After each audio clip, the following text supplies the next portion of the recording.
All right.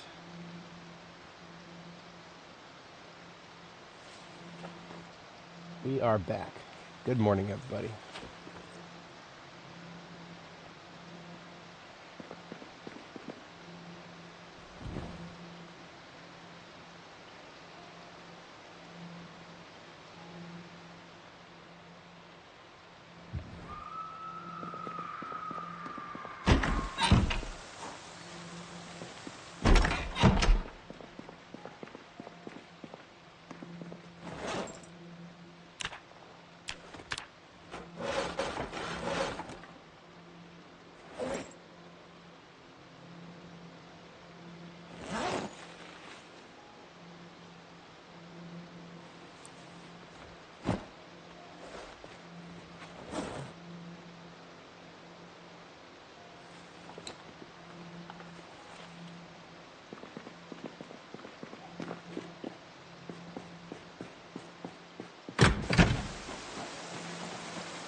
Yeah, that sounds about right. I'm living my life in a 12-hour cycle right now. I didn't intend on streaming for 12 hours yesterday, but it happened. And that's the business at the moment.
This is what I wanted, to be able to have the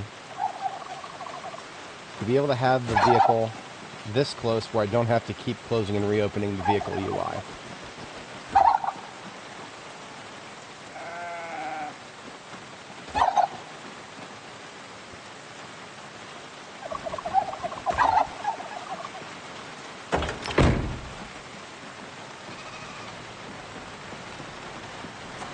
God forbid a single zombie walks up right now, those turkeys are gone forever.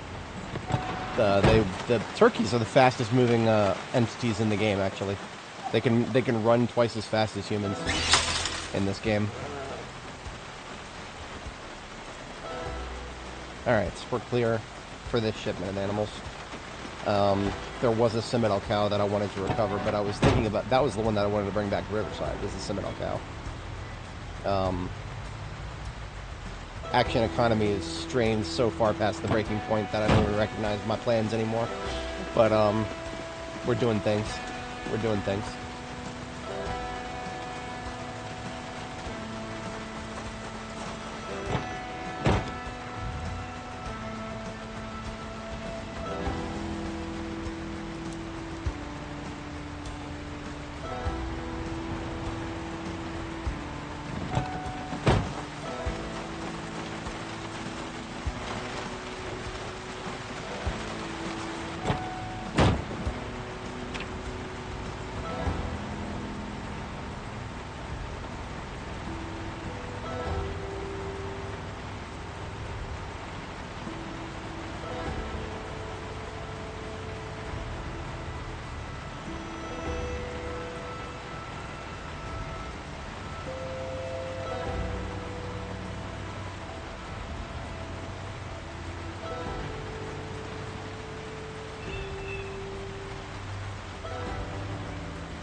Rain finally done?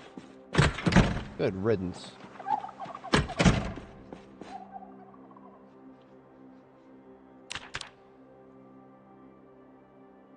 Rain was slowing my ability to build an animal pen down tremendously, because if there's just a little bit of rain falling, then water starts filling up your troughs.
I hate this game. I hate this fucking game. I was this close to putting the grass into the feeding trough, and now the rain starts, and now there's water in the trough, and now I can't empty the trough. Now there's only water in the trough. I can't put food in the trough. I have to build a roof over the trough. Otherwise, their trough just keeps getting filled up with water. It's too early to be bitching. I'm not that upset about it. It's just silly. It's just silly.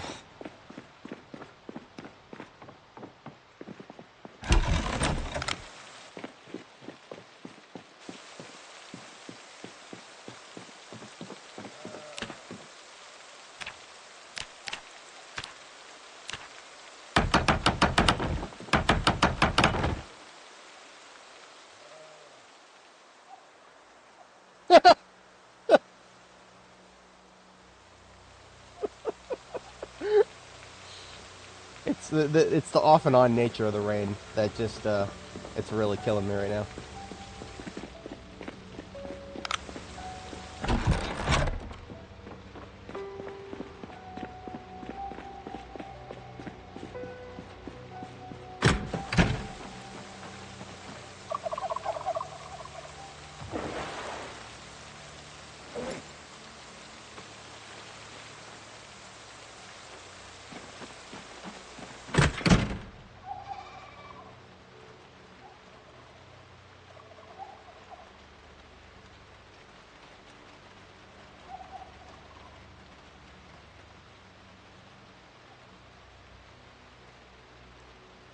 Oh, get that sorted out.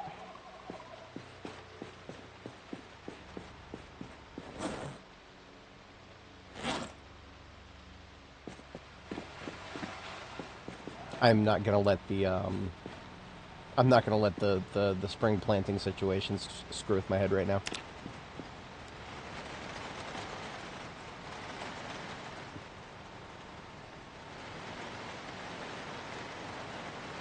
Like, yeah, I know, it's April. Yeah, I know, I should be planting March crops, even if it's a month late.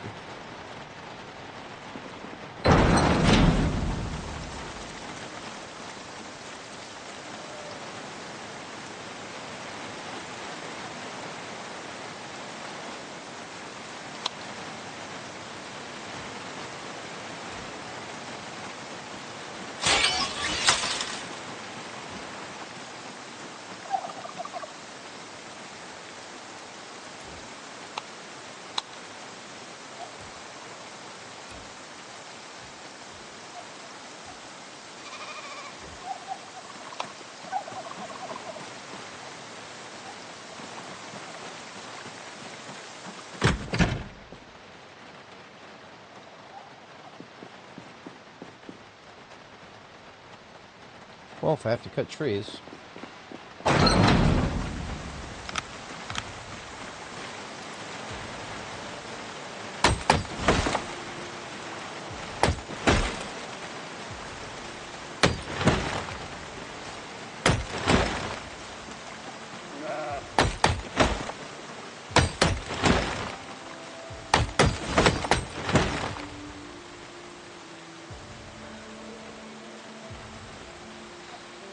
I can almost walk around the place now.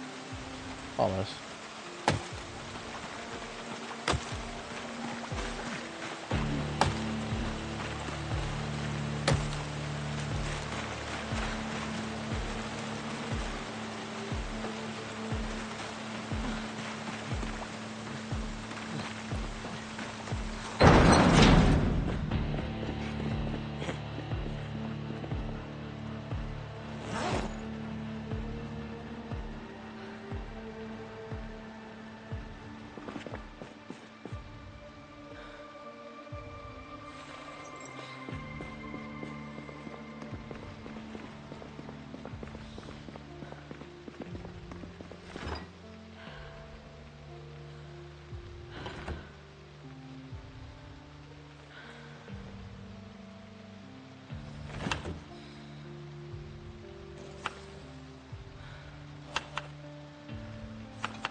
The rain stops right as I get those, I'm used to it at this point.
I am putting on a lot of weight. I'm 88 kilo and I'm still in weight gain.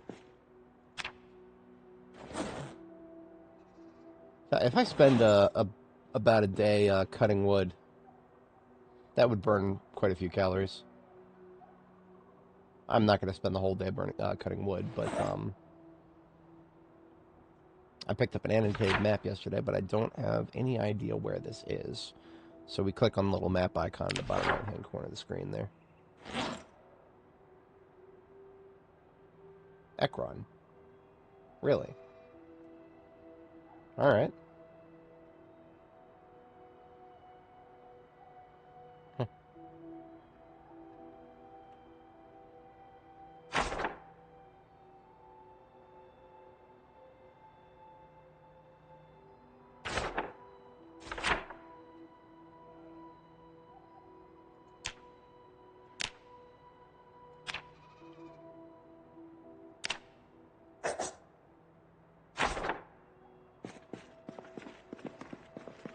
Got that marked.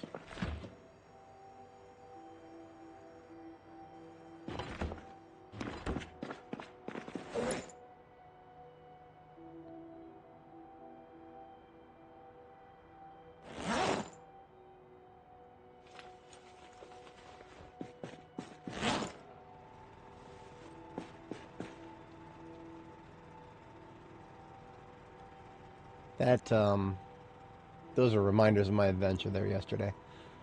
Frickin' sword is down to 1/10 integrity and machete is down to like 1/5.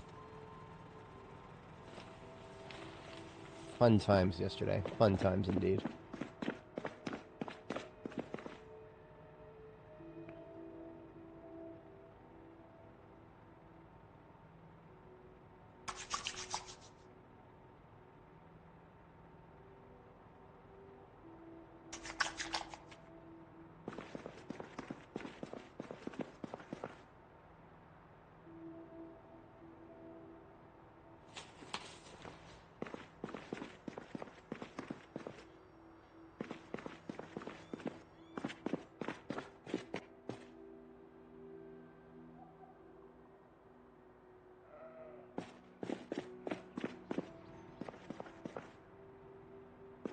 Put a decoration in here somewhere.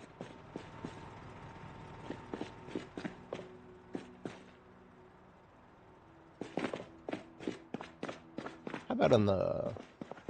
Yeah, we can put it up here. In the corner, maybe.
You know, I like it.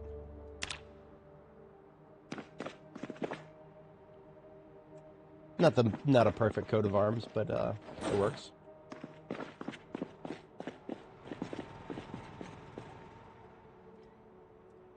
Alright, so our junk farm here has about 50 liters of water, 23 units of food. What does a unit of food mean? I don't know.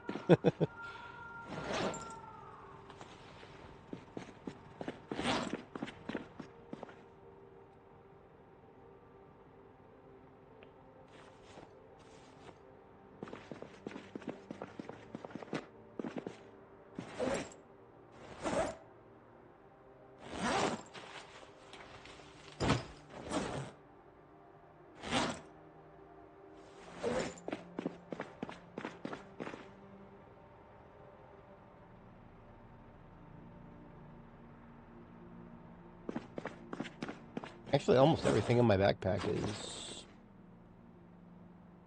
Some of it can be left here. The rest is going back to Riverside.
Pull the propane can out of that one.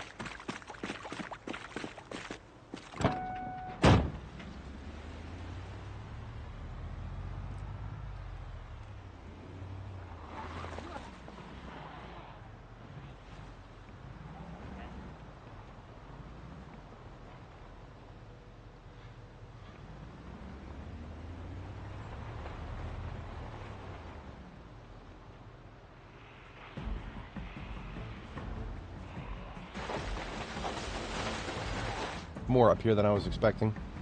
I'm not actually equipped to handle these guys.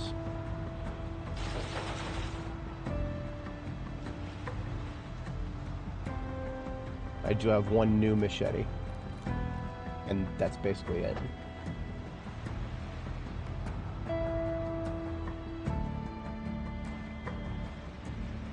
It's the south side of town that I've cleared much better than the north side up there.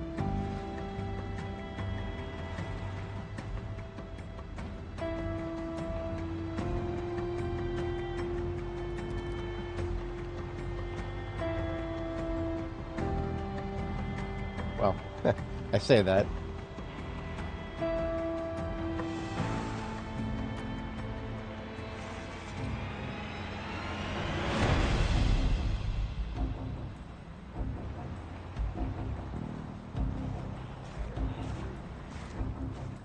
Are you kidding me?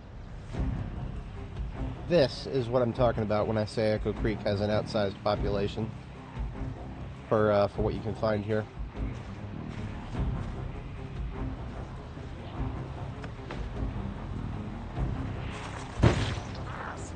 Okay. Just take a side hit for that. That was worth it.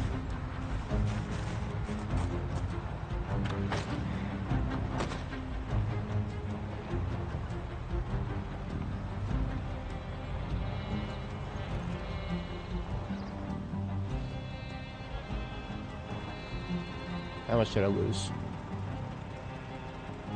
Yep. Okay.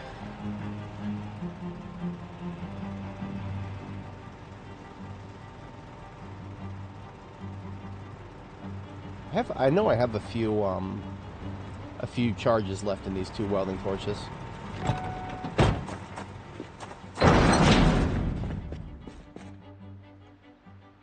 This one's almost empty, but the other one has got plenty.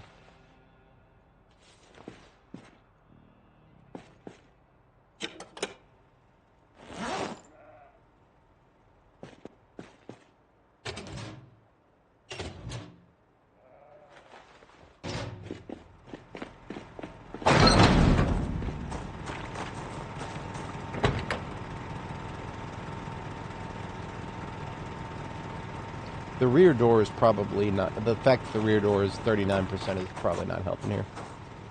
Let's see if I can do anything about that.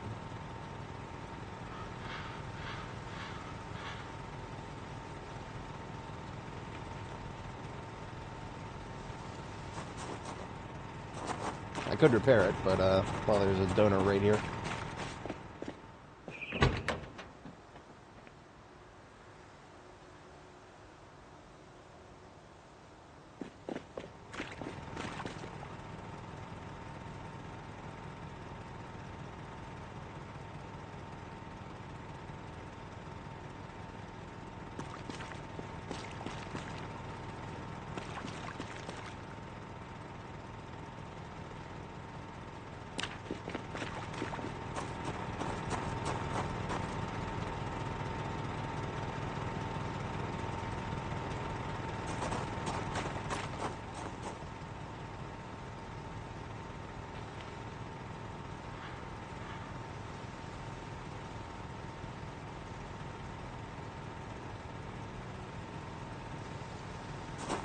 I'll repair it as many times as I have to. I don't care.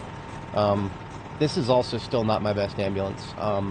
This is always supposed to be my second best ambulance, but due to some wacky, unforeseen circumstances, I shot the light bar of my best ambulance, so we're stuck with this one for now.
Animal acquisition, go.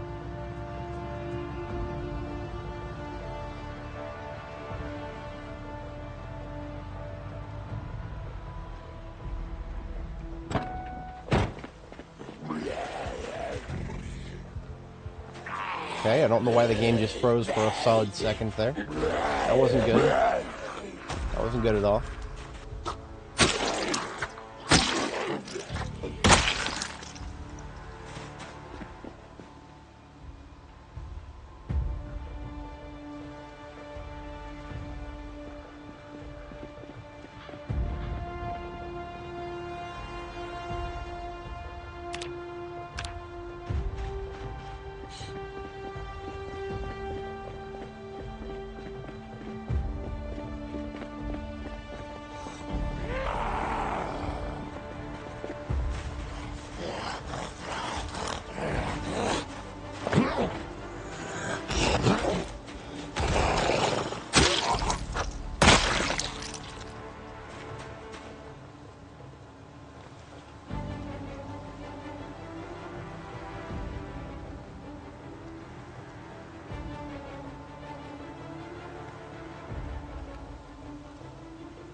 In the neighborhood out here.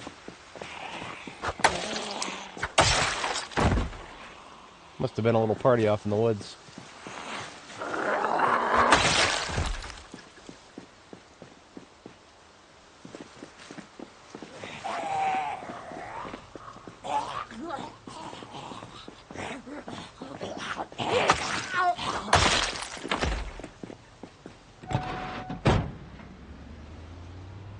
I think the fog is lifting? I'm not 100% sure.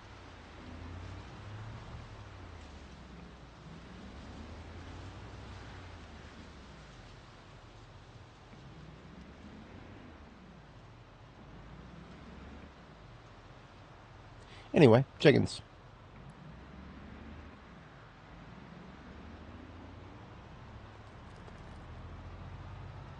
I actually caught a deer once in this game.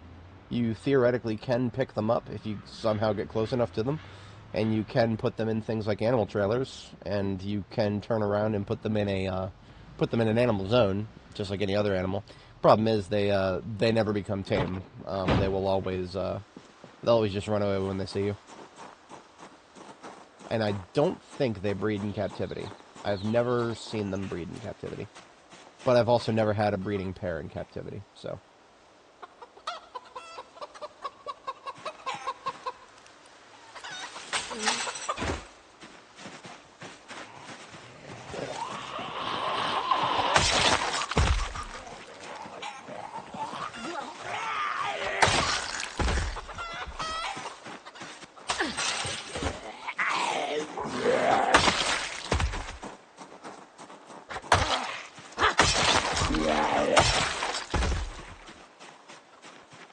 Be advised that roosters can actually attack you.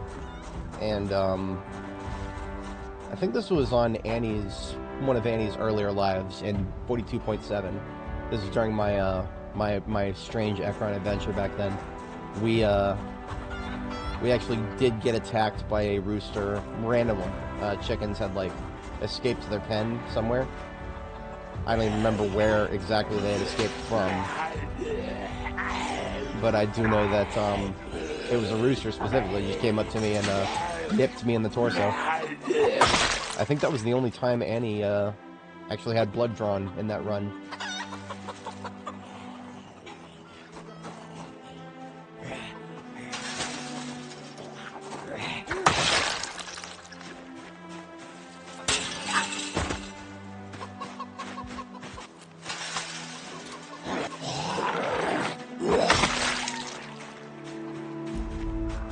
Come on, get out of there.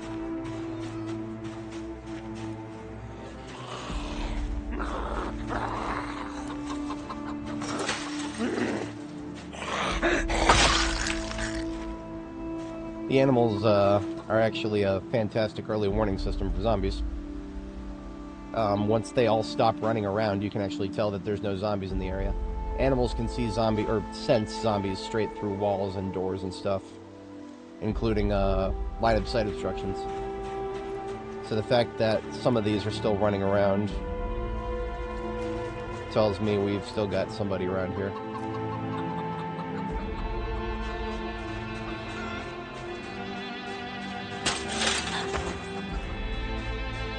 I'm concerned that most of these chickens might be stressed, even though they are, they're clearly well fed and well watered. Ah, I see a zombie down the south, okay.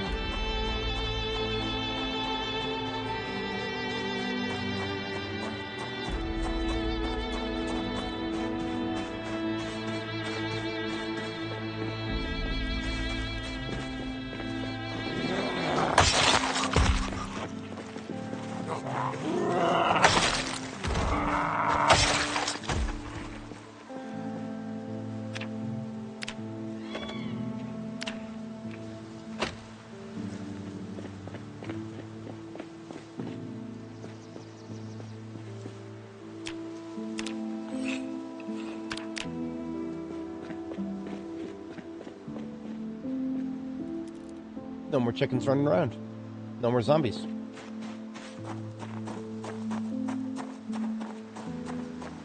Well, if I wanted to take chickens, I've already got leghorns. I've got 4 leghorn hens back at Riverside. I would want a breeding pair of the Rhodes, Rhode Island Reds, and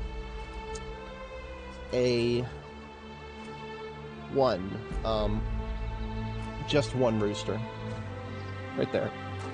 So there's a target for the cockcrow, leghorn rather.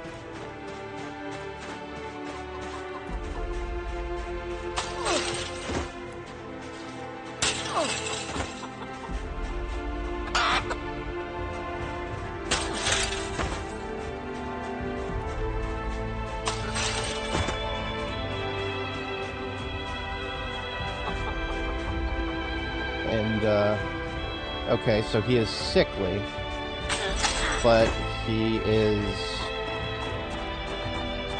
not dying, so that's good.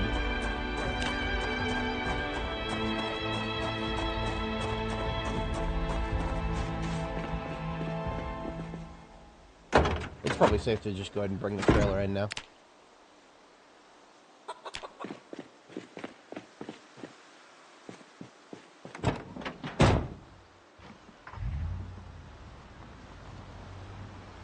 I really should have marked on the map where those scimitarls were, because I wanted to bring a scimitar back with me as well, but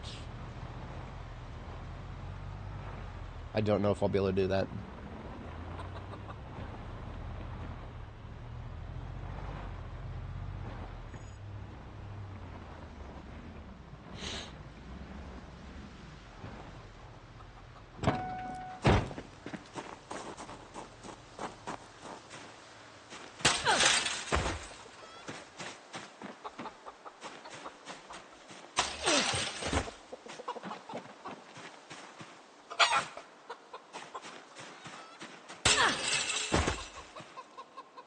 Yep, spotted.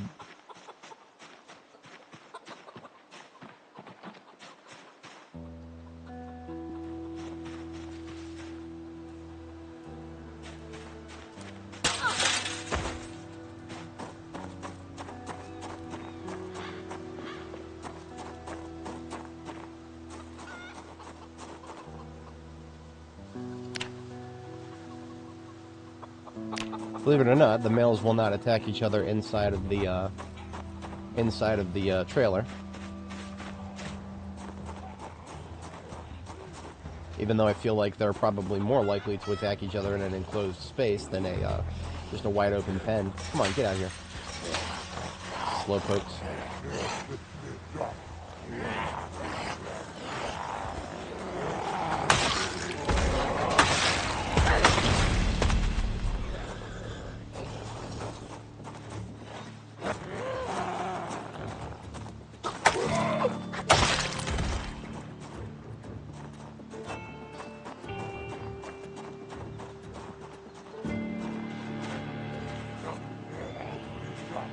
They love just hanging out inside the chicken pens. Hey!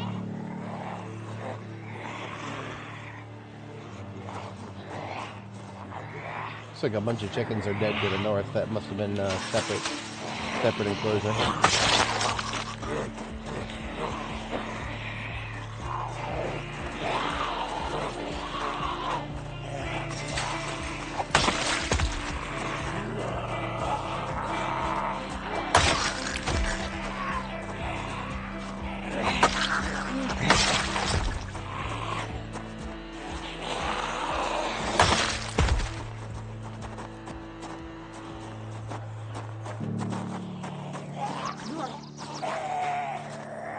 Let's say you come up on a field with a bunch of dead animals.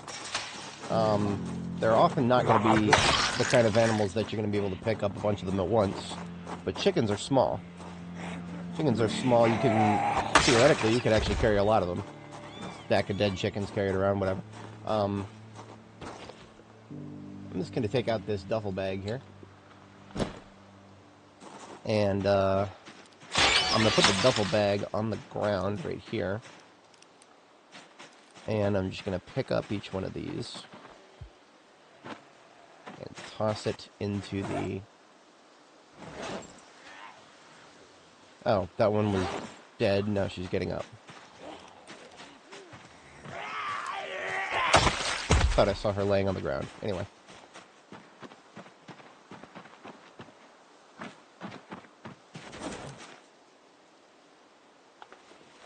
Yeah, just drag it into the duffel bag now.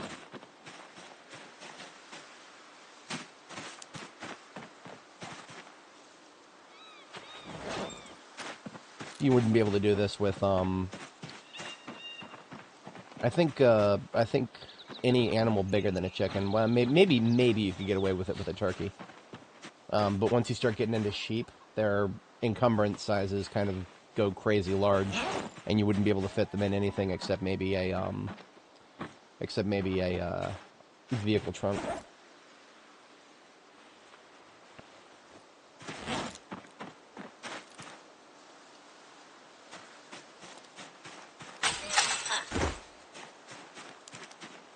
But pro tip, if you don't want to go all the way back to the container, pick one up, equip a weapon, and then pick up another one, and then equip a weapon. Equipping a weapon gets the chicken out of your hands and in your inventory. If I still have the chicken in my hands right now, and then I try to pick up another chicken for some godforsaken reason, she drops the first chicken.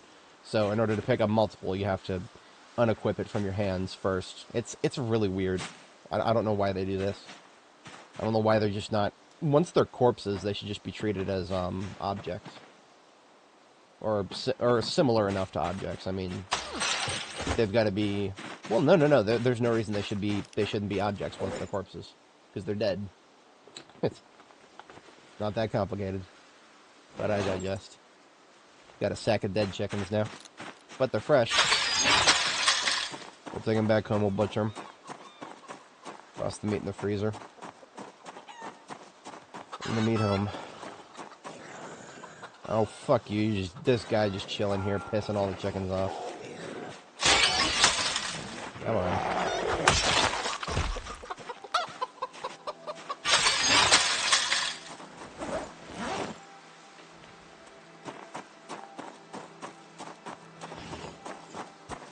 Hiding between the trees. A Z behind every blade of grass.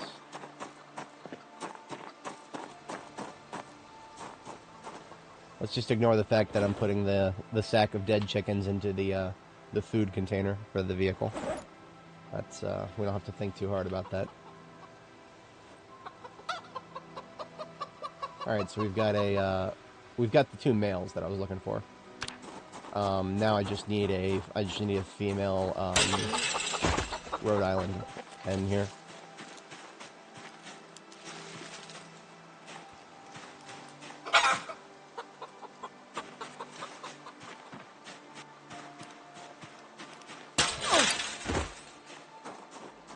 These chickens are basically set for life. They've got water troughs.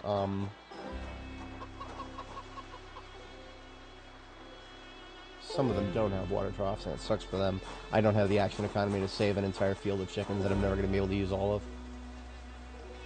As sad as it is, there's only so much you can do. You have a Noah's Ark mentality.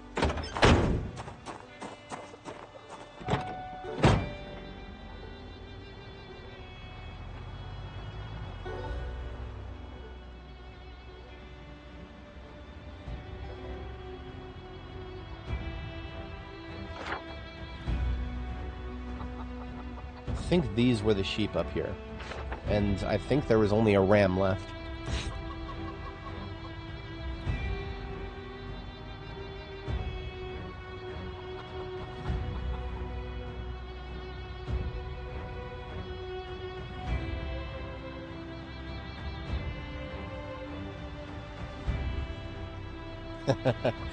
You're getting ahead of the chicken apocalypse there.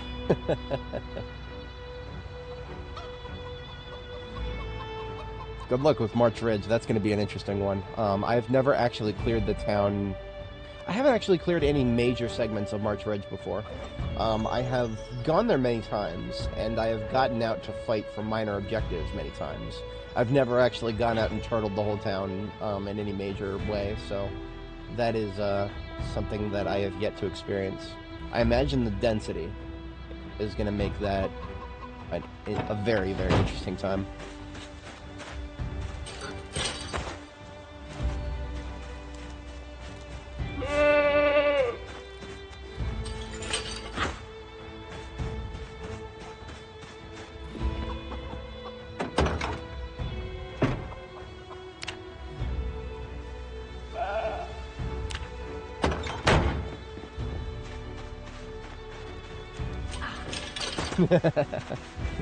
Well, plan for the worst and hope for the best, maybe? I don't know.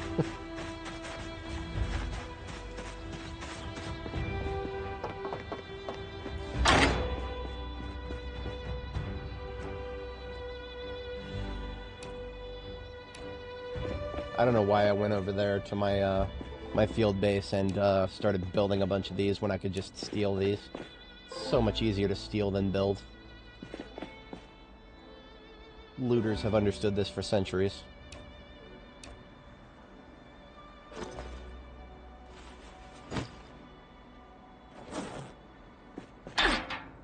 Start with the metal troughs. I think each part of the metal trough, yeah, each segment of these metal troughs weighs 10. So I can carry one, I can carry 2. Because I'm not leaving my main hand vulnerable right now.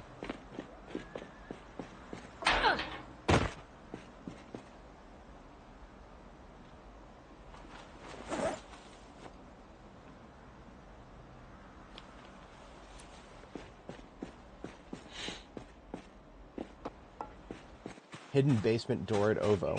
I did not. I didn't, so is it like a basement for one of the houses? Or is it a basement for the actual facility?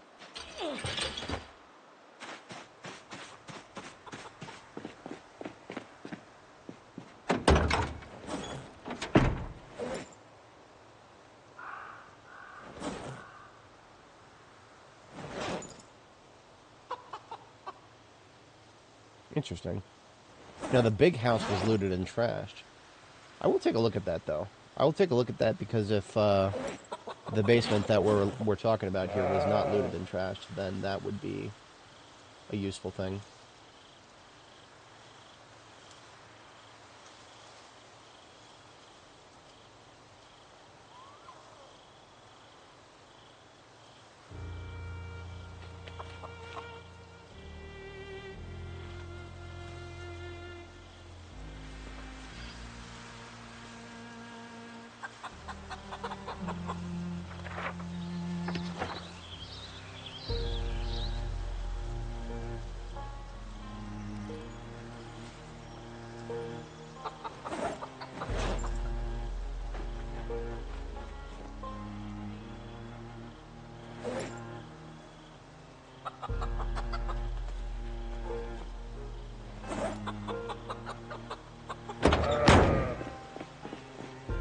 This field should now be empty. Yes.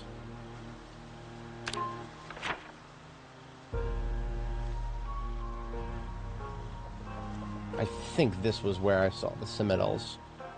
In which case I would have to take, probably want to bypass the town. I would take Elder Road or Wilder to Elder if that works. But we'll find out after we drop these ones off.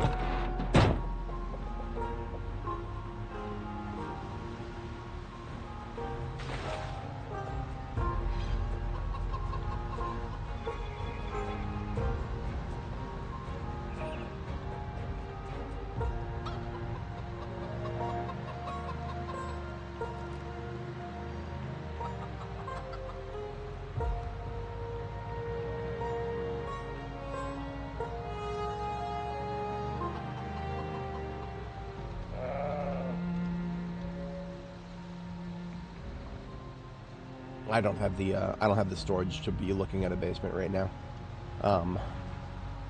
Next time I come out this way, if I'm not full of loot. The ambulance is completely full right now. It was supposed to go back to Riverside a long time ago, but I have mission creep problems at the moment. Massive mission creep problems.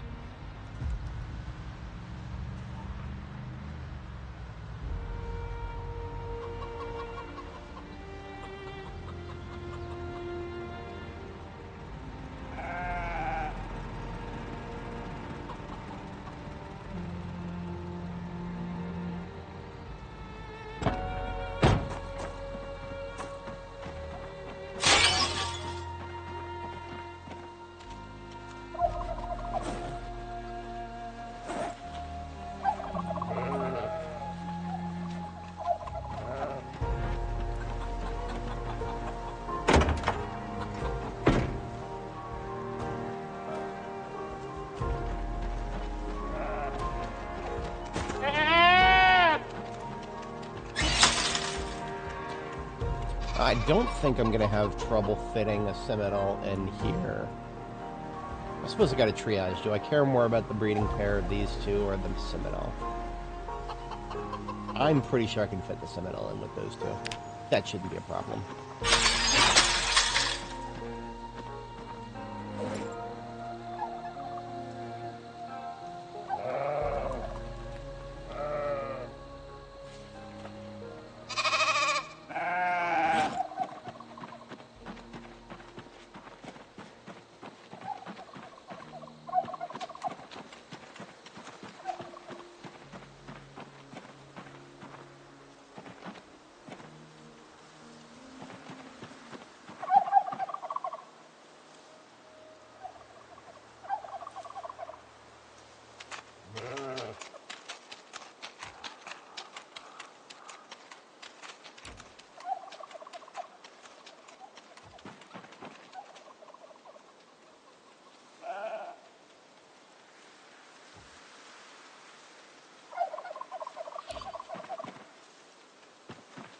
Now, I've noticed weird things happening when you pick up and put down these troughs.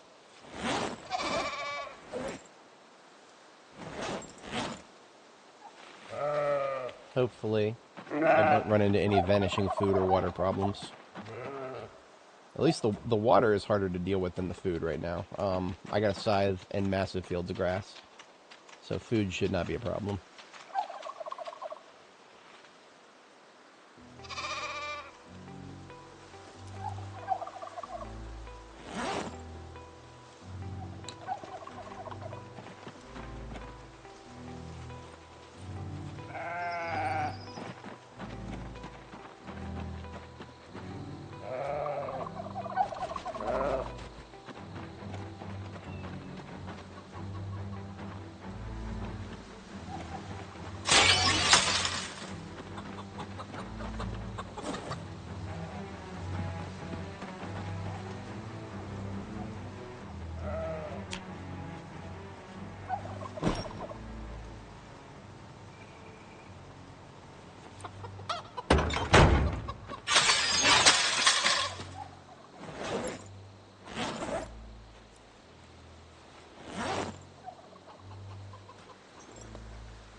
You know what, now that I think about it, I actually think I should take the, I think I should take the chickens out, because one of them was sickly. Which one of these was sickly? One of them was sickly.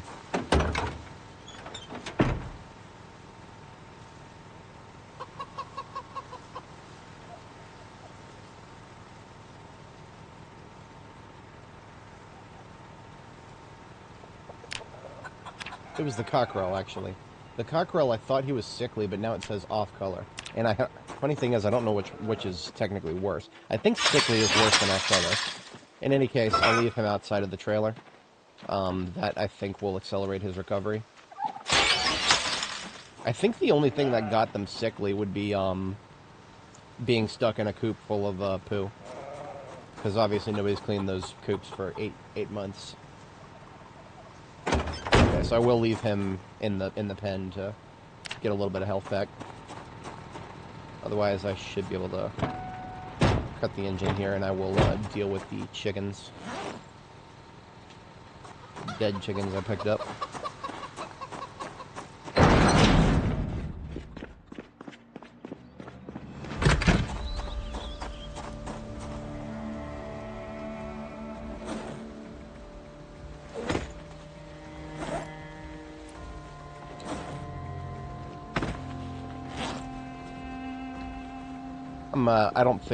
I don't know if butchering an animal nearby another animal actually bothers them. I think it's just killing them, and that bothers the animals.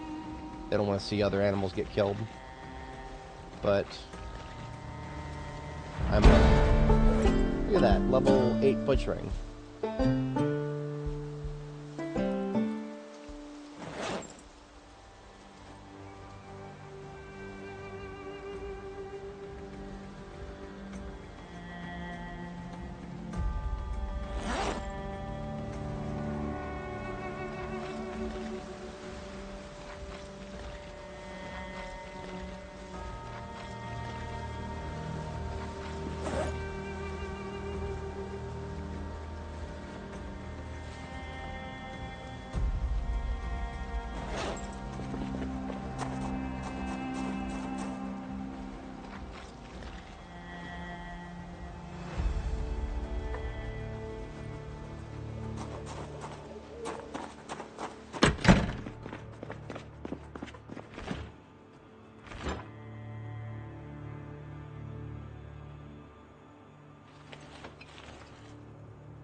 We're gonna be eating good. I don't eat chicken feet. That sounds like a very nasty thing to eat.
Oh, this place?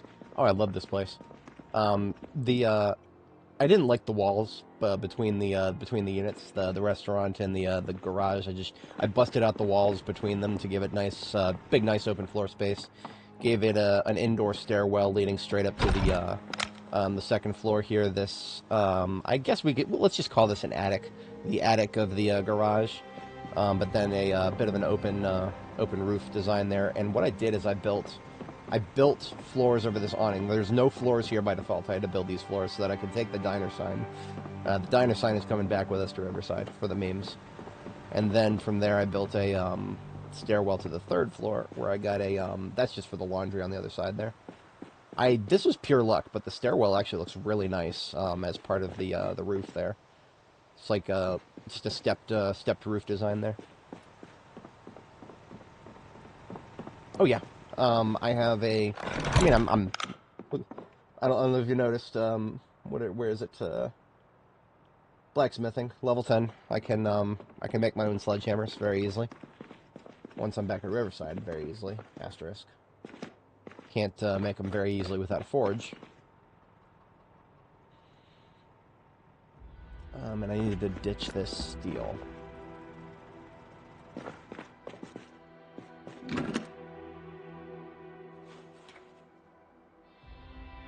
Oh, I did have another machete. Okay, cool.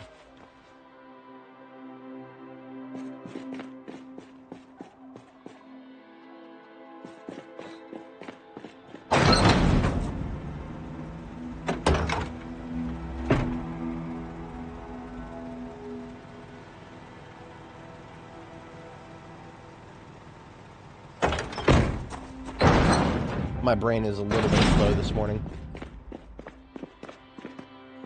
Yeah, we cleared out. Actually, so I sledgehammered the internal wall for the basement entrance, so it's right here. We took care of it. There was a lot of stuff down here.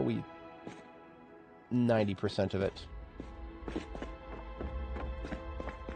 Yeah, absolutely. Most excellent for storage.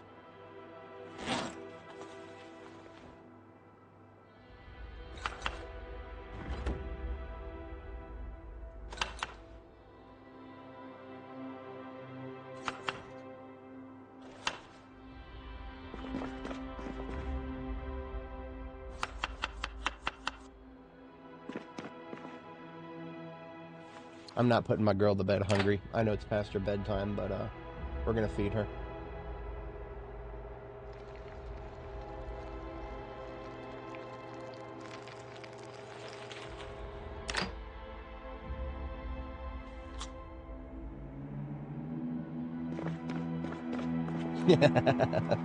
Yeah, that sounds about right. I wish there was something you could do with them. Screwdrivers were actually one of the things that made me start, or actually made me, like, stop looting everything. Like, when it comes to, like, just clearing a place out, screwdrivers were one of the things that broke me. Earlier on, when I realized that I had an entire crate almost full of screwdrivers. Something's got to give with this shit. There's nothing you can do with them. You can't, like, scrap you should be, honestly, something... It's kind of small, but you should be able to scrap it for a steel piece or something, you know? But you can't even do that. Where's zombies? In the ground, for the most part. Oh, yeah. One right here.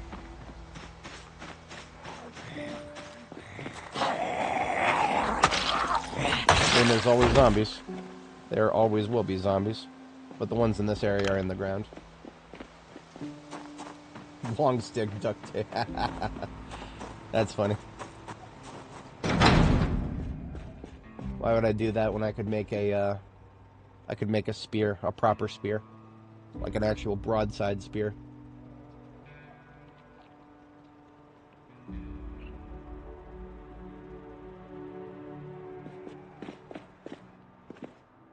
My window of opportunity is closing rapidly to do any March planting. I mean, it's April now.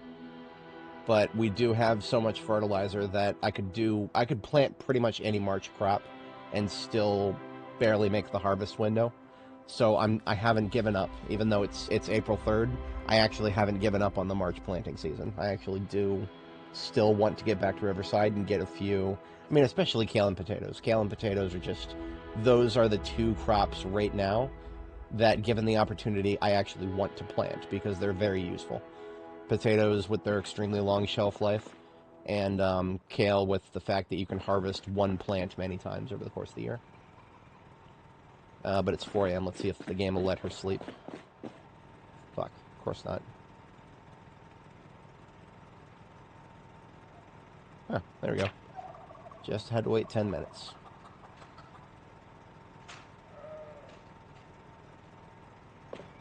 No, great, snow. Whatever.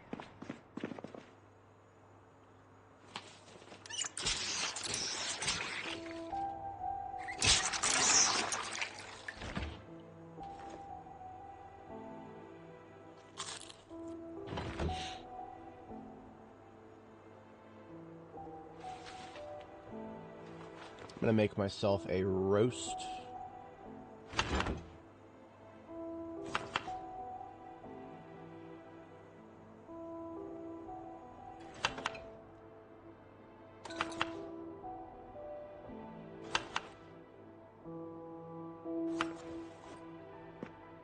This is gonna come out very chunky.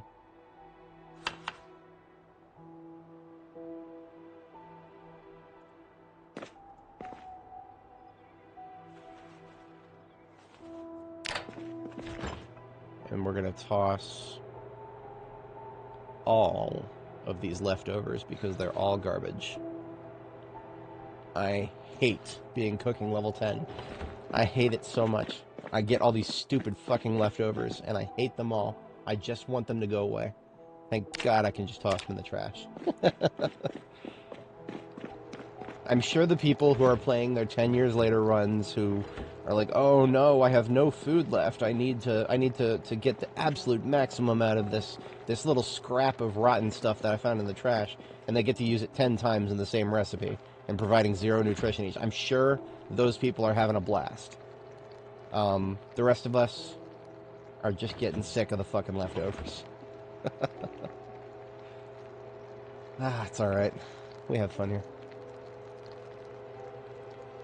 Alright, we got an 80 roast.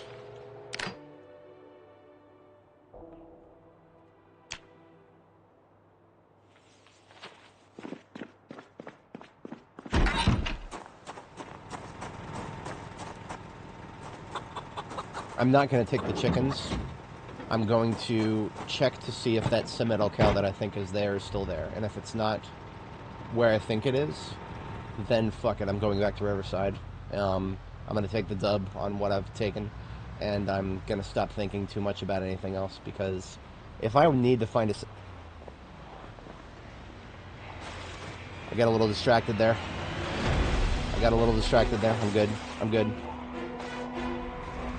If I need to find a Simmental, I can find a Simmental later. This is not the time or the place to be caught up on that.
No, that's right. I remember this area. No, you're not gonna fool me again. Yeah, I remember this area. Fool me once, shame on you. There's a lot of them just kind of dispersed around this road, and there's nowhere to maneuver. I will take side hits if I try to take this road without getting them out of here.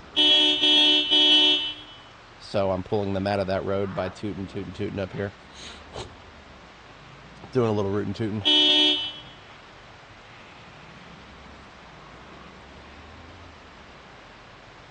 I gotta be advised that I am pulling them from more than just that direction. But I think I've got... Do I have a play here? Am I just gonna... Yeah, I'm just gonna...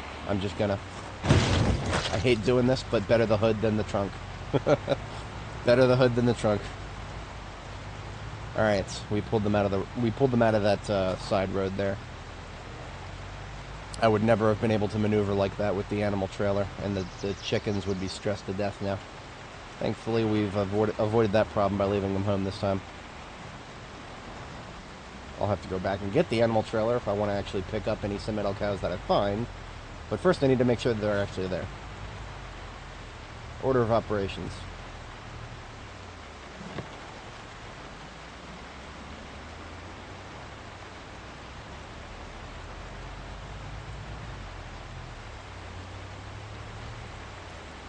Yep, see, there would be a whole big group of them in my face right there, right now, if I had not tooted up there.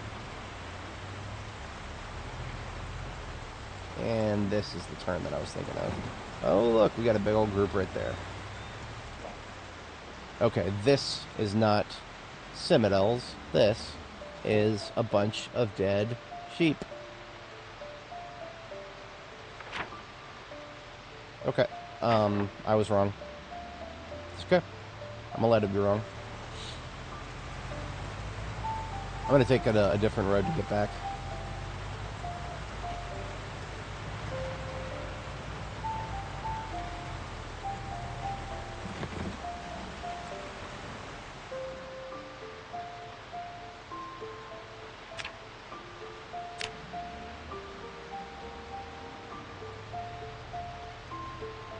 These fields are going to be full of dead animals, I'm sure. If the fields even exist.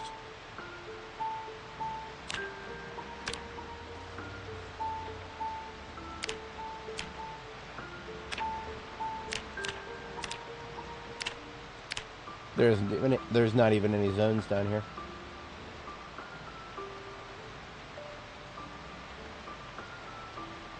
Okay, well, I've scouted this part of the map.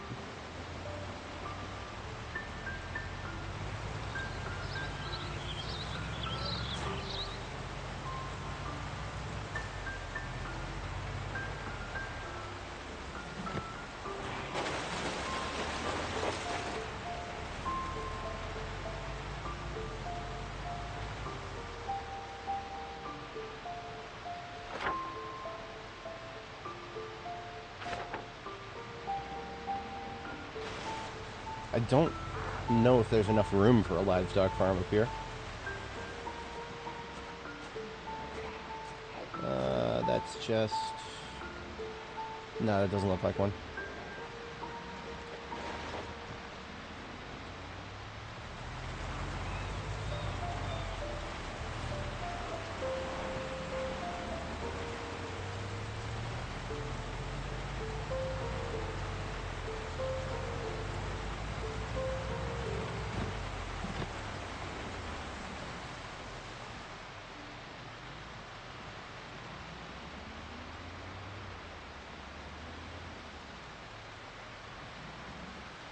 Bunch of zombies eating a dude over there. Sucks for that dude. Okay, here's a dead Ginfidel.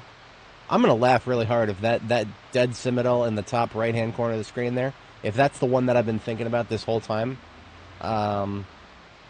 Shit. That sucks. Jeez, look at all these freaking dead sheep. There's an entire field of dead sheep right there. Okay. Okay, whatever. They all just died too. I mean, whenever you first spawn in an area by exploring it, whenever you first explore an area, all the animals there are dead and their corpses are fresh as if they just died. So if I were to go out and pick up these cows, I could take them to a butcher hook and that'd be a fresh cow to butcher. But I ain't doing that.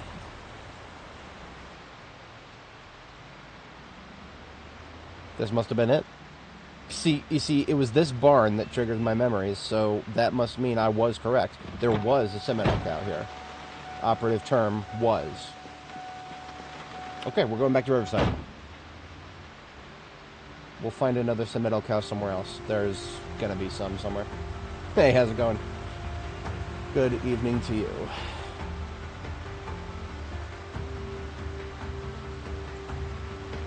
We're having fun here. We're having all kinds of fun.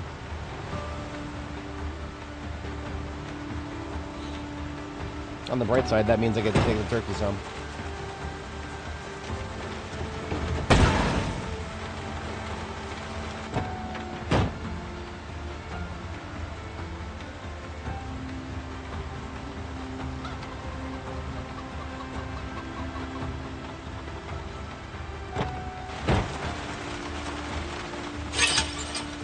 Yeah, I did the thing.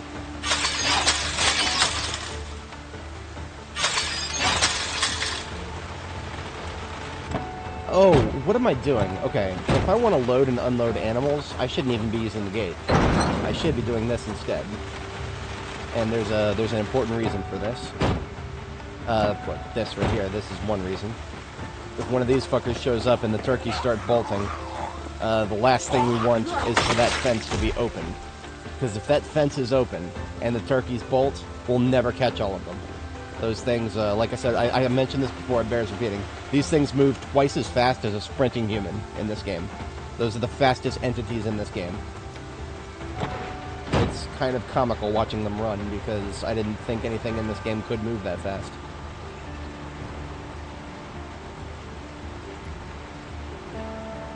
But where I'm going with that is if I want to load and unload the trailer, this is what I should be doing, just using the inside door. As silly as it looks, this will prevent them from bolting, sort of.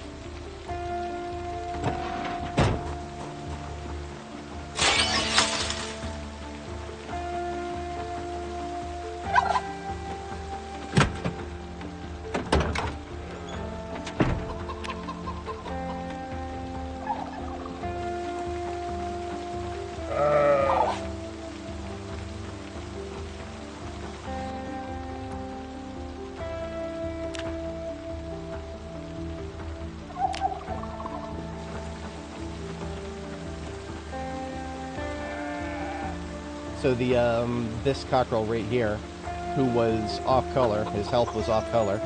When I put him in here, his health is now healthy. So just taking him out of the trailer and letting him chill out here, he is healthy once more. Remember that the animal class is an extension of the player class in terms of this game's programming structure. Without getting too deep into programming, that's suffice to say, that's kind of backwards. It should be the other way around. But what we can extrapolate from that is that animals actually will function just like players do, with exceptions, like, you know, very key exceptions. What the fuck are the other turkeys? Oh, they're hiding. Yeah, one of them's behind the pipes, one of them's behind the water trough.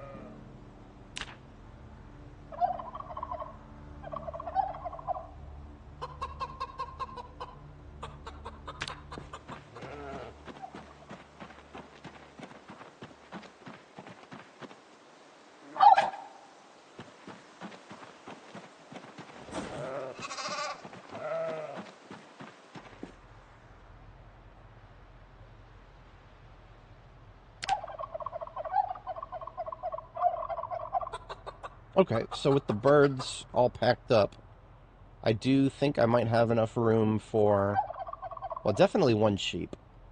I could probably do 2 sheep. But if I wanted to do 2.5 sheep, as in like the East Frisian and its lamb, that would be pushing it.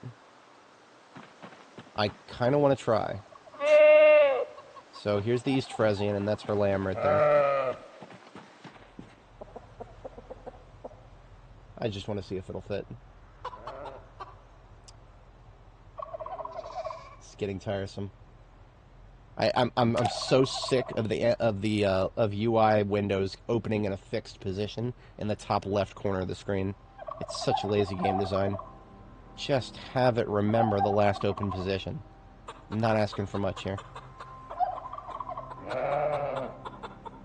I don't think this is gonna work. So I'm gonna pick up the lamb, and then we're gonna have like less than 90 space left, aren't we? Yeah, this is gonna be close. This is gonna be close. I might be able to fit it. I want to take the stuff off too. Basically, all I want to leave behind here is just the mating pair of sheep. So this East Frisian and this Ramblia, that's all I want to leave behind here. So that I have something, but I don't really need that much. Yes, I can sit. Okay. So I don't get to have my Simmental cow, but that's okay. Because we got plenty in the meantime. Now, these two sheep that I'm leaving behind, they're set for life. They've got more food in there than they'll ever know what to do with. And these troughs, they'll catch plenty of rain. I mean, right now they've got 50 liters of water. That will last them for like 3 or 4 weeks. But then, in those 3 or 4 weeks, we'll get some rain, and then they'll be set for life. It'll be a self-sustaining operation out here.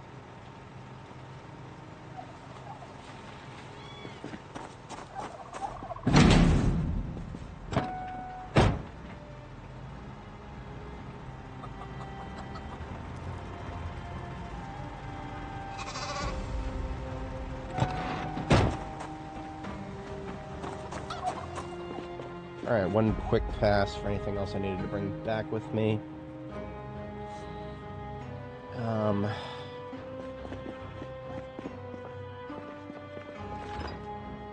Nope, nothing.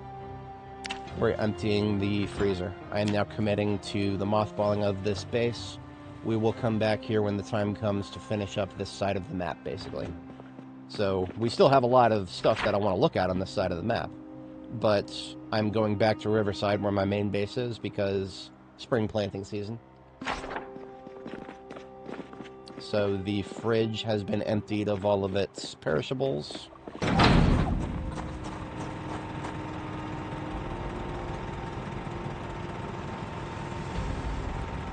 And now we top up the generator so that when we come back it's full.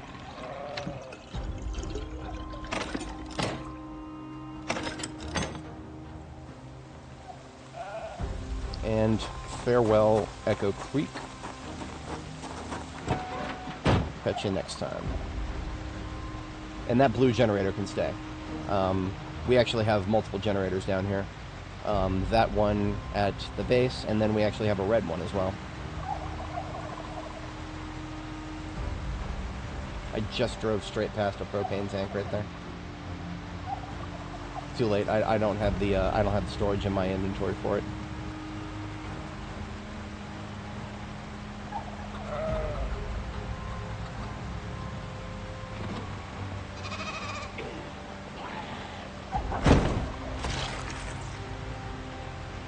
I didn't want to do that, but yeah, I can't linger next to a zombie.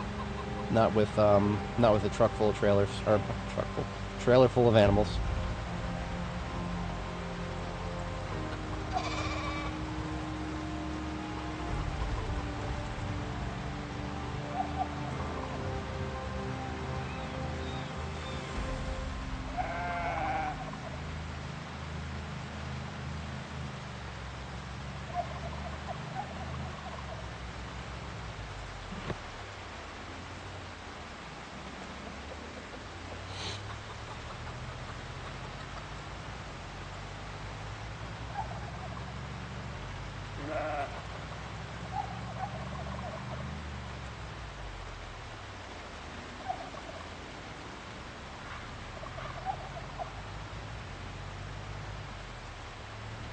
And this truck right here, this is Quality 88. This is one of the best pristine trucks that I've seen on the map. It also has a generator in its trunk, a red generator. So not only are we left in a very well stockpiled base, we're leaving behind a very well stockpiled base for our return to this side of the map, but we've also got something to bring forward to our Irvington base when I decide to.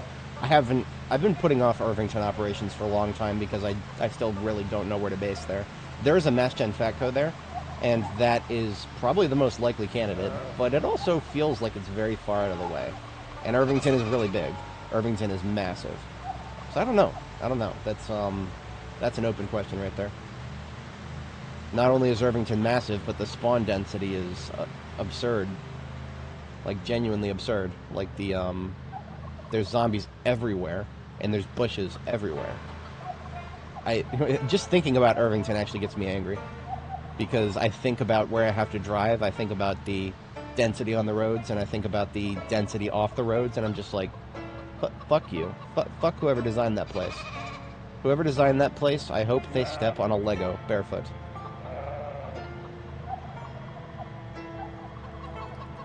Just once. Not too many times. Just once. They must understand my pain.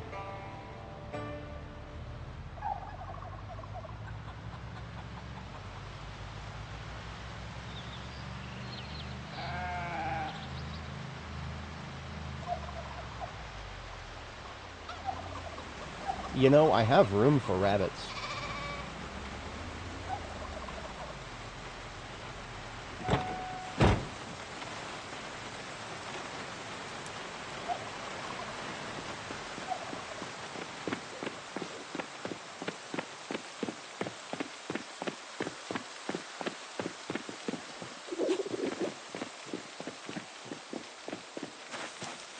Too late.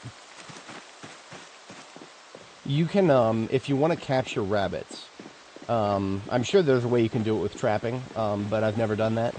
What I like to do is just kind of find a road pack like that one, and whatchamacallit, find a road pack like that one that's next to a gate of some kind, or sorry, like a fence of some kind, because when rabbits get stuck on fences, they start to move a lot slower. And even if they don't move a lot slower, you can use the fences to your advantage.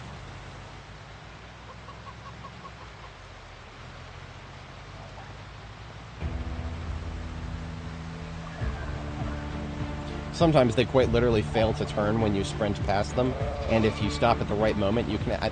What I just tried to do, sometimes that actually works. It's a bit of a shot in the dark, but no,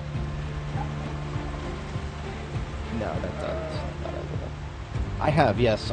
So Louisville, with the exception of Louisville Airport, I've not been to Louisville Airport. I've also not been to the fort, but and I think okay. So this was on our previous character on 42.12. Her series is linked in the description. The playlist for Annie Mae. Near the end of it, we were exploring residential in Louisville Southwest. Yeah, we were exploring residential in Louisville Southwest, and that's when the current update dropped. And the current update broke my previous save, so we haven't gone back to Louisville since. And before I go back to Louisville on this character, I would sooner go to the military research facility, which is something I also haven't done. Both of those are like in-game activities that I would not want to do until I've hit all of the major firearm storages on the map. So I would hit Stendo's in West Point, and then I would hit whatchamacallit. I don't remember exactly how well stocked with ammo the Muldraugh Police Department is. Because the Muldraugh, as far as I remember, the Muldraugh Police Department is the best firearm resource in Muldraugh. But if that's the best firearm resource in Muldraugh and there's not that much ammo there, then I might not even need to go to Muldraugh for endgame preparation. I mean, there's other things in Muldraugh that are neat, but more than anything, if I were to go to Muldraugh, it would be for,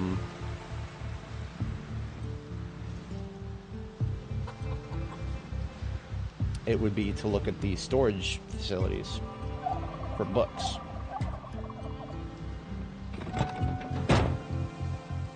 Normally I just shoot these things, but,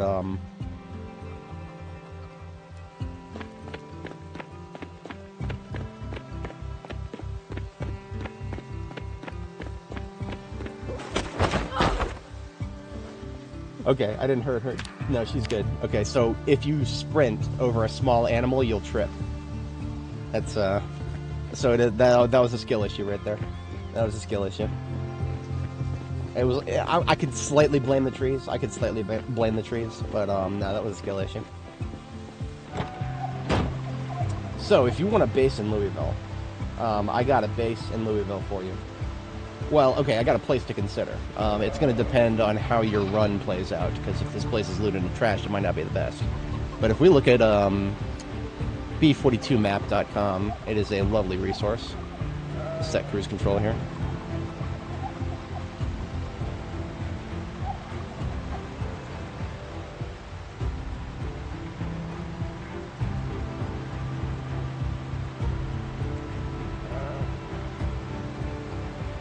You would want to consider this right here. It's called on the map, on B42 map, it's called Large Grocery Store. I don't know if I can link it directly. Can I?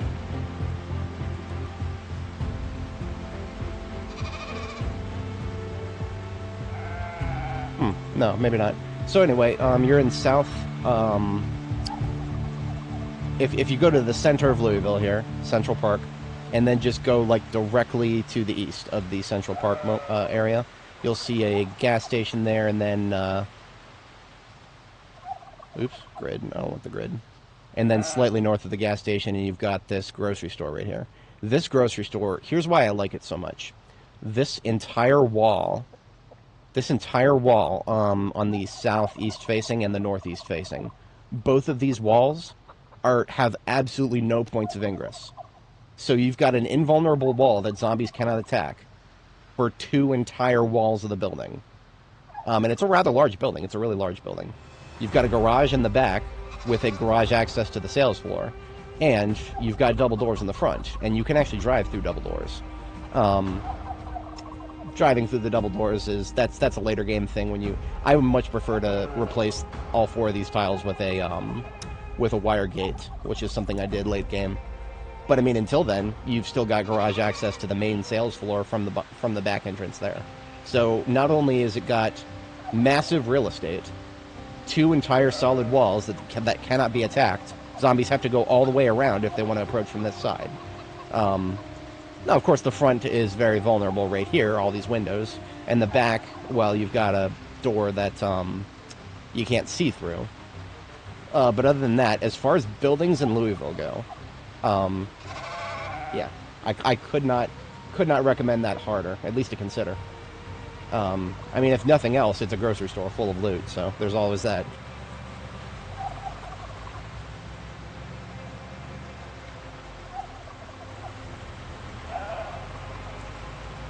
You know, someday we're going to have NPCs capable of driving. I would really enjoy having the ability to just sit in the passenger seat and let an NPC drive me back and forth. So I can just tab and look at something else. Maybe make some plans on the map or something. Absolutely. That would be amazing. I already know that we have NPCs in the works who are capable of driving. The Indie Stone actually released a tech demo of NPCs capable of driving. Now, will we be able to actually do what I just described, have an NPC drive us somewhere? I don't know. How would that NPC react to zombies on the road? Would they just plow through them? Would they try to avoid them? Would they be good at trying to avoid them? Would I ever, bottom line, would I ever trust them to do it? Maybe not, maybe not. It would be neat, though. Oh, I can't wait for NPCs. Okay, so here's the deal. I can't wait for NPCs as long as they do it right. They have to do it right. If they don't do it right, then that's the first thing I turn off. Because right now, what we're playing right now is a colony simulator with no colonists, right? If we look at our skills right here, nobody in the real world is expected to do what I do and spend 1,700 hours on a single run, leveling up every single skill. That's the way we play right now, is we're playing an uphill battle against the game design, because the game design is being built around multiplayer, which we do have now, thankfully. Having different players with different major skill bonuses, leveling those up real fast, working together. Or NPCs. But there's no NPCs yet. Thankfully, there's multiplayer. But the crux of that balance thing is that NPCs are what the game is being balanced for. Yeah, I mean, you can, with enough sandbox setting changes, you can revert that, but it's an uphill battle. Just like adding sprinters, right? The devs have not added enough movement mechanics to deal with sprinters, but they put sprinters into the sandbox settings for the masochists out there who want to give it a shot.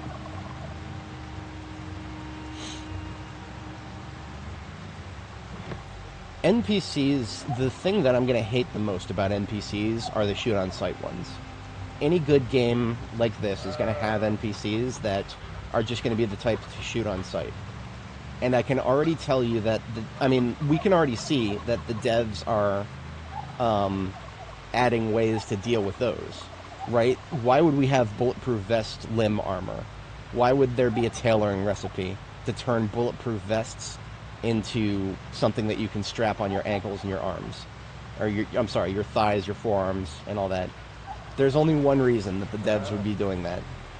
Okay, it's cool, but it's because they expect people to be able to shoot you in those areas. Right now, who the fuck's gonna be shooting me? I don't even consider bullet protection in my layout. Someday I'm going to have to consider bullet protection in my layout. When I'm exploring new territory, I predict that the exploration of new territory, late game in Project Zomboid in the distant future, may revolve around making sure that you can take a random shot from just a random asshole. That may be an essential thing. As expected, there are some people in my front yard here. But that's okay. I'm going to drop off my animal trailer and then just turn right back around and deal with those spawns there.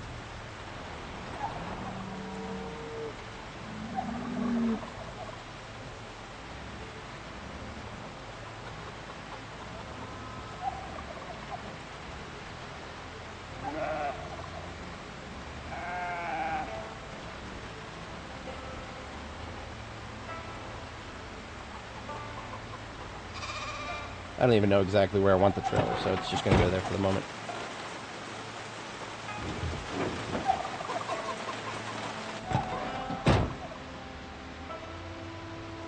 This is why I build my base in the river, is these fucking respawns on my front lawn. They would be causing all kinds of problems if I built any closer.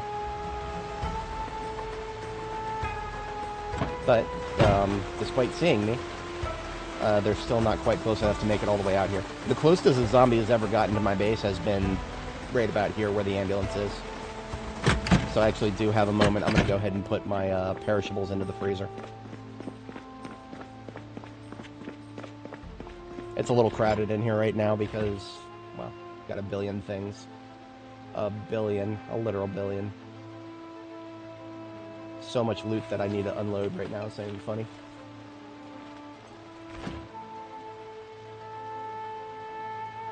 I'm sure the devs will let you turn them off. They would never add something that substantial without a toggle. They are the devs of this game are some of the best when it comes to sandbox settings. I couldn't tell you a better game when it comes to allowing the player to tweak everything about it. So now that we're back here full time, I can power up the lights and I can leave them running because we've got enough replacement bulbs for the rest of my life.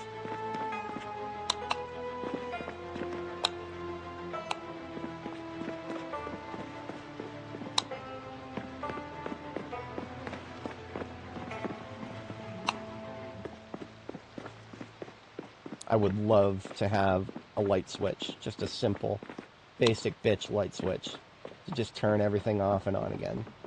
I don't care about the second floor right now, it's fine.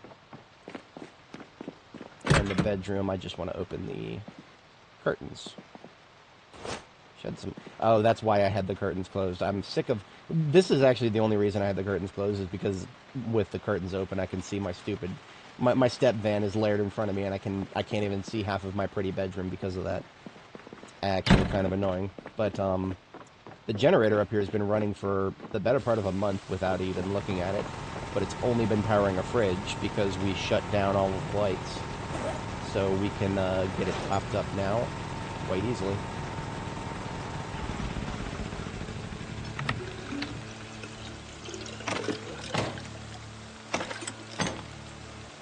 This is why you definitely want to shut off all your lights before heading out into the field.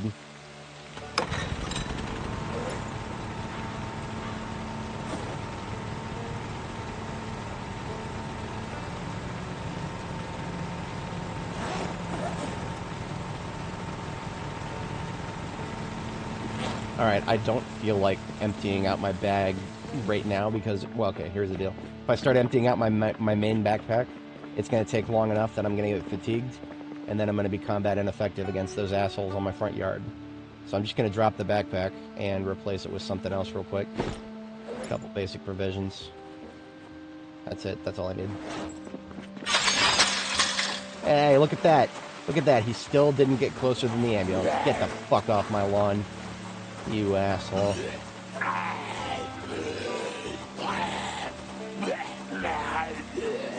Rested to 1 power consumption. Oh, I see. Oh, were you talking about gas consumption?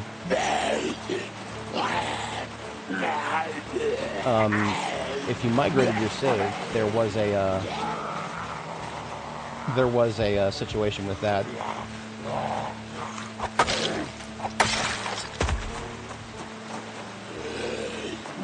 Did you migrate your save from 42.11 to 42.12?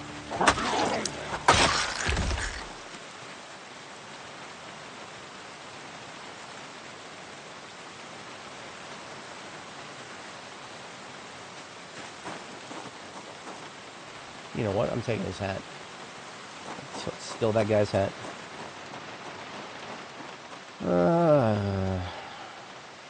I don't think there's going to be anybody else down here right now. Yeah. Yeah, we're looking okay down here. Oh, you started on 42.13.1.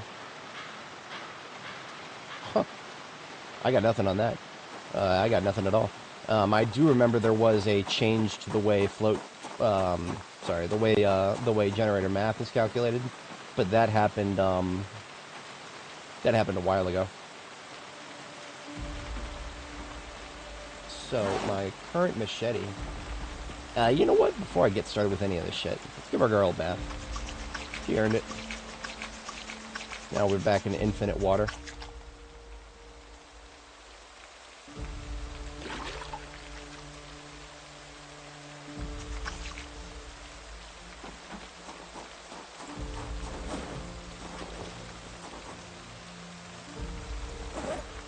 So the machete on my belt left was always supposed to be a backup weapon. So I'm just going to put it right back into the driver's seat with the rest of my backup weapons. Or this is where I would put my backup weapons. If I had any. I've used them all. Anyway, we are going to dig some furrows now. Because I don't know exactly what I'm going to plant beyond a couple rows of potatoes and kale. But I know I'm definitely doing those.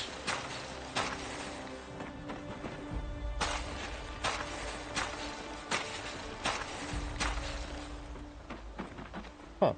Any mods? That is so unusual. I have not. I suppose that could always be it, because I have not actually had multiple generators anywhere yet on this run. Like, or at least, I haven't had multiple generators in one area at any point in this run.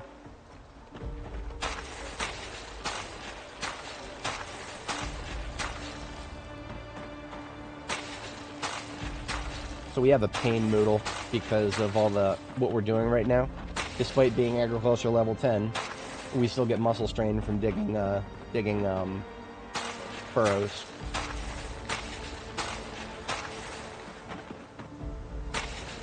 That's been a problem since B42 dropped. I don't expect they'll ever fix it.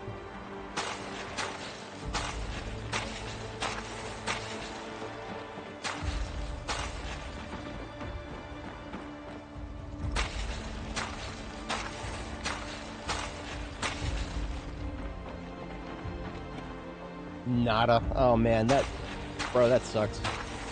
I know the feel though. I know the feel. They still have not looked at my my bug report for tobacco.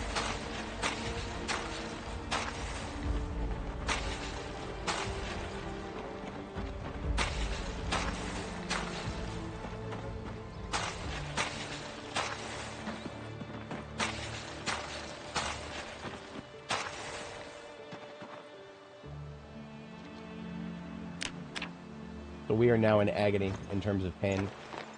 I'm just gonna give her some painkillers, it's fine.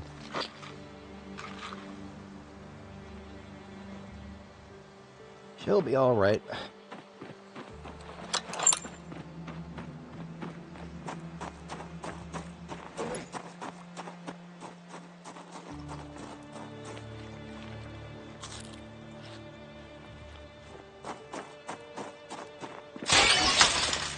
Okay, I need to move this. I need to be able to get to my friggin' kitchen.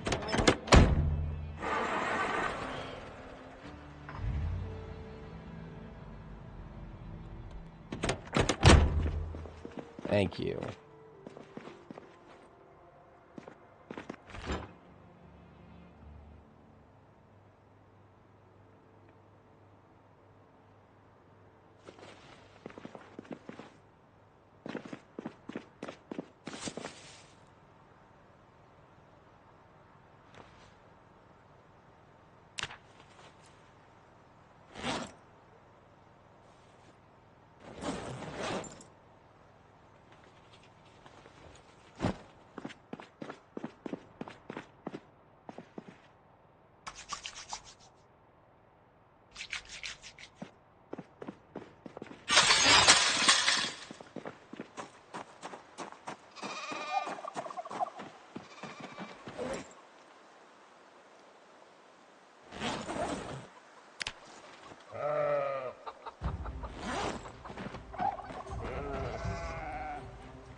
Alright, so Spiffo truck here is my gardening van. We are going to take it down here to get some dirt. I need some dirt.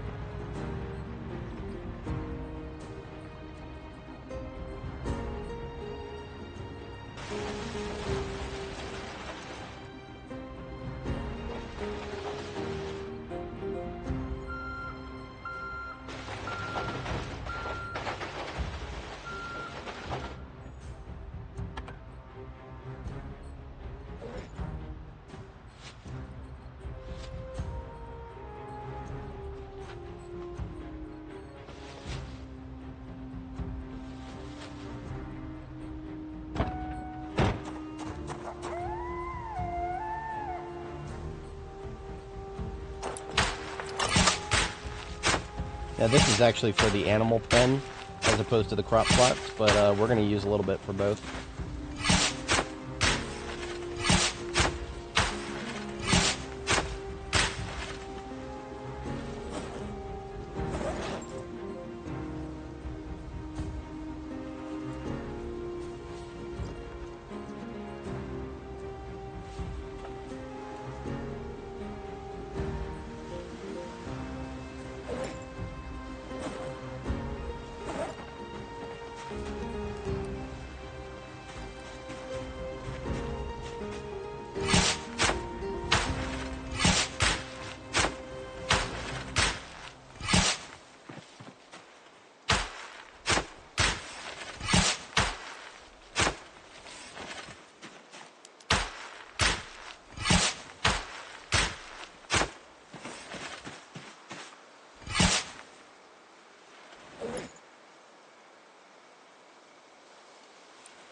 That's wrong. There should be 2 more sacks in there. Whatever. I think that's enough for now. It's bedtime. And as I mentioned before, I'm no longer letting the, I'm not letting the fact that it's early April tell me what to do. We've got enough fertilizer. We can handle it. Okay, maybe. Maybe.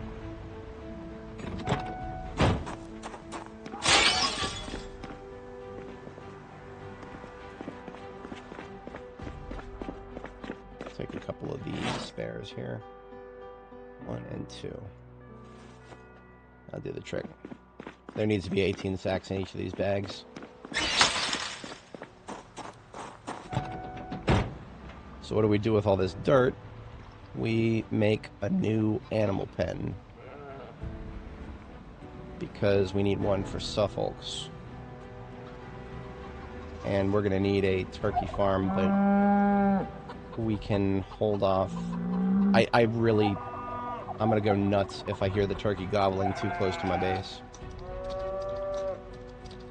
I'm going to have to think about that.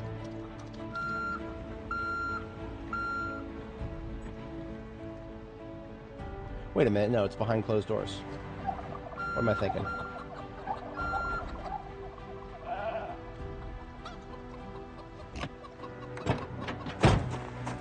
Okay, so we'll need to use this later for the, to make a Suffolk pen, but I don't need to worry about it in the immediate moment.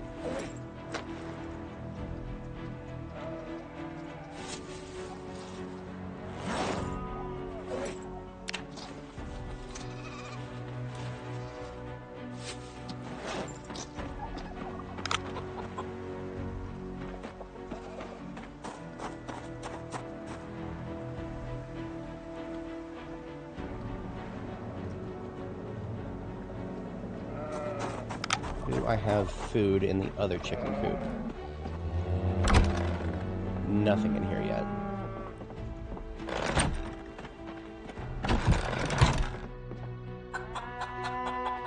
I never even gave the leghorns any water.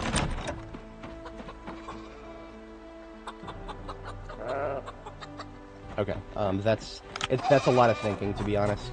That's a lot of thinking, and I need to go to bed right now because it is an hour past my bedtime.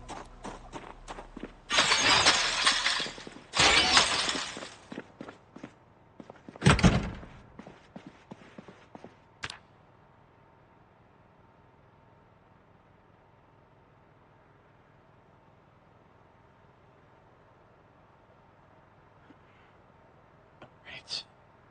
Next up on the docket. We probably should actually prioritize planting the crops over putting the animals in crates, because the animals they're fine, honestly. They will, they are going to be just fine.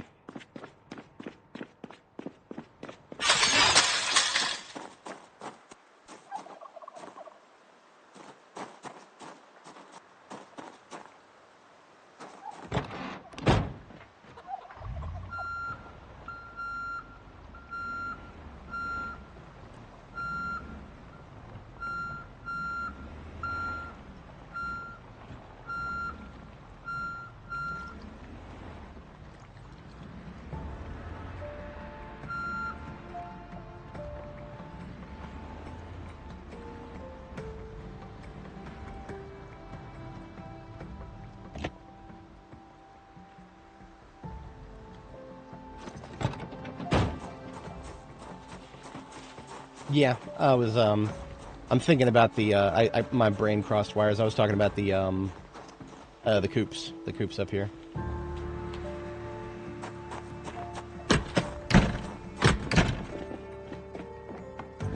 I can't remember which one of these lights I had put a battery connector in.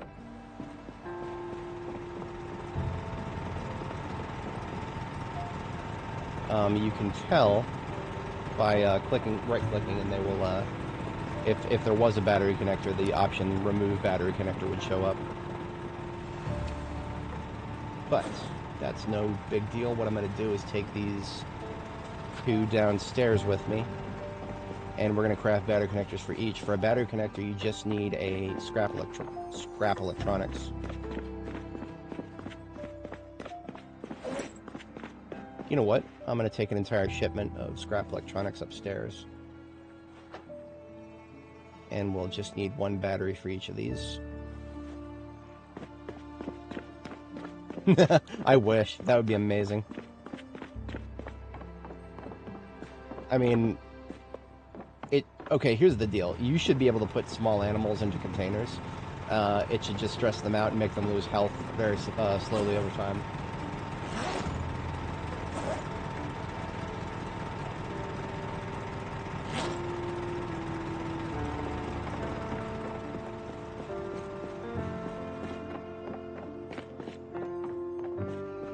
Alright, so we now have 2 floodlights in our backpack, 2 electrical parts, and 2 batteries. And with that, we've got lights to do some work in the fields overnight.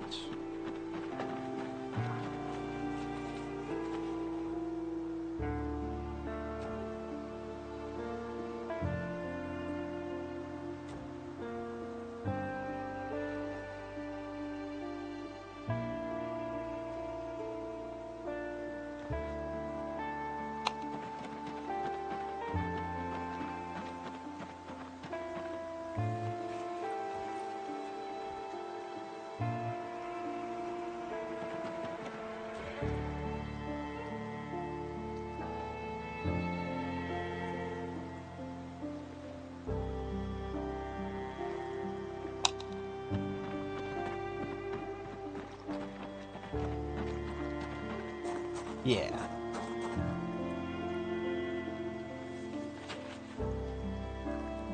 Okay, so I like to separate my seeds by month that they're supposed to be planted in. I've not been very good about that. Right now I just have a garbage bag full of nothing but seeds.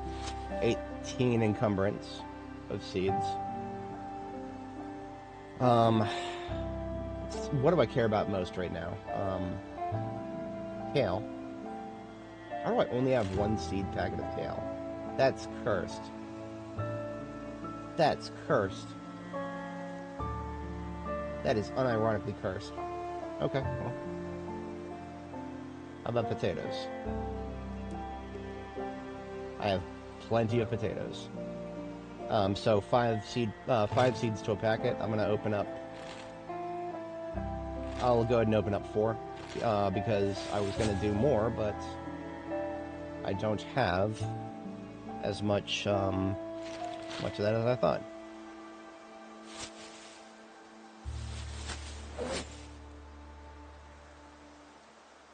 So I can confirm that I'm looking at the right planting season. If I right-click on plowed land and hit sow, it will remind me that planting season actually starts in February. Best month. April is allegedly a poor month for potatoes. Allegedly. Now that I'm in range of this garbage bag, if I hit sow... Oh, it doesn't show me, does it? That's right. These are all still in their bags. Oh. Is it seed packet opening time? Maybe not. It's actually 4 a.m. It's 4 a.m. And that's my second bedtime. So we'll come back here tomorrow with daylight. This will not be the last time that I need to work at night in the field. So.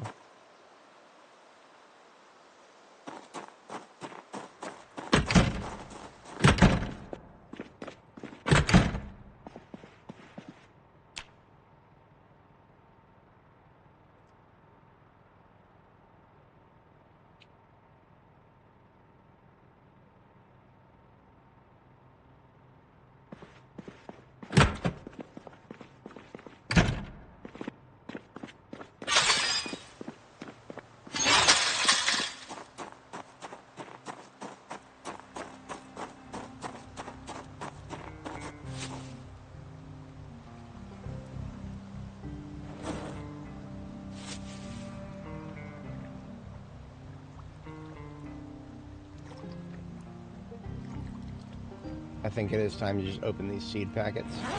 Because in my humble opinion, one of the easiest ways to see whether what season's crops are growable in is to just have the seed packet open and right click on a crop plot.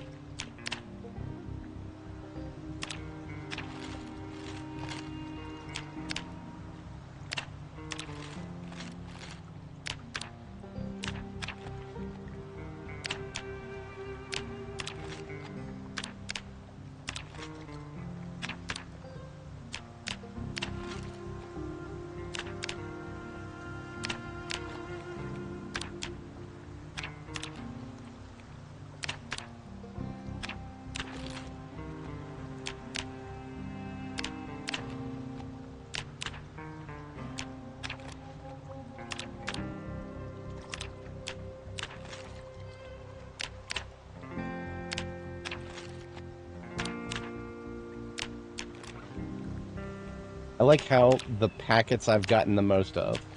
Fucking sugar beets. The things you can't even do anything with right now.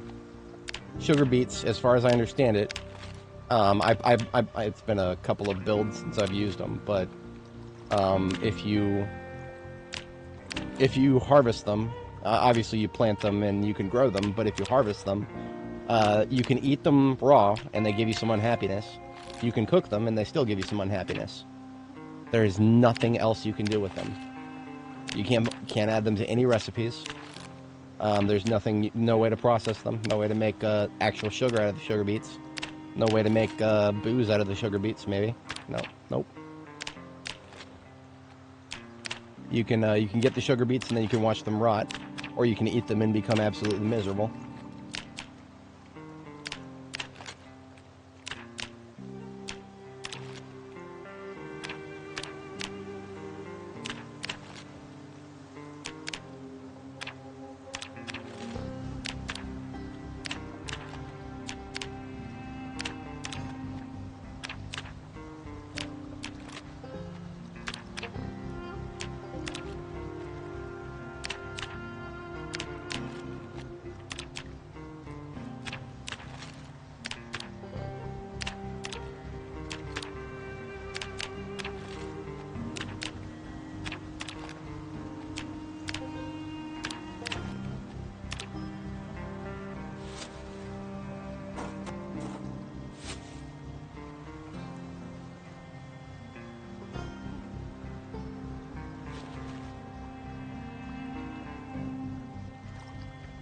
Okay, well, a paper bag is no longer sufficient for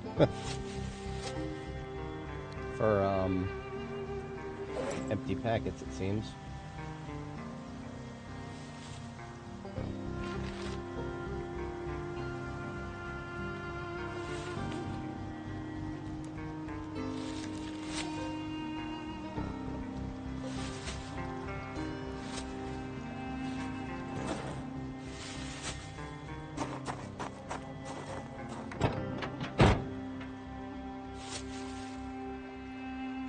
I like to put empty packets somewhere where I can check them if I need to, but they don't need to be accessible. I can put them in the glove box here. That works.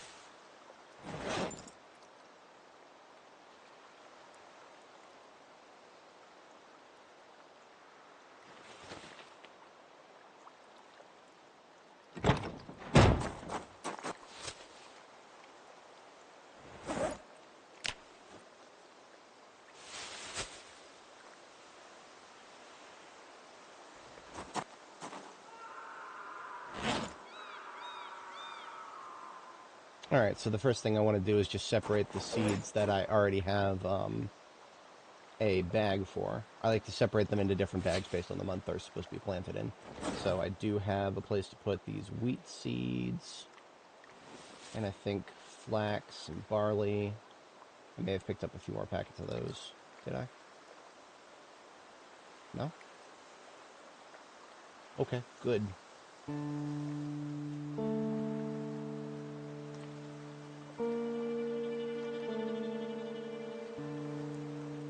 I can put away this garbage bag, or this shopping bag. I'm actually, I don't have a lot of shopping bags up here. Skill issue, I'm supposed to have a handful.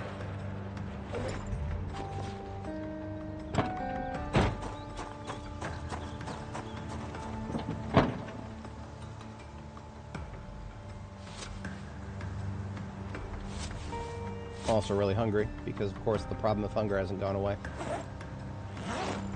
I'm gonna make the problem of hunger go away.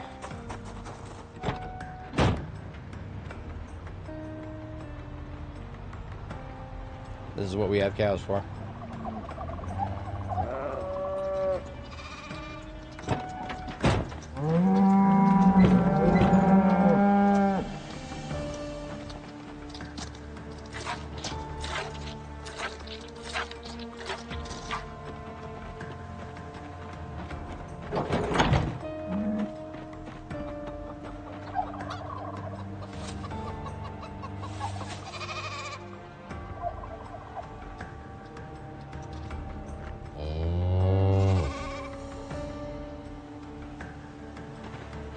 Alright, let's just deal with these, deal with the ones we brought back.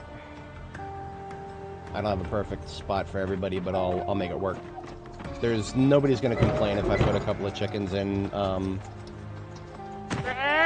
the wrong pen for now.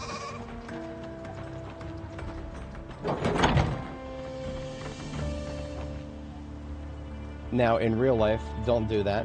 Don't put your chickens so close to your cows that the cows might accidentally step on them, because they will. Your cows are very, they can be kind and gentle creatures, but they are not very smart. They are not very smart, and they're not very precise with their movements. They can and will accidentally turn your chickens into a meat pie.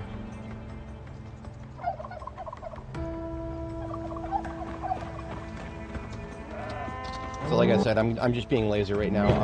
I don't want them to be whatchamacallit, stuck in this trailer, because then they'll get sick and die. But I also don't want them to I also don't want to sit around and waste too much time getting them put together. So here's I am going to use this chicken coop over here. This was always supposed to be my breeding coop.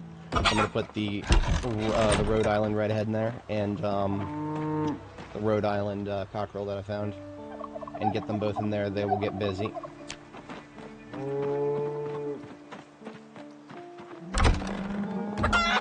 But they need food in there, so I can fix that. A single animal feed bag is probably more than enough for just 2 chickens for the moment. And these guys have still got tons of feed bags.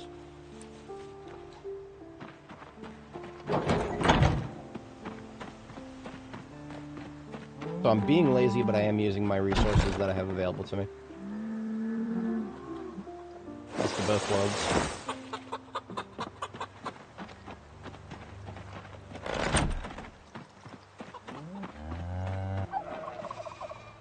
The turkeys are going to be a little bit more complicated.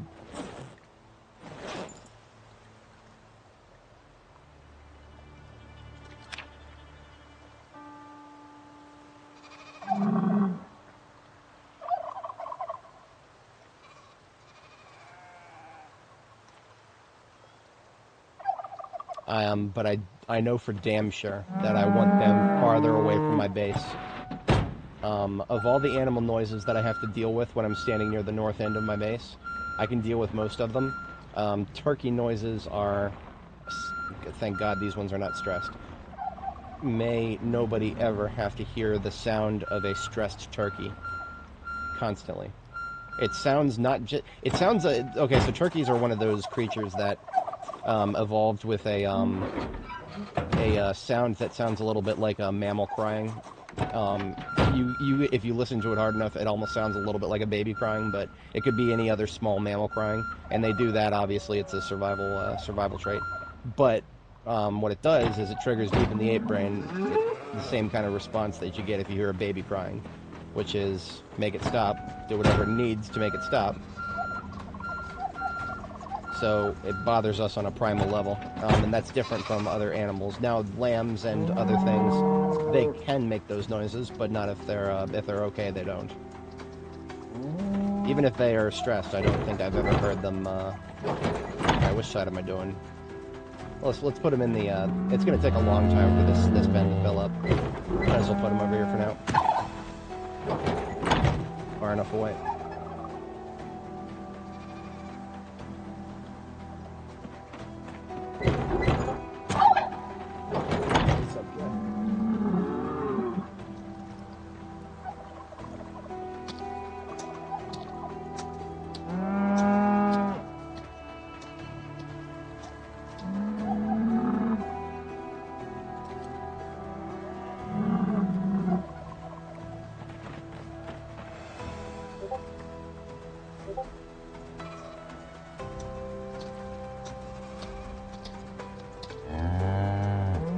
Oh shit, oh shit. Oh shit. I have received a notification. I have received a notification of deep interest.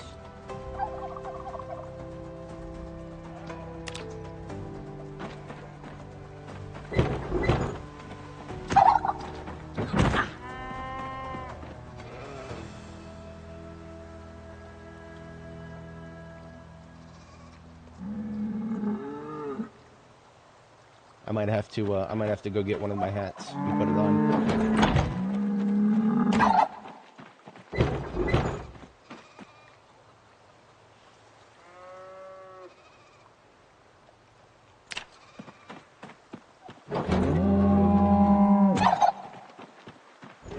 Okay. The animals are taken care of. I don't need another animal trailer back here. I can take this. I'm going to drop this down at the lot with the rest of the redundancies. Okay, so the animals we brought back with us have been accounted for.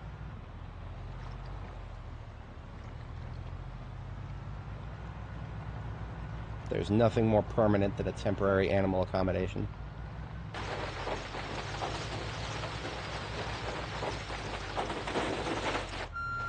Holy shit. How did we just no-clip through that? I was almost 100% certain I was about to collide.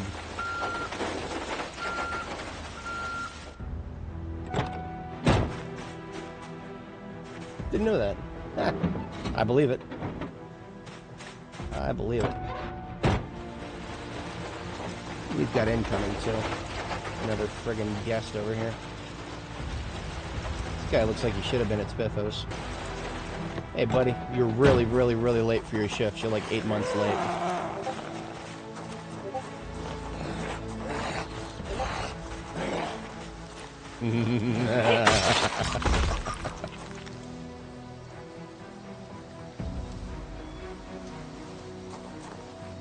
Oh, shit.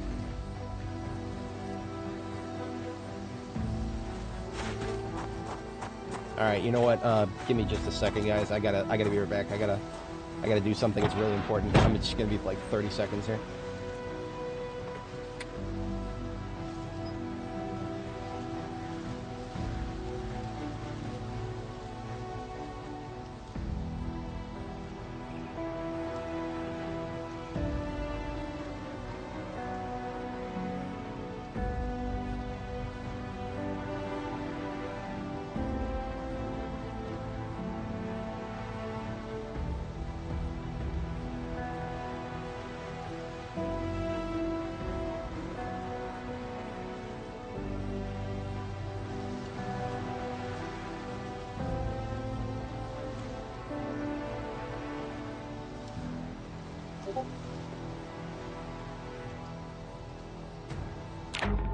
We're going to take a quick break from the game's music. We'll put it back on if it's still working later.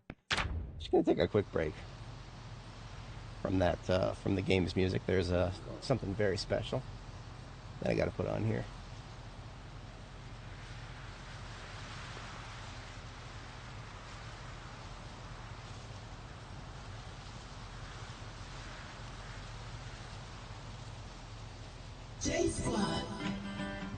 We gotta find.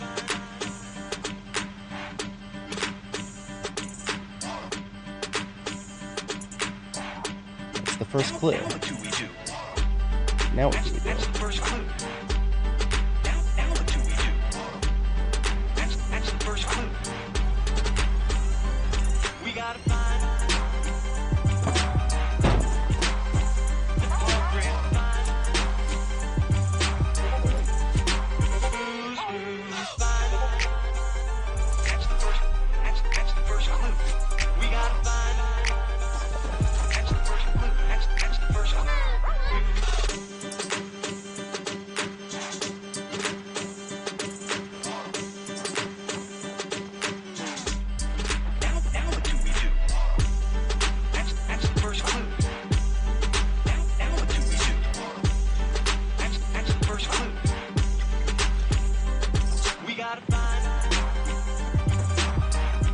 Find another, something else to plant over here. Oh, pumpkin's our best month, April, huh? Alright. We actually do some. We do actually have some that are best from April. I'm gonna do thyme because I can. I'm gonna be fertilizing everything in this row either way.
Cabbage next.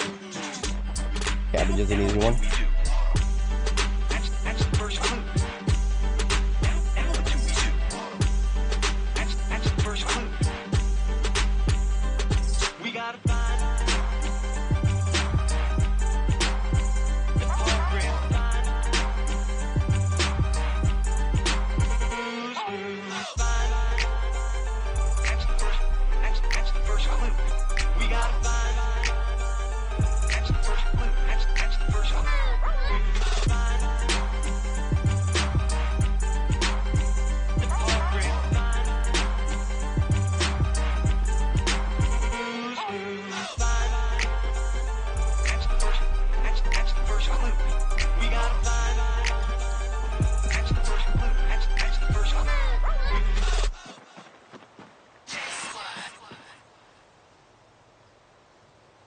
We have fun here. What can I say?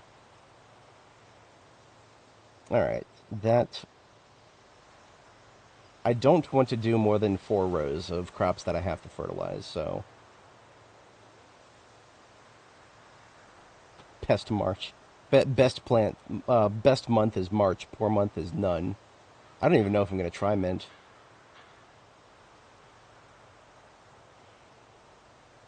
Yeah, okay, I am going to try whatever's still listed as a poor month for April. Oh shit, that's what I just planted. Oops.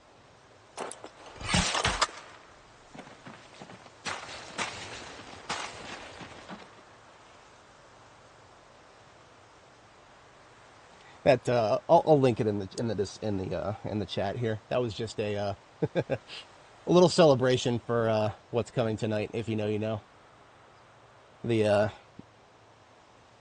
The weatherman is returning tonight, as it were.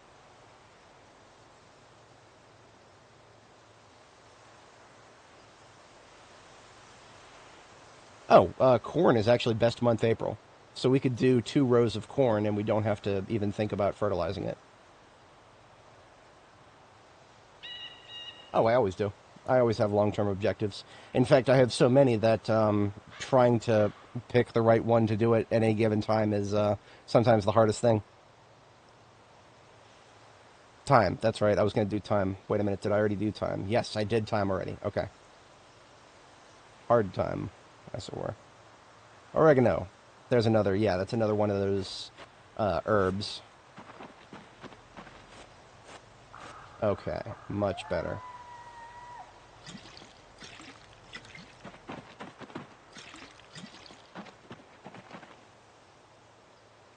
Yeah, it's just another live streamer. Just another live streamer who, does very different content from me. And he doesn't stream very often, so whenever he streams, I feel morally obligated to celebrate.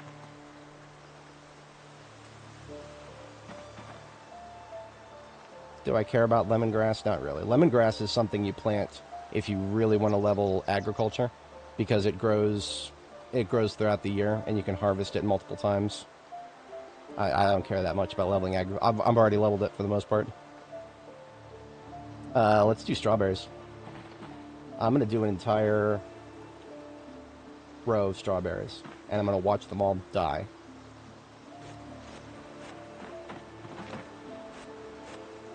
No, it's not going to die. We're going to fertilize it and compost it every single growth phase, and it's going to be fine. It's going to be perfectly fine.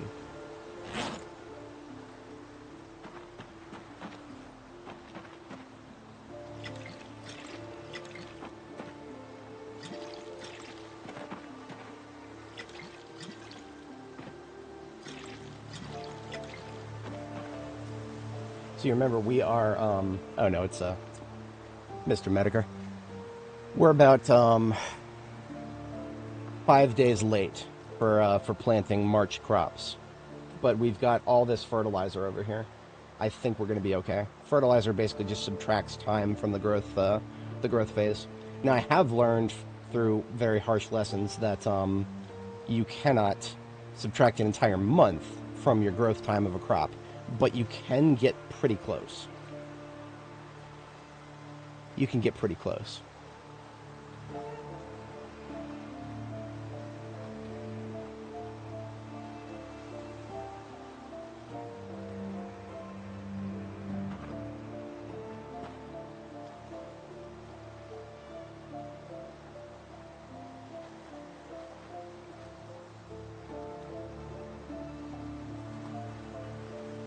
Wait a minute, did I have oregano already?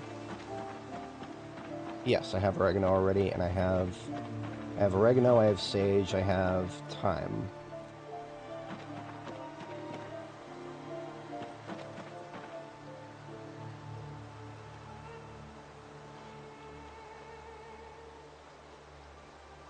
Parsley. Yeah, let's do a row of... Let's do parsley and mint. Yeah, let's just go hard with the stuff that we still have to fertilize.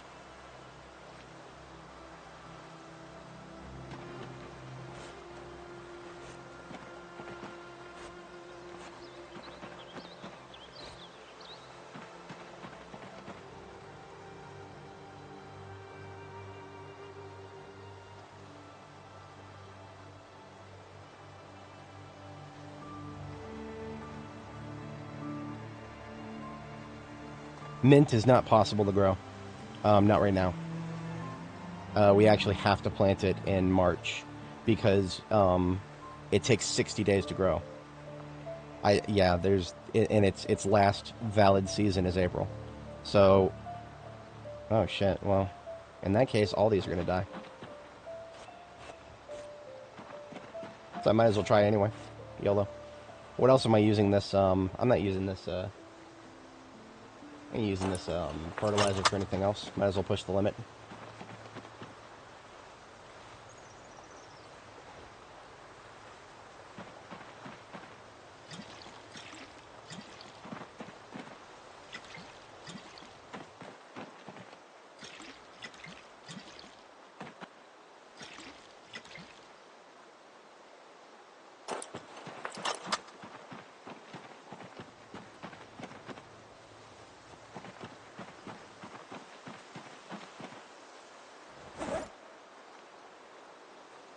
Okay, so we're at 1, 2, 3, 4, 5, 6.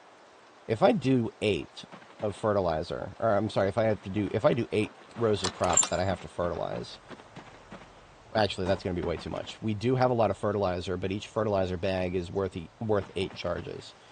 So basically, hang on a second. We've got 7 right now. 1, 2, 3, 4, 5, 6. We've only got 6. 1, 2, 3, 4, 5, 6 are planted. Let's do some math. That's 6 times 10. That's 60. We've got 60 crops that need to be fertilized. Let's just 60 divided by 8. Okay, that's 7.5 bags for each growth phase. We've got 10 over here, and we've got 4 over here. So we can fertilize it twice. Now remember, compost and fertilizer are separate things. So you can compost and fertilize. I mean, that's what I intend on doing, is composting and fertilizing.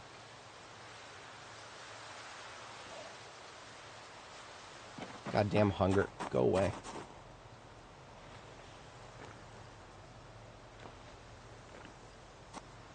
Alright. Let's just do exactly that. We may have already gone a little hard on the fertilizer, but or hard on the crops we have to fertilize.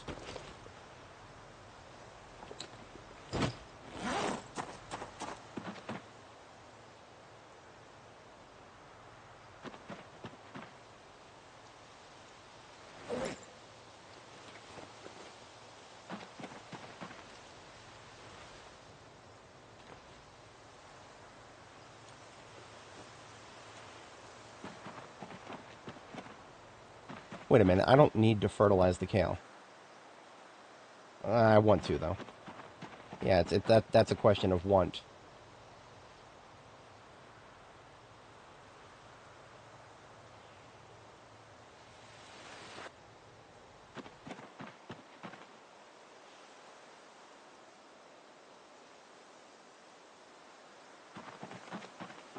Alright, so technically speaking, I'm challenging the game right now. I'm really challenging the game. A lot of these crops may die. But if my calculations are correct, maybe not. But I could be very wrong with my calculations, so.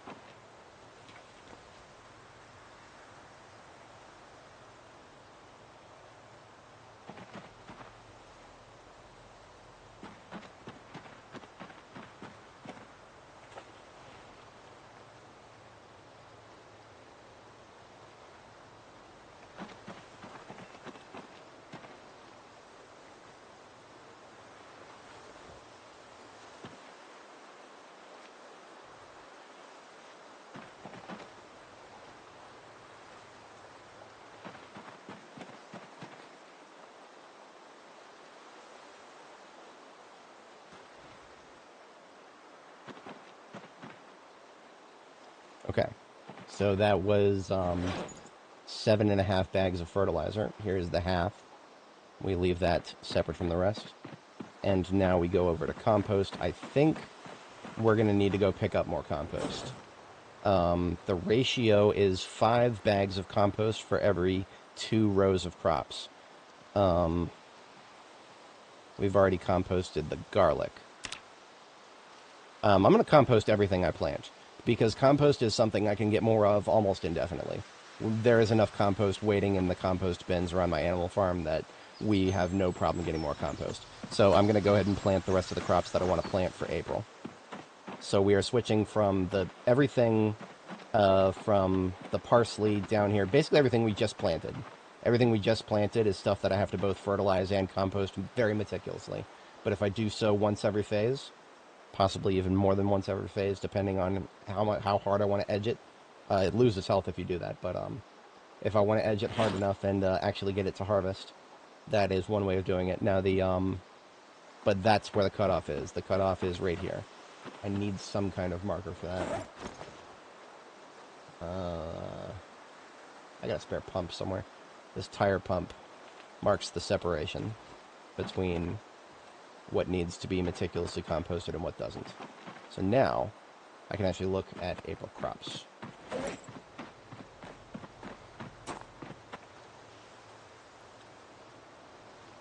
Or no, let me just get the compost out now.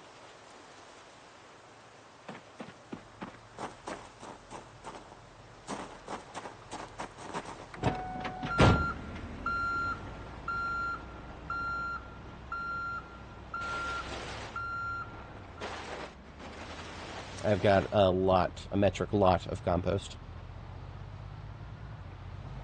I used the police station here as a temporary animal storage facility while I was still constructing the river base. So we have tons and tons of leftover bags of fertilizer that we had here because we were constantly dumping poo into the fertilizer bin. So that is 6 in my backpack, 7, 8, 9, and 10 on my person. And then there's another 5 there. So that's 15 bags total. What that gets me is 6 rows. And I have 7 that need to be done. So I need to go get at least 3 more bags of compost. Because it's basically I do my crops in rows of 10. So every bag is 4 charges.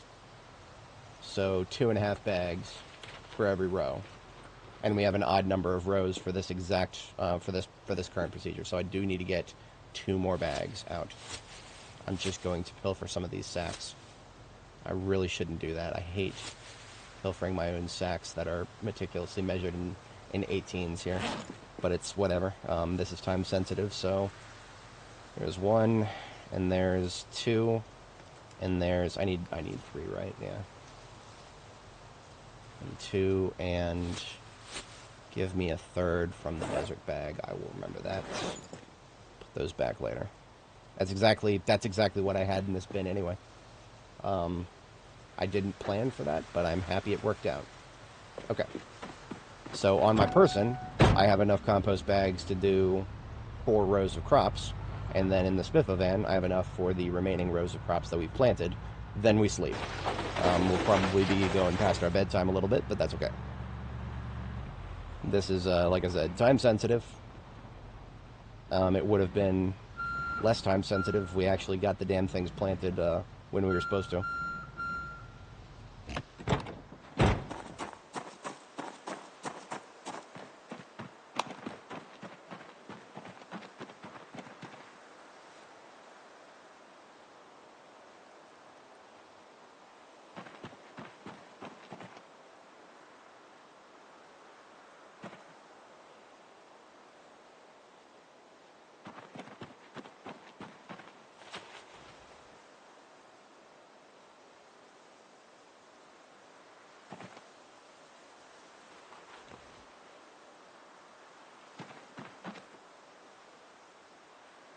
Okay, so there is 2 rows done with 5 sacks of compost. That leaves us with 5 empty sacks on the ground right there. And now in my backpack, I've got 4 for the next 2 rows, which are going to be done from here.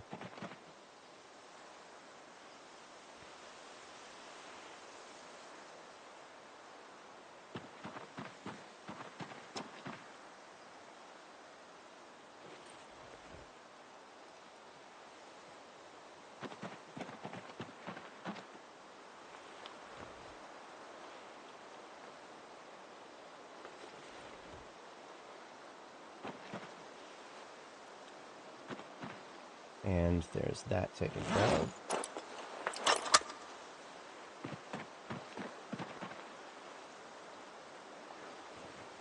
Now, if I had long-term planning skills that were a little bit better than this garbage that I have here, I would have left 5 sacks between every 2 rows of crops a long time ago.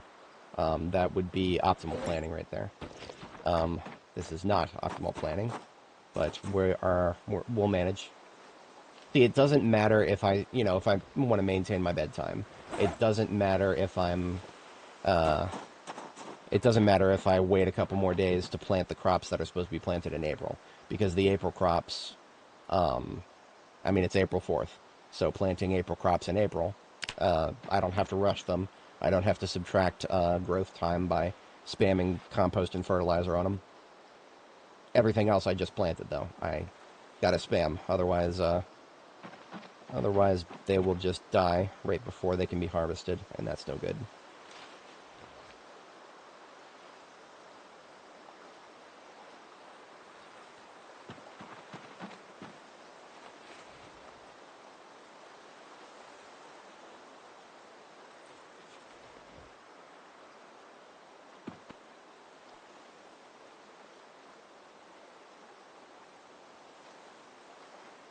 What did I miss? I feel like I missed something. Hold on. 1, 2, 3, 4, 5, 6. I'm an... What? 1, 2, 3, 4, 5... Okay, so I'm an idiot. I'm an idiot. I don't know why I felt like I planted 7 rows. I've only planted 6. Okay, so yes, there is a 7th row there, but that's a fall crop. This is the that's the garlic that I planted last year. The only crop that still functions like a winter crop is supposed to. Okay. Anyway, I overthought it. That's no big deal there. Nothing new there either. I'll just put away the extra compost. Oh no, I have extra compost. Threaten me with a good time. We'll use all of it. I don't know why the music stopped right after I turned it back on, but that's what Project Zomboid does right now. The music is beautiful and everybody loves it, but then the game stops playing it because unstable beta stuff. The Spiffa van can chill here for now. I just want to put away the seed bag, or do I? No. No, that's fine. I just want to not be hungry. Yeah. That's what we got these fountain cups full of milk for. Okay, bedtime.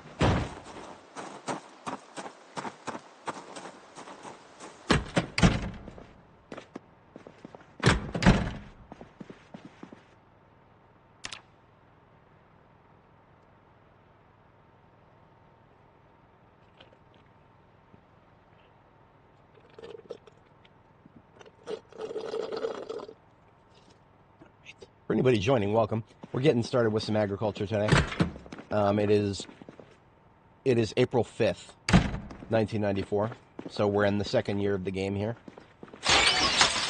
Got ourselves a lovely custom base built inside the river. We're just north of the whatchamacallit, the Riverside Police Department in the town of Riverside.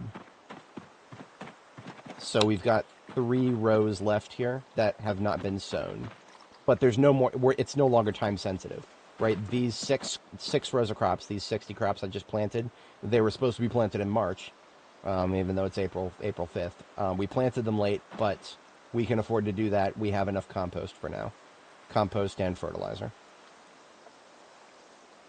I may actually go and collect some more fertilizer after we get everything planted, just so that I have more, because at this current rate, I actually will use all the fertilizer I brought back. And fertilizer is bulky. This every single sack of this, 5 encumbrance each. So if you try to stockpile that, that's going to be a strain in your logistics. And our logistics are strained more than they've ever been before because of the current build of the game having vehicle sizes nerfed. Corn was a no-brainer. I wanted to plant corn. Corn is one of those things, after you harvest it, you can do all kinds of things with it. So we're going to do 2 rows of corn. I'll just get it planted tonight and then watered. And then we'll do... I'm not going to do green peas this year. I mean, green peas. Actually, green peas are one of the more useless crops. Once you harvest them, the number of recipes you can add them to is surprisingly small. Like soups, and I think that's it. I tried adding them to things like, I feel like you should be able to add green peas to a salad. If my memory is not mistaken, we actually can't do that. So cabbages, we're actually late for the best month, right? So cabbages says best month is March and May. I don't understand that. Why are the best months March and May? In any case, April is a valid growth month. So we should be able to plant 1 row of cabbage and 2 rows of corn right now. And I think that I'm going to feel good with that. All right, that's what we're going to do.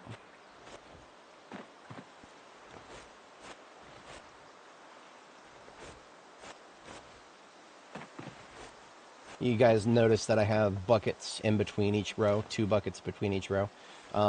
What that basically is each bucket is 10 liters. Each crop is 1 liter to be, 2 liters to be filled from 0 to 100. So each bucket is half of these 10 crop rows. So 2 buckets equals 1 full row watered from 0 to 100. Now there's some floating point math problems there. One of the crops is only getting watered to 90 out of 100. Fine, not that big of a deal. If I think too hard about that, I'll go nuts. I have learned to live with this game's floating point math errors. And we're just doing corn for the last 2 rows. We're going to probably staple on some more rows to this. We can always just put more sand and dirt down and get more rows.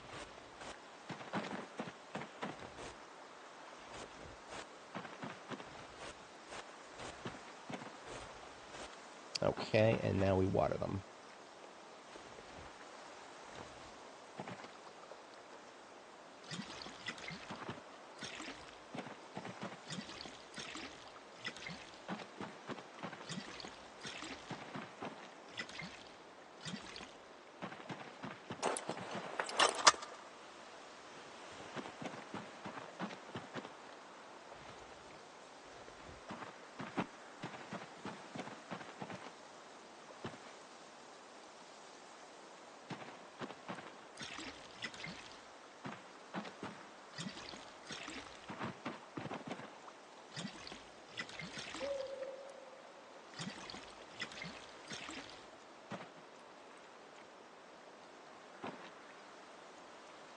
Okay. That is every crop that we can plant has been planted and watered. And we are about an hour late for our second bedtime. That's okay. Everything about this, yeah, this garlic, it says almost ready for harvest. It's still weeks away. That's okay. Now, let's just say that we had no rain at all for like a couple of months. Or no, a couple of weeks. Or even just 1 week. Just 1 week without rain. That's actually enough for some of the sensitive crops to start having problems. So instead of the buckets, filling up the buckets would be one way. That's when I actually start using these backpack sprayers. These can fit 16 liters. You can get a bigger bucket than that, but the only bigger bucket than this is the one that weighs... The bucket by itself weighs so much that if you fill it up, it's actually really, really hard to pick the damn thing up after filling it. So I can't just like leave the large bucket out and let it fill with rainwater. It's almost like trying to pick up a refrigerator. It's so heavy. So the backpack sprayers are actually one of the most efficient ways to fill it up and then actually be able to pick it up after it's filled. A little bit of a niche problem there.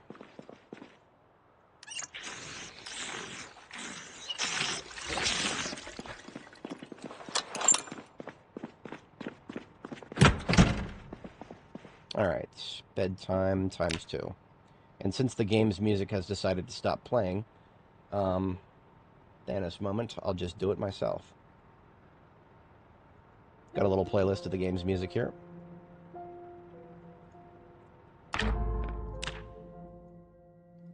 Whenever the music stops playing, it'll actually start playing again if you trigger the combat music. You don't need to do that. It's fine. I've got a couple of other things to do. We will need to do a patrol. So combat, if you're here for the combat, we do have some on the docket because, well, we've also got a lot of loot sorting to do. But before I bother with loot sorting, I want to do a local patrol, and I need to go get some sand. This is where I have the dirt that I collected the other day. This dirt, the purpose of this dirt was to build another animal pen, but I decided against that. I decided against that for now.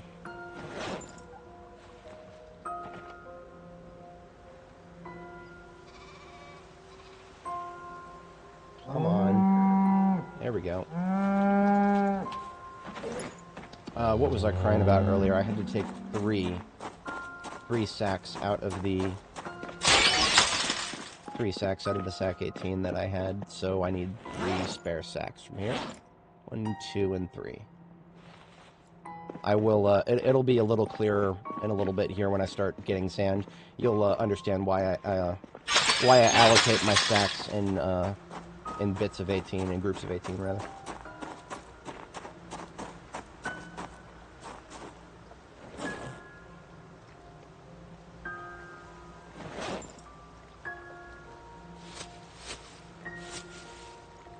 There it is. Okay, so this one needs to have 18 in it. That fixed that problem. So what we're going to do is the way this works when I make more crop plots, just kind of expand it in the general this way direction. I alternate, but I surround a row of dirt with a row of sand. So this right here, it doesn't quite look the same because the edge is kind of faded here. But this is really just, this is no different than this. The tile that I'm standing on functionally is no different from this tile. So I can take some of the dirt that I already have and just start doing a row of 10 right here. Now it's going to look really weird because the shoreline doesn't redraw automatically. Just a weird glitch. So it's going to look funky until we leave and come back. When we come back, it will look proper. Alright. So I can just leave the backpack full of dirt sacks on the floor. Come back for that later. And now we need to go get sand. So in here, I've got my Desert Alpha bag here. It's a military backpack with 18 sacks in it. There's that magic number again.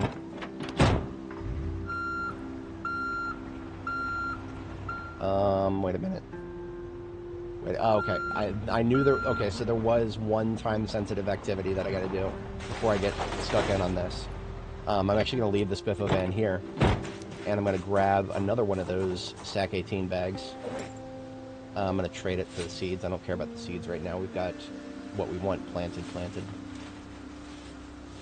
And we're gonna take another one of those. Yeah, just gonna take all 18 of those.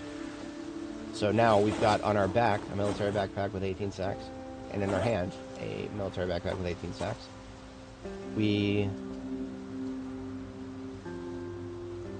That's good. That's good for now. I'm going to take one of my spare trucks that I don't have a use for right now. The Foss Oil one right here. It's got a perfect trunk, but it is not currently purposed. This is one of the reasons I have a parking lot full of vehicles. There is a purpose for everything here and there, but I want to grab the ones that I left on the floor here, these sacks. These are incremented by 5.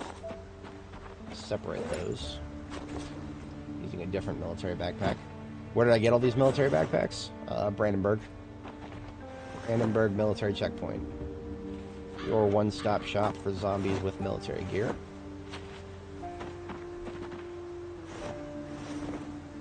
Alright, so there's 15 sacks. So these 15 sacks I just picked up are going to be filled with fertilizer, compost rather. And the reason this is somewhat time sensitive is the compost in these composting bins at the animal farm up here. The compost, what's the right word? It decomposes first in, first out. But then it takes time to get the next batch in. So I need to empty it now and get the next batch cooking, if that makes sense. 1, 2, 3, 4, and 5. Do it 5 at a time. I left the truck running intentionally because its battery needs to charge.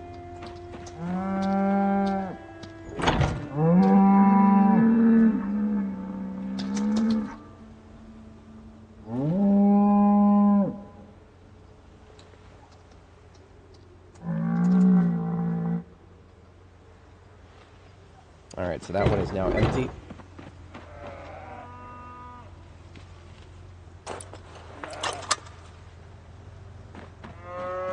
Now, in the compost bin is still full of stuff to compost. It's got 51 units of cow turds in it. But now that I've emptied it, the cow turds that are in it are cooking into fertilizer now.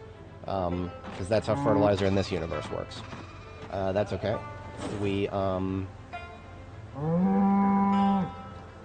gonna go get 5 more sacks from my spare sack container. Because I think I have that. And if I don't, I can actually make some.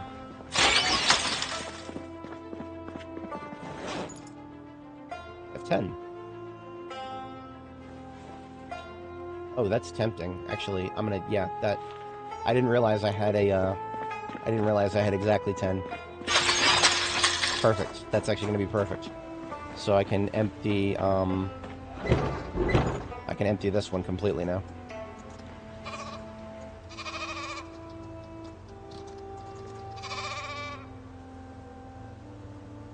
Wait a minute, why is this one still refilling? Okay, that one just did the thing that it used to do. So it's still there. It still does it sometimes. You see, this one was full, but then as soon as I emptied it, some more compost, like, instantly finished cooking. I don't know why it does that sometimes, but not other times. It's inconsistent, to say the least.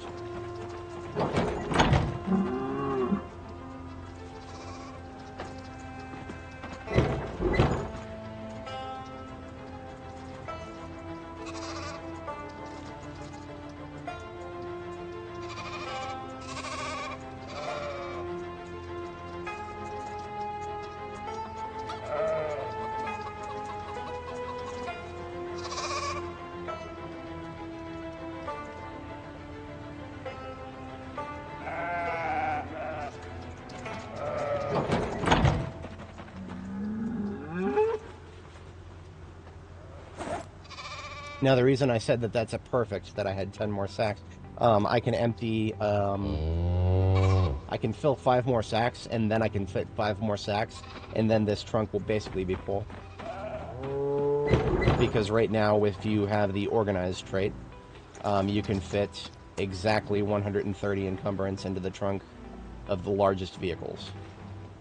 All of the largest vehicles. So there's actually no benefit right now. There's no benefit to using a step van at all.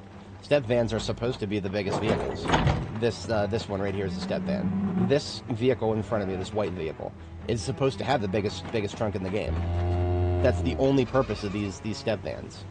But right now, ever since the multiplayer update, all the heavy-duty trunks are the same. They have a baseline of 100, and my trait of organized bumps that up to 150. I don't know why it's like that, but it is. And the fact that the devs didn't see fit to address that in a hot fix, that made me sad. That made me sad. And we've had radio silence from them since then, so we might not be seeing any hot fixes on that. That's okay. So, Fossil Truck is now a composting vehicle. That being said, I don't need a dedicated composting vehicle. In fact, what I need is to allocate those bags of 5 between the rows. And I also need to kill this asshole who decided to show up at my base here. Can you not die in my parking lot, please? Right over here. I'll bully you. You can tell me in one groan why you thought this was a good idea.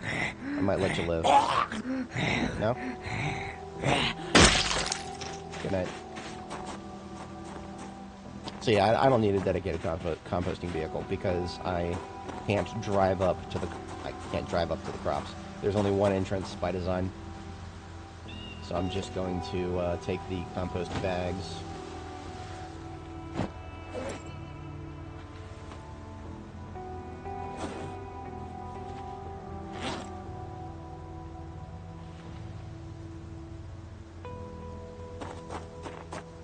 And put them in groups of 5.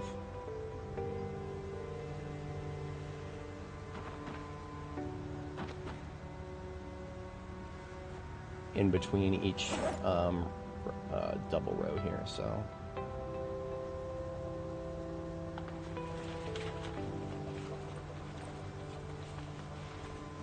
So the way this works is these 5 bags are enough to make sure that all 20 in these 2 rows are composted when they get to the next growth phase. So you can compost a crop once every growth phase. Now these crops, there's 3 different ones in these 2 rows. So I'm going to be using this compost at a different rate. That's okay. It's there. It's meant to be used. How's it going today, Hassan? We are doing agriculture today. Lots of agriculture.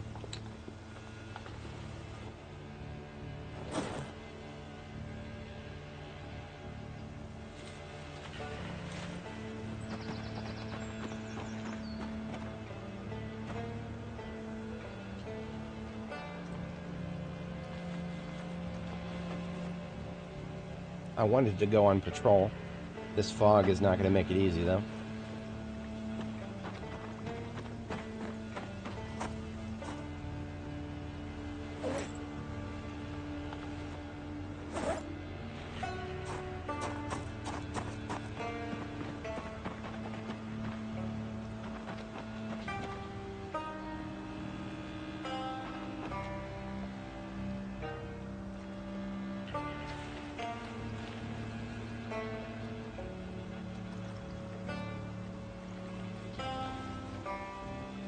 Oh, hang on a second. Did I get this one composted? No. I stopped at this point. That's why yeah. The tire pump is actually there to remind me of that. ARM architecture. Nope. It's just like a vegetable. No, so I didn't learn anything about ARM, and I don't want to. I focus on AMD 64 everywhere whatever I do try to learn, which emphasis on try. Whatever I do try to learn is x86 and i386 and AMD 64.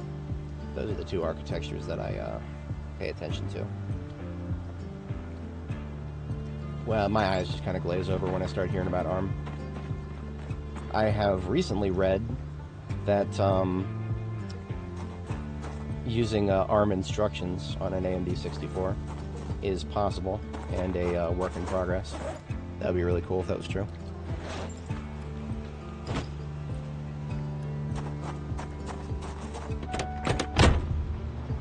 Okay, so we delivered all the compost we just picked up.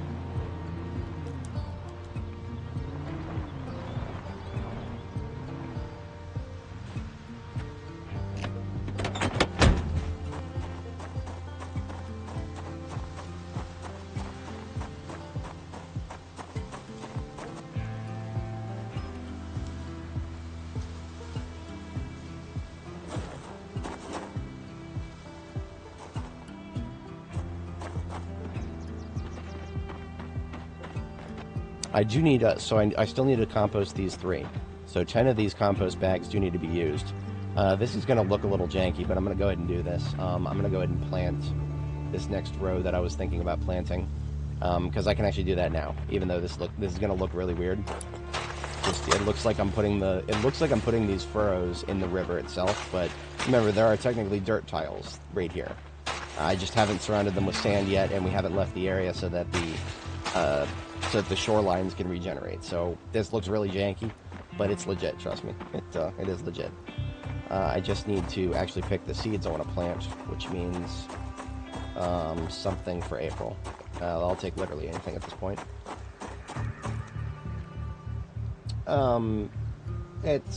Those are different instruction sets, if I remember right. Do I still have my manual? I might still have my manual here.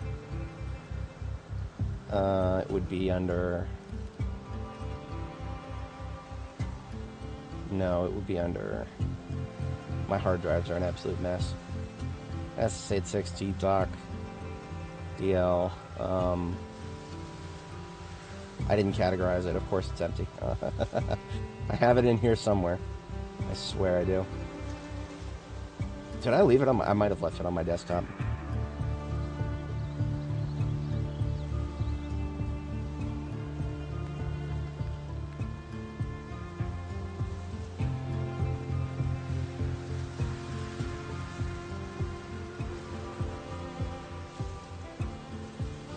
Yes, this is it. So, but that's i386 right there. That's i386. I'm looking for AMD 64. I should have that too. I should have that. That's not it, is it? No.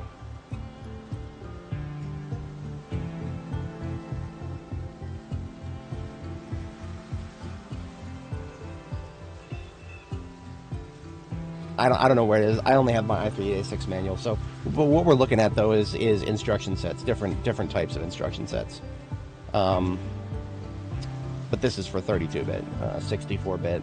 It has different names for some of the instructions, and of course, obviously, the instructions work in different ways. I couldn't even begin to explain how they work in different ways, but there are, yeah. Sorry, I wish I knew more about it. There's a reason I picked up the manual and then forgot where it is. It's because I don't know that much about it, and I have not been able to put a lot of effort into learning it. Props if you can actually figure it out, because I don't have the math brain for it. Oh, come on now, wake up, Spiffovan. I did come down there to find seeds to plant, but you know what would be even more useful is actually separating the seeds based on planting month, like I said that I was going to do. And we can do that at the gas station because we should have, but we don't. I was thinking the gas station would still have some plastic bags. Of course it doesn't have any. It does. I threw them in the trash, but I didn't delete them.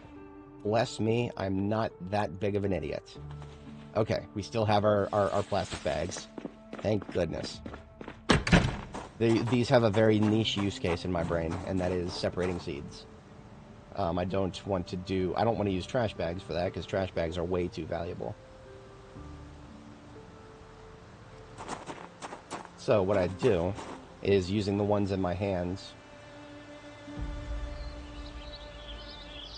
I'm going to name this one, I like to do it by number first. So we're going to do 03 March seeds. We start with the month number, 03, so that it sorts alphabetically in the list there. And then we're going to do 04 April seeds. And then we're gonna take the rest of these plastic bags that I should have had all along instead of leaving here like an idiot. I should have left them in here. I'm gonna put them in the glove compartment so we can grab more later when we want to sort the rest of them.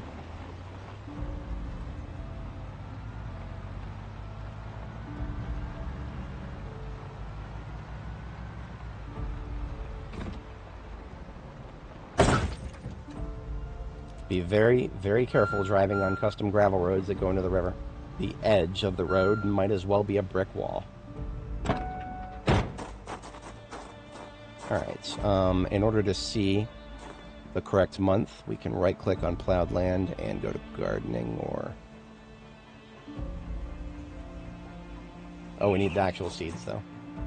So let's take the seeds...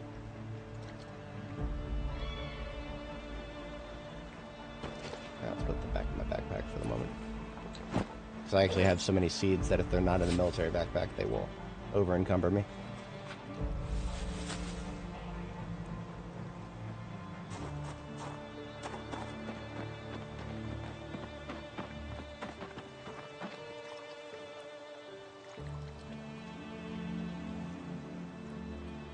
Alright, so all we're looking at is best month.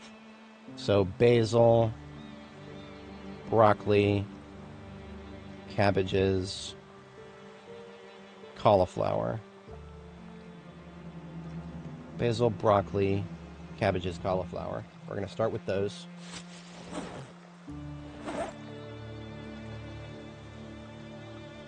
I don't trust myself to remember more than 4 at a time or so.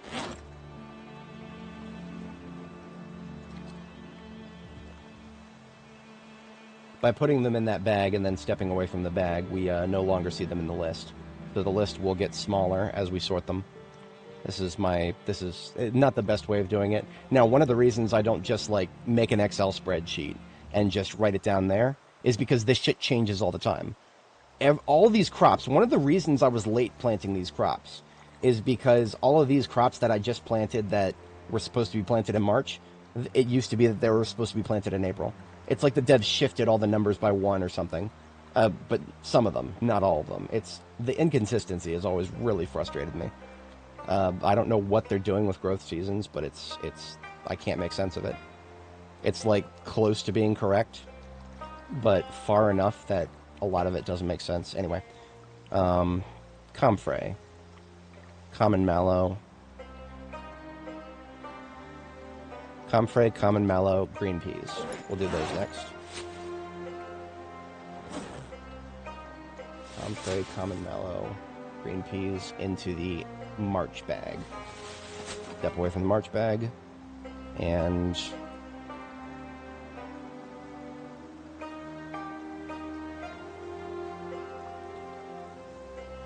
lettuce, mint, oregano, parsley, potato. Lettuce, mint, oregano, parsley, potato. Lettuce, mint, oregano, parsley, potato into the March bag. Look at how much shit you have to plant in March. These are all... Remember, I'm sorting the seeds into this bag based on what is supposed to be planted in March. There's so much that's supposed to be planted in March. This shopping bag might actually not be big enough. I might have to go get like a duffel bag or something. Anyway.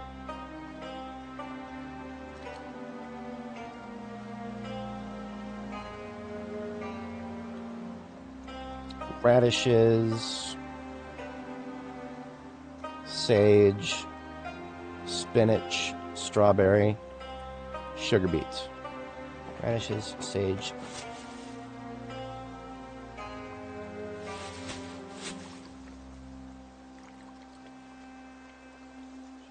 Radishes, sage, strawberry, sugar beet. I may have missed one.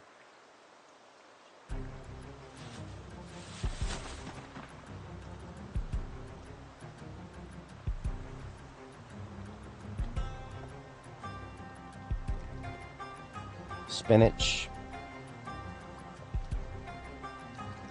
thyme, tobacco. Spinach, thyme, tobacco.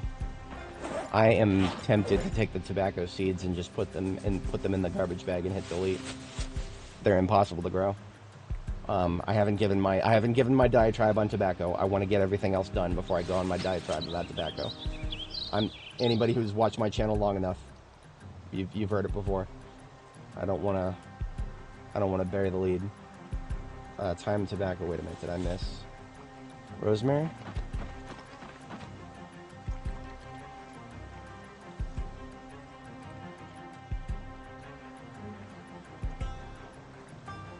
Spinach.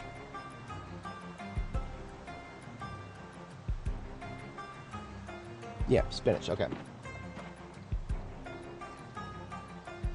See, the way I figure it is if you learn one, Hassan, you'll probably be able to pick another one of them up a lot better than just, so if you're gonna learn one, ARM is probably the best, because I know a lot of people who talk a lot more about ARM than they do other things.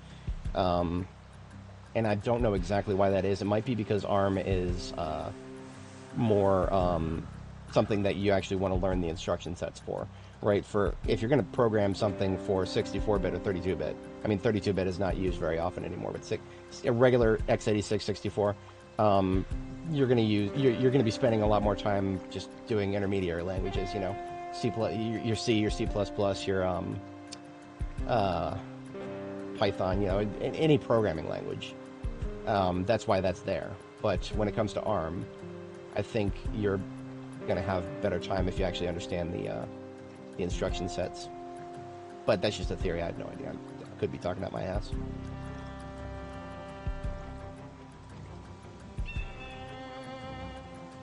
Wait a minute. No. Other way around. Spinach goes in there. Okay. I can now put away this bag full of March seeds because we are done with it.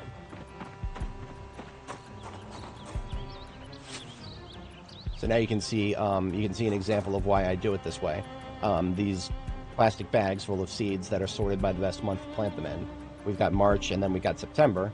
I'm just going to fill the rest of those out now. Starting with, we've got April next. That's what's in my other hand here. But this is going to get progressively easier as we go on, because the biggest planting month now seems to be March. The second biggest is probably going to be April. So we've got chamomile, chives, cilantro, and corn.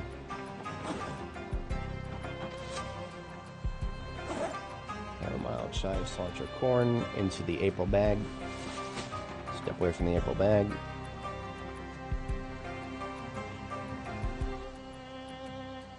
Cucumbers.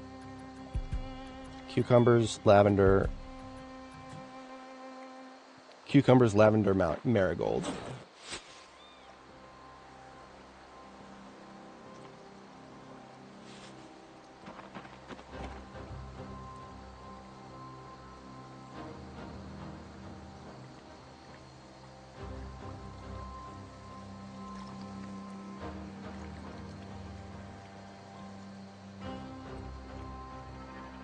Okay, going straight down to pumpkin, rose, sunflower. Pumpkin, rose, sunflower, watermelon, zucchini.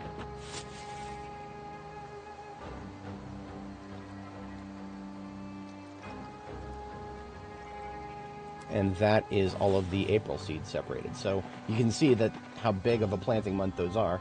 All the rest of the months, aside from... So we've sorted September, March, and April. Those are your 3 big planting months right now. Everything else, this is it right here. And then these are going to be kind of, you know, a mix of May, June, July. I think I even saw in August. Yeah, I think onions are August.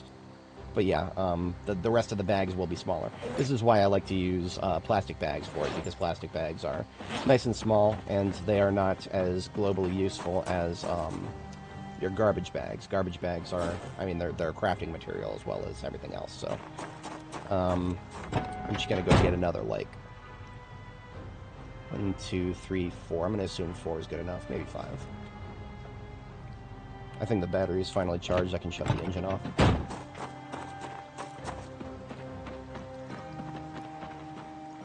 You know what else needs to be charged? My hunger. Have another drink of milk. Well, we finally stopped gaining weight at 88 kilos, so we are 3 kilo overweight. She is a chunky girl, but that's okay. She will cook those calories off. Our girl has no problem losing weight. Let's just do May next. That's going to be bell pepper, jalapeno,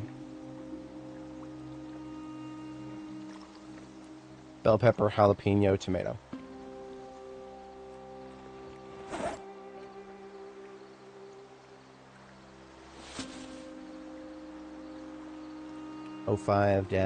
-May seeds. And we're already done with it. Those are the only ones for May. So on to the next bag here.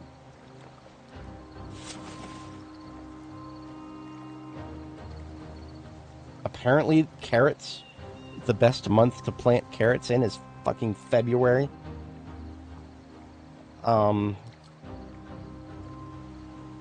February or June.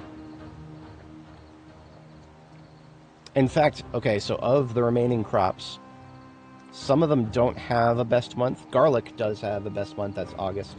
I'm just going to go ahead and call this bag right here August. August is 8.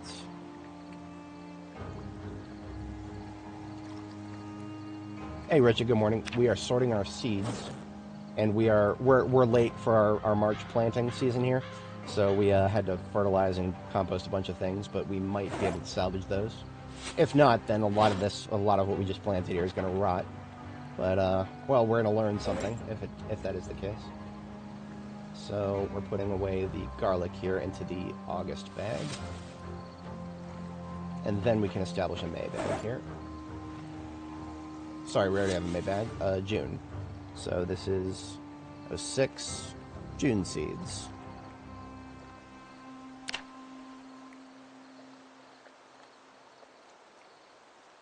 And carrots can be planted in either February or June.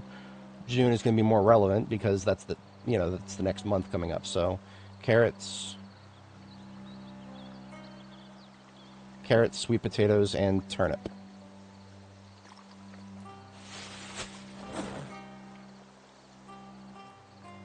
Into the June bag. Now the rest of these seeds don't actually have a best month. If we look at leeks, for example, it just says best month, none. So theoretically, I could put leeks into the... I could put them into as early as the March bag. I don't really want to, but we could. And lemongrass, I don't care about lemongrass. See, both leeks and lemongrass, their planting season starts in March and ends in September. Lemongrass takes 60 days to grow, but can be harvested multiple times.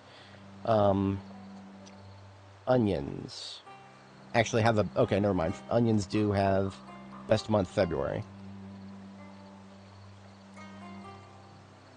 And we are definitively outside of the range for that.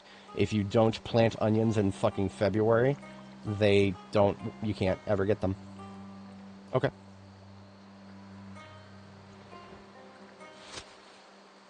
So I'll rename this one to O2 February Seeds.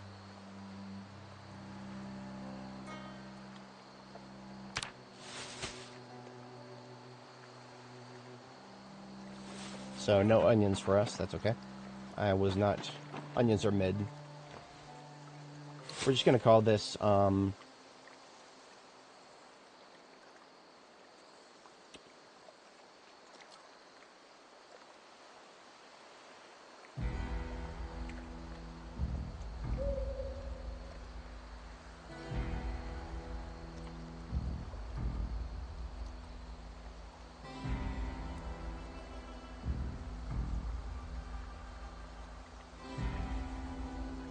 okay, that's a stupid shorthand name.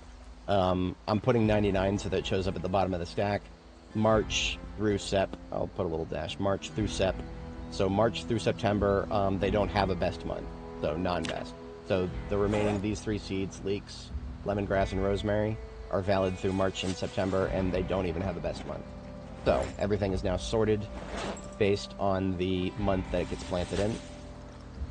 And I can show you guys exactly why I did that now when I put them in the back of my gardening van here. Look at that, they show up alphabetically for me. And that is very important to me. The only thing that I could do to make it better is make it so that they actually show up alphabetically in the list on the side here.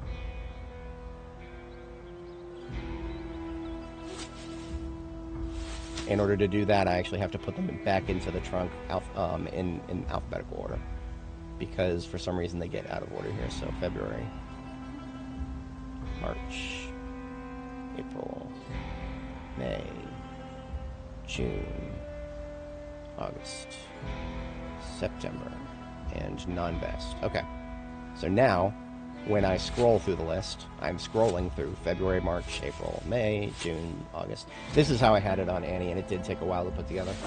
But in my humble opinion, this optimizes things for me in the future. I don't have to put anywhere near as much brain power into thinking about this next time I go to plant something. Which is gonna be not now, right? Hang on.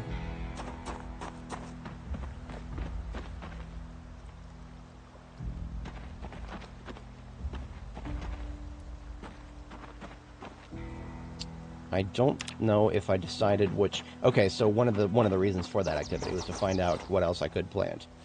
I could plant any one of these. Leeks, lemongrass, rosemary. I didn't plant rosemary already, did I? Hang on. Thyme, kale, potatoes, sage, oregano, strawberries, parsley, mint, cabbages, corn.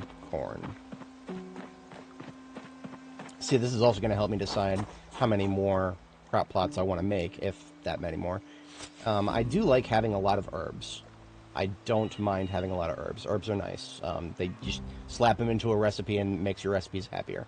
So, honestly, if I were to go plant 5 rosemary and 5 lemongrass, I wouldn't hate myself for it. But let's take another look at the April seeds. I could plant any one of these. I could do a row of pumpkins. Pumpkins are less useful. I don't want to do a full row of pumpkins, because pumpkins, you get to do... Oh, okay, hang on. Let's look at the crafting menu. Okay, so pumpkin. I did a search for the word pumpkin. You can carve it. Of course, that's a Halloween thing. Slice it, smash it. So what does this tell me right here? Slice or smash? That means that there's 2 different forms of pumpkin to add to recipes. You can add a slice of pumpkin or a chunk of pumpkin. This is the same as watermelon. Watermelon has the same thing. So if we, instead of pumpkin, if we do watermelon, we can either slice it or smash it. I've done this before where if you slice it and then smash 2 others, you've got 10 chunks and 10 slices. Those count as different ingredients in your fruit salads. So if you know, adding things to a recipe like a salad, you want different ingredients. The more different ingredients, the more happies you get. So that tells me that pumpkins are basically just like watermelons in terms of how useful they are for recipes. And then I think there's also other things you can do with pumpkins directly. What I want to do now is search for required items. Damn. I guess not. Okay. I thought there was something specific you could do with pumpkins. You know what? I want to take a look at something real quick. This is going to help me decide what to plant. We've got on the second floor of our base, we've got all of our drying racks. All the various drying racks. That's leather. Where's, here it is. Small plant drying rack.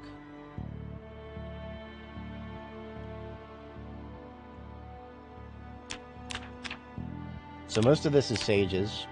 Some of it is for things like roses. We could try the petals. I don't know what you'd do with that, but we could plant some, find out. Dry grass, green peas, habaneros, common mallow. You see, a lot of this is really straightforward. You dry it, and then it doesn't go bad. When you harvest it,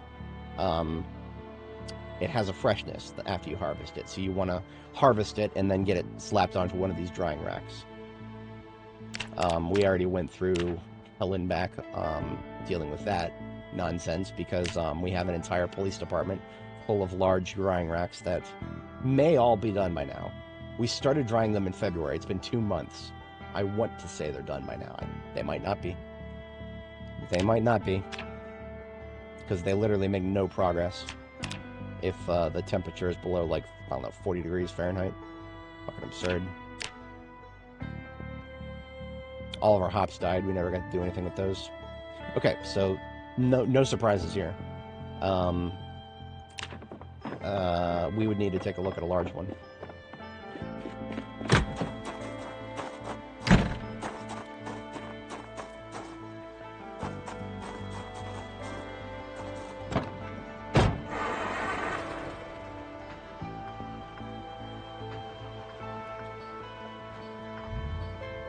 '97 engine quality, everybody.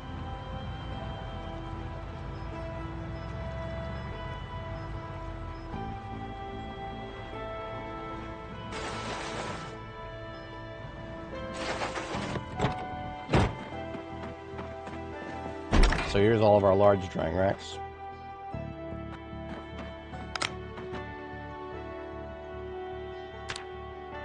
Wheat, tobacco, sunflower is a large crop. Okay. Rye, hemp, flax, corn, barley. So corn and sunflowers are the only things that are going to be relevant to us in the not-too-distant future here. And the ratios are all the same. Okay, so there's nothing to do with pumpkins. We can't dry the seeds somehow. I'm not missing any drying racks, am I? There is no medium plant drying rack. There is only a... Yeah, if I look for the word plant.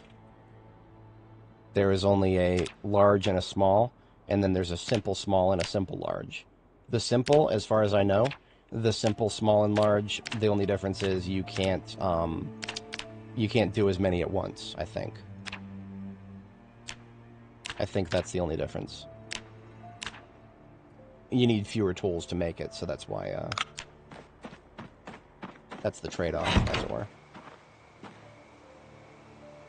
I want to be able to pull up to the front of the police station. I'm actually going to park these on the side lot instead.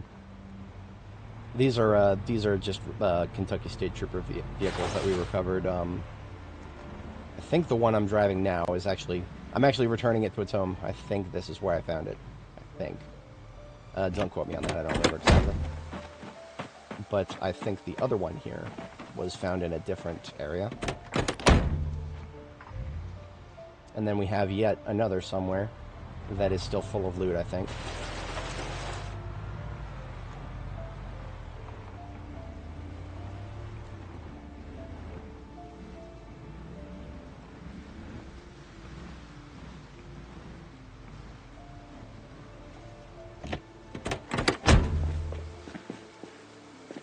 Now, why do I have so many vehicles that I'm not using immediately? I made copious use of the ones down here when I was emptying all the crops from the harvest zone to the drying zone. Now, why did I have to have the drying zone all the way down here? The drying zone has to be indoors. I wasn't going to be building I'm not dedicating the entire second floor of my base to that. That was all temporary. I want to have that done off-site. I'm going to park this a little further out of the way. Yeah, there's the other state trooper mobile. I think, did I start using it for... Ah, steel ingots. Nothing but steel ingots. Yeah, that makes sense. So this ambulance is my combat ambulance, so it doesn't need to be... I'm not getting into fights right now. So it can chill here. It does have loot in it. We'll get to that. We'll get to that. Let's give it a wash. Let's give it a wash. I could use a wash. I would give my kingdom to be able to get rid of this shit on the underbelly.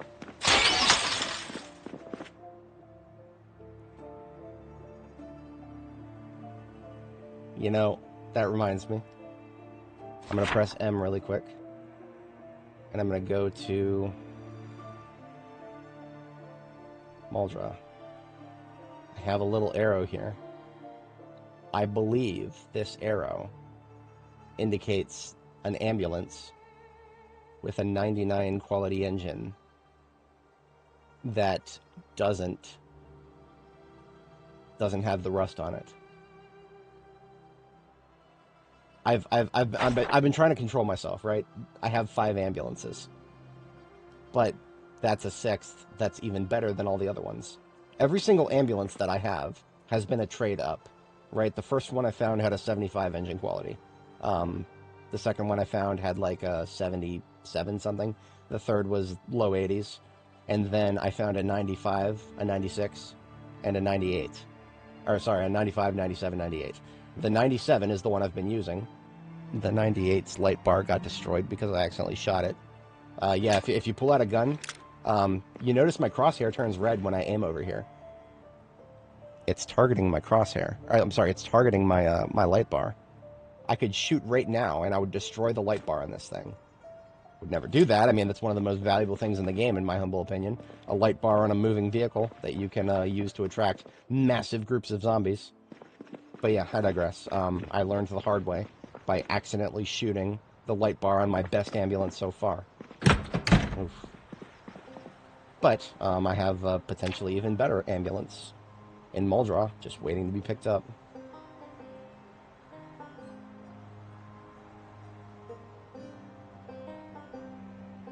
Now, what I'm thinking about right now, if I was going to go to Muldra, first I would want to empty all of this stuff. I would want to empty all of this loot and get it sorted so that I can put away all 4 of these trucks here that are just chilling because they're full of loot and I haven't sorted it yet. I would want to handle that first. Then I would want to go to Muldra and maybe pick up that ambulance because... I'm not gonna lie, guys. I want it. I just want it. I'm a sucker for pretty vehicles that function very well. But before we can do that, we have other things to do. So we are gonna get a drink of water, and then we are going to go get some sand to fill out the rest of our garden here, because we never actually decided on the which one of those seeds we want to plant. Went through the effort of getting them all sorted.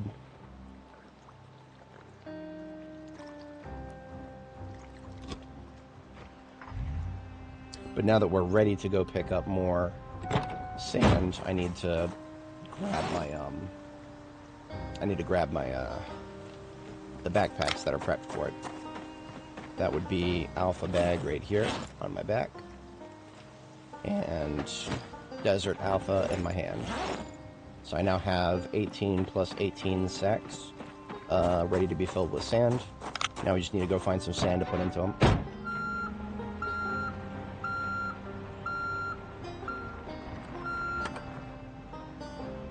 Riverside has no shortage of sand. there is a... Well, okay, all this right here is sand. A lot of the sand that I had before was actually just put down on the ground right here.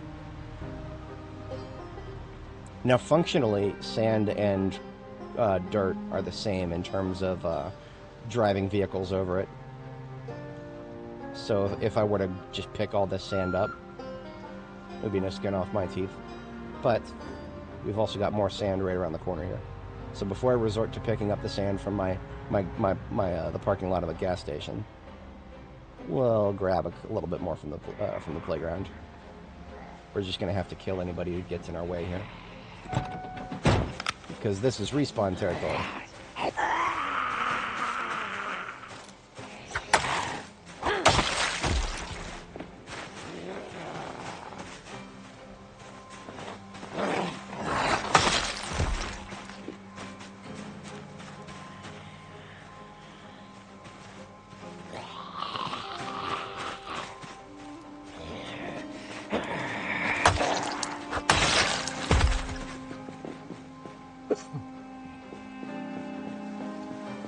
I know there's more back here.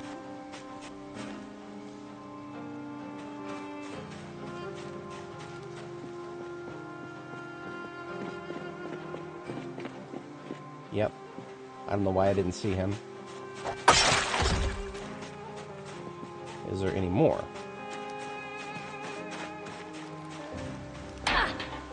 Sometimes I have been thinking about just deleting this wooden fence completely. I could deconstruct it given enough time, but there's always more important things to do with my time. In terms of patrolling an area to clear respawns, the respawns that I just killed who are on this side of the fence, they're actually not as big of a problem to me, because the fence funnels them in a way that I find to be not as intrusive as the other fences.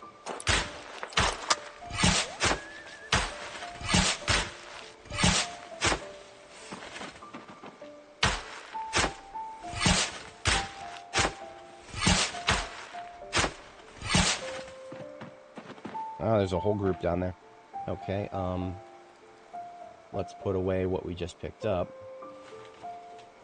Alright, you know what, real talk, I'm gonna go ahead and put away the, I'm just gonna...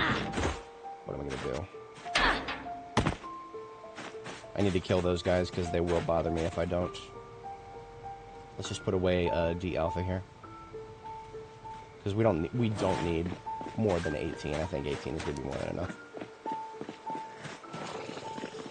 Somebody in the trees the whole time. I'm just gonna let him come on out here.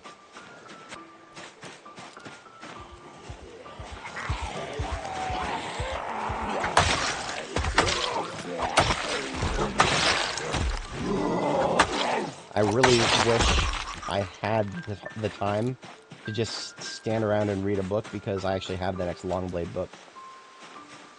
I should have read that before getting these kills. Hey! Come on, come out of there.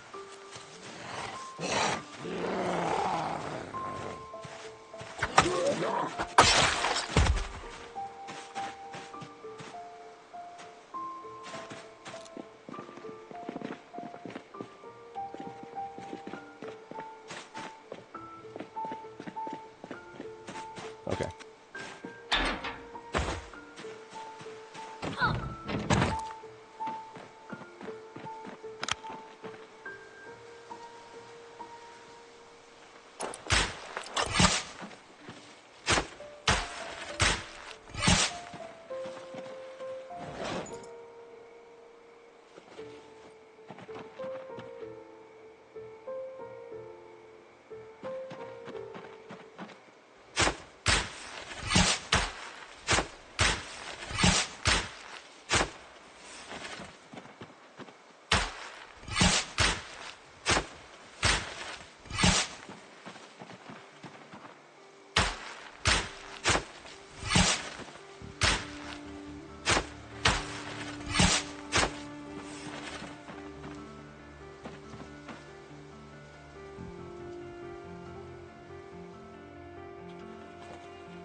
Alright, so this is why we have our sacks divided into groups of 18. Because 18 sacks of building materials, so that's sand, dirt, or gravel, 18 sacks of those equals 36 encumbrance, which is exactly what you can fit into a military backpack when you are an organized individual. So we now have a full shipment of sand. We're not going to use up all of it, but whatever we have left over will be set aside in another military backpack with this similar configuration. I'm just going to sleep at the police department, because it's right here. Faster than going all the way back up to base. Thirsty.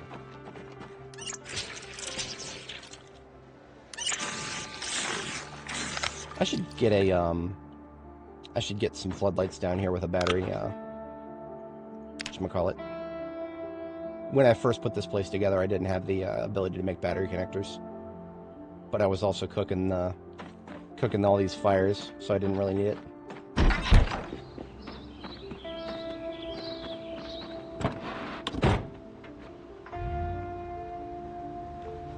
Fog today. Gonna annoy my attempts to do any patrols. I'm just gonna keep putting it off until the fog goes away. Fuck, dealing with fog right now.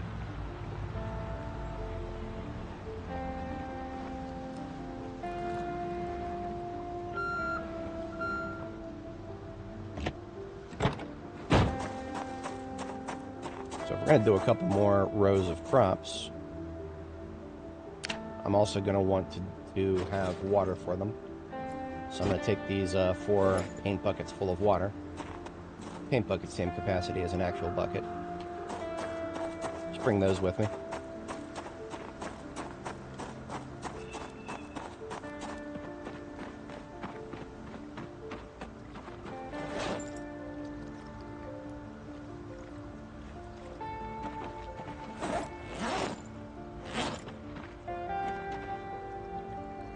And now we start putting down sand floors. We just surround the current dirt row here.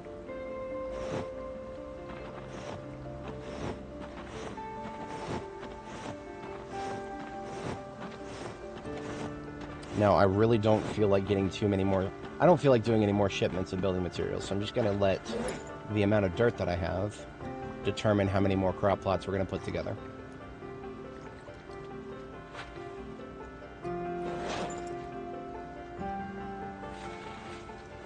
Alright, so we have 13.5 sacks of dirt, because that's 13 full 1/2, times 4 uses each. So we can make 54 more dirt tiles. It's 10 for each row, so that says we're going to do 5 more rows. Okay, I can do that. We should have more than enough sand for that. So, because I'm carrying both the dirt in my offhand bag and the sand in my main bag, I can switch freely between putting dirt floors and sand floors. So we're just going to keep doing that. 2, 3, 4, 5, 6, 7, 8, 9, and 10. And then just surround that with sand.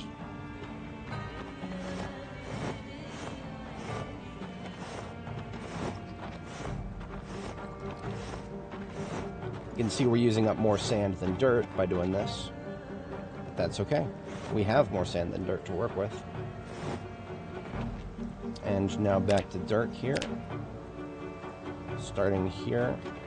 1, 2, 3, 4, 5, 6, 7, 8, 9, 10. Switch back to sand. 1, 2, 3. I don't really need to count this. Just until it's surrounded.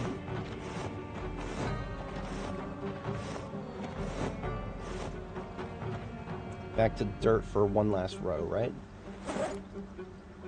Or 2 more rows, I think. Yeah, we've only done 2 and we wanted to do 4. Well, no, we wanted to do 5. Hang on, I would like to do everything in even numbers here. So what's my total number of rows? 1, 2, 3, 4, 5, 6, 7, 8, 9, 10, 11, 12, 13. I have 13 rows now. and I have enough dirt for 3 more rows. So that would be 16. That's great. That is actually great. Okay, yeah. We just proceed as planned then.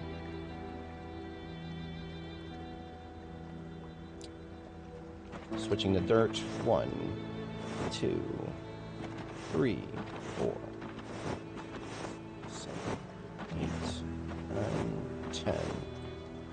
And now surrounding that with sand.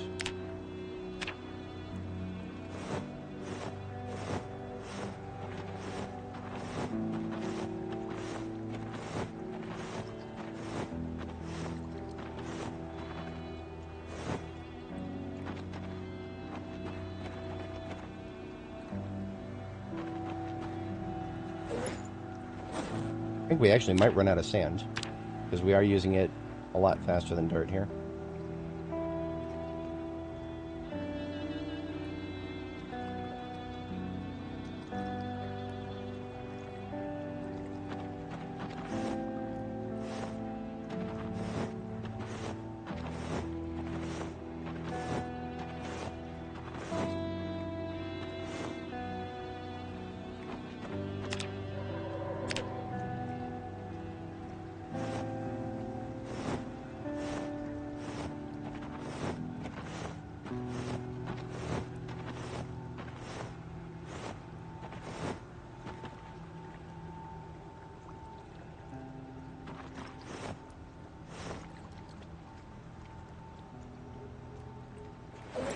Okay, we've only got 2 charges of sand left, so we are going to run out of sand at this rate.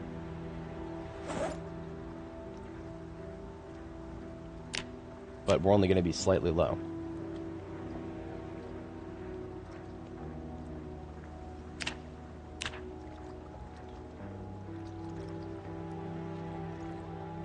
So basically it's a ratio of 14 to 10. For every 10 tiles of dirt, I need 14 tiles of sand. And I have 2, so that means I just need to go get 12 more. After I dump this, then.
Okay, since I don't need dirt anymore, and I have an uneven amount of dirt, I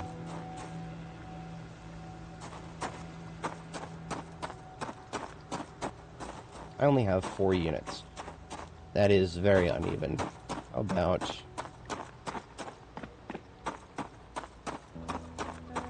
I'll just slightly extend the road up here.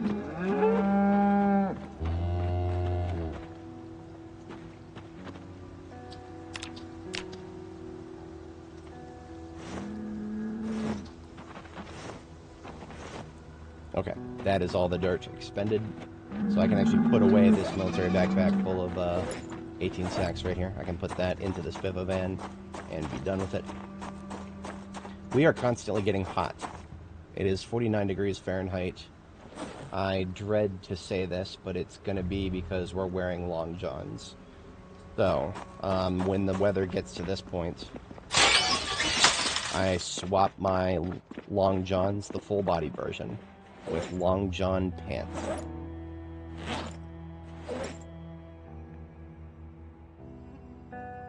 Now one of these had strips on them. I can't remember which. Neither of those, apparently.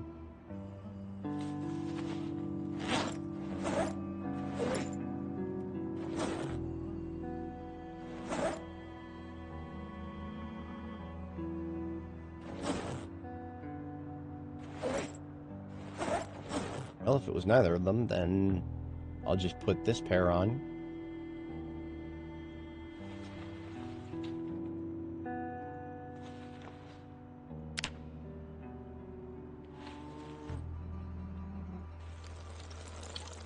I want to try to keep this one separate because this one has the leather strips on it.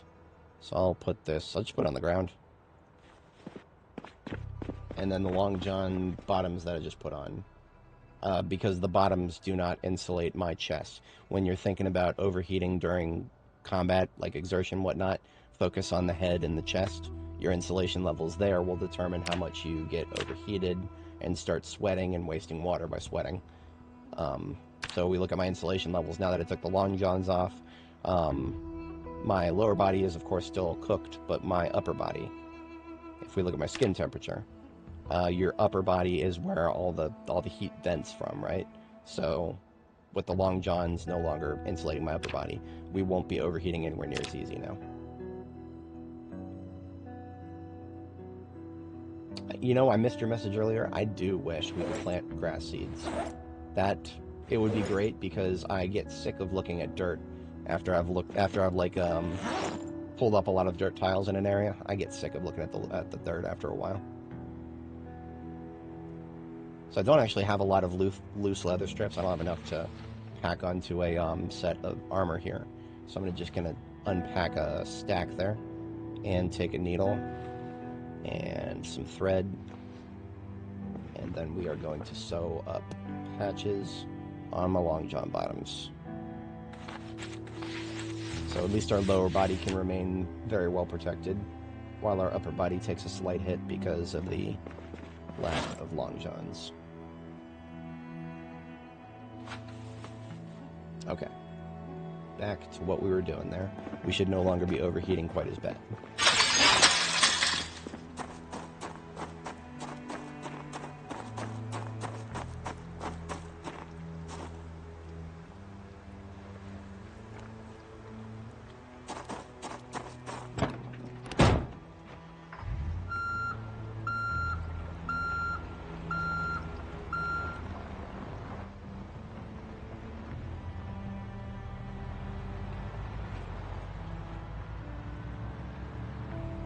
So theoretically, we should only need 12 units of sand.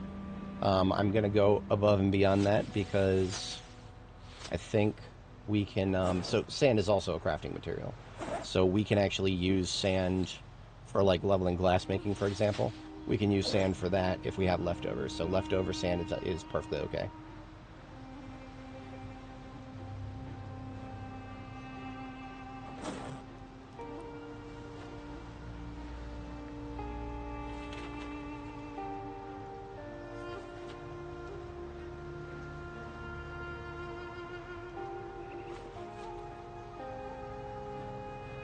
I forgot that I had a few bags of fertilizer on the passenger seat here.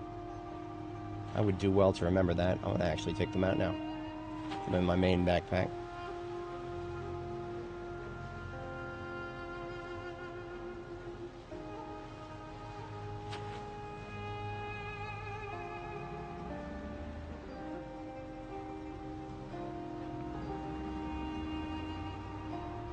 Looks like we had fog for only half the day today.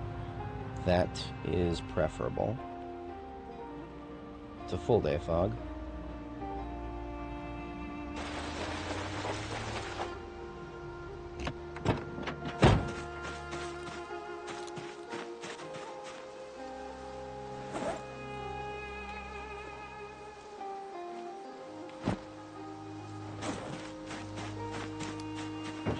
It only makes sense to use the desert camo military backpack for sand storage.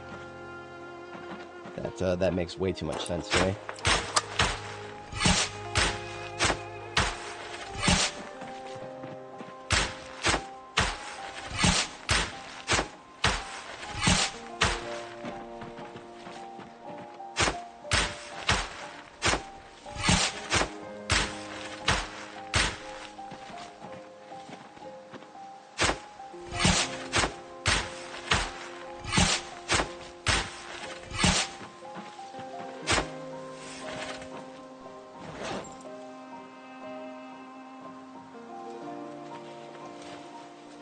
My flashlight is actually just about to go. The battery is almost dead, so I'm just going to leave it on intentionally so that I have an excuse to delete the battery and get it replaced.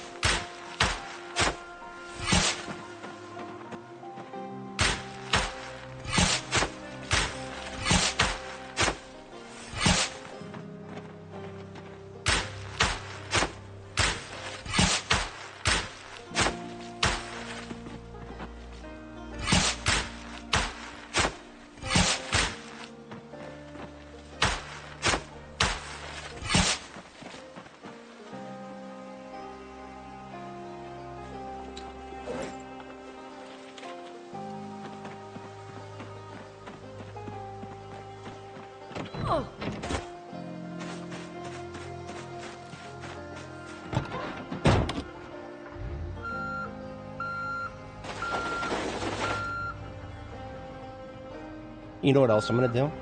I'm going to get a delivery of gravel. It's going to be a smaller one, but I am going to do it.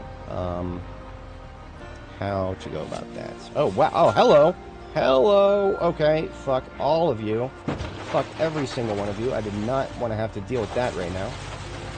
But fate doesn't wait. Alright, let's drop the backpack. Let's fucking get out the machete. Go, bitches. Y'all want to get put in the ground? That's what I'm here for.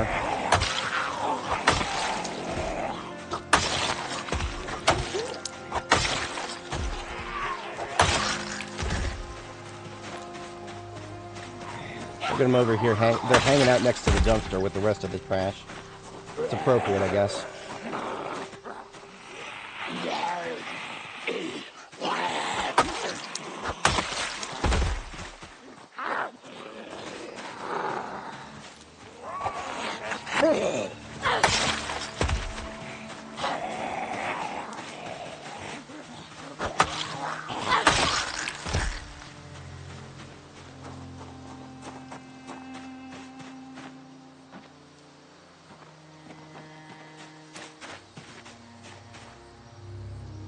Just because I haven't even looked over here yet.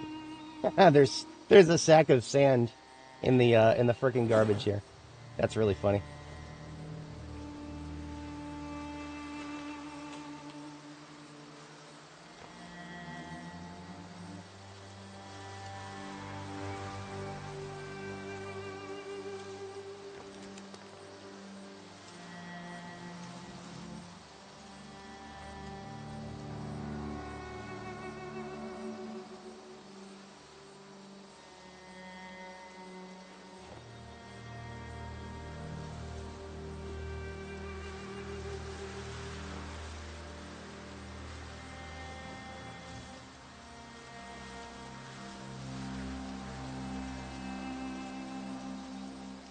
I mean, it's right in front of me. I might as well take a look at it.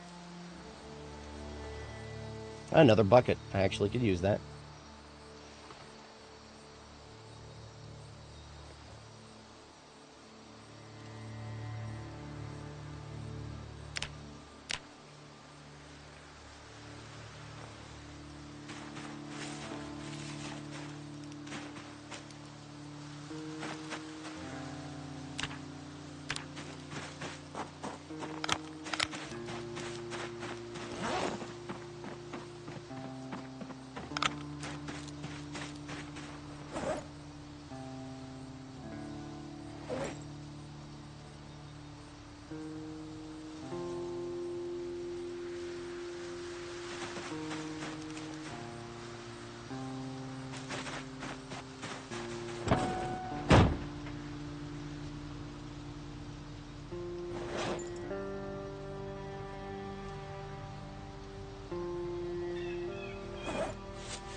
instead of trying to pick stuff out of my inventory so that I can pick the the bag back up, I'm just going to put it straight into the trunk.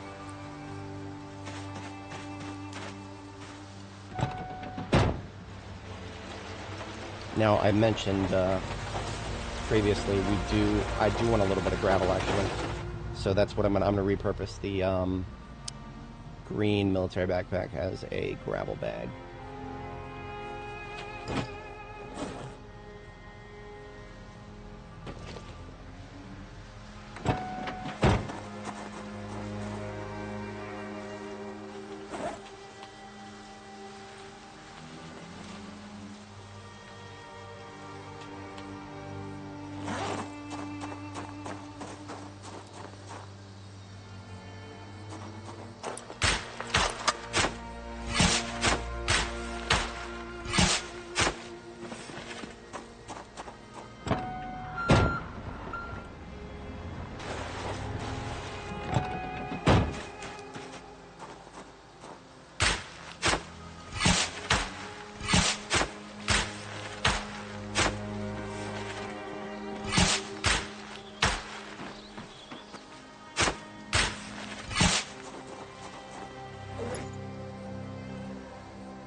Oh, it was off by 1.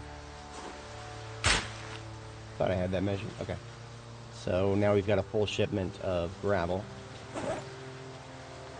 Full shipment of gravel, full shipment of sand, and a bunch of random stuff that we also just picked up, so we're coming home with a lot more than I intended, but nothing wrong with that.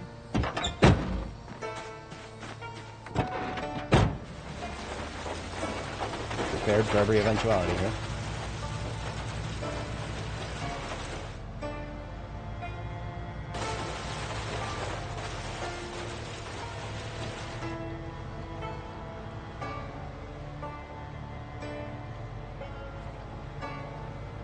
So as you can see, by leaving the area and coming back, what looked janky before now looks nice and pretty.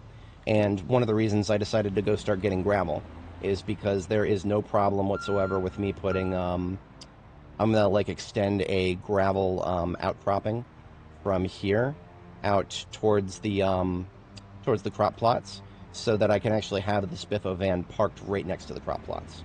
That is that's my one of my plans here. In fact, I'm going to do that first. Yeah, I'm going to go ahead and do that first.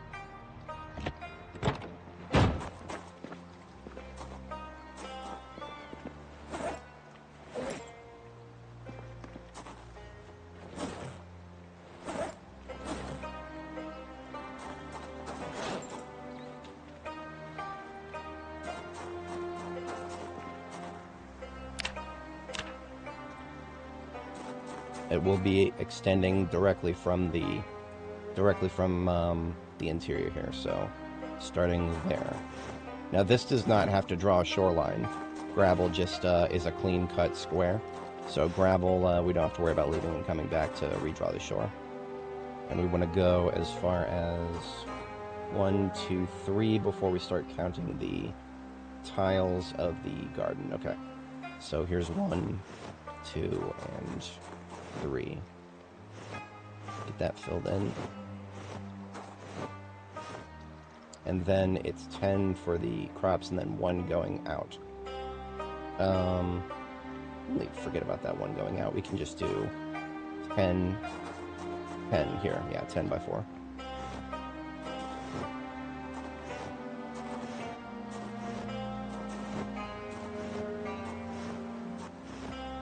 The way I see it is, if a zombie actually makes it all the way up to this outcropping with gravel, then they deserve to get in my garden, because I have made a very serious error if that's the case.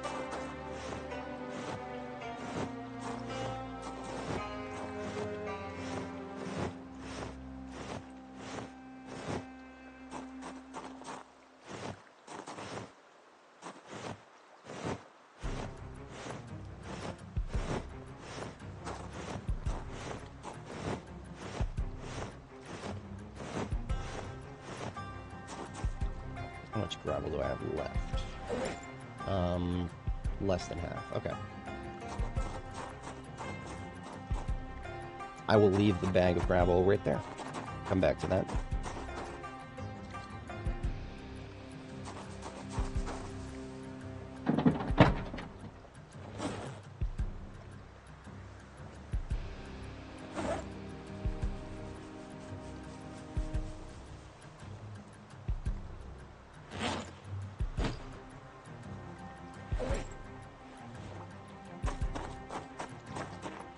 Now, I got it. Sorry, I don't know exactly how I want to measure that. I don't trust myself coming at it from the other side, so I'm going to come at it from this side.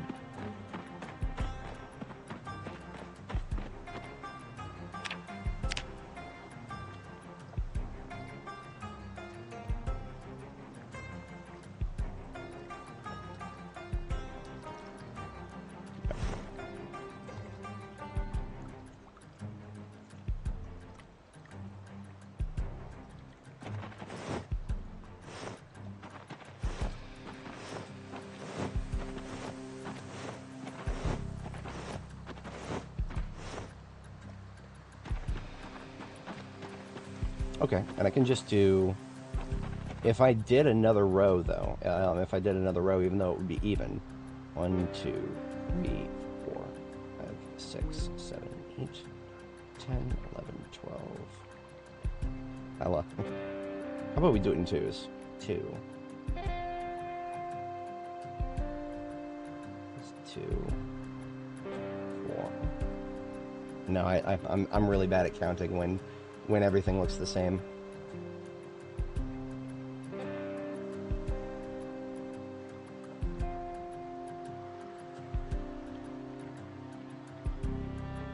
Okay, I have 16 right now. I could have 17 before we get there.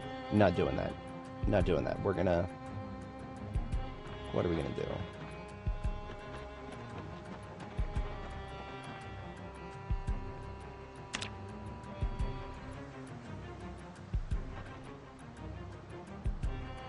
How about just one of sand and then go to gravel?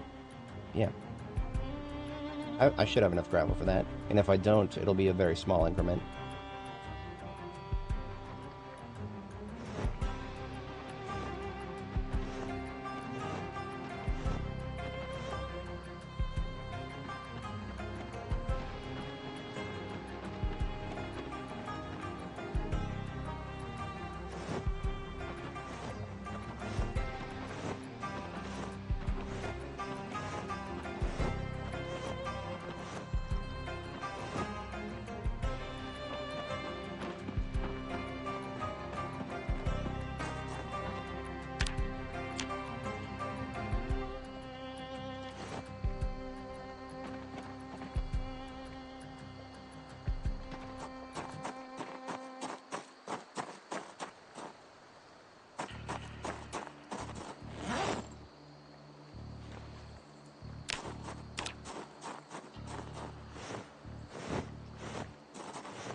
Yeah, we're going to be just slightly short of gravel. That's okay. I'm not mad about that.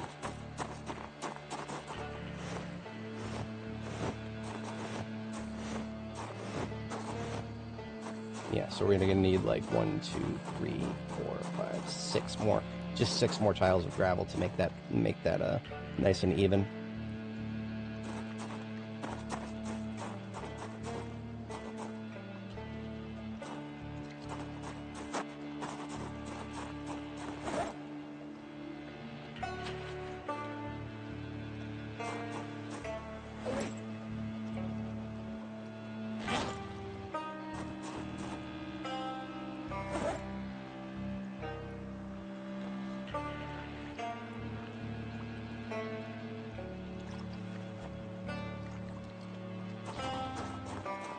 Now we've got 10 right there, 11, 12 wide.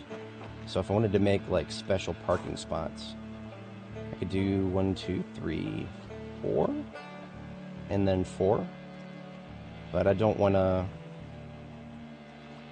I'll come back to that thought. I'll just leave the bag full of sand. I'll just leave it right here, and I'll come back to that thought later, because and remember, you got to think very carefully before you replace a river tile, because once you replace a river tile, the river tile never comes back. Regardless of what you do with it, it'll end up being dirt underneath afterwards. So, something to consider. So we don't have a dedicated special parking spot for the Spiffo-mobile yet. That's okay. It's got its own little driveway to the parking spot right here already. I will go ahead and leave it here. We're going to go grab just another six piles of gravel.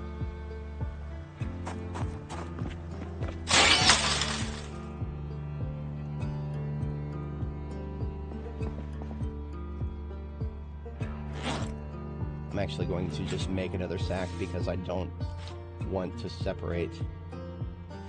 Yeah, I would sooner just make another sack than separate anything from the other ones there. And we're just running it for the moment. In fact, I'm gonna take one of my Corvettes.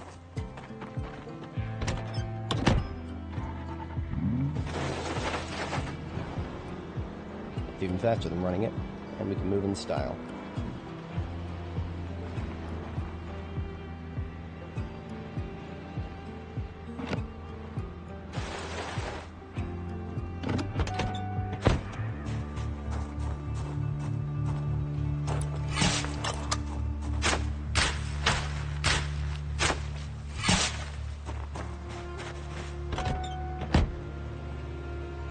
So I'm just going to like drive a little ways down here, go around the Spiffos, and then come back. This will get me far enough away from the shoreline so that the game will regenerate it. Also, I have an odd number of buckets now, so if I steal this one that I used to use for a car wash, now I have an even number of buckets.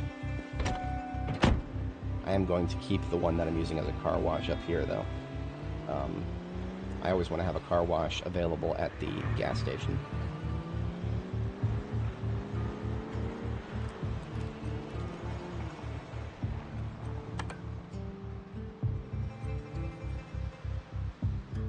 Thought I saw somebody in that forest. I think we're okay.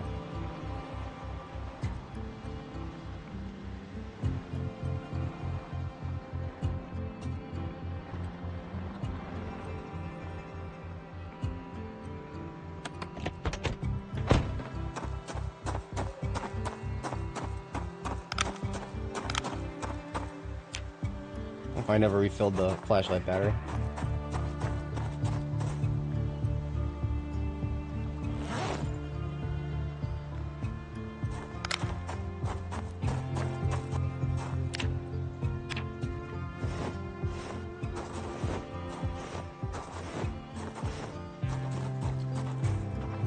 Now that is more like it.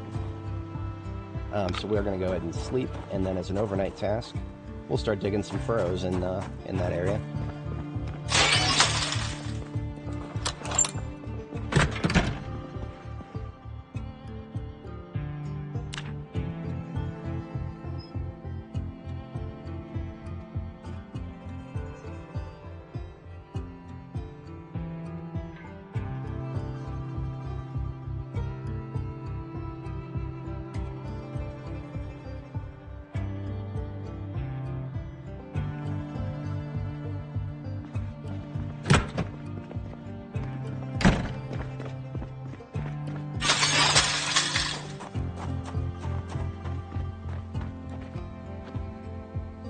Do worse than to convert another set of floodlights into a battery set. I need to get a battery anyway. I used my backup battery to replace the one that was on my flashlight. So let's grab another replacement battery here. And let's grab a battery and an electrical part for a new floodlight. Should have all of my floodlights deployed.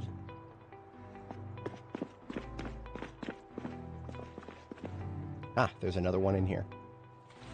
This one might, okay, so the one in the trunk of the fire truck here, actually might already have a battery connector on it.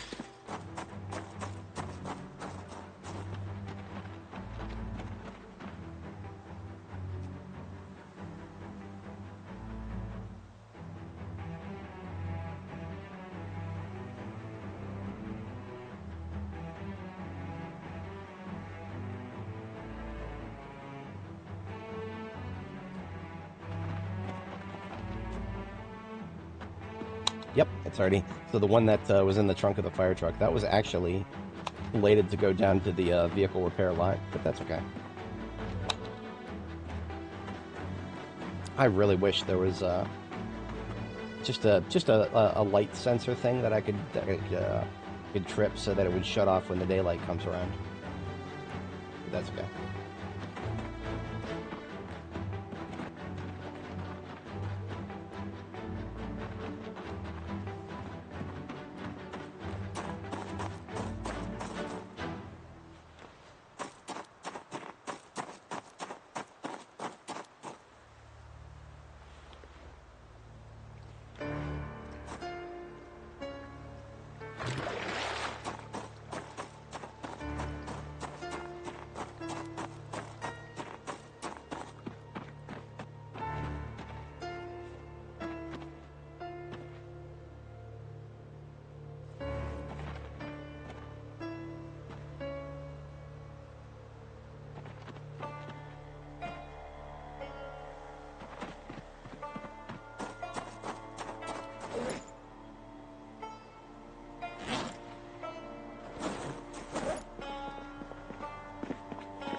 And those 2 extra sacks that I got, I'm just going to go fill those with compost now, so that I have an even amount on that side.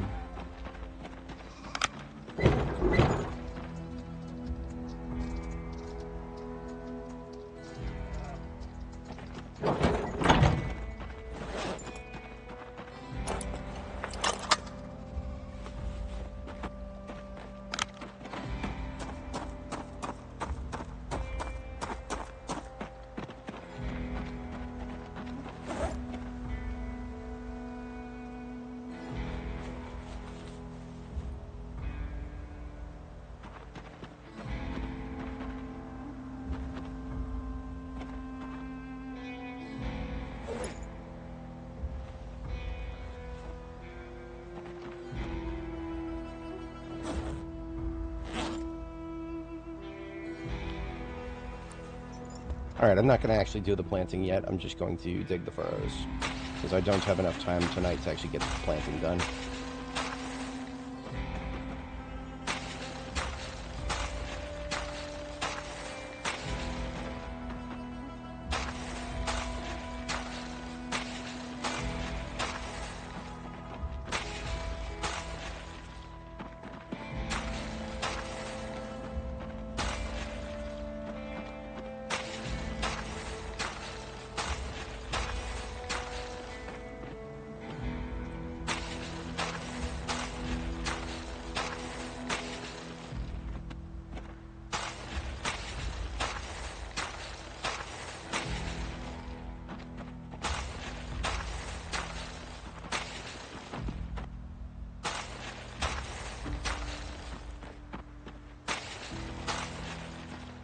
Alright, so just got to take some painkillers now, because that gave us plenty of muscle strain from all that digging and digging and digging and digging.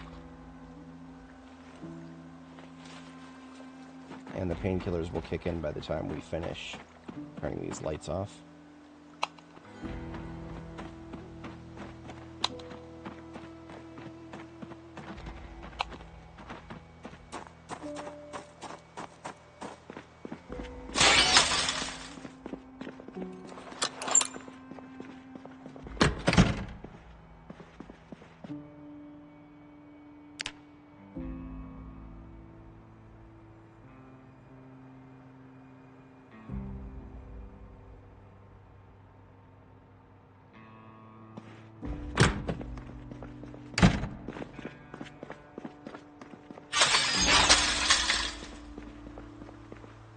Good weather today.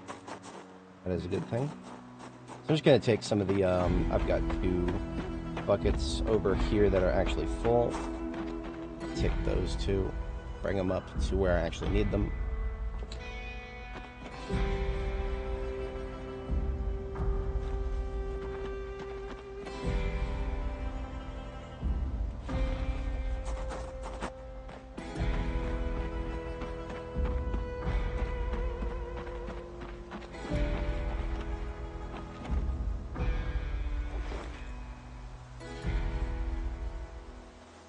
And I do actually think I have a couple of buckets on the roof that are full.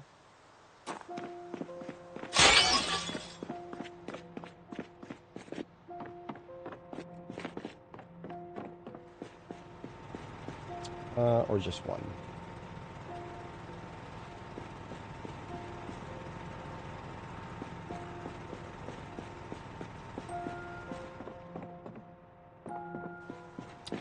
Could I get rid of this orange? No, even if I painted that wall, I would still have a little bit left, okay. Ah, there's a couple right here.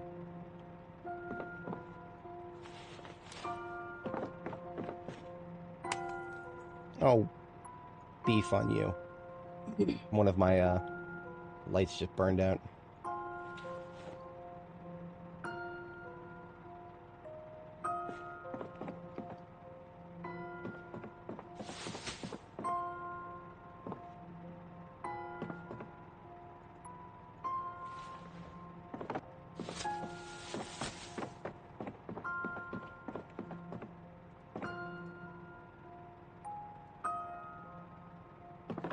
Oh, it's just that one right there, okay.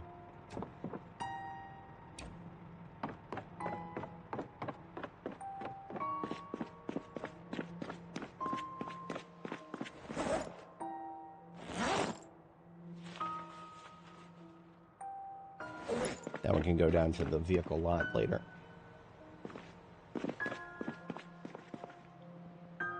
Just gonna put the variety loot that needs to be sorted. I'll dump it in here for now.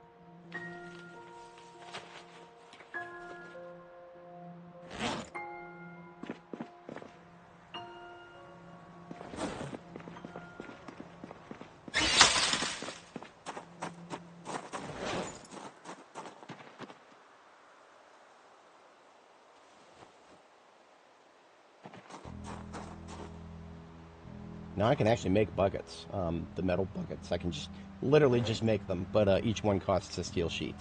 So that is not something not a very sustainable choice of operations. I would much sooner just loot one that I found than make another one.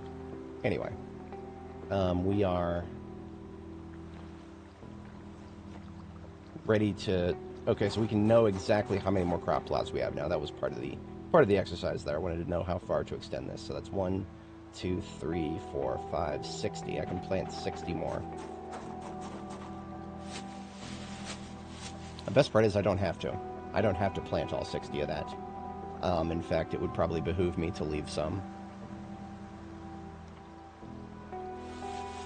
But now that I have the April seed bag, I can just right-click and hit sow.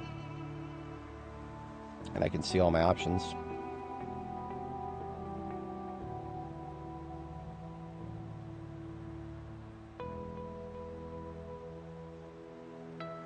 How about flowers closest to the base?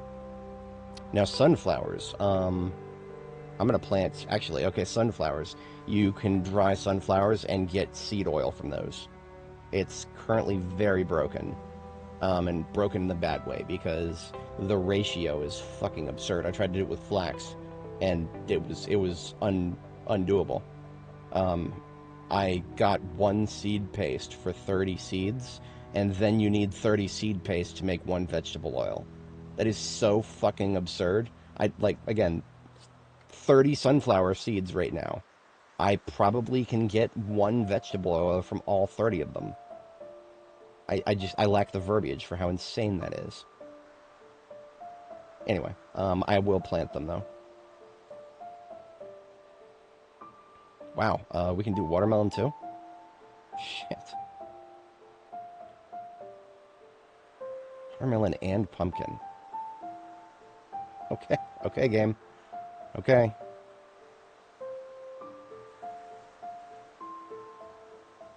Zucchini is actually not as useful in my mind. At least watermelon and pumpkin count as fruit for fruit recipes. Zucchini is a veggie. And I've got a billion veggies already.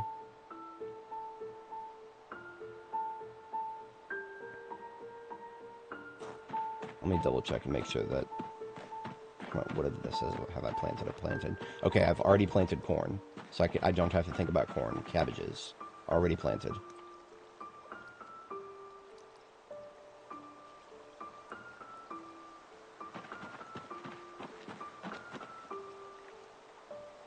Parsley and mint.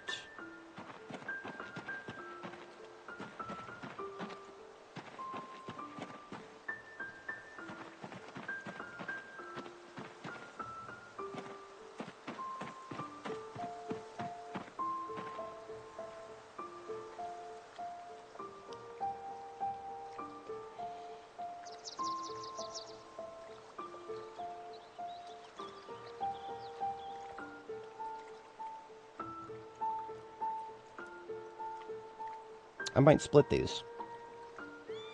Yeah, I might split these. Okay. So if I did 5 pumpkin and 5 watermelon, that would give me a lot of fruit.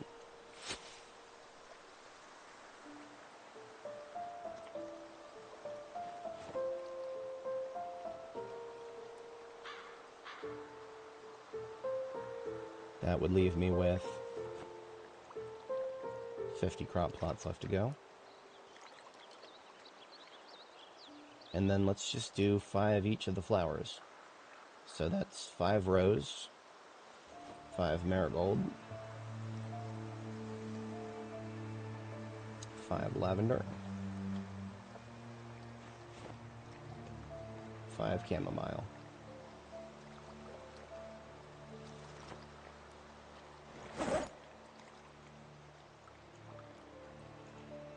Okay, so that's 30 right there. And then the rest are sunflowers. Yeah. I think that's how I'm going to play it.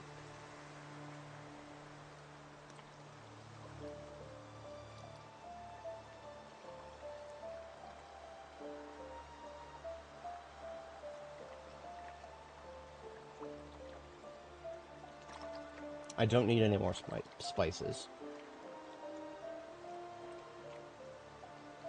So chives and cilantro. Alright, nah, I don't need those. Okay. So that means all but 5 of these sunflower seeds.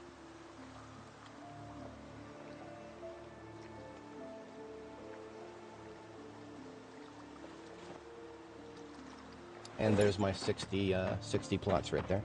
Those are all accounted for now.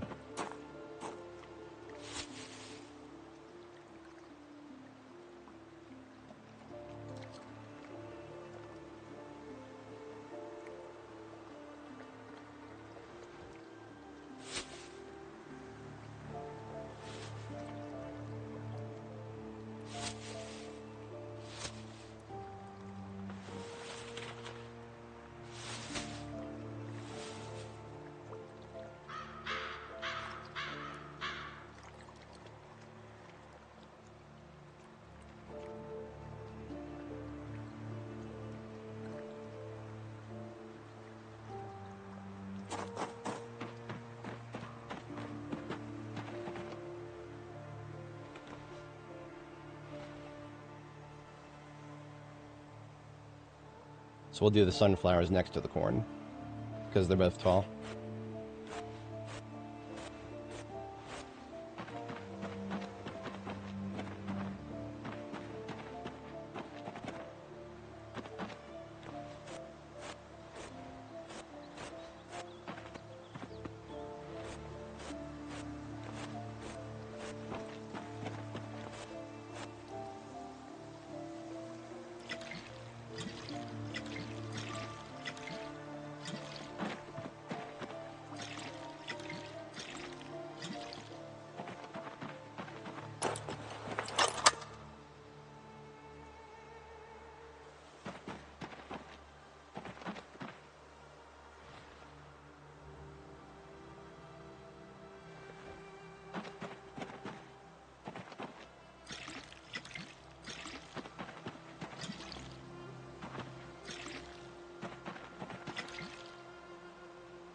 Alright, now, how about we do the fruits? Yeah, I'd like to do the fruits, then we can do the flowers closest to the base. That'll look pretty. So, watermelon.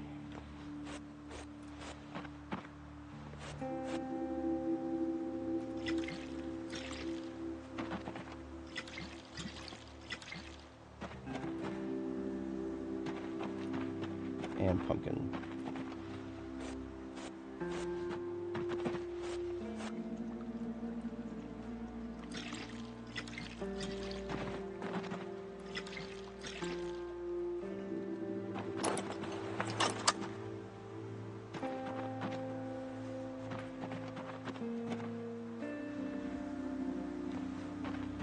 And now we're doing flowers.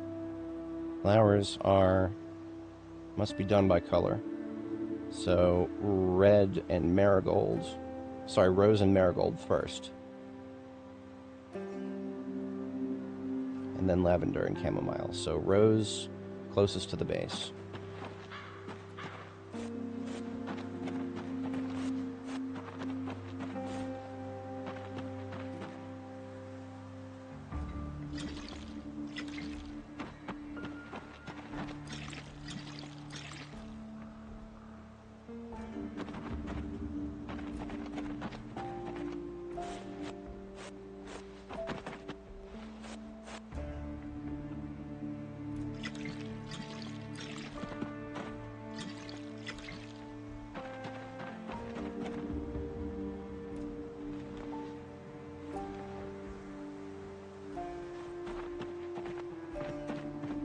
So there's rose, and then next to it, let's do chamomile.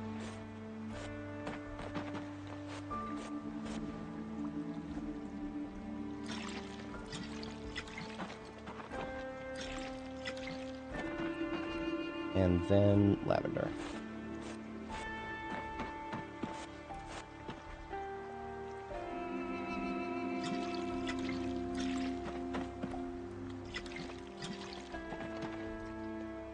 Okay, and that's all I'm going to plan. We have planted a lot. We've planted 150 crops. I told myself I wasn't going to do this. I did it anyway. I'm an absolute fucking unstoppable man. I can't help myself. No self-control whatsoever. It's okay. Let's get something to drink, because we have been out of drinking water for a minute.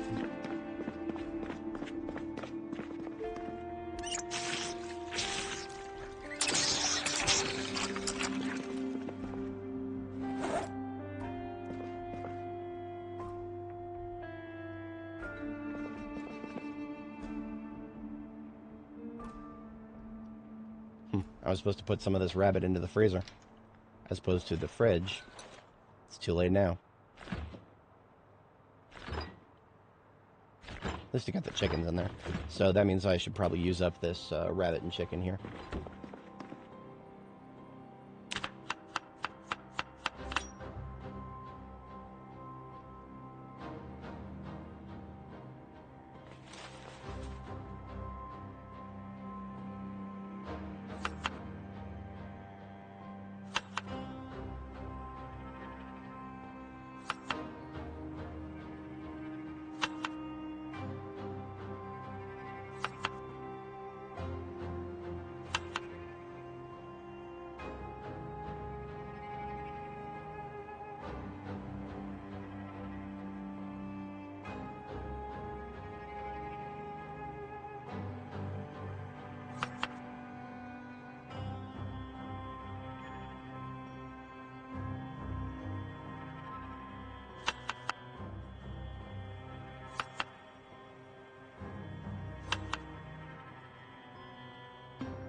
Gotta have a few eggs left, as we'll use those up.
Should have started carrying this book around yesterday here.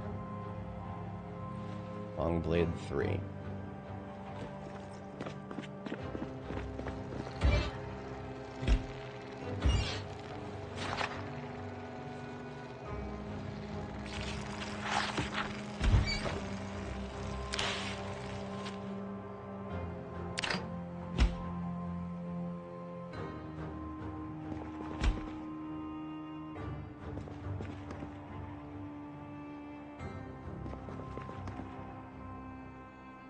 Looks like each of these roasts came out to be between 70 and 80.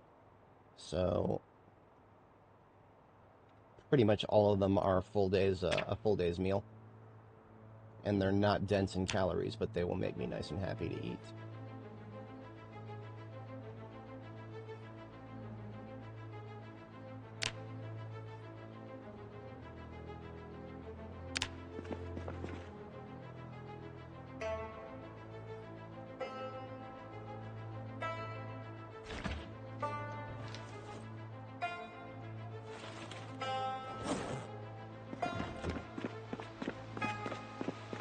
Oh, is that rain? Yes! Oh, you have no idea how happy that makes me. Actual, unironic farmer's happiness right now.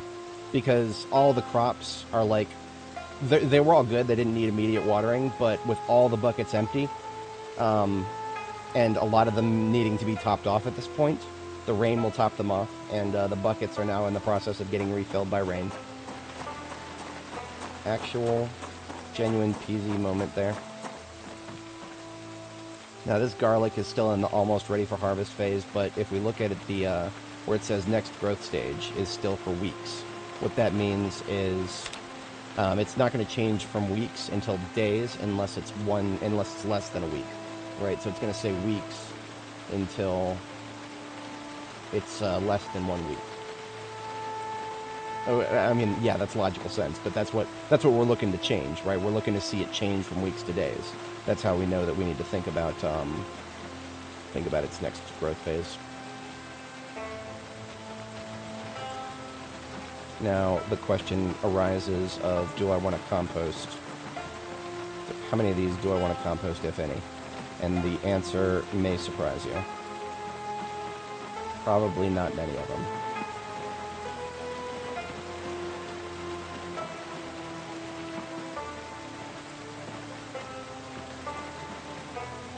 The stuff that needed it desperately has already been taken care of. I need to get that, I need to move this tire pump just a little bit.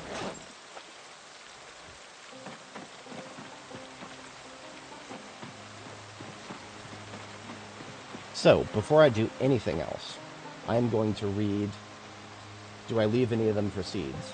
Do you mean, do I just, like, harvest them and then, like, tear them apart into seeds? Because that's not necessary. If you wait until everything is blooming, I think you can get seeds at the same time when you harvest them. Like, for example, the sunflowers. Right here. If I'm not mistaken, the sunflowers, we have to dry them. Or... how did this work? It's been a long time, because I tried to grow them on Annie and failed the second time. The first time it worked fine, the second time it failed. So I actually don't remember exactly how sunflowers work. I think it's the same as flax. Flax, you have to dry it and then process it. And when you process it, you get seeds. I think that's how it we're going to find out.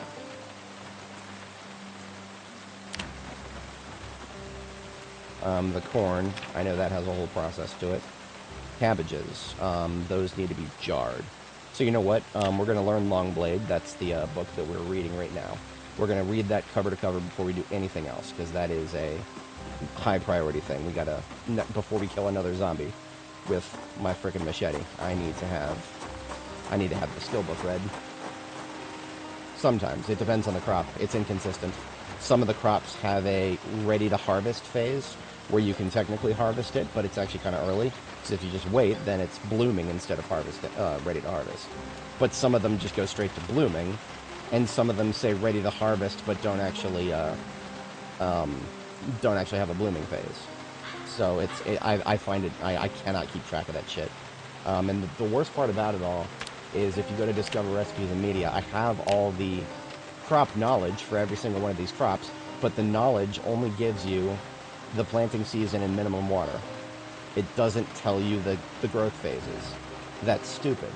It should tell you the growth phases here, along with the rest of this information. This is a development skill issue. The dev's very simple solution that would make this a lot easier to deal with. But they've got a lot on their plate right now, so gotta prioritize what they gotta prioritize. The rest of us can suffer through it. We are gonna need more of these drying racks. Small plant drying rack here. That is not a concern for the immediate moment, but for the not too distant future. We have a billion large plant drying racks because we've already done a successful fall harvest. Yeah, it is. Nothing, no shade thrown at the devs. I love them, but they're goofballs, and they tunnel vision on their priorities. At least this for this particular development cycle, they focused on what butters their bread, which is multiplayer. Multiplayer is by far the thing that made this game I never would have touched this game if it wasn't for multiplayer.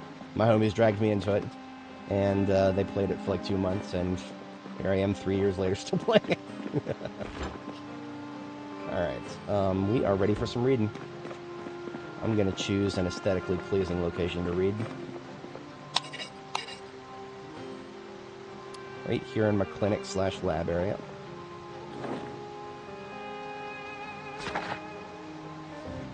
And fast forward time.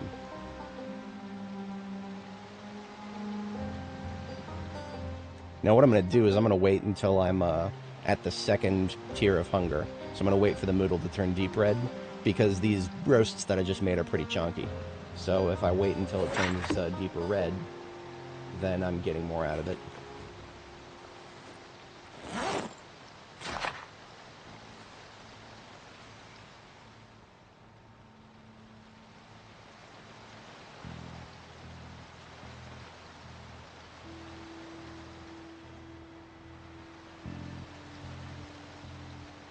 Alright, 22:30, that's my first bedtime. First of 2 bedtimes, as it were.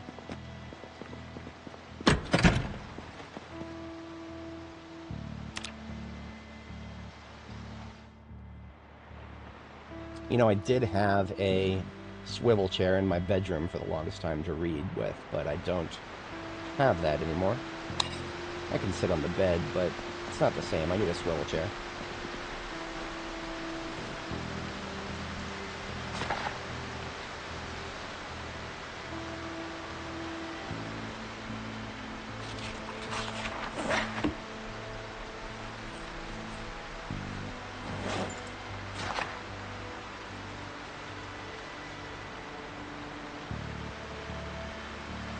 And there's 4 a.m., that's my second bedtime.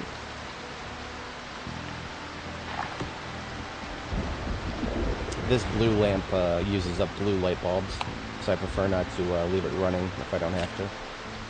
The white light bulbs, I got a billion of those. I'm not worried about white light bulbs.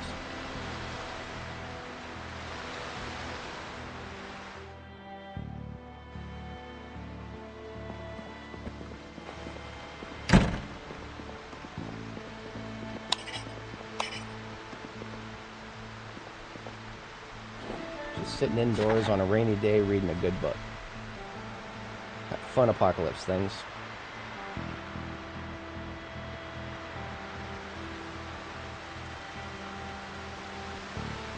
I can't even stress how important this book is.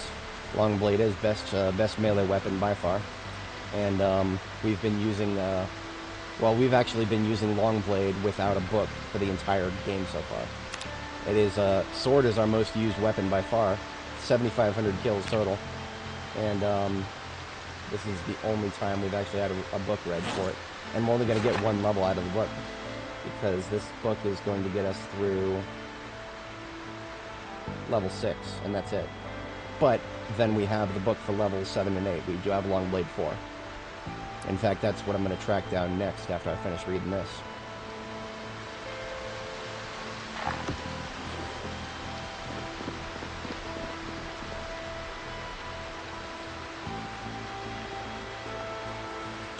Spears. Spears are a thing, but I haven't felt very incentivized to use them. Oh, they've definitely nerfed them, yeah. So spears used to be... Okay, I'm going to be real with you. The way spears were for the past 2 builds, 42.11 and 12, it felt like I was max level when I started using them. Like I was getting one-shots constantly, and that, I mean, I knew they were going to nerf that. It was a question of when, not if. And now it feels just like I'm using a low-level weapon now. So nothing special about spears at this point. Like, it takes 4 or 5 pokes with a spear to kill a zombie, just face-to-face, front-on. The insta-kill procs like one out of not enough for me to remember.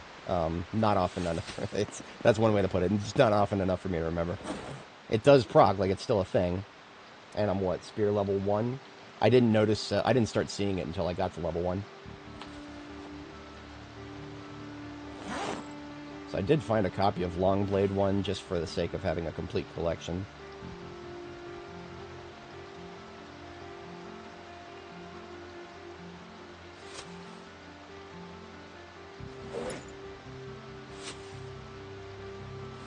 If anyone is not familiar, these loot bags are from one of 3 different places. Most likely it's Brandenburg. That's the most loot that I have right now. But then I spent a bit of time in Echo Creek and Guns Unlimited, of course. That was the previous stream.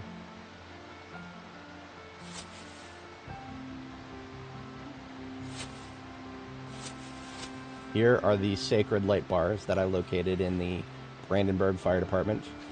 I say sacred because I've already hit the I hit the fire department in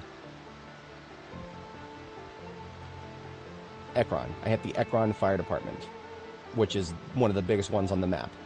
And it was looted and trashed already, and it did not have any light bars anywhere. So these 2 light bars that I found at the Ekron Fire Department are the only 2 that I've found so far. Another potential source would be the police department in Muldraugh. I don't expect to come home with more than 2 or 3.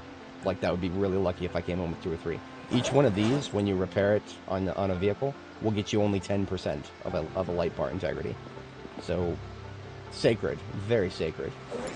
Very sacred. Like, I should build an altar for them.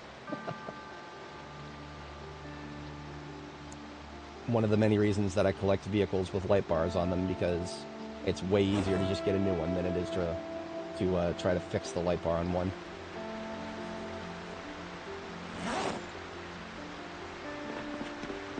I never really expect meta to last too long. I mean, the Indie Stone wants Longblade to be meta. As far as what I understand, I think they have actually outright said that they want Longblade to be meta. I don't remember exactly where, but it was, I believe it was stated specifically.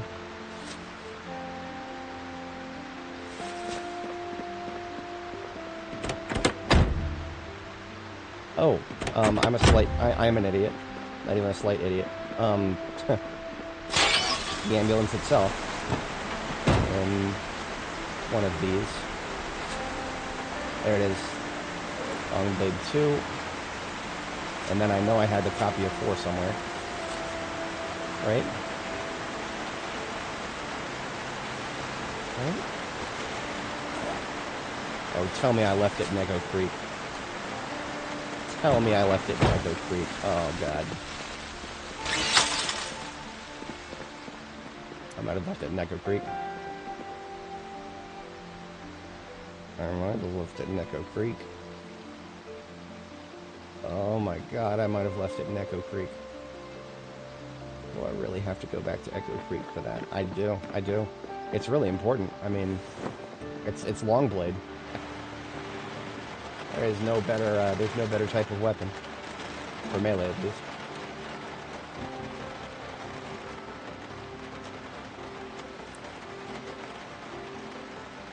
Somehow missed cooking 1. And that, it wasn't even on my list, was it?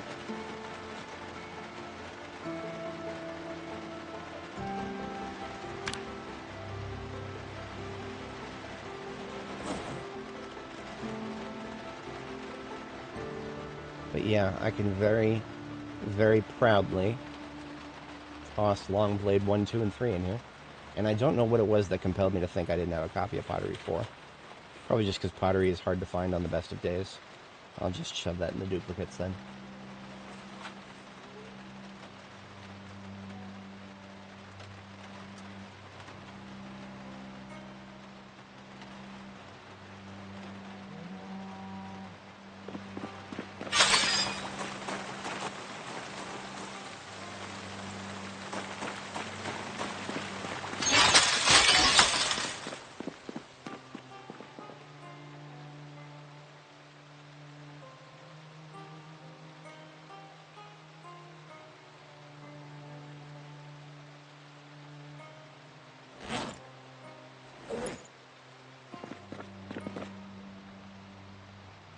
Deerhead Lake Park Ranger Station. Where's that? I gotta get that bookmarked. Hang on. Deerhead Lake. I feel like I've heard that name before. If anybody's not familiar, this is b42map.com. Very lovely website. It has been updated to 42.13.0, so it's just 0.1 behind. Deerhead Lake. It's a ranger station next to a lake. That is somewhat unique. Is it that one that was really deep in the Oh, here it is. Okay. Yeah. I knew I had seen it once before. Oh, look at that. I did not even know that this had a garage. Okay. So we've got a tertiary target next time we're in that area. Now, I say tertiary, that's going to be one hell of a journey. Because if you look at this is a dirt road right here. This is a dirt road.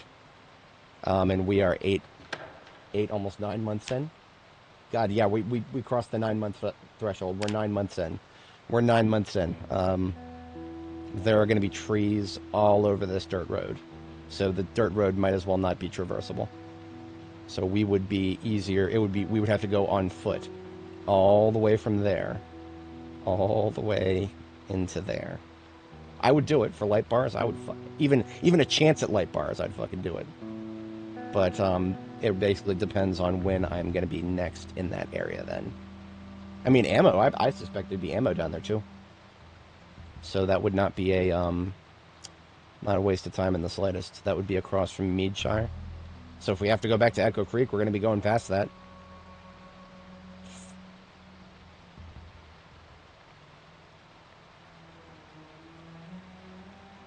Okay, now if I have to go back to Echo Creek, I need to...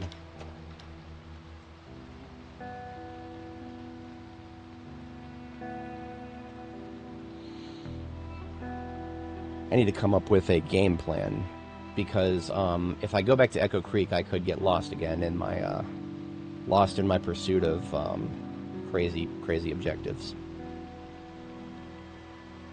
And I can't afford to be away from base for too long, at least as long as there's no rain. Like right now, now that I've planted these crops, I am committed to need to be back to Riverside at least once a week, minimum.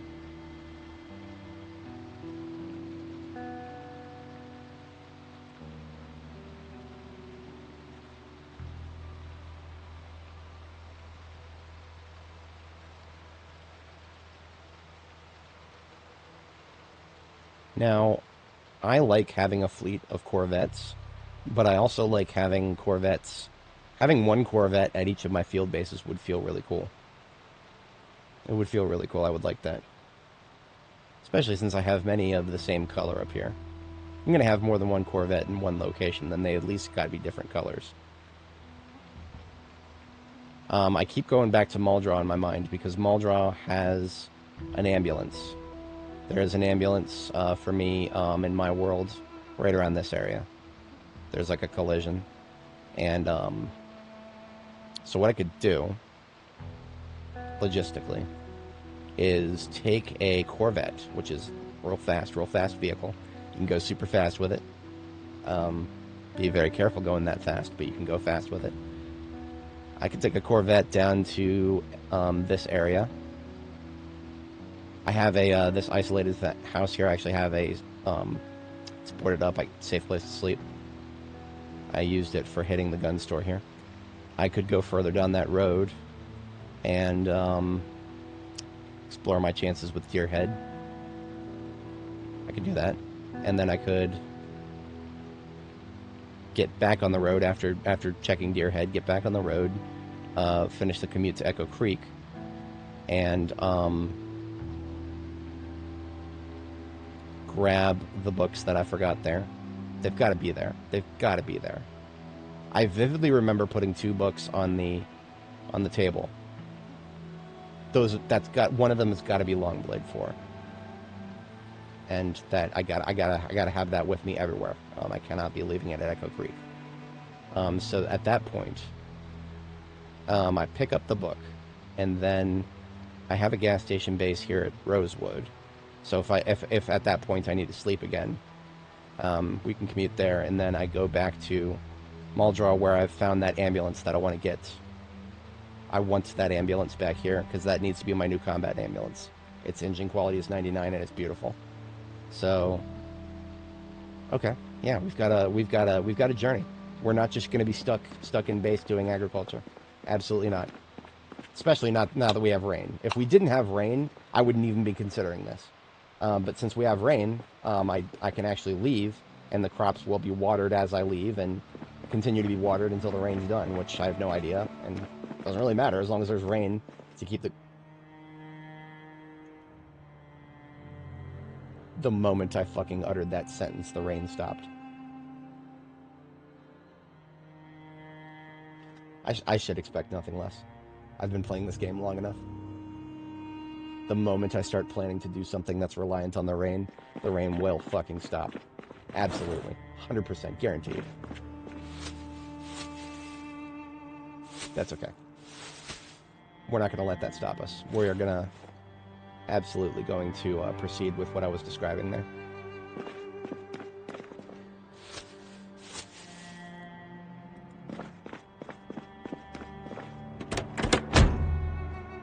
In fact, that means we should go faster. That means we should shut down all the lights now and get onto it.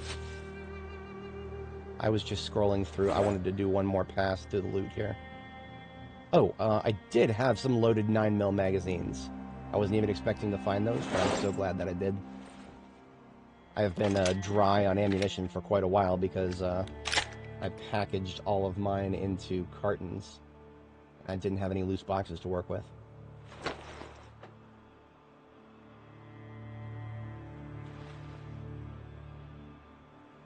Okay, so I got my 9mm, and I've got 4 reloads for it. I'm a much happier person now, overall, generally speaking.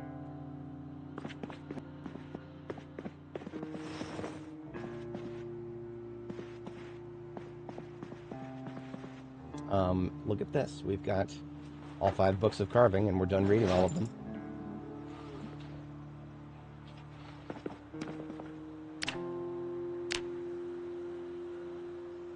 Set of carving books. In there with the collection. Boom.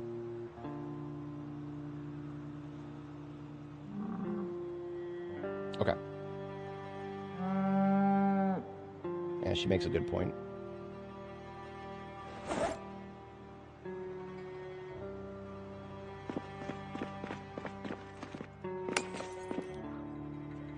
No, I don't care. I don't care. I don't care. I'm not thinking about that right now. We are going to deploy for this before it's bedtime. I'm not getting caught with my pants down on food again. I will fill every single one of these fountain cups up with milk.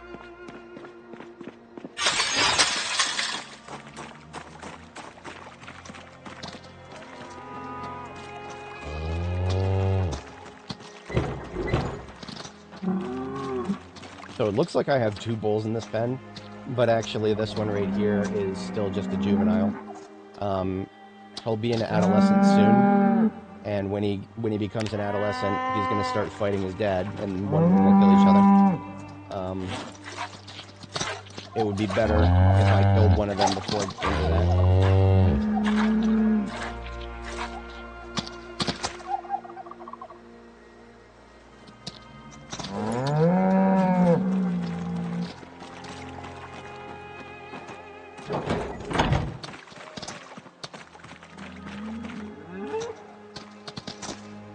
I don't know if this will work, but I'm going to, I don't know, like, for example, I don't know if,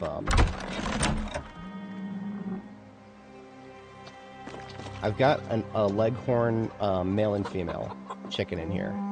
Leghorn, hen and a leghorn rooster in this particular pen. The hen is fertilized, and yet this egg she laid does not say fertilized. I don't know why. I don't know. I have no idea what's going on there. But I do know that there's something weird with chickens where it seems like they don't breed at first, and then suddenly they're just multiplying like crazy. I don't know the pattern behind that. I could not tell you exactly.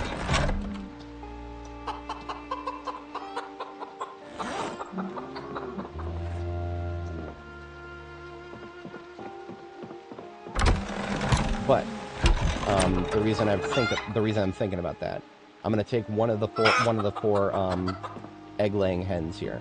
I'll take one of the four and just put her over here in the pen here with this rooster. So now I've got a mating pair of both. So if it is possible for them to actually have some chicks, well, I've enabled nature to take its course. Now let's see if nature actually takes its course. What more can I do, right? I'm not going to go out there and force them together. They'll do their thing. If they don't want to do their thing, that's up to them.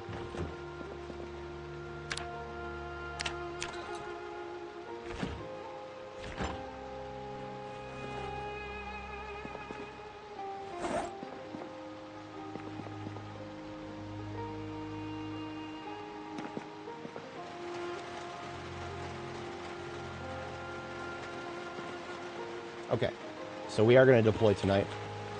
That means I'm shutting down the lights.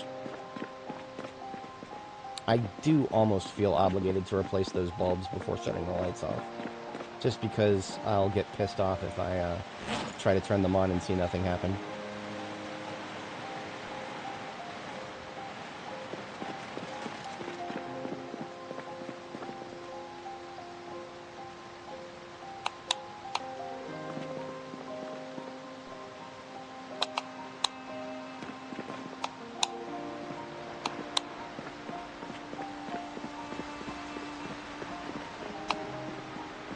Oh, melee weapons. I went and leveled my long blade, and then I didn't make any more swords. That's a problem. I need to do that. I should do that before I deploy. So, instead of deploying immediately, now that we've got the rain back, thankfully, I'm actually going to go make, I'm going to make 2 more swords right now. So, I should have the charcoal for it.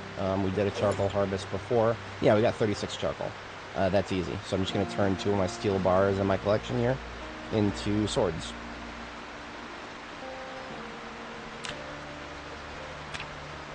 This is going to be obnoxiously loud, so I'm going to zoom out so you guys don't have to deal with the noise too much.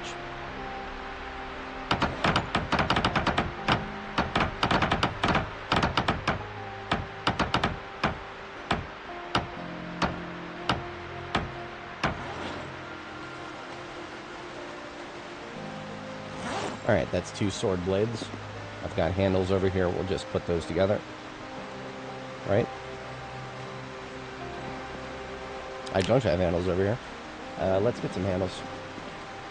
I can carve one of these planks I left here into 12 small handles. I usually leave planks in the crafting zone so I can either turn it into a large handle or turn it into a bunch of small handles. Thankfully I get the choice. So now we got a bunch of handles. Just assemble both of those swords.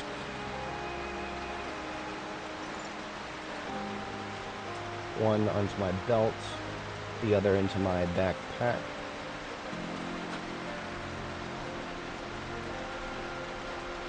And I have a machete with me, but it is like half-mast, so I'm actually going to dismantle the machete that I have and just reforge the blade so that I'm deploying with a machete that is at peak condition. If anybody watching is not familiar, my forge is drawing resources from the trunk of this truck, and this truck is basically my my charcoal delivery vehicle. When I run out of charcoal, I take the truck out, burn a bunch of wood, fill the trunk with charcoal, bring it back here, but then it also has the tools. So this trauma bag and toolbox here, full of tools for using either at the forge here or the furnace. So let's make another machete blade here, using the previous machete blade as a resource.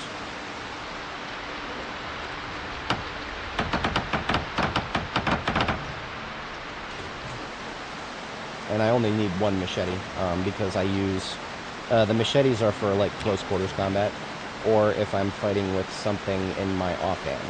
See, their stats are almost the same, but swords have a longer reach at the cost of being a 2-handed weapon. So I just use the machetes for close quarters combat, or when I don't have, when I need to carry something on my offhand. And now all 3 of the weapons I just made need to be sharpened.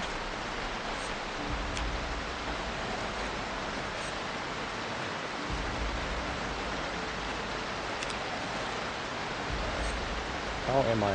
How's my hunting knife is like at, I don't know, 80%. But the best part is I have a billion hunting knives over here. I have so many that I'm just gonna replace it.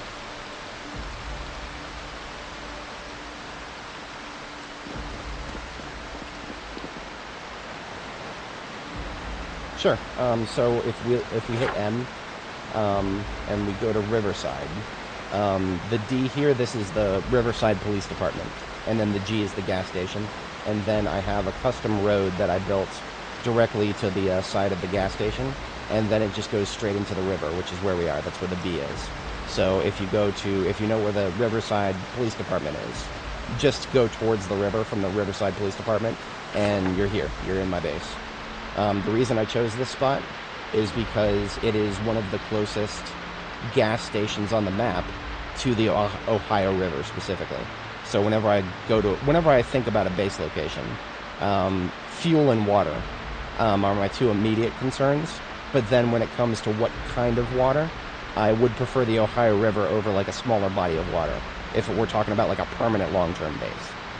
So those are that's my selection criteria. And as far as I understand it, I think the gas station at Riverside, which is the one that's closest to my base here, I think that is the closest gas station to the actual Ohio River. Even when you go to the Ohio River in Louisville, I can think of a couple of gas stations that are kind of close, but definitely nothing like this. So I like this a lot. Now that it's 2,000 hours in pouring rain still, I'm actually going to read a book. I don't have Butchering 5. That's what I would read next if I could.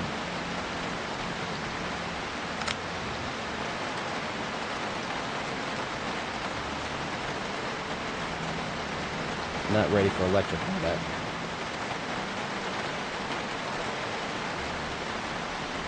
I actually don't have a book to read.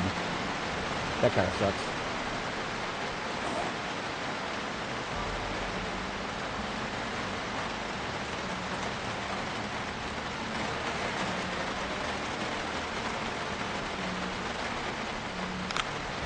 Okay, well, in that case, I'm going to do something that I should have done a long time ago.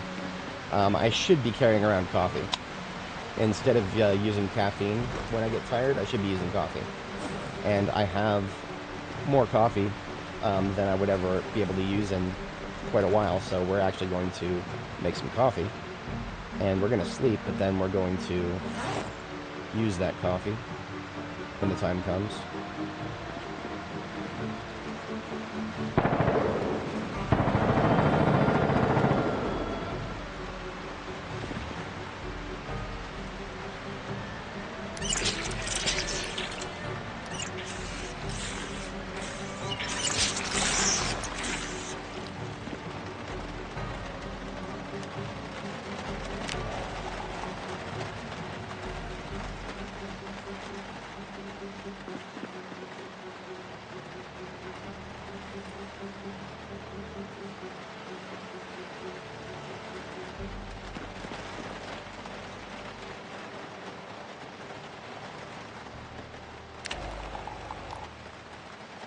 And now we got 2 cups of coffee there.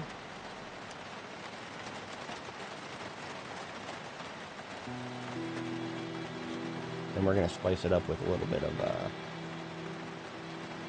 sugar cubes and packets.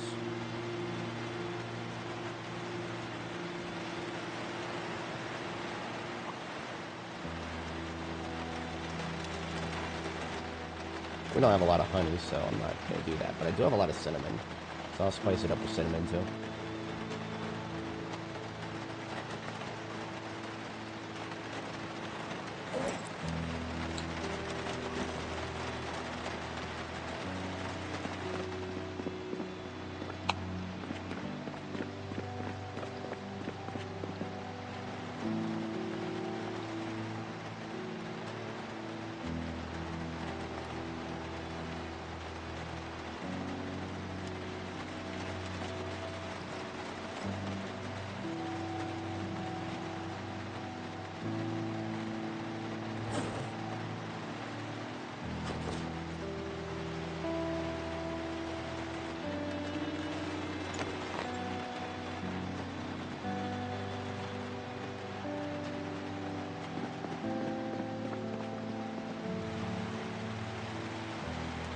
Even though I don't intend on using them as a first resort option, I do also want to be carrying around caffeine pills for a very bad scenario.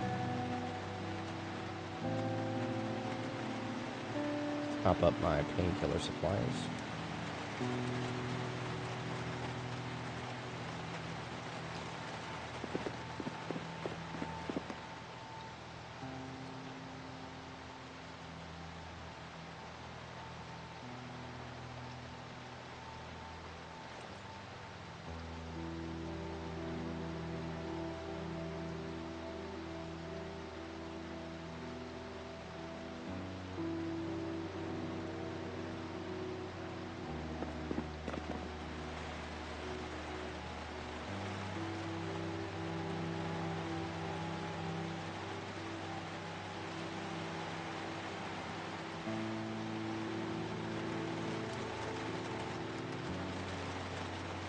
You know what? I'm gonna get a new whetstone. Mine, I'm not programmed to check my whetstone very often, but this one is down to half capacity.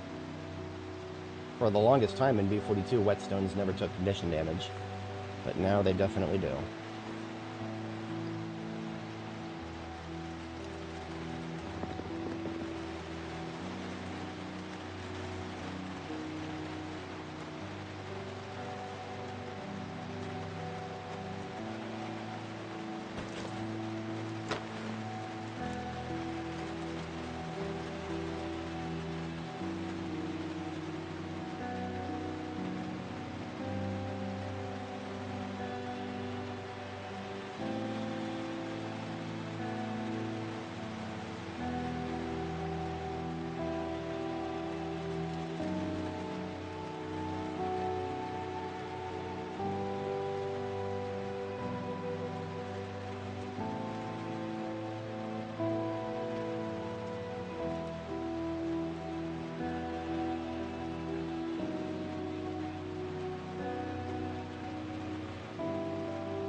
What am I doing? I don't need to have scissors on me anymore at the moment. I have enough medical shears, I can hold on to those. Medical shears are more lightweight than scissors. I just need to be making sure that when I have the opportunity to use scissors instead, I do that. Because if you let the game decide, I think it will try to use medical shears, even when it could be using scissors. But medical shears being lightweight allows me to spare another 0.5 encumbrance from my satchel, which is amazing. That's exactly what I wanted.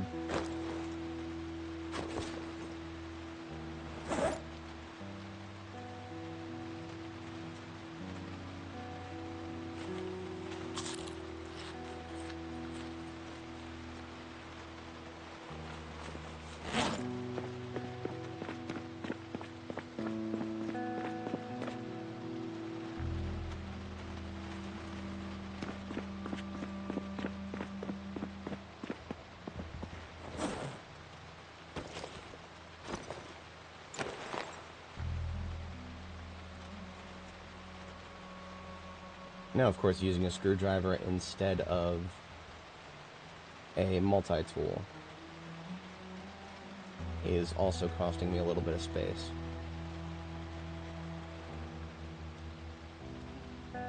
I think I have enough multi-tools now that I can actually replace that. That just means that I don't want to be dismantling stuff in the field too awful often.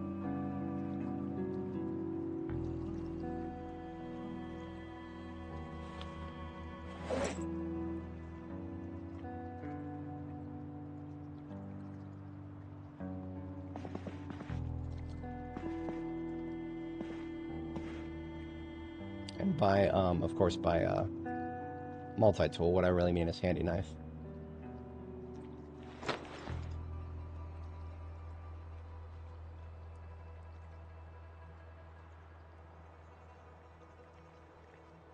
And voila, that leaves me with 0.1 encumbrance in my backpack.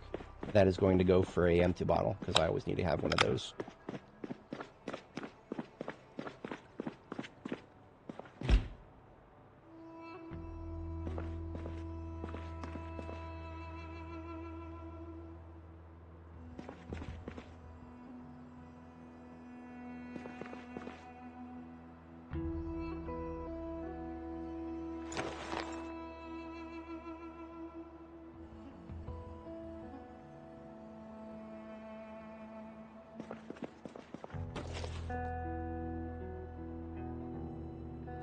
that enables me to put the coffee into my military satchel.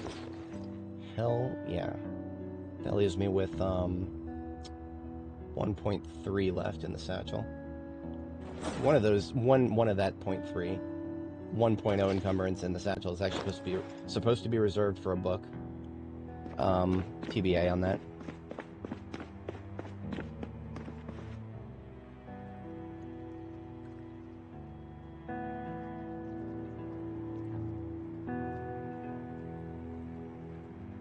Okay, we're gonna hit the sack, go to bed.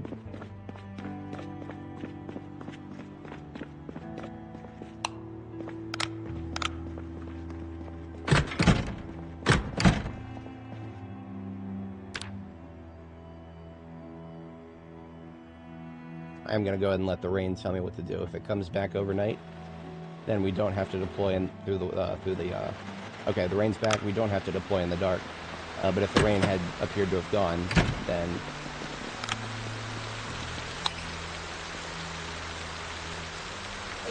I'll tell you what, I'm gonna go ahead and fast forward through the night.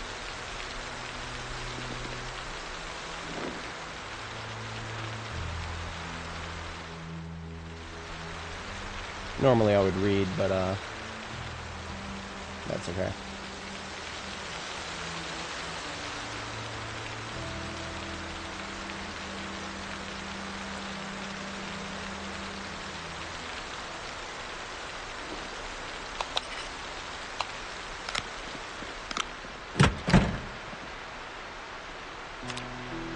Alright, time to deploy. As soon as we wake up here.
Okay, you know what? I think that is a perfect loadout right there. I'm actually going to screenshot that. So I did spend a little bit extra time, more than I intended, on sorting out this field kit. But this field kit leaves me very not reliant on whatever is in my vehicle at the time. Which is exactly what I want. I'm going to be taking a Corvette out in the field. Which Corvette is this? Does it have... It does have gas in the trunk. That's actually... That needs to go upstairs.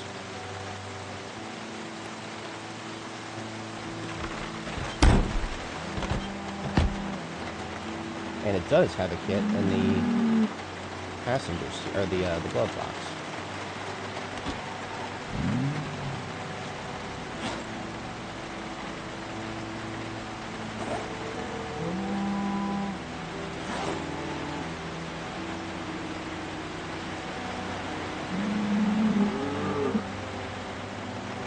So I might actually take the other Corvette. But I do need to get those gas cans upstairs. I have no idea how long they've been waiting, but they've been waiting to go here.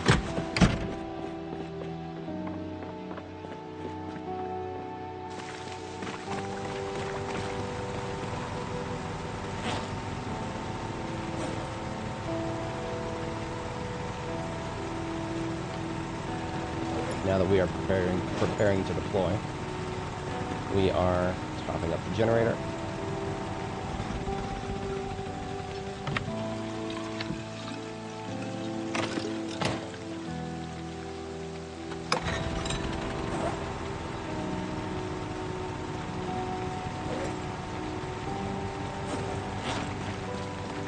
Very carefully going downstairs.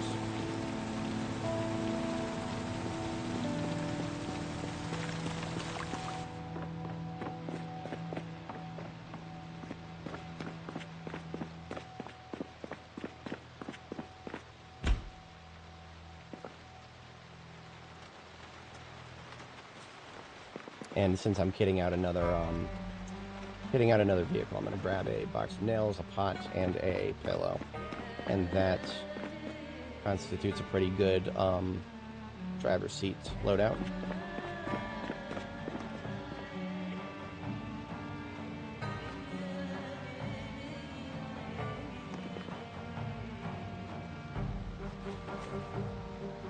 Just grabbing a pillow now.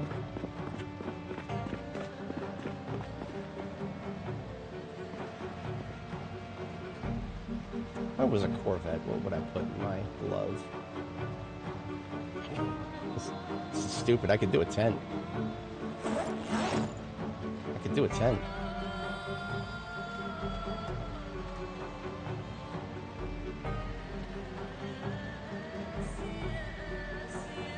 I would only do that if I had the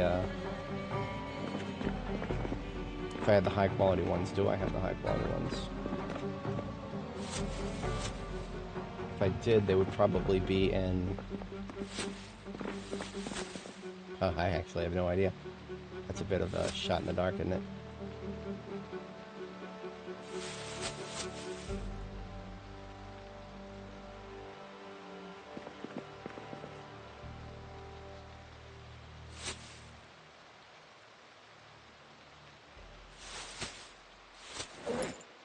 There's the sleeping bag.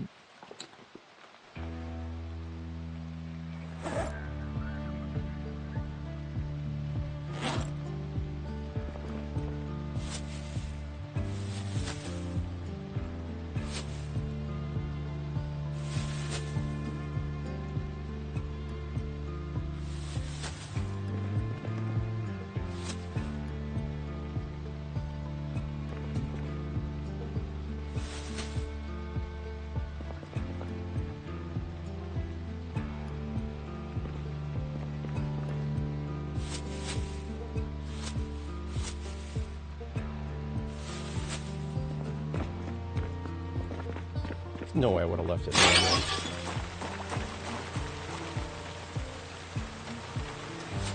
The ambulance would have been emptied of it by now. Should have been emptied of it by now.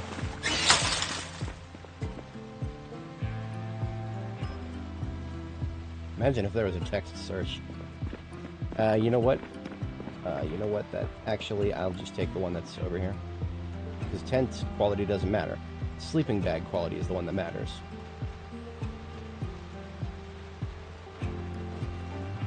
So if you didn't know, there is a such thing as a high quality sleeping bag. And now we have one.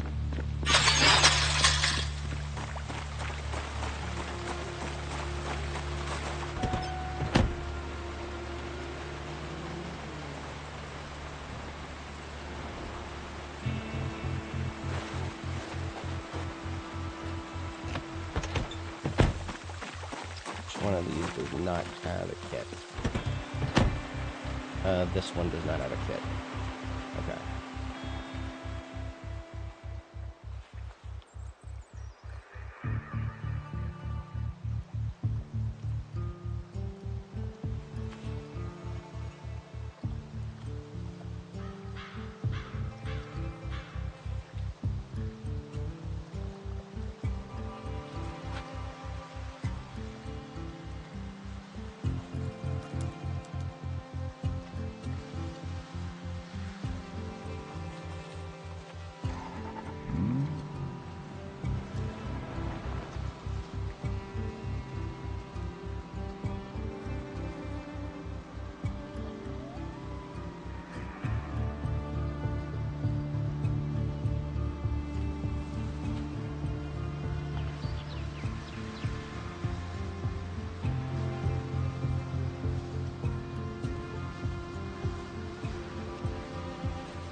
Okay, and now I can have both a battery charger and a pump.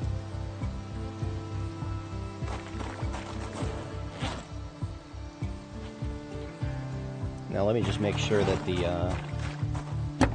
engine is 100%, that it is. And we just want to top up the gas tank before we leave, and then we are golden.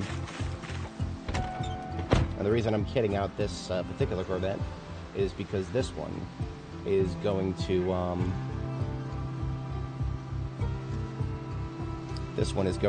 be left in Ekron, or sorry, it's going to be left in Muldraugh. I'll bring a different one to Ekron. Actually, no. Ekron is close enough down there that Ekron I'll leave one of the race cars down there when I get a race car.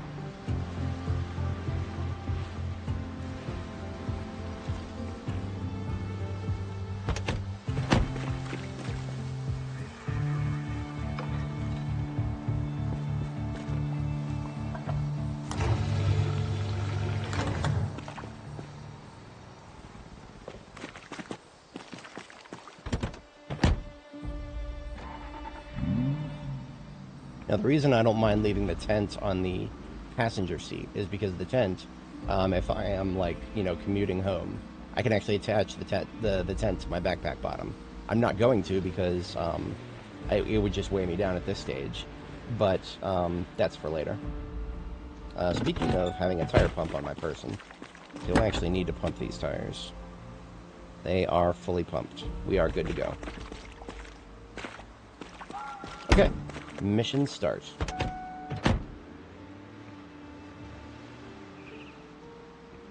I topped up the yes, I topped up the generator. We're good.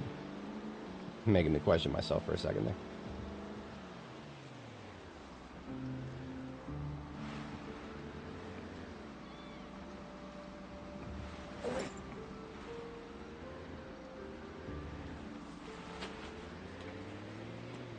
You know what? I'm gonna hold on to the backup sword there.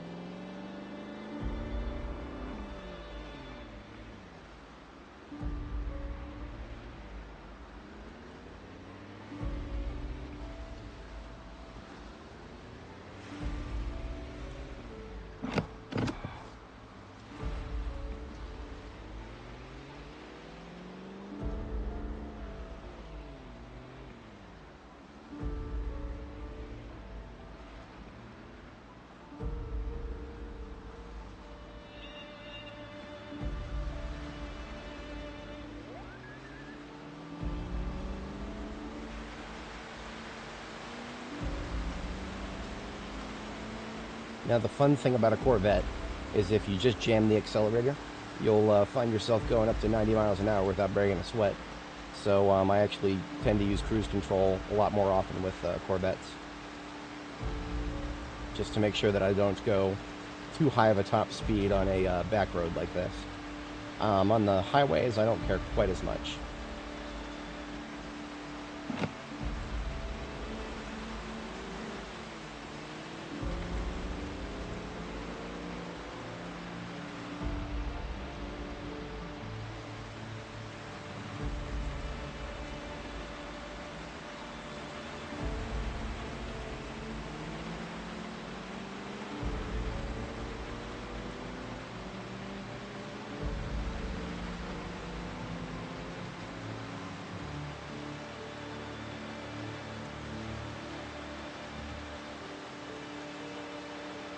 Interesting that you can see the change in the type of forest, because we just got away from all those the ones with the white flower blooming, and now it's just nothing but green. And there's, yeah, it's interesting. Sometimes it's harder to tell. Like in the summer, they all kind of look the same, but here in the spring, there's lots of variety to the different types of forests. Yeah, lots of birch over there.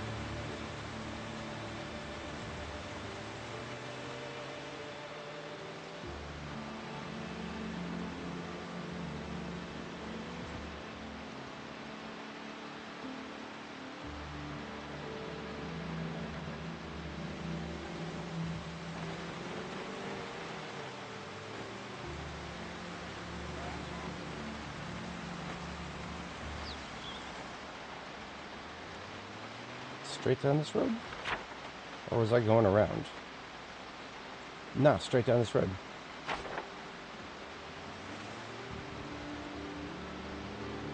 Now, here's a problem that sometimes happens with Corvettes. This is a problem somewhat unique to Corvettes. Sometimes you'll end up going so fast that the game can't load the next map cell fast enough. The devs actually, I think, specifically targeted that as something to improve with one of their more recent builds. So we're about to see if that actually worked or not.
Okay, actually, this is our first turn. This is our first turn because we are going to... We're going to hit that ranger station.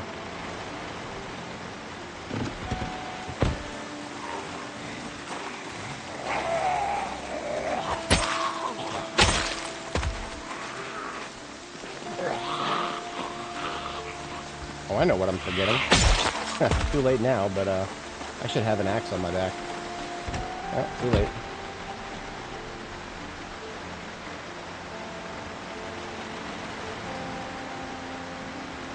I wonder if I left one here. This is a house that I use as a place to sleep in whenever I'm in the area.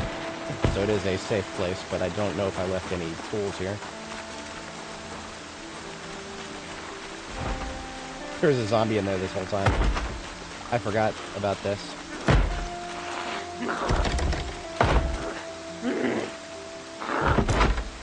Well, there's potentially tools in there, so...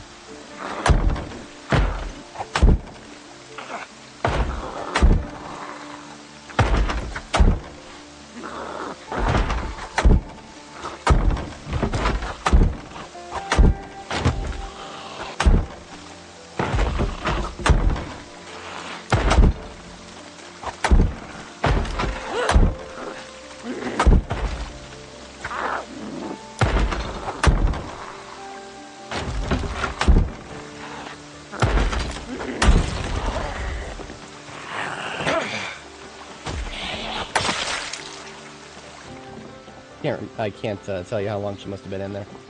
I remember seeing her there last time. Sabina Baptiste. Sorry about that, lady.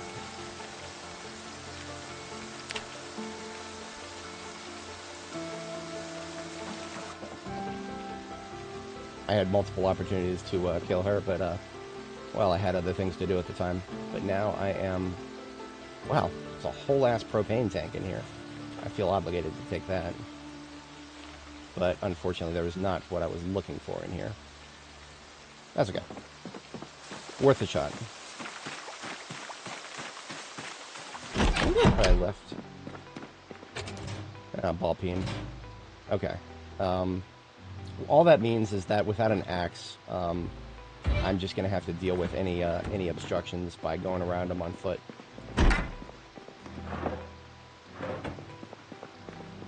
And that's okay. Part of the adventure.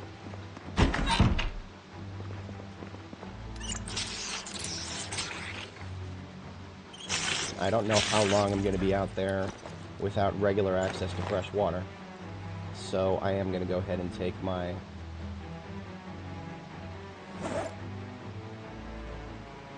How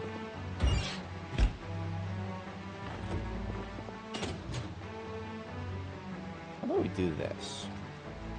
I'll leave some of that loot that I picked up in here.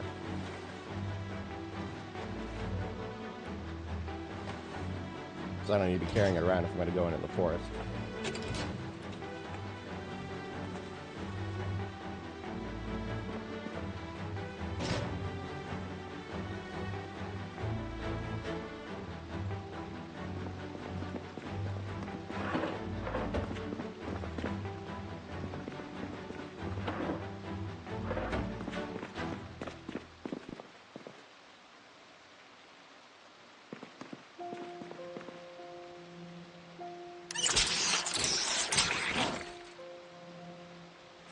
So there's a 2 liter of water, in case I run out.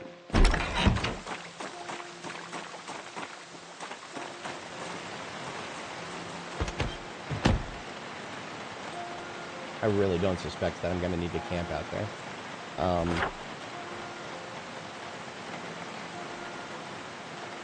But, no, we're good, we're good. Okay, so this is our nearest safe house. We're going to go down this road until the road ends in dirt road. Once the road hits dirt, we're not going to be able to drive on it anymore. At that point, we got to go on foot. So we should have plenty of time, plenty of daylight to work.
And here it is. So the road changes from gravel to dirt here. So what I'm going to do, actually, before I get out, I have to get my water refilled IRL. I'm going to run off and do that because I'm not going to have a safe place to sit down for however long it's going to take me to handle this operation. So I will be right back, folks. Just one moment.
Alrighty, I am back. I appreciate everybody sticking around.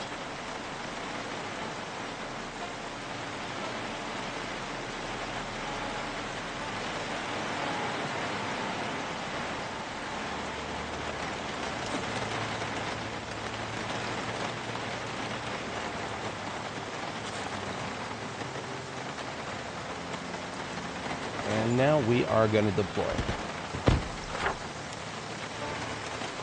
We'll try to follow the road as best we can, because it will take us in the right direction.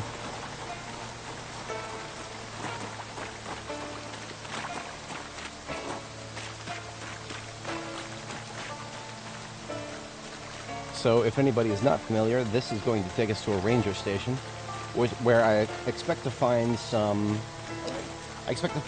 ammo, hopefully, and hopefully possibly a light bar, because it does have a garage in it. I'll take either. Any amount of either would be happy at this point.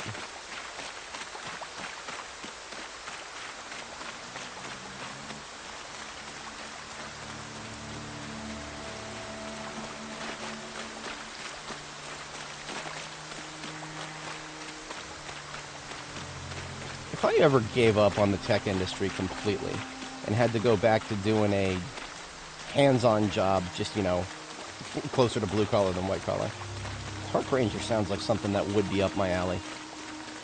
I've never really, I mean, you know, obviously trail maintenance and maybe animal suppression and things like that, but I feel like there's a lot of things that I would find enjoyable. I have a history of, I was an Eagle Scout. I did all 3 high adventures in the Boy Scouts. I enjoyed every bit of it. I don't know if I would necessarily... It's hard to say if I would like it as a lifestyle, though. See, when I was in the Scouts, it was an on and off thing, right? I would go on a trip and then go back to real life and be in front of my computer within a week. So it's like, you know, as an actual way of life, though, 8 hours a day, I have actually no idea whether I would enjoy that or not. Would it get old? I have no idea. That is something that intrigues me.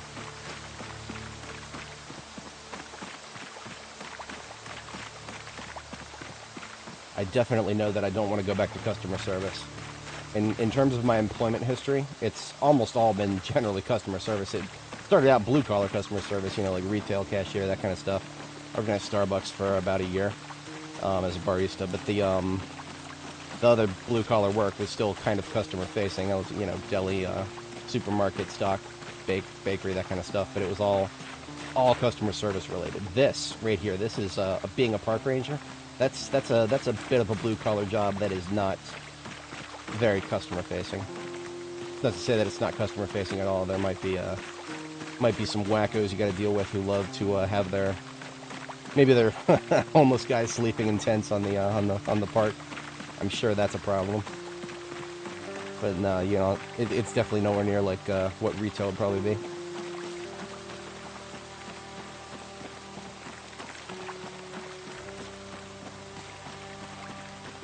The question of whether I'd want to do it as state or federal would be an interesting one too. My brother's a federal employee, and I've always felt like well, it's not. No feelings haven't had to do with it. If you know how federal employees are, they have one of the cushiest jobs ever. Very, very, very hard to fire.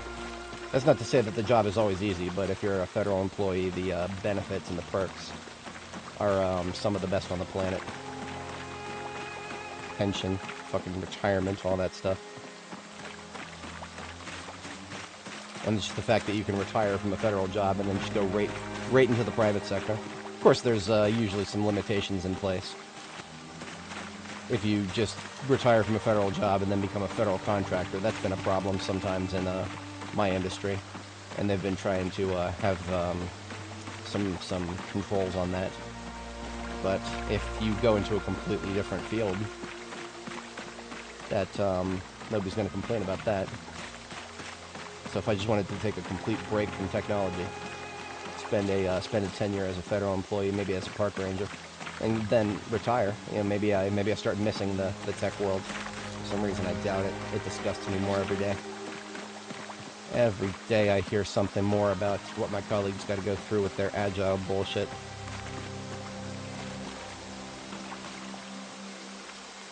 See, is he gonna wake up? Sometimes they wake up even if you can loot them.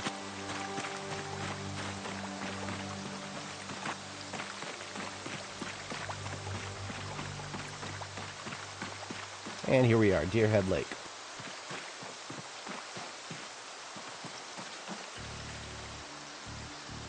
I'm going to try to do a thorough perimeter check before I go too nuts with this.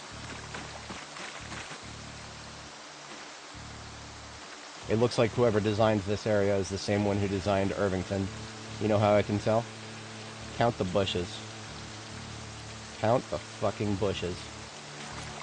Whoever did Irvington has got a fetish for bushes. They got more of a fetish for bushes than a 9/11 conspiracy theorist. These guys they love the fucking bushes. I think I just heard some gargling.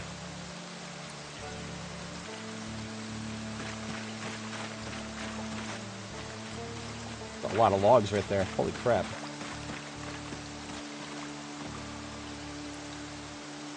We just got wet, stage 2 wetness. Actually, that was almost entirely from sweat. You would think it would be from the rain. If I look at my clothing, it's all my underlayer that's wet right now. So it's actually just us being overheated. That tells me this long sleeve t-shirt might be on its way out. I might need to swap that for medical scrubs.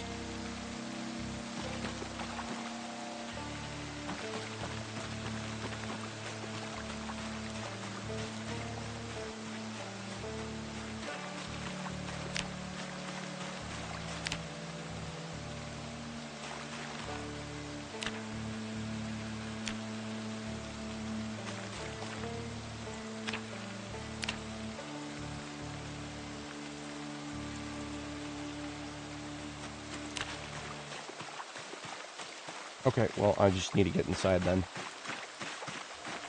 The rain is definitely not going to help with that.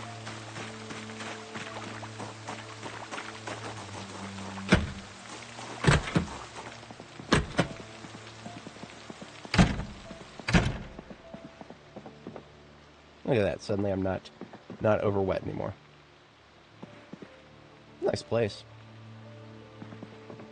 Nice that it's not looted and trashed.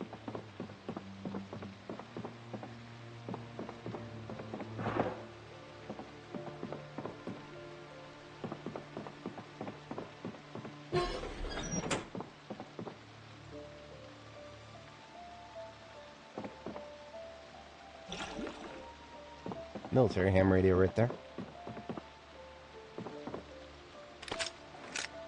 Top of the stairs look clear.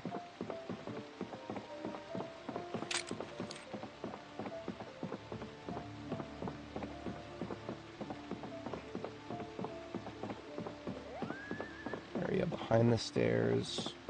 What you got?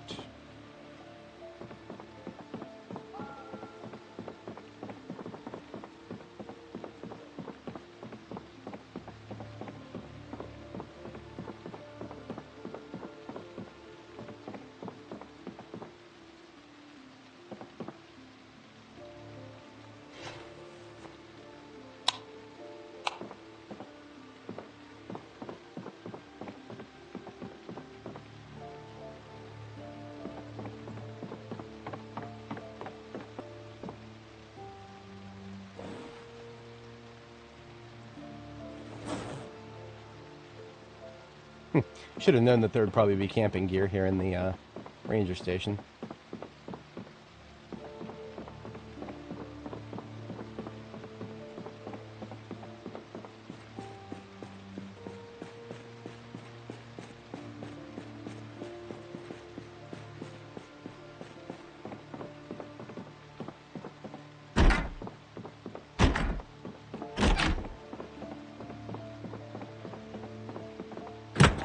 I knew it. I knew it.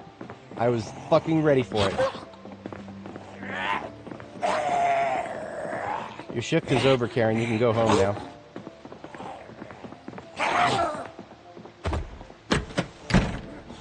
I don't don't like getting a pristine building like this messy for no reason.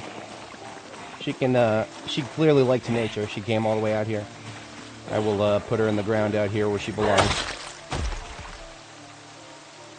Gracie Ferris. Good night. I was hoping for a key to the place, but that's okay. Let's see if she was the only one.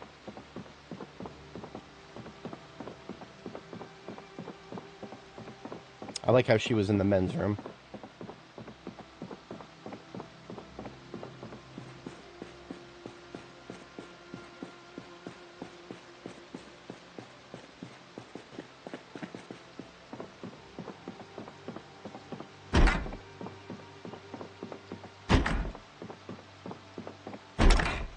She doesn't even have the excuse that she was just checking on someone. Ah. Oh well.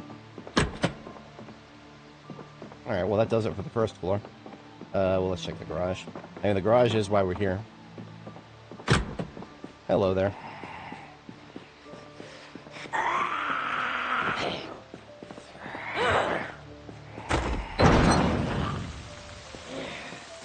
Come on outside, die out here with a coworker.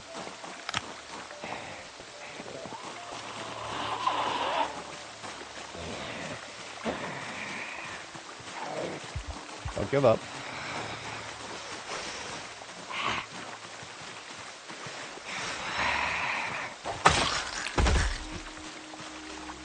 I like to imagine they were buddies, but maybe they weren't. Maybe they hated each other. In which case, I'll give them separate graves.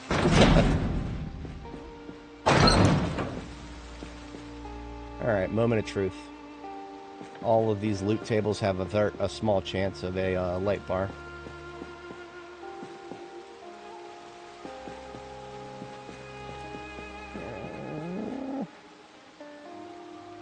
Nope.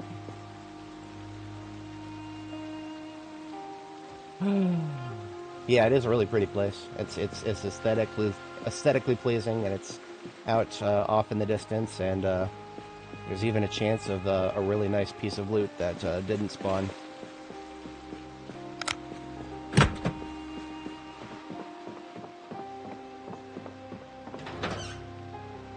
There's some ammo.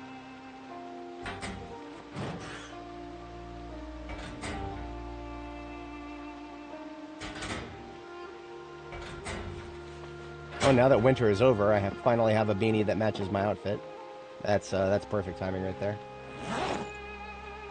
I don't think I ever could have worn a beanie. The rest of my body has too much insulation, so something with that high of insulation on the head would have been a very bad thing. So now that I've found a hatchet, which I didn't actually expect to find, I'm gonna put that on my belt right where my sword was, and just move the sword to my back.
Didn't have very high expectations, but, well, didn't hurt to hope.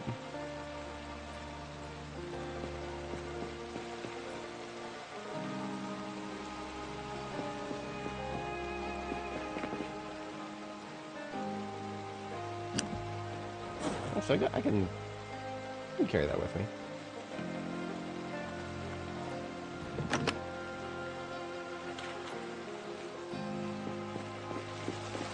Well, primary objective has probably been failed. I seriously doubt that we'll see one upstairs. Electric blower forge. Someday we'll be able to do something with those. Today's not that day.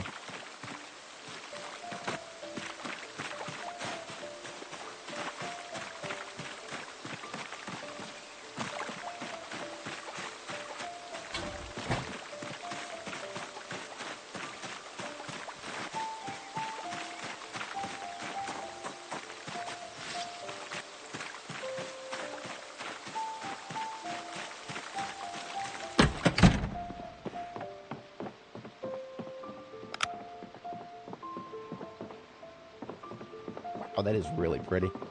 I love that. I really dig the log cabin look. It's kind of mind-boggling that we can't build our own log cabins like this. We can get logs. We can build lots of things out of logs, but well, we got a log wall, but it's vertical. It's vertical. We should be able to make a horizontal log wall like these. Kind of sad that we can't.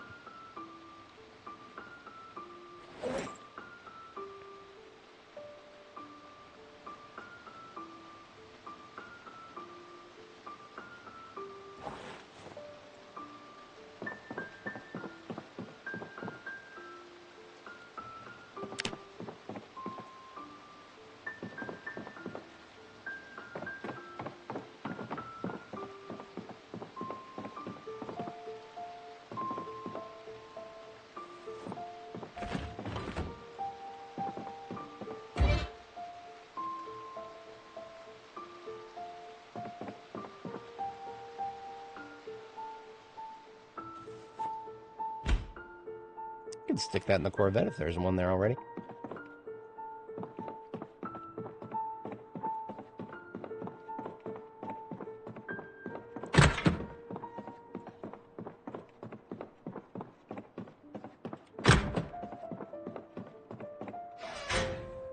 A little bit more ammo. Okay. So, we are going to have to hand carry something. And that's okay. Perfectly okay with that. Let's move the ammo into a handbag here.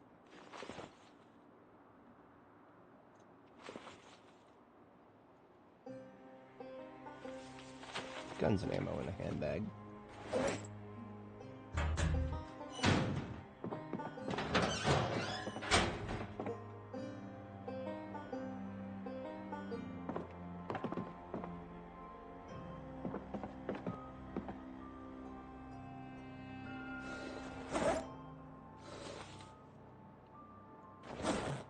So wait, you're telling me there's no, oh no, I think I already went past the barracks. Yeah, there is a barracks here, but I already went past it.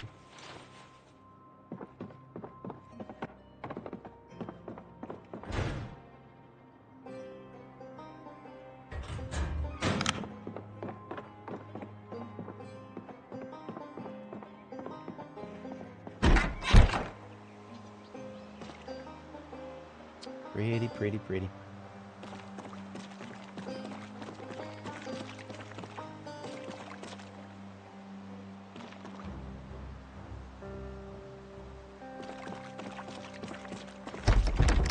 That's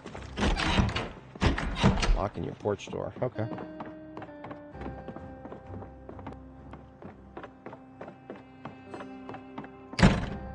Last but not least, we capture the flag.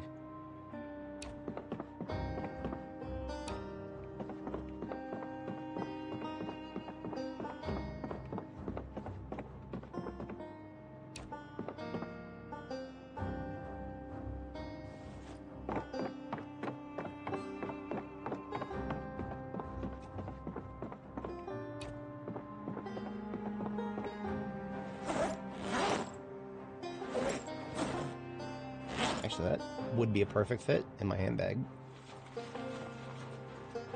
Perfect. These these whatchamacallit, rugs on the floor. Oh, we can't even pick up this one. The Holstein one is too big.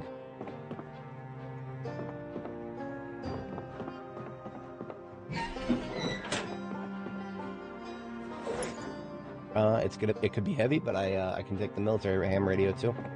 Hell yeah! All right.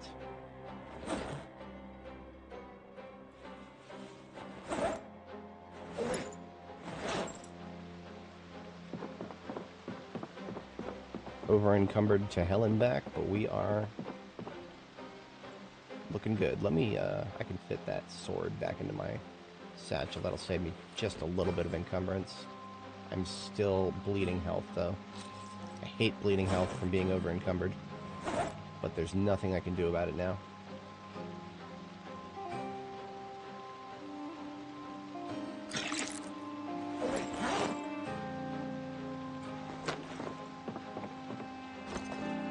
Well, I say there's nothing I can do about it. I could just leave some stuff behind. Hate doing that. I'm here to loot. And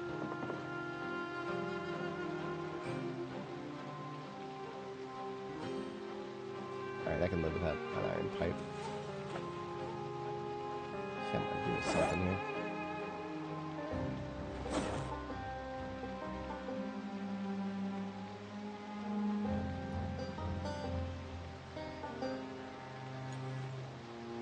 Okay, that's better.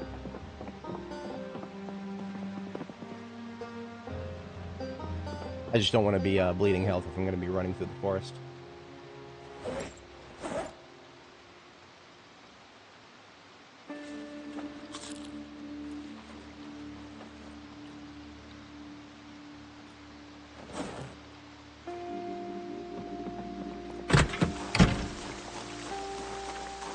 Oh, and if I'm going to be doing it that way, let's refill our water before we go. I'm going to laugh so hard if refilling my water actually puts me back into health loss.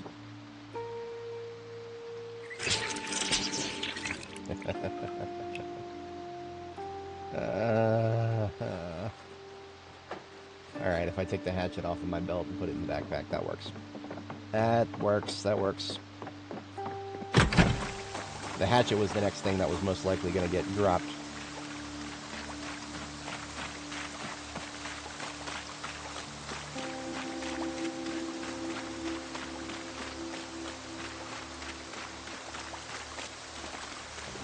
Oh, and since I'm too insulated to be running around, we're actually going to take a couple of layers off here.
So something that I was doing at the end of last stream that actually kind of unironically got me depressed was I was looking for a trailer.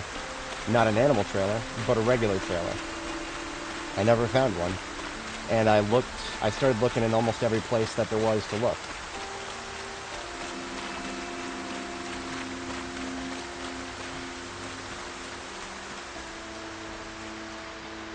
We just got winded. I would like to see how close we are to my Corvette. We're not far. We're not far. I can live if I get a little winded.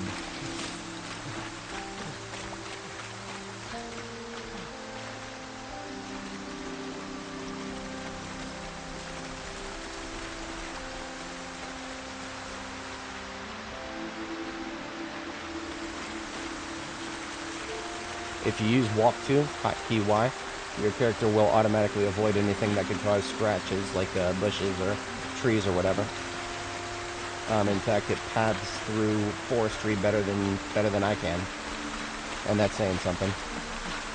Well, not with my mistake ratio lately. Maybe that's not actually saying much.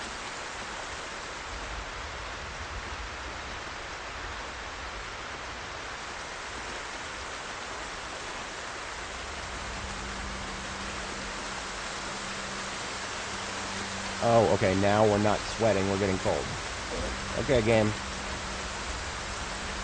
I'm not going to tell you to make up your mind or anything.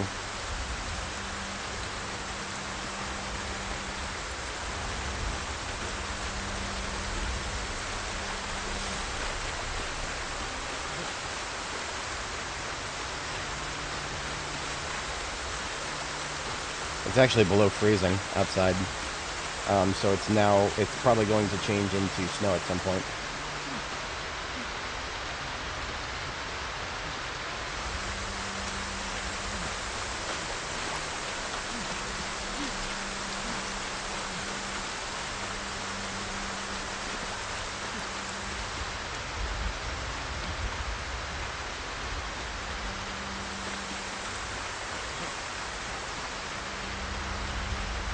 Come on, really?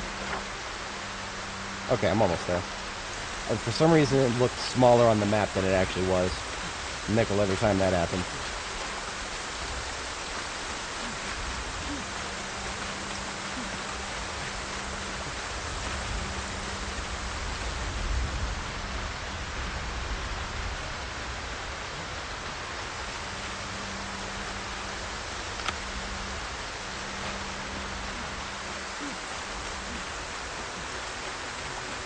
And there's the Corvette.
And we actually made it.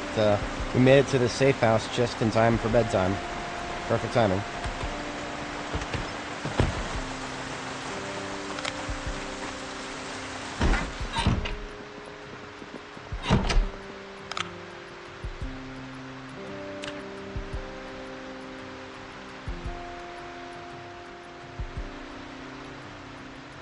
And just as I figured, I do have a little bit of room to hand carry some of this stuff with me. I can take the propane tank straight into my backpack. And maybe that. I can take the rest of this. I don't need the toolbox.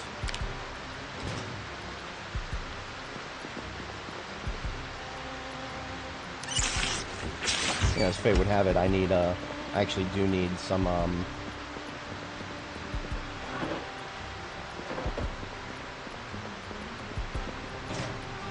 do need a couple of planks.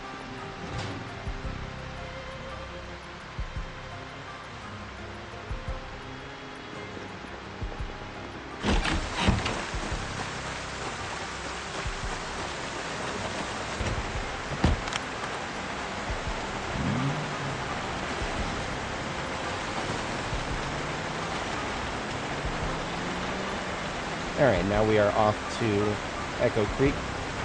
On the way there, we're gonna see a truck. The truck that I am gonna pass here is one that I left to pick up before going to Irvington. I ended up going to Irvington without it, but not actually setting anything up, so that's fine. But I do want to get it. I would like to get it to Echo Creek, so that is something we're gonna do while we're out here. I think I have enough time to do that overnight before morning time. I may be a little late getting back to sleep for the second time.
And here it is.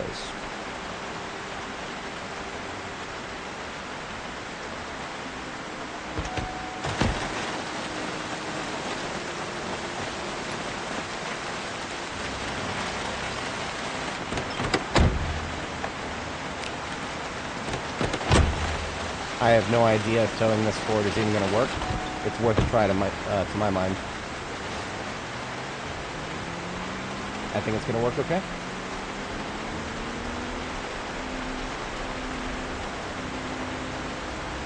Might try to fishtail it a little bit if I can.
course there's respawns. We were gone for like 3 days.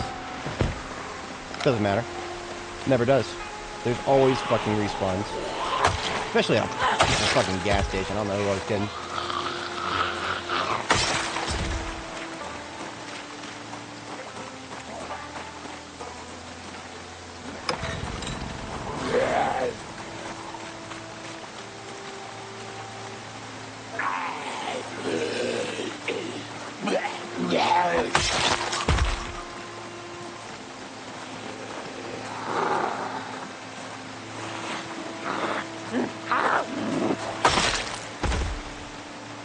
Well, the animals are no longer freaking out, but that doesn't mean anything.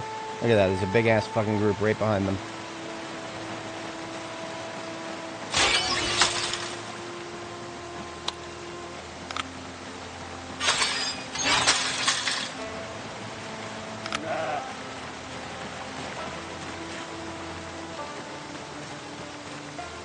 Get your ass out of the fucking woods. Big bags.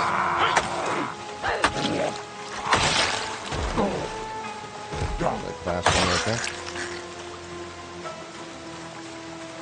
Get out of that fucking...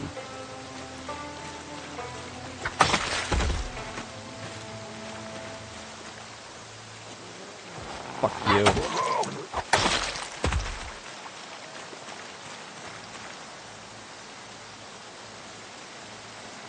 Well, the sheep stopped running.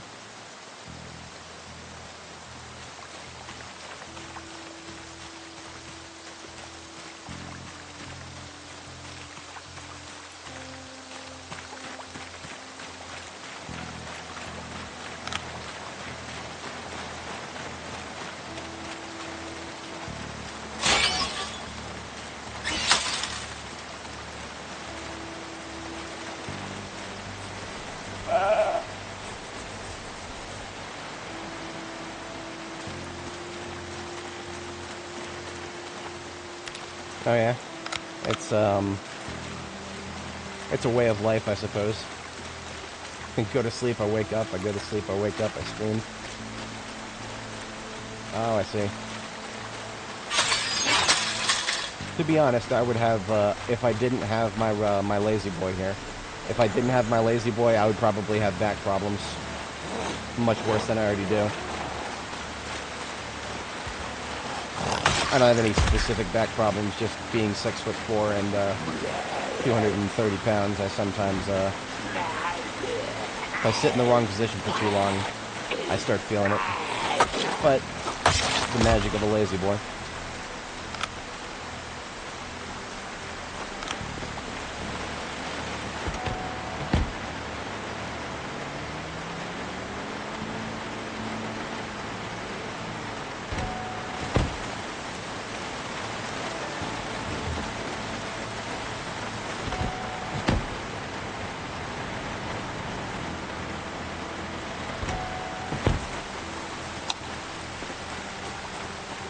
Really wish I could just put one switch for all these lights, but that's the game we're playing.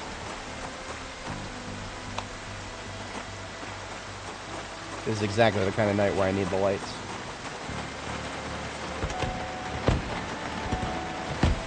There is something coming. I would prefer an ever so slightly expanded vision cone.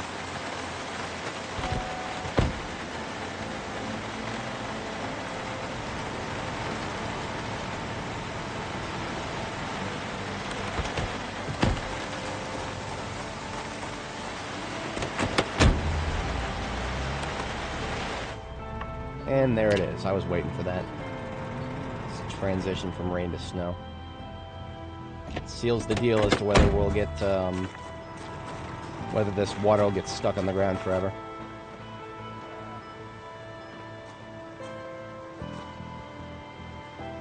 There are some across the street there. I'm gonna go out on a limb and assume that they're gonna chill there for now.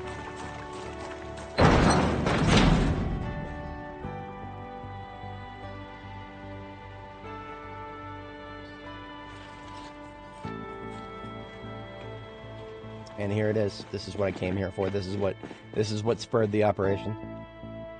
I left Longblade 4 here. I should not have done that. Well, problem solved. I should have come back to Riverside with me.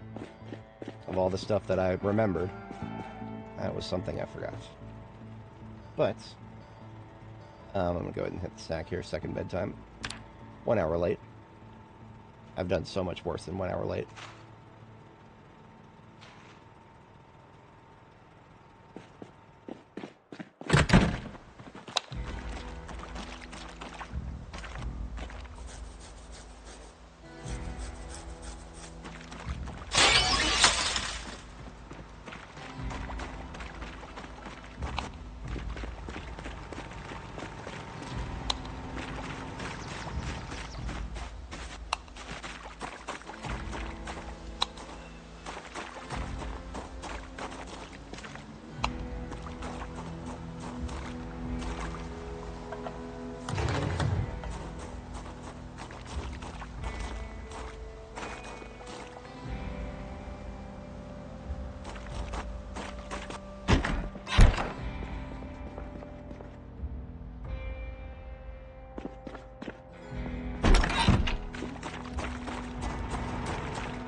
No.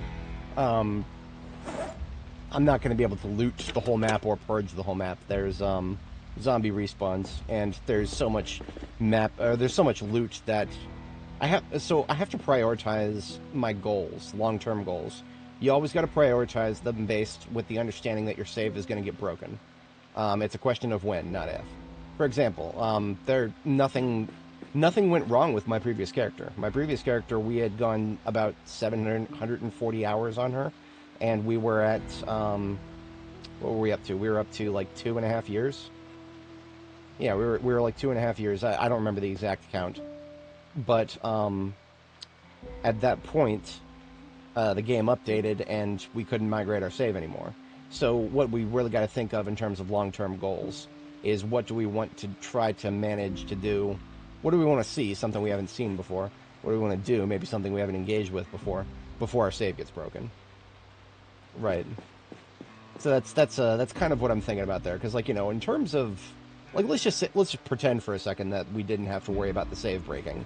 If we didn't have to worry about the save breaking, I would still have a billion goals. It would just be, I would be moving probably towards different goals in a slightly slower pace. Like, on Annie, I started going to Louisville sooner than I was thinking I would, because I started feeling as though the update was coming. It was, my spider senses were tingling for the update. I wasn't necessarily wrong. By the time I broke ground I broke through the checkpoint, rather. By the time I broke through the checkpoint, it dropped, and we got 42.12. And thankfully, her save survived, so I was able to continue exploring Louisville. But I can't rely on that, well, ever going forward. I mean, going forward, I have to assume that my save is always liable to break. So that propane tank can actually stay here. The iron pipe, that goes away. I'm going to hold on to the steel sheet. We're going to use it to repair the trunk of the vehicular device.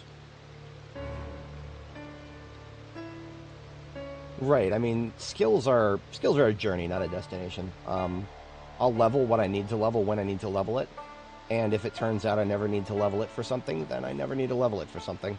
I don't have a goal to get all skills leveled because, I mean, for one, the game isn't built for that to be a viable thing. And some skills are just, I mean, glass making. Will I ever be able to make my own windshields? Glass making? Huh? Glass making? Will I ever be able to make the glass work for my vehicles? I love how that's something they completely neglected to even fucking consider. That's literally the most wear item of all of my glass work in the game. So, of course, we aren't able to do anything with that. That's okay. I'm not so mad about it that it's going to bother me, but a little salty.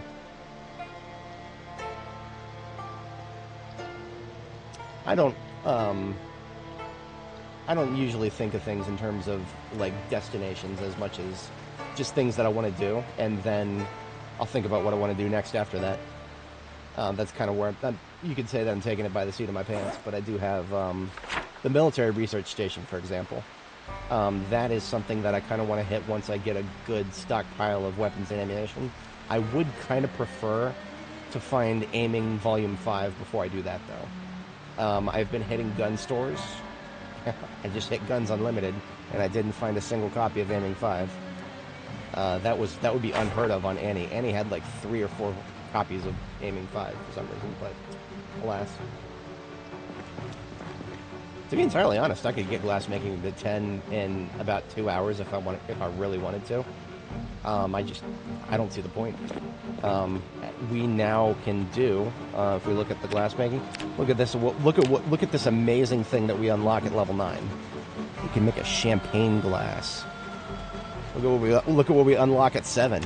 We can make a lantern glass or a wine glass. Look, I mean, okay, so level 5 glass jars. This is actually something that I'm going to do. I'm going to want to unlock this by the time I harvest my cabbages. That's going to be the first thing that I harvest that I can actually jar up. So this is, leveling glass making to 5 is not a meme. That's objectively useful to me in the not too awful distant future. But that, after level 5, everything is basically a meme. I mean, you know, right, sure, I can drink soda out of I can drink champagne or soda out of a fucking champagne glass. I can drink my milk out of a champagne glass. I can just giggle. That's all I can do is giggle about that. That's funny.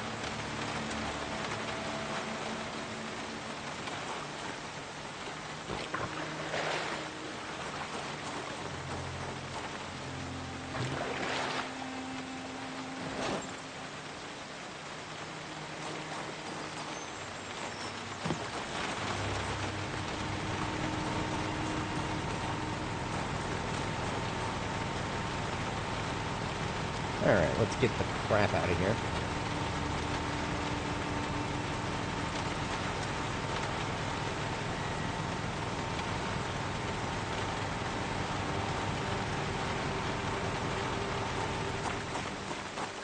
In all of my bases, every single one of them, if I have a fire extinguisher to put there, I'm going to put it next to the most often used entrance. You never know when you might need a fire extinguisher, and having a policy like that could save you someday.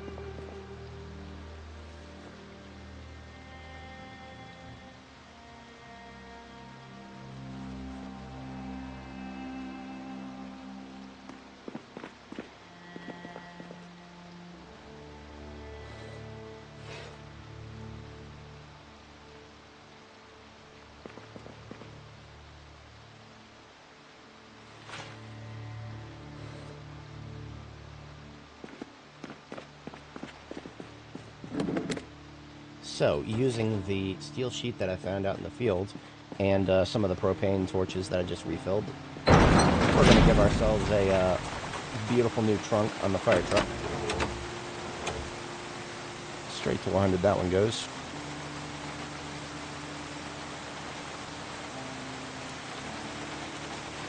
Everything else on it's pretty good. Tires, maybe someday I'll fix those up. Do I grow my own plants?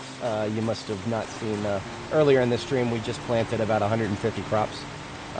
They're currently being watered by the rain, so I don't have to come back and babysit them. Now, that being said, I did deploy 2 days ago now, and I need to be back within a week of that, so I have to, by about the 15th, it's currently April 10th, by about April 15th, I got to get back to Riverside where my crops are, and see how many of them have progressed to the next phase, because some of them said that they only had days to the next phase, and when they get to the next phase, I have to fertilize and compost them, and then we'll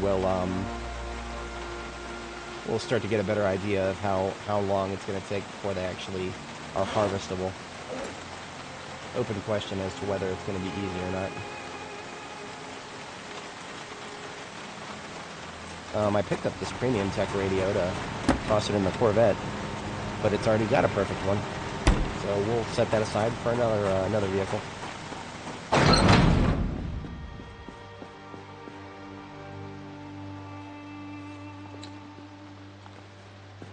How long? 9 months, 5 days, 22 hours.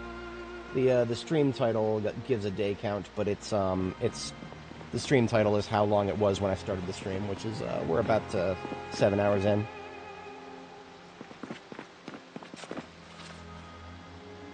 And small form food goes in this corner.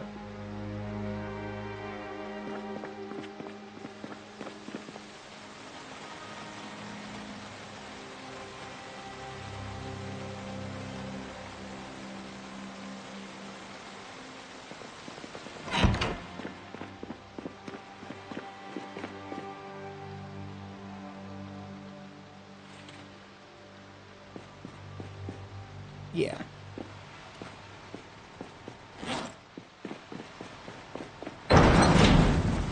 Wherever I do end up going with this truck, I'm going to probably want to borrow the windows there. So taking these 12 steel rods will help with that. More than anything, I just wanted the garbage bag.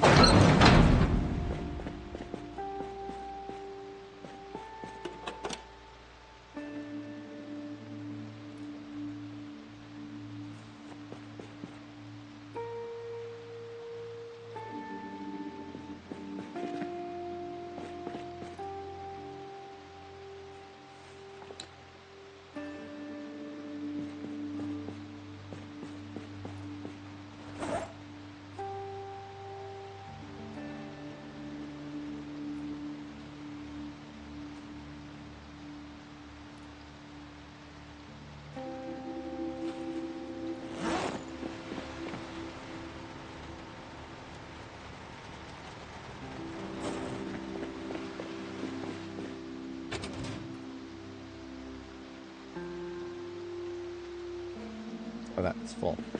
Alright then. That said, I can leave the shears here. The shears I took out in the field specifically if I find sheep, and I now have sheep. So I have the shears for the sheep. Do I have a wall? I think I do downstairs. The basement here, I cleaned out most. What game difficulty? The game difficulty that everything I play is default settings, unless I specify otherwise in the description, but whenever I play Project Zomboid, I always play default settings, vanilla apocalypse. The only thing that I've changed is a mod to change the color of my backpack. This backpack would be ugly puke green, and I don't like that, so I made a mod to change it to tactical black so that it matches the rest of my preferred outfit. I keep, this game is really fun with mods, but whenever you add mods, you gotta think about the effect that it's gonna have on your long-term stability. Like, if the game updates, is the mod gonna help break it if the game updates? I've had a lot of people talk about that. So I'm gonna put on this shelf here, electric shears for the sheep when they grow wool. And that's also a good spot to put the scythe and the wood axe here.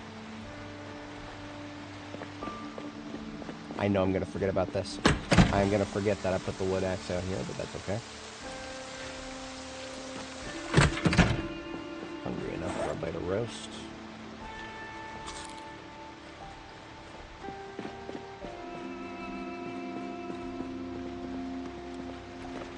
So in terms of what actually needs to go back to Riverside with us, there isn't that much. There isn't that much. You know what I want right now, at this exact moment? I would like to swap the blue generator here for a red one. And I have a red one. To be honest, this base deserves a yellow one, but I don't have a yellow one, and I don't think there is a yellow one to find in Echo Creek right now. So I'm just going to swap it with the red one.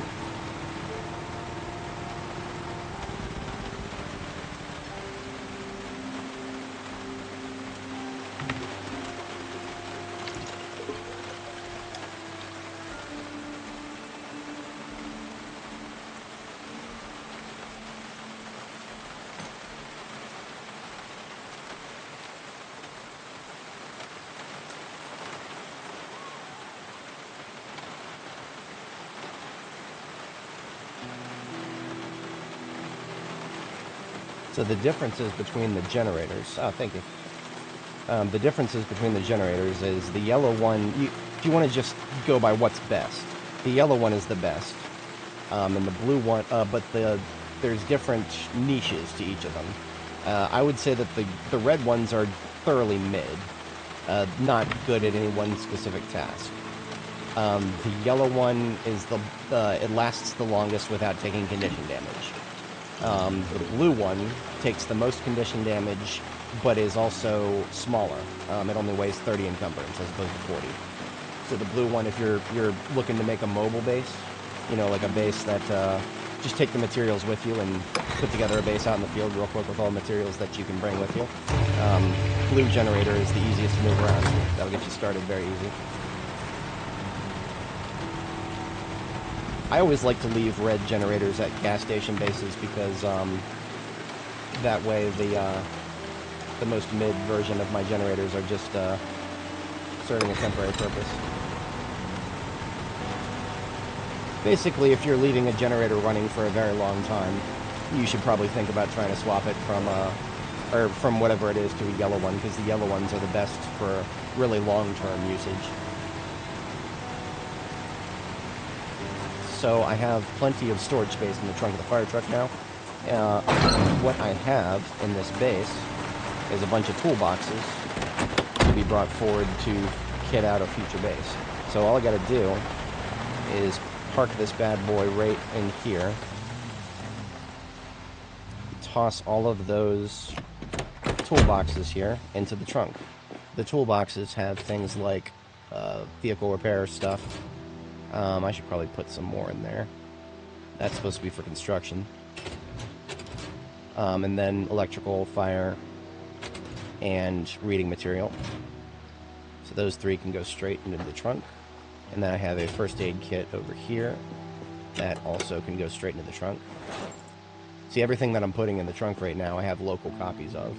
So I don't actually need it here anymore. I would need it in a future base location. And since I have a spare one, I'll even take a welding torch.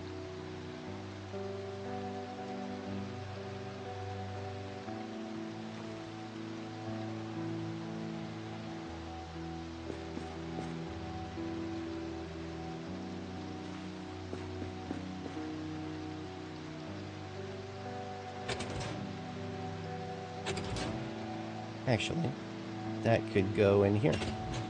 Yeah, that classifies as construction.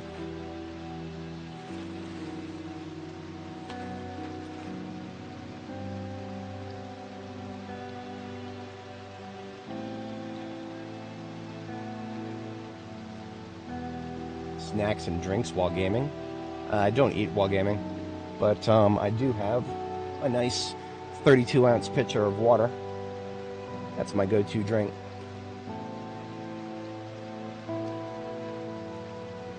Stupid as this sounds, if I need to eat something to make myself stop being hungry, I go straight to peanut butter.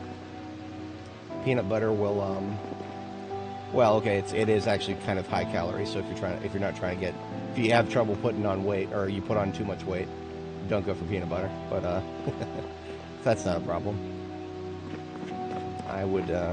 Worked well for me.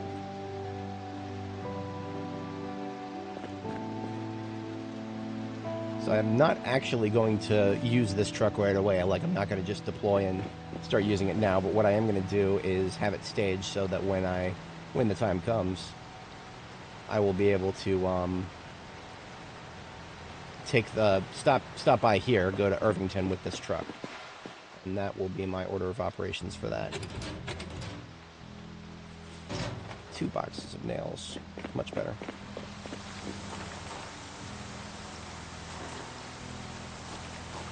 That's great. I recently tried Nutella, and let me just say, more. But it's more expensive than peanut butter, so probably not. I might just make my own at some point. There were some spare floodlights in here, wasn't there? This is one thing. You go to Echo Creek, you will find a billion floodlights, and that has made me very happy. I'll toss one of these in the trunk here, and that constitutes a mostly full trunk. Fantastic.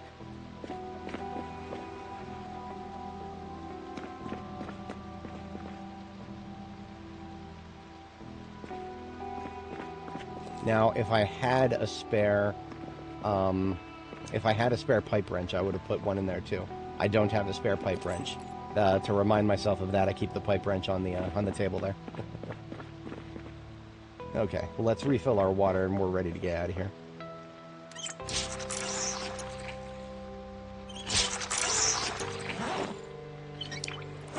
We've still got pretty much an entire day's worth of food in the roast there.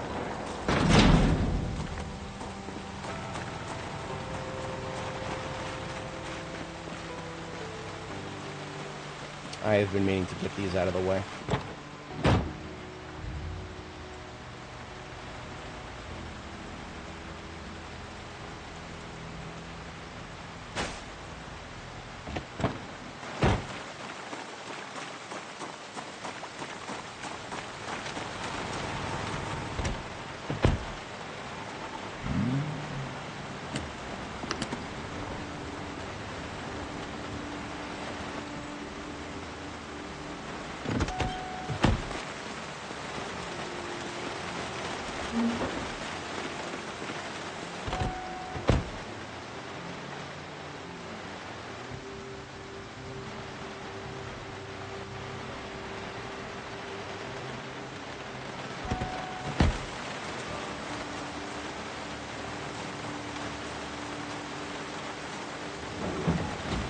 Okay, so next goal is, well, we got to shut off the generator, but then I think I'm going to translate down to Rosewood, because Rosewood is on the way to my destination. Rosewood is fully stocked.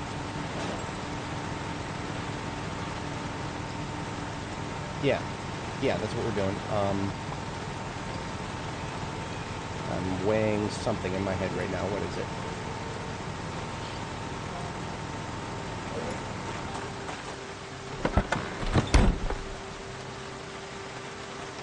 Everything in this backpack does come with me. This is all from the, I'm just going to put that straight into the trunk here.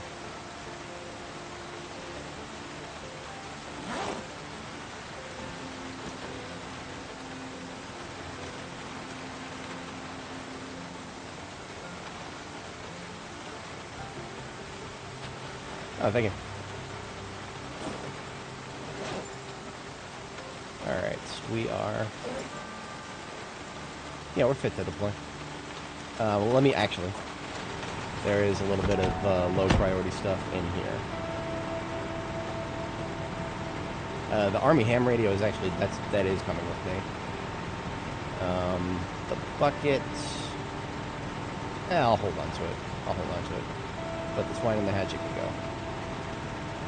Okay.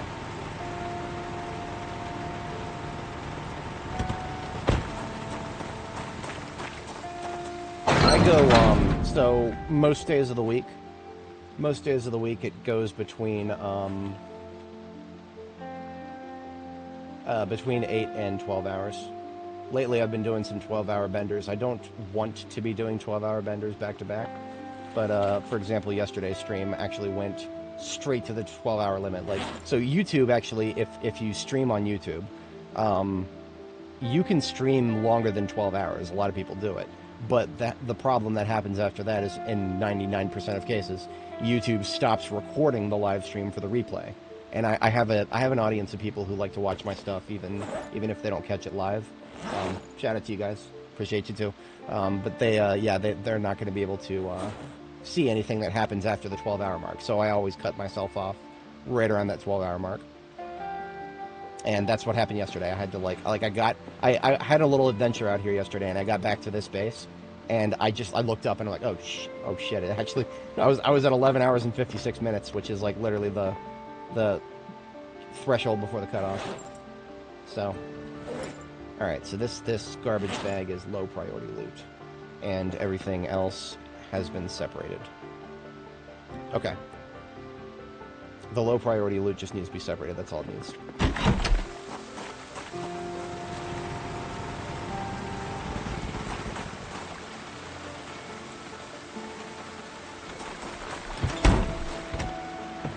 And now we are headed out to... so we're going to stop by Rosewood, and I'm going to explore the town and see if there's anything that I really want from it, aside from... Maybe I'm going to hit, like, the police department. I think that's a guaranteed hit. I think I have the action economy to hit that and make away with everything but the... I probably won't be able to take all the guns. I'll probably leave the guns at my safe house there, but I will take the ammo with me. When it comes to my looting policy, if I haven't mentioned this before already, I got to make it abundantly clear that the ammo always comes with me, because I want to centralize the ammo, so that, you know, when I want to do a major operation, like, you know, entering Louisville or hitting the military research station, my ammo supplies need to all be stockpiled in the one place. So that is one example of a time where I will never leave loot behind, and that's ammo. But guns, I have billions of guns all over the place. And that's okay. That's okay. I know where to find them if I need them. Towing with a vet. That's sometimes it's what you gotta do. Now, that being said, there is a new type of car in this game. There's race cars now. I haven't seen one yet. I did actually go to the racetrack in Irvington as part of my initial map tour, like in part 1 of this character's series. In part 1 of this character's series, I went to the, and it was full of zombies. I could not find a single race car. But that being said, it was so full of zombies that it got to a point where I couldn't check all the possible places for them to spawn. So there may actually be a race car there. I don't know. I don't know, boys. I've been very unlucky on this character. We have not found a single trailer. And we were running out of chances to find trailers. Like, one of the reasons I want to hit Muldrow is just in the off chance that while I'm exploring, I might happen across a trailer. Same with Rosewood, to be honest. I mean, Rosewood, my primary target's going to be the police department. But if I happen to find a trailer while I'm at it, I really want one. I'll drop what I'm doing and secure it as soon as I see a trailer. Like, that'll be priority number 1. I learned from the PZ Wiki website that it's effectively a 3.12% chance for a trailer to spawn at a quote-unquote farm type of vehicle spawn. And the number of farm-type vehicle spawns, we've already looked at most of them. So every time we look at one, it's basically rolling a D100 and expecting to get 3 or less. Fucking, yeah, you know, you're true. You're really true about that. This thing with a trailer is actually probably one of the best things you can get in this game right now, because the rest of heavy-duty vehicles have been so heavily nerfed. Like, they've been so heavily nerfed that it's not even funny. See, heavy-duty vehicles for the past, I don't know, 2,500 hours? Yeah, about 2,500 hours of my time spent playing this game. Heavy-duty vehicles have had bigger trunks than anything we have now. But right now, the baseline, the max baseline you'll get is 100. Fucking embarrassing. Such an important, key cornerstone aspect of gameplay, being able to move stuff from one place to another. and just for some stupid-ass reason, they broke it with the latest update and didn't see fit to fix it. But whatever, I can't get too mad at them. They got their priorities, and I got mine. Sometimes they don't overlap.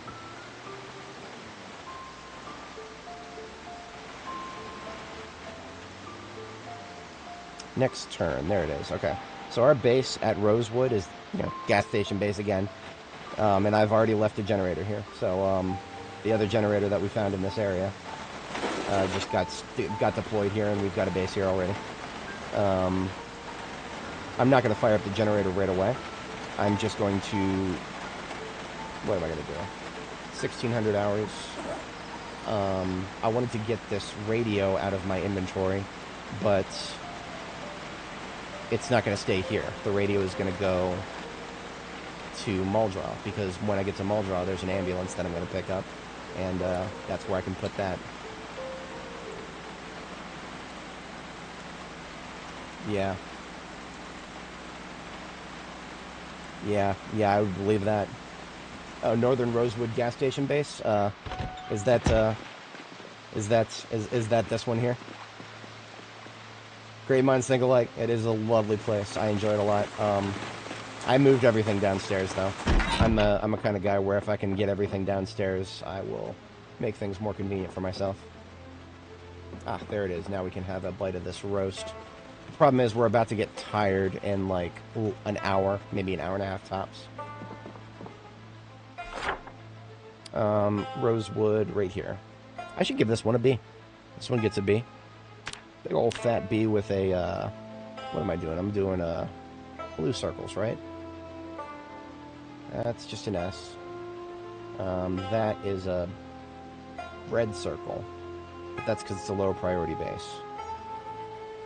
I didn't even give the gas station a marker yet. B with a green circle. Yeah, B with a green circle for my more higher priority bases. So let's kill two birds with one stone then. B with a green circle.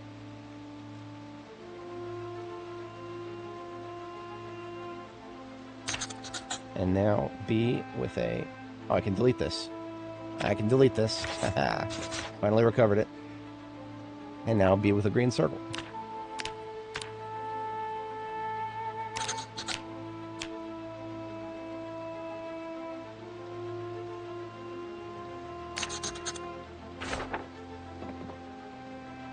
Gas station in March Ridge. Yeah, if I remember right, I've only ever driven past that twice. That's a tough place to base at. Because it's in the heart of town instead of at the edge of it. Like, I'm genuinely surprised I didn't have respawns when I got here. It's been longer since I've killed the zombies here than it has been since I killed the zombies at Rosewood, at Palace Lake, where we just came from. But I suppose what I'll do is I'll go ahead and, I'm just going to explore the town tonight. I'm just going to explore the town, take a look at the roads I have not yet explored. There's not that much. I mean, Rosewood's a small town. But every single intersection, there's a possibility for a wreck. And every wreck is a possibility for a trailer. So, off we go. That is, Rosewood working. Okay. Woodworking truck. Oh, I forgot about the fire truck here. Holy shit. So you're telling me that my Echo Creek base and my Rosewood base get to have their own fire trucks? Neat. Very neat.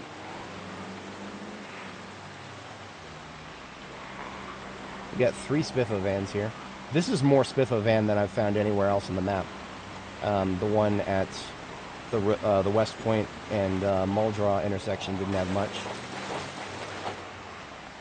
We have a Spiffo battle axe here. I'm not going to use it because I've finally read the book for Longblade, so I'm not using it, but we have a Spiffo battle axe here. I don't know if anybody watching right now has seen my use of the Spiffo battle axe, but it's great. It's great. I enjoy it a lot. The Spiffo battle axe is the single most dangerous weapon in this game.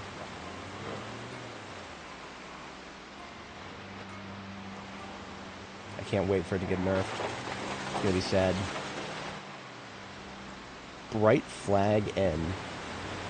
Okay, you know what? I always like to play capture the flag. Okay, there's a flag in there. Excellent. Something to fight for. I always play capture the flag whenever I have the opportunity. Oh, right, dead end. Rosewood's a small town. We're gonna have some residential here. Whenever I go in residential, I'm always looking in them garages. That one's closed, probably locked. This one, here we go. I want to see all the way inside of it. Come on, show me. No, okay. Whenever I see a garage, I always want to like check all the way inside and see if I can find a generator. Not worth it. Ooh, sheriff sports car over there. I don't think I've seen one of those yet. We are now behind Town Hall? Or... I don't know. No, that's the lawyer building. Here it is. Here's the courthouse. Prisoner transport volume. Okay. Those are supposed to be buses. Meade County Sheriff. Okay. Neat.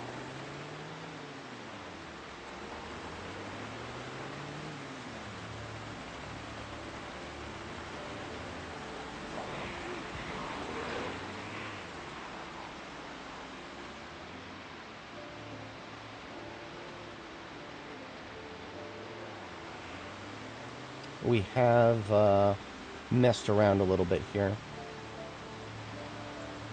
Unfortunately, there's no law enforcement vehicles in the parking lot here, and that made me sad. But, can't win them all.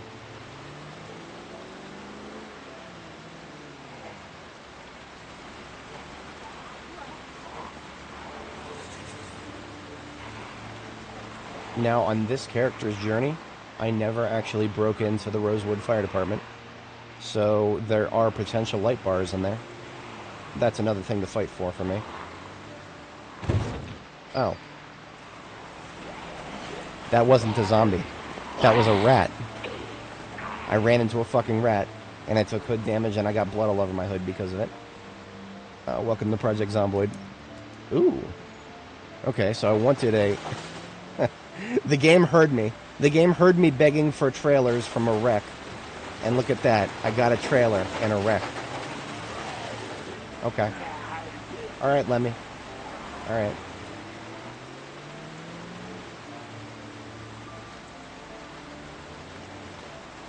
This is a sports car wreck with a broken tire event.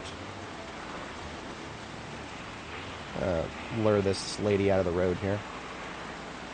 And now I can go past her.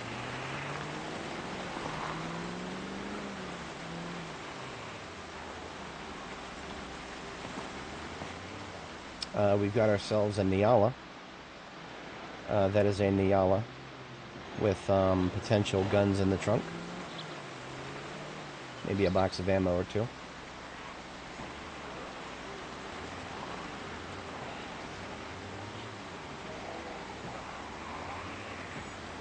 I'm gonna wait for that fast shambler right there. He's not... Damn it! Fuck! I did not want to do that. I turned just a little too hard. I hate hitting them with my cars. The cars that I actually care about, I hate hitting zombies with them. I will go very far out of my way to avoid them if I can, but sometimes it just doesn't work. Speaking thereof, I'm not going to test that.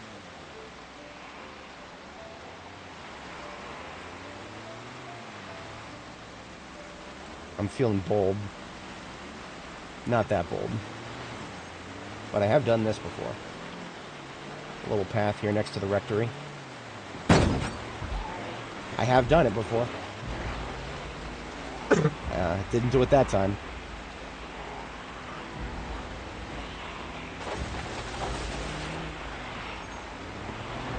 The slow ones are actually bothering me more than the fast ones right now. This is an example of threading the needle. It's only 2 tiles wide, but that is wide enough for a vehicle. And here be the Gigamart. Now, we've already explored the parking lot behind the Gigamart, so I'm actually going to loop around. Holy shit! How did I not see that? Okay. I didn't realize that this was going to be a beater. I don't know how I didn't see that. That's downright embarrassing right there.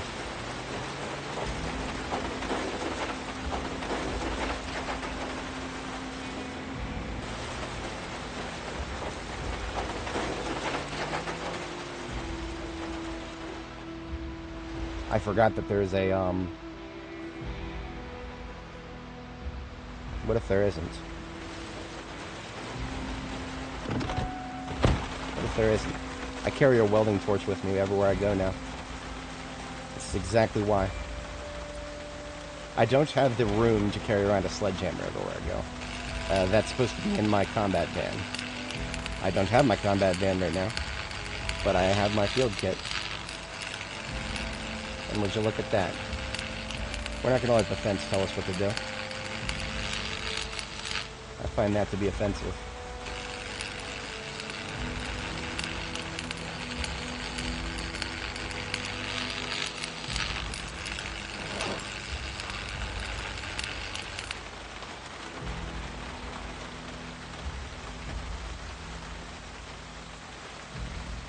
And that's all we need, 2 tiles. That is a bare minimum enough to get you through a fence. Doesn't actually matter what kind of vehicle. I'm gonna laugh so hard if there's actually trees in the way in every way.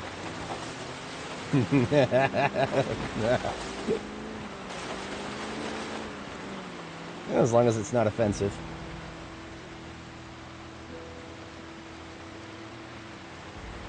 What's up, losers? Checking for a generator. Nope.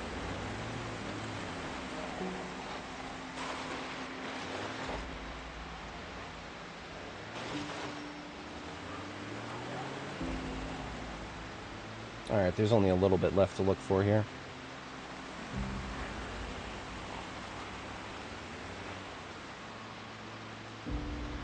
Here's the school. The school is not looted and trashed. If I was desperate for glue, which I am not right now, but if I was desperate for glue, I would consider hitting the school. There is like 1 or 2 books that I could find that would be useful. I'm not worried about that, though. You know what I'm going to do at this exact moment?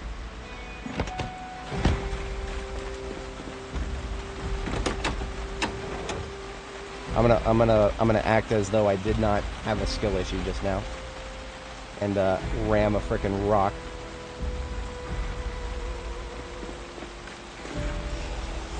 Excuse me, I'm trying to undo a mistake. Do you mind? I will hit you with this wrench. Oh.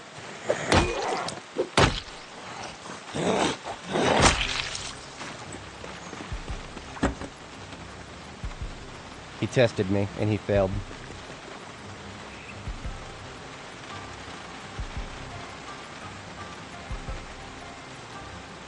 See, I could always repair my hoods. Just costs 1 steel sheet.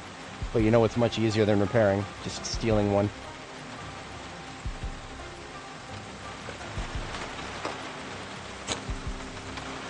Same with doors. I could repair it. Or I could just steal one. Oh, are you really gonna... Okay, okay. We're doing this now.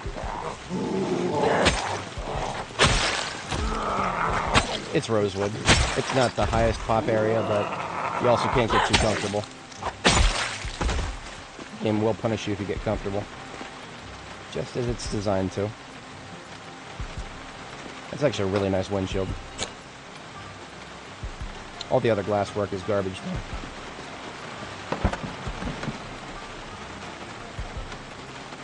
Okay, never mind.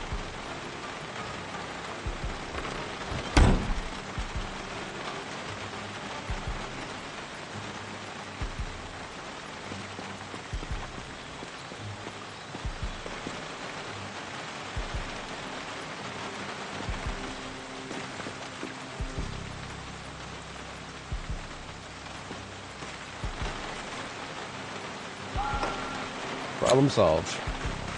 It's like I never rammed that rock.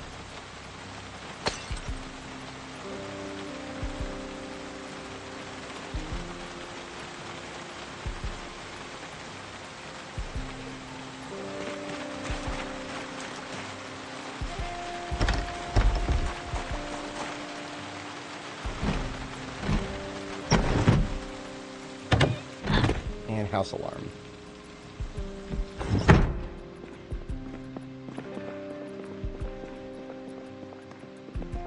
It's peanut butter jelly time. Marmalade and peanut butter. But I'll take it.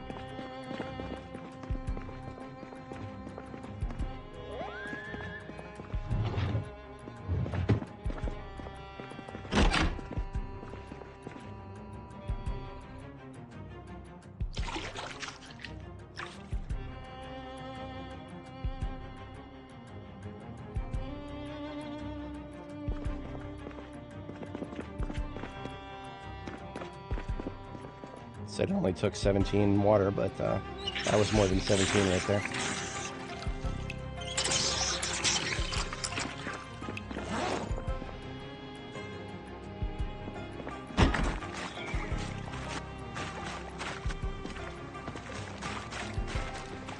It's like it never happened.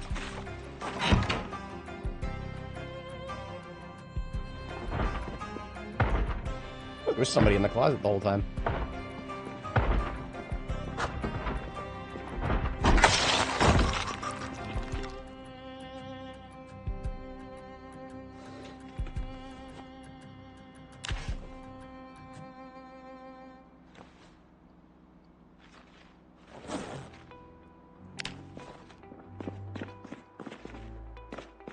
I don't think there's much else I wanted out of this place. I was just going to check for... Oh, veggie oil, always.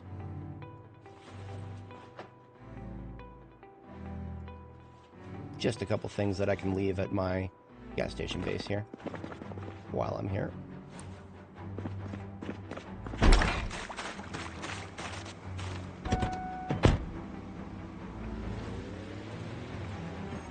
I do think the back roads have now been not explored. So I want to take St. Martin's there. And then that's about it. We did a pretty decent job of exploring this area.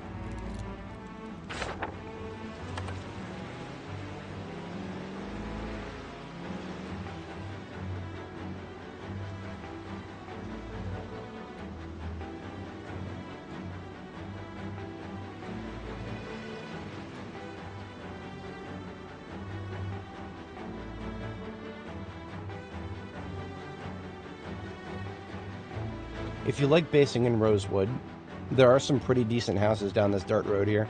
Problem is, of course, the dirt road grows trees and bushes now. So after surviving for a month, you're going to start having a lot of trouble navigating to that back road there. Such an extent that I'm not even going to bother going down there right now. It's a lot of work for pretty much nothing. It's just residential.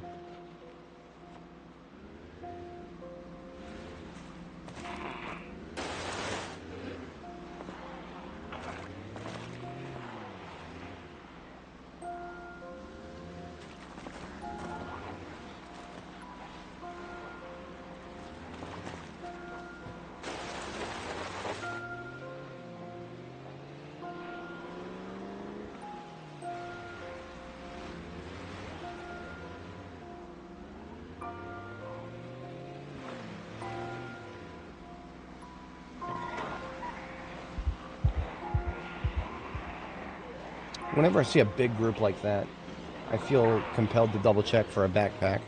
But that was just a middle of the town group. That was not a survival zombie group. Okay, that's it for the town square. Strategy now is I'm going to book it, kind of take a bit of a roundabout return, so that I don't accidentally lead them straight to my base. You know, I'm so tempted, but I got fatigue. It's not worth it. I might, as an overnight task, I might fight my way into Spiffos and grab that battle axe.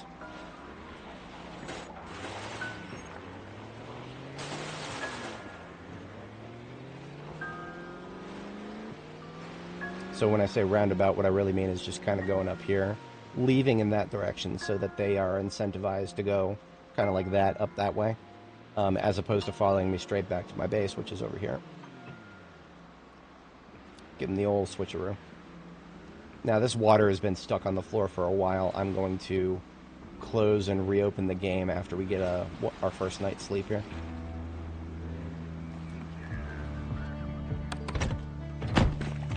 Because whenever water gets stuck on the ground like this, it doesn't go away. It's annoying me. Increases my, or it fucks with my frame rate a little bit.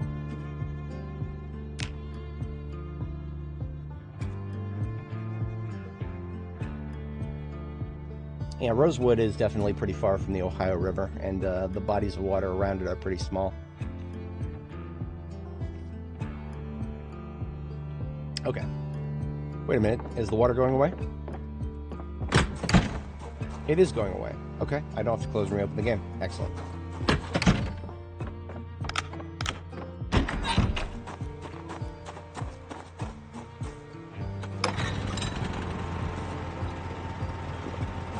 Wait a minute, did I even power test this before? I did. I feel like I dealt with the lights though. Weird. Oh no, I only looked at the pumps. So this, the positioning of this generator is very intentional. I put it here, not just to keep it out of the road, but also, I only want 2 pumps running at any given time. I don't need that much gas. These 2 pumps right here are the only 2 powered. Gas pumps do cost more fuel to keep more of them running. Think of each one of these pumps is a double pump, so 1 side, 2 sides, 1 side, 2 sides. So right now it's just these 2 pumps that are powered. And now I'm going to shut off the exterior lights because that's kind of a waste.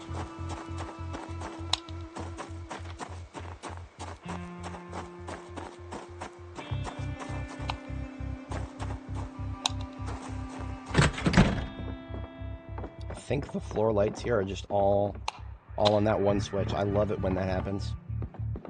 My God, if we could just do that with every single base. Just wire all the floor lights to one circuit. Should be everything for upstairs. Now downstairs. There is a light running. That is unnecessary.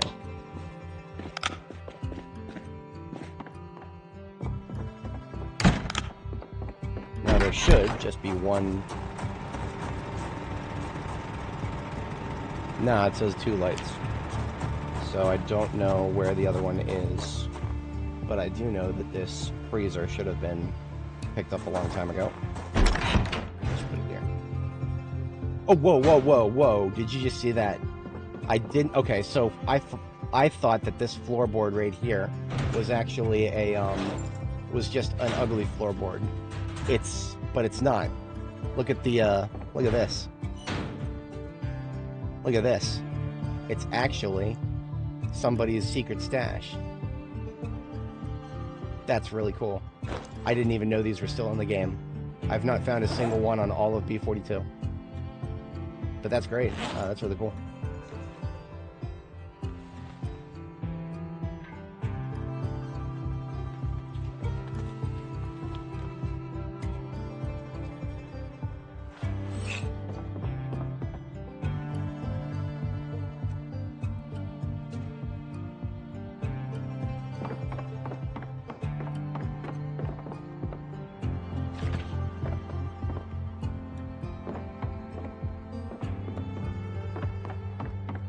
Any guns that I pick up, I'll go ahead and put on the cabinet here.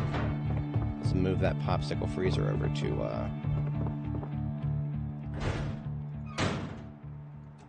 move the popsicle freezer around the corner.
And now the rest of that needs to come back to Riverside. That's what my triage is right now. Stuff that needs to go directly back to Riverside goes into the trunk. Everything else stays in the vehicular device. This bucket can stay here, because each of my bases deserves a bucket, and I have plenty back at my main base. I was going to do something as an overnight activity, but I do have some sorting to do here.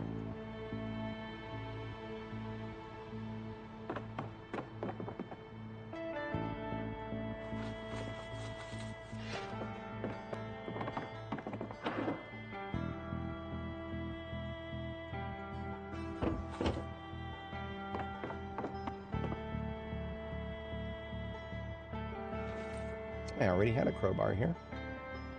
Alright.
I was putting guns in there at first, but that's okay.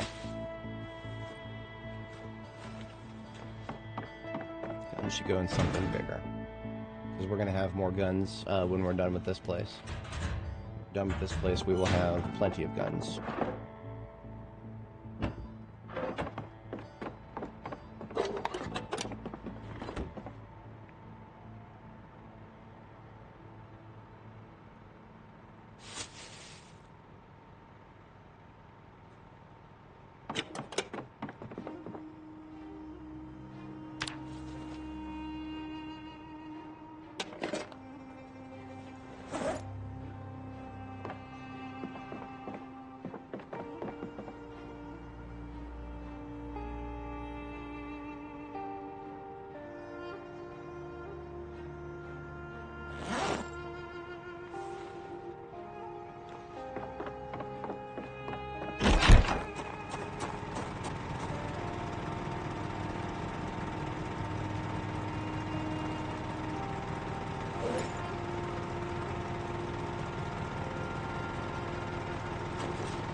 That does it for the roast.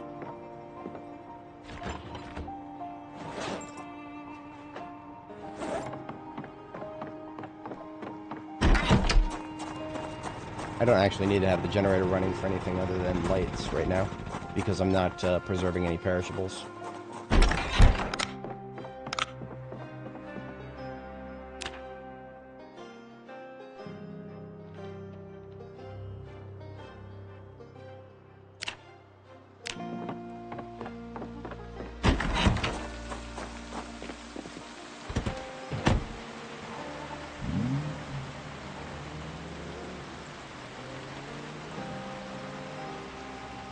Alright, so let's clear the perimeter. And I want some of those vehicles from the Spiffo lot. So, here goes.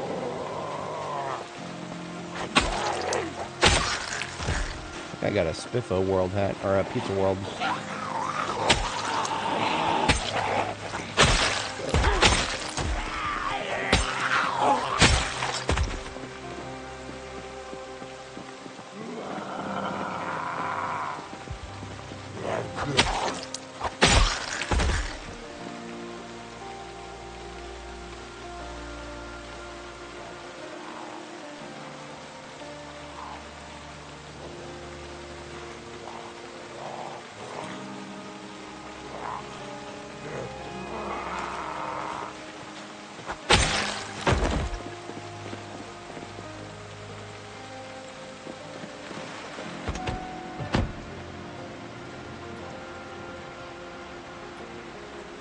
Alright, so, for anybody who sticks around for at least the next half hour or so, you might be in for a very interesting treat. Because I'm going to recover the Spiffo Battle Axe. And I'm going to give a demonstration on the usage of the Spiffo Battle Axe. What is the Spiffo Battle Axe, you might ask? You're just going to have to be surprised. It is the single best weapon in this game, bar none. It is extremely dangerous to zombies. Kind of dangerous to the player too if you don't do everything right. But I think we're gonna have some fun. It's a very fun weapon to use. Unfortunately, I call it a battle axe. It doesn't actually give you any axe skill. It doesn't give you any skills at all. So it's actually not my primary preferred way of killing zombies.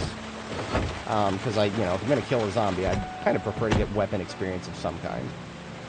Generally speaking. And especially right now, I've read the book for Longblade, so I kind of want to actually kill some with the sword. But like, for example, that big group in the middle of town, I think I'm going to deploy the Spiffo Battle Axe against them.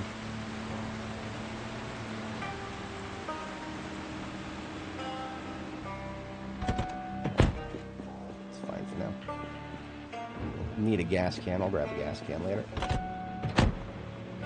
I do want to get rid of this one. This one's not useful.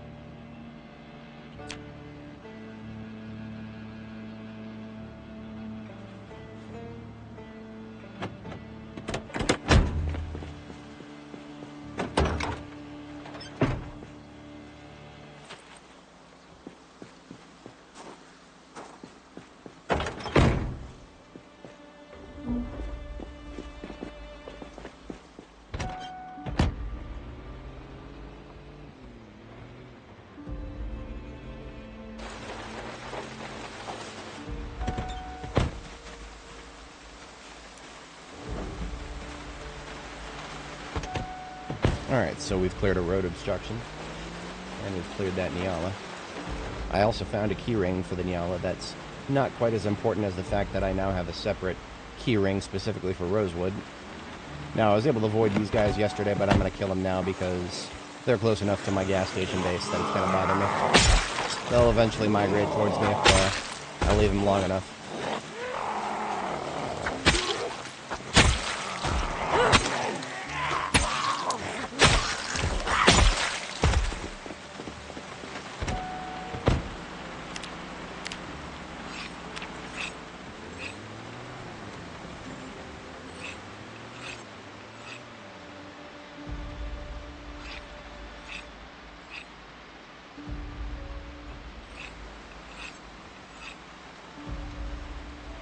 They seem to be going north. Okay. Right now my goal is the fire truck. If I grab the fire truck, this is, so you need the Spiffo battle axe. You need a vehicle to wield it. That is how powerful the Spiffo battle axe is. You need a whole ass vehicle to wield it. And we'll be using the fire truck for it.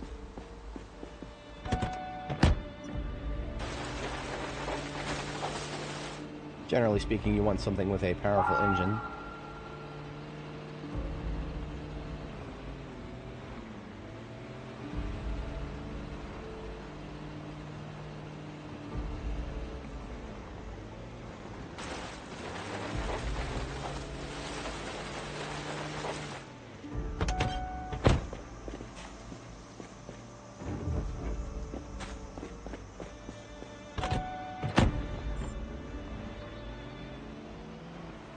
Oh, hello there.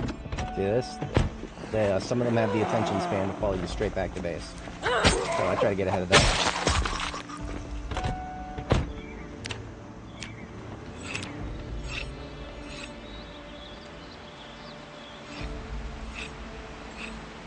No, it doesn't. The, whatchamacallit. Even if... Okay, so right now, the closest thing that it would probably qualify as would be a vehicle kill. But the problem is, it's not even a vehicle that we're driving. It's a vehicle that is, behind us.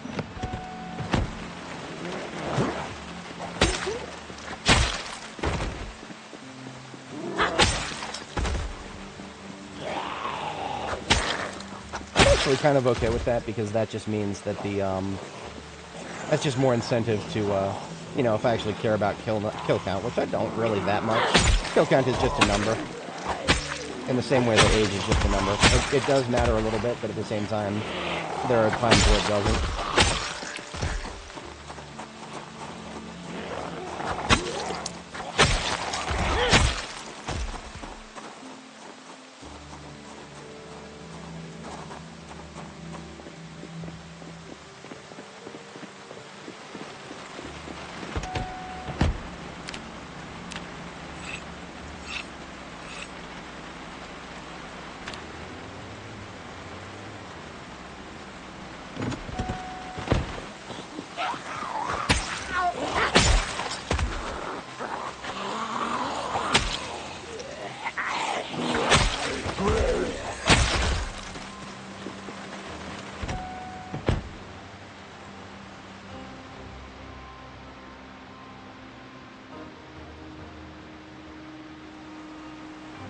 Alright.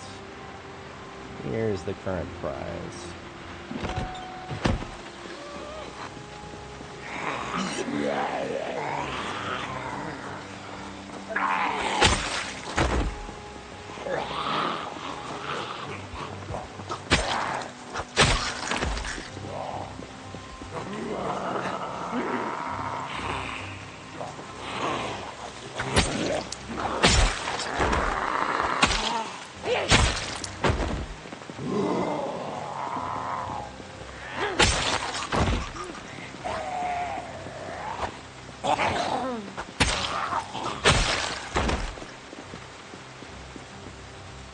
Very pretty parts on this van.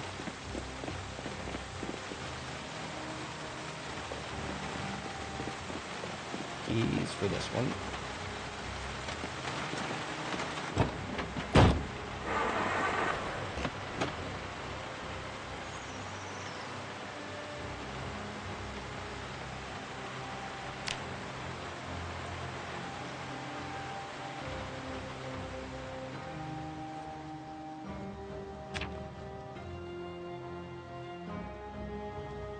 Spiffo tie, boys. We got a Spiffo tie. Finally. Been a while.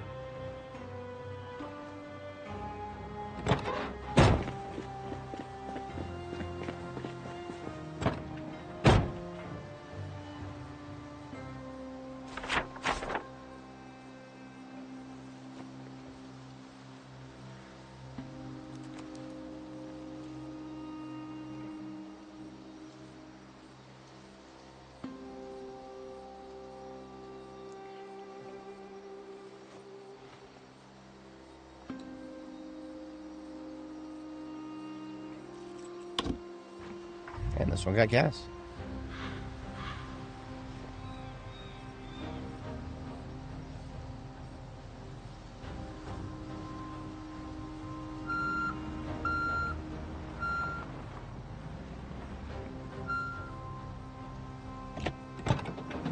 We'll tow one back with the other later. For the immediate moment, I want to check the third one.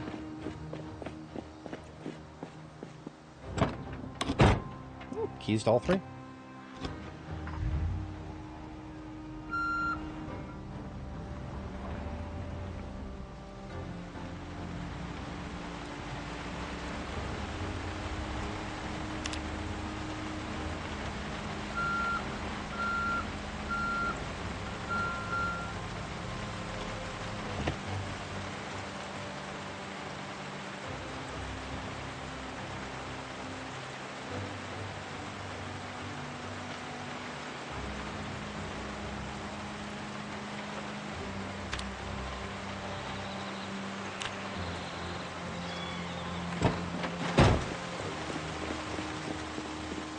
And we got the keys to the actual Spiffo restaurant.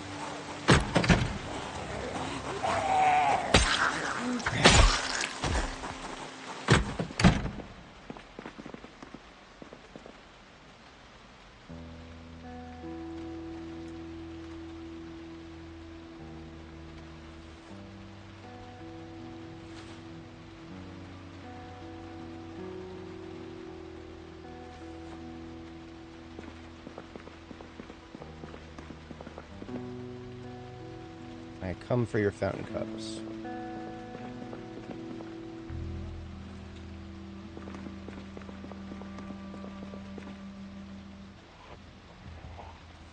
Oh no, don't break the window, please.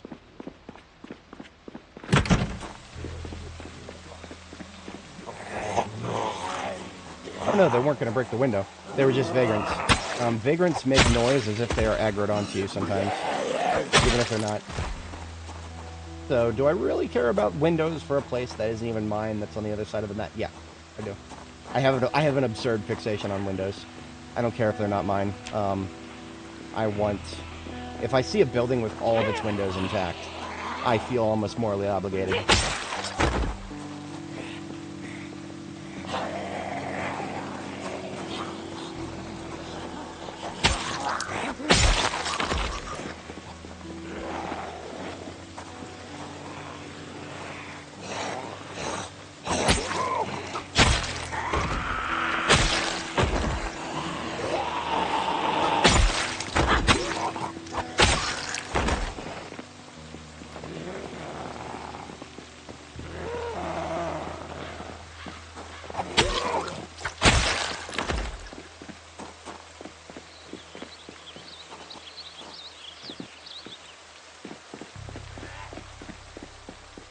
Say to me?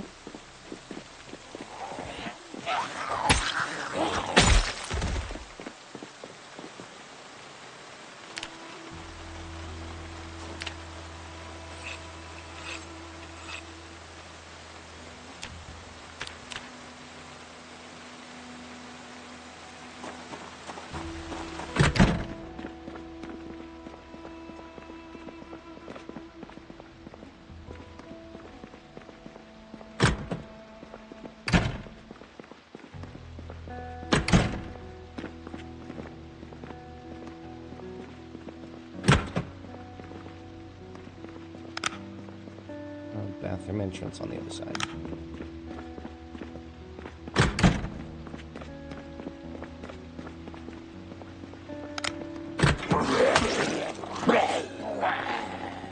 Why get blood on the floor?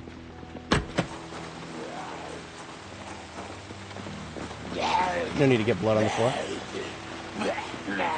Oh, we just do that outside. Catch me outside, how about that?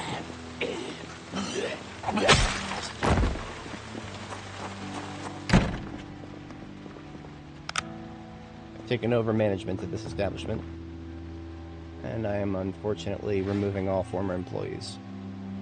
Severance package will come in the mail in 10 business days.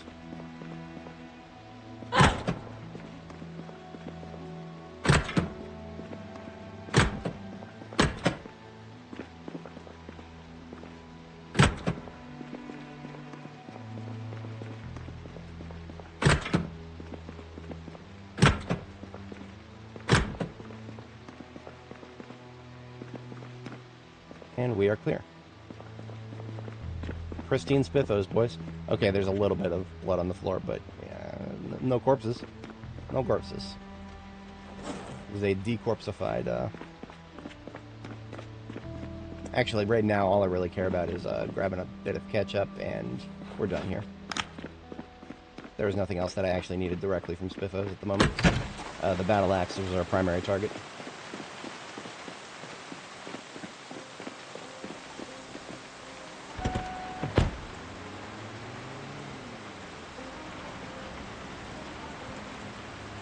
Don't ask me how they parked this thing. I've heard of parallel parking, but this is perpendicular parking.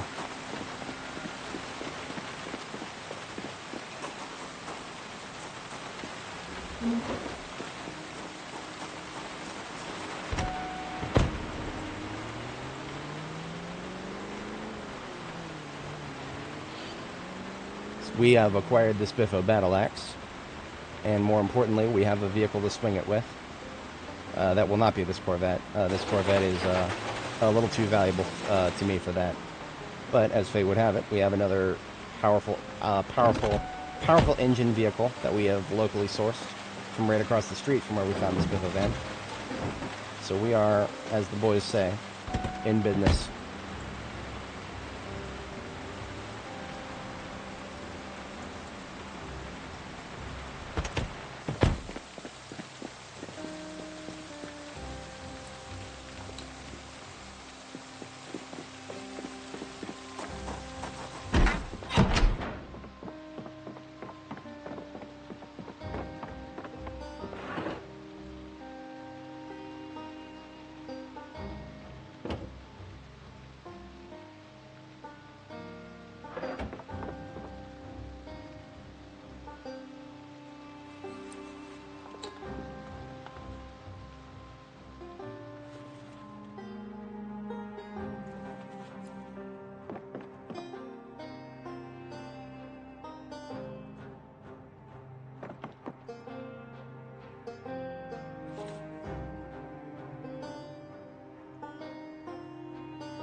See if either of these need a juice. Yeah, a little bit.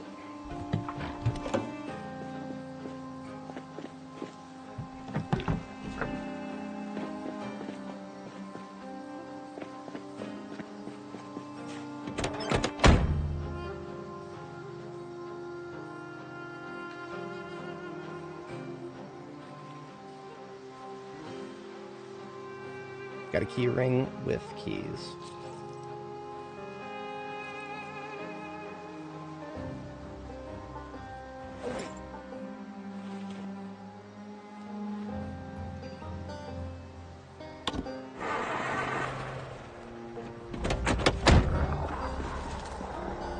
Bitch ass, get out of there. Oh, look at that. You see why I like trees so much? I just love trees. Trees are just fucking great, aren't they? Fucking. I love how they're all fast shamblers, too.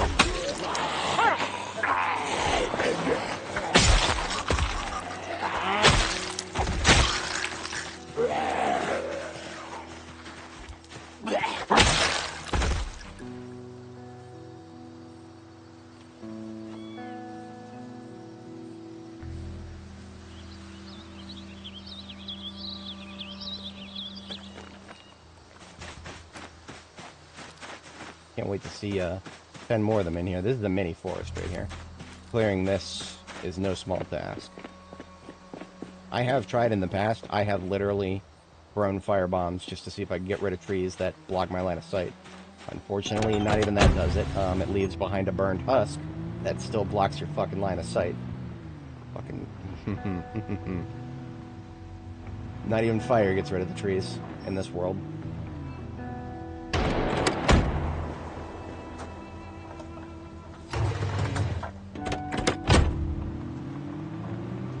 Alright, in order to charge the battery on it, I'm going to leave it running. As good as this is, it's actually not as good as the Corvette when it comes to towing. So I'm going to let it chill. And we're going to use the Corvette to grab the Spiffomobiles.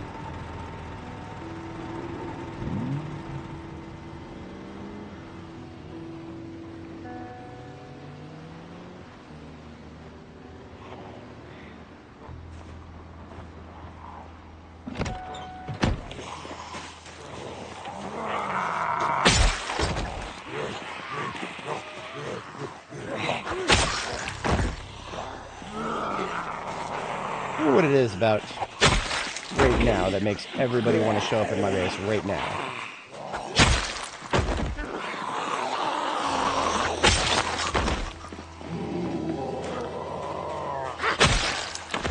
From all angles, too. This is a fucking free-for-all. I played Jedi Academy, bitch. I know how to handle a free-for-all, thank you very much.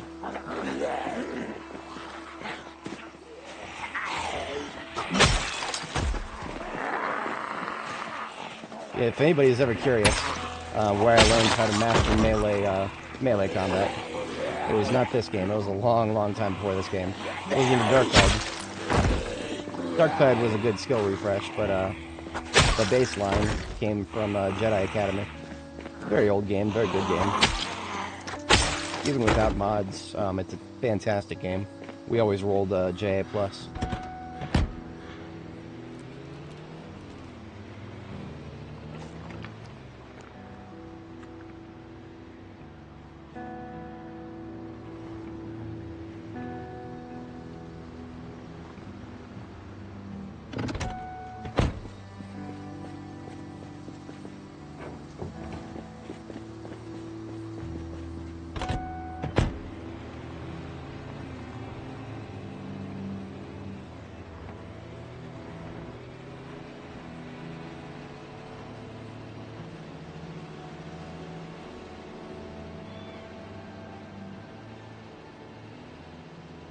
Now, what I'm doing right now, towing, that makes a lot of noise, so I actually expect, even more so than I just had, I actually expect to have even more showing up soon here.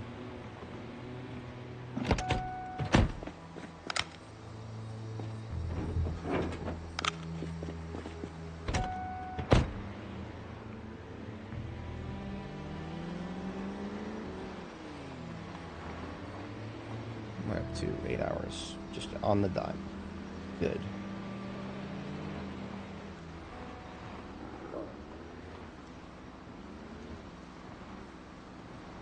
I was going to use them to tow each other back, but honestly, this car is so fast, no need. Oops, not close enough for a perpendicular hook. That's too close. Hey.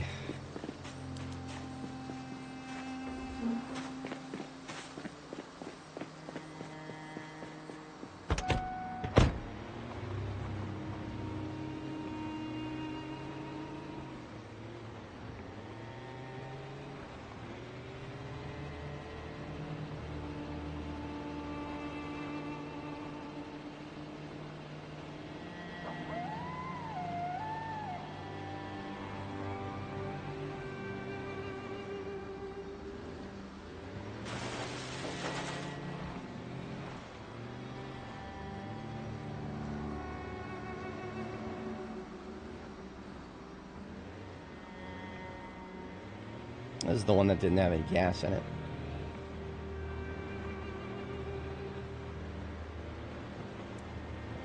Would you look at that? I can get gas in it.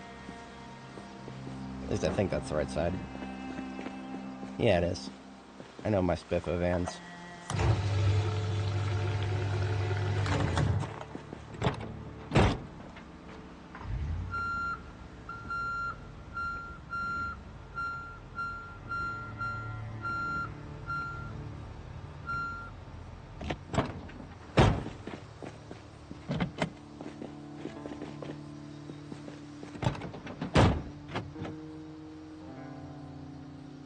Just a bunch of stuff. No key though. So this is the first vehicle in this town I have to hotwire.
Six, 7, 8, 9, 10, 12, 13, 15.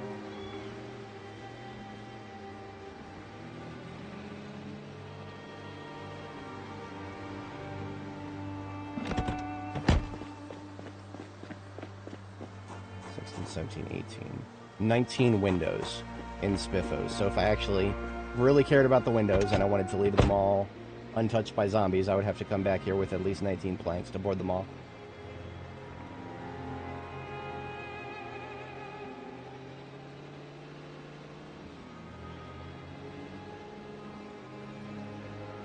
The word care is a very strong word. I don't necessarily care about it that much, but I also... Anybody who's ever wondered what my long-term goals are? Just to have fun. This is all this kind of dumb shit that I'm doing. It's fun for me. Lots of fun. Simple logistics is a huge appeal of this game for me. Simple logistics. Setting up lots of dominoes, and then getting to knock them over once in a while. Lots of fun.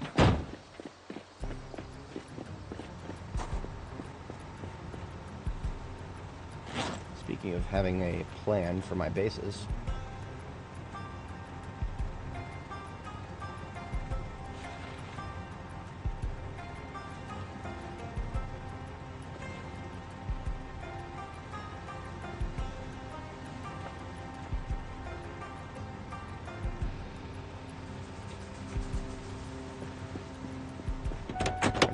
extracted. The only thing left is if I'm going to use it for the purpose that I have in mind, it is going to need to be to have its engine repaired, because I need as much engine power as I can get.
So in order to repair the engine, just need some engine parts.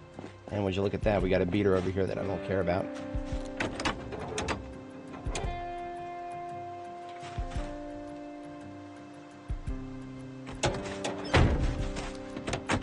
Now that it is definitively in the gunzo pile, I'm putting the key back into the glove. Ain't ever powering that thing on again.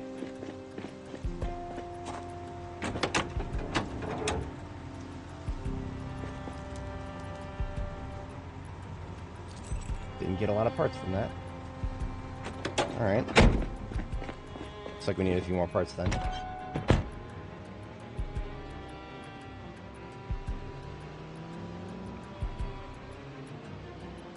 Yeah, I think it is completely random how many engine parts you get, because I have scrapped an engine a lot less than 49% and come away with almost 10 parts.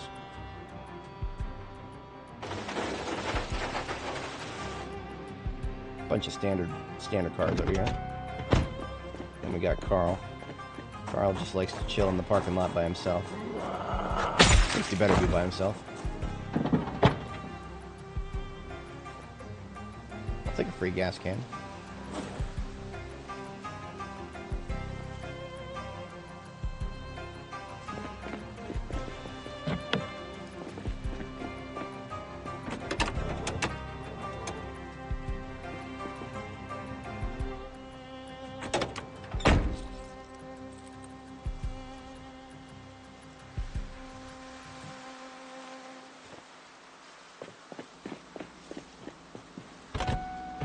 If I end up needing more than that, you know what? I'm just gonna grab them from the other Nyala.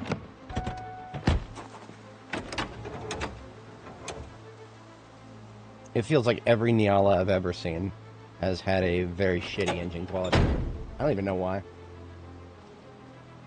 Just never that good.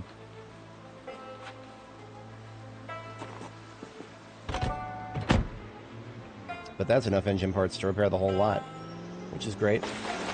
I enjoy having vehicles that I can just jump into and have a good engine condition.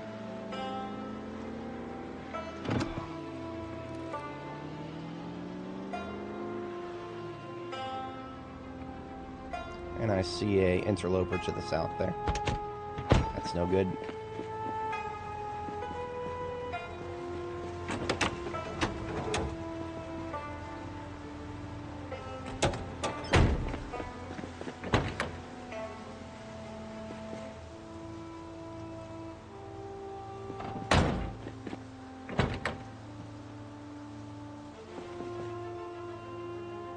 I didn't even look, so that one's a 66, this one is 66. Both are 66. Tell me this one is also. This one's 72. So this one is a 72 quality. I think the Spippa van that I have back at Riverside is actually better than all those. That was the only one that spawned at Riverside.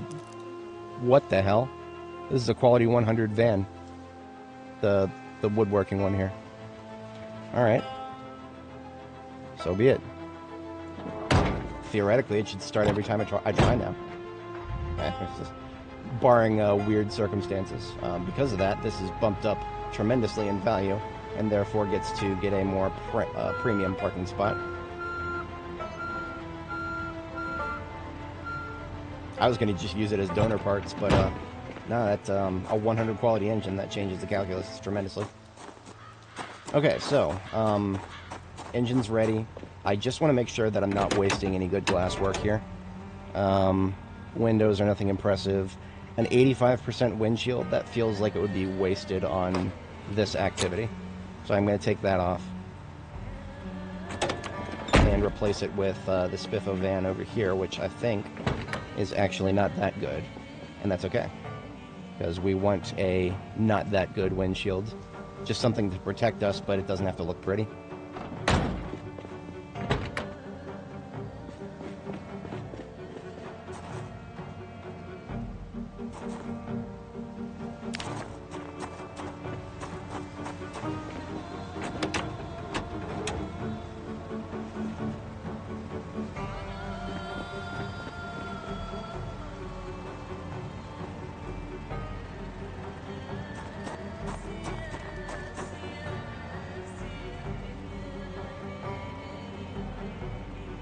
One of these had a less than stellar side window too.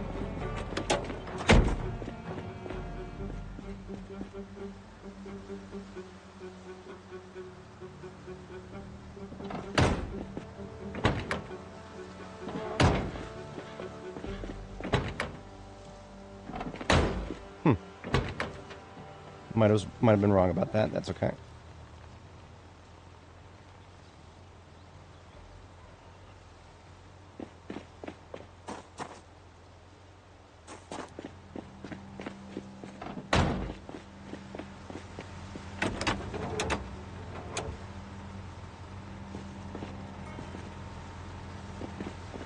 Alright, the tires are all performance. One of them is lower quality than the other, or lower condition than the others. So I'm just going to do a quick peek at the Spiffo van, see if anybody's got a... these are old tires. These are regulars. These are old. What about Mr. Woodworking? Performance. Because this, the woodworking here actually has a 100 engine and is therefore very valuable, I'm actually going to put the best tires on that and the not best tires on this.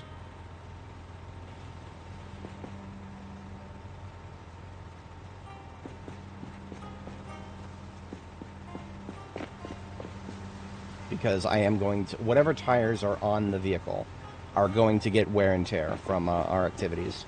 I'm going to try to make sure that it doesn't take too much, but I'm not going to be able to stop it yeah, I'm not going to be able to stop it. Any tires that I use with the Spiffo Battle Axe is going to take enough hits to not be worth writing home about afterwards.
I swear I didn't plan this, but that's where the pump was. I would just pump them all up.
Don't think I have a container that I can put the spare engine parts into, so I'll probably just grab a garbage bag.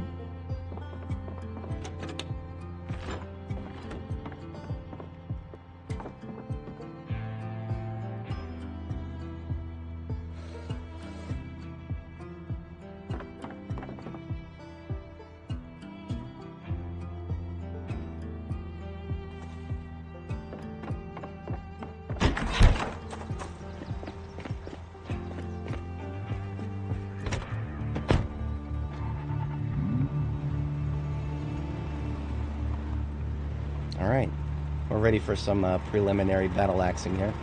I have found that it is much easier to do it during the day as opposed to nighttime. I need to be able to see the targets around me. My view cone's width is very important, so it's not that I can't, you know, look around, but you'll see if you're not familiar. Oh, we got incoming still.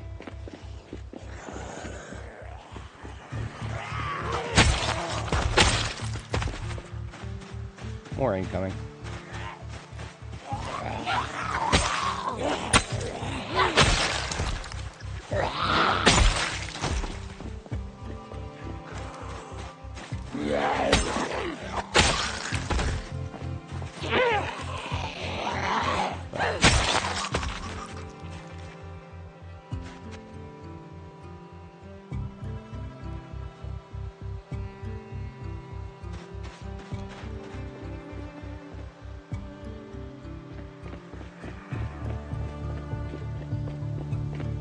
Alright, so time to show everybody exactly how to turn the Spiffo's trailer into the Spiffo's battle axe. There's just one thing you gotta do, and it's real simple. You gotta take the tires off. That's all we gotta do.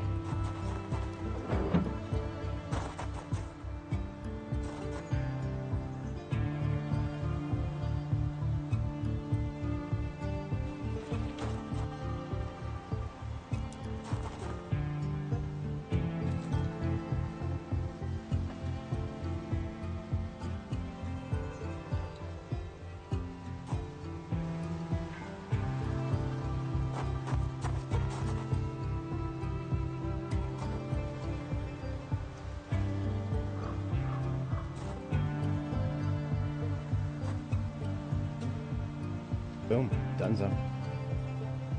We have turned it from the Spiffo's trailer into the Spiffo's battle axe. It is now the deadliest weapon in Project Zomboid, bar none. It'll never break. It'll never require sharpening. It doesn't put its wielder at risk. It has the longest reach. The only prerequisite is to have something to tow it with, which we got that. Got that in droves.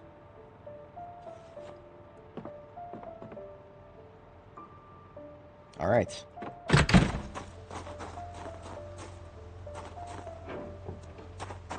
I think we're ready for some combat music here.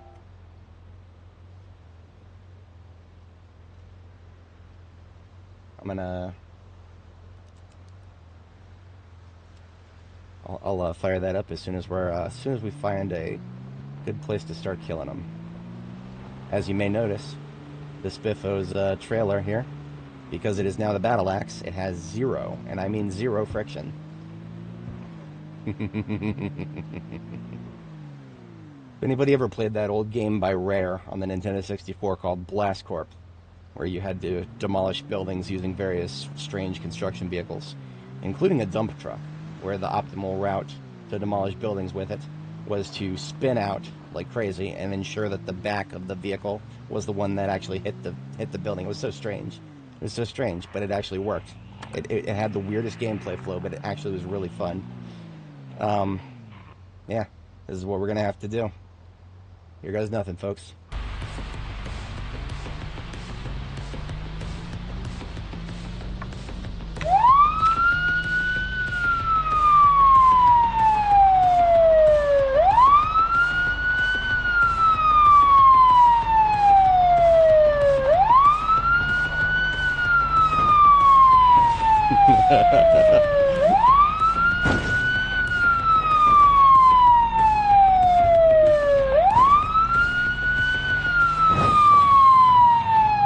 Now the goal, of course, is to not hit them with the fire truck. Because the fire truck, while it's mortal, it's got a hood and it can take engine damage. And we don't want that. The goal is to hit them with that which takes no damage at all. And that which deals infinite damage.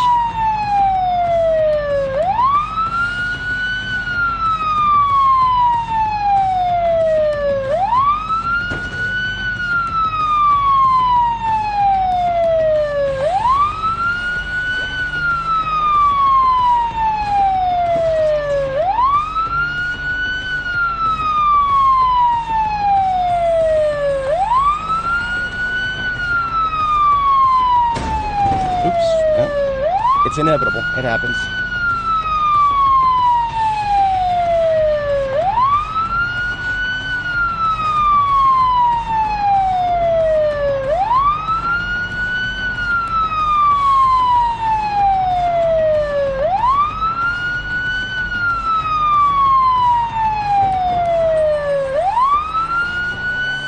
And this is why we like to do it better during the day. Alright, we've tried the swings. Now it's time for a thrust. Oops, maybe not. Oh, shit. That was the, You see how narrow our view cone is? It's like it's like nighttime has just annihilated us. That's alright.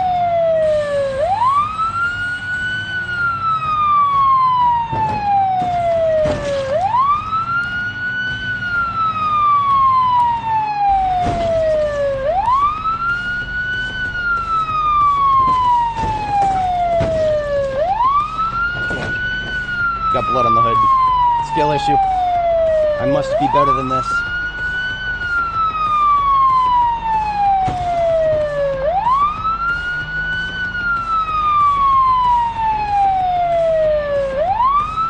Oh, defeated by the fucking, defeated by the fire hydrant. Betrayal.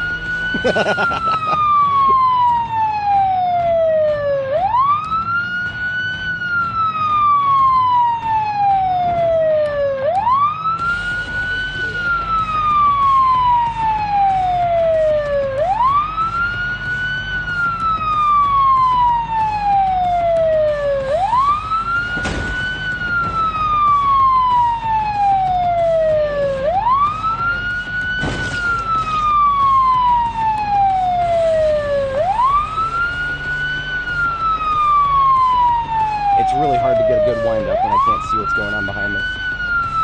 How about I try a plow? We're gonna do a plow.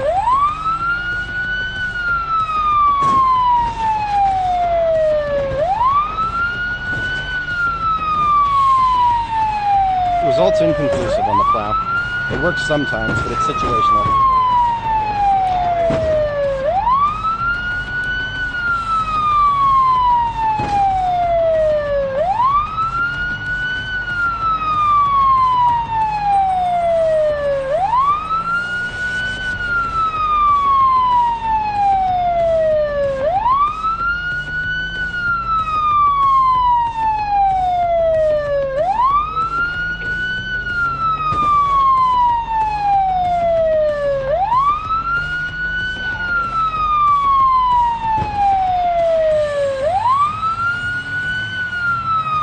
Okay, I see a route.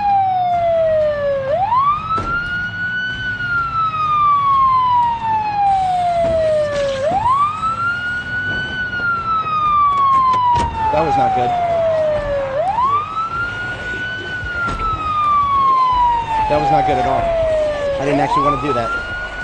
I fat-fingered E by accident. I think we've lost the truck.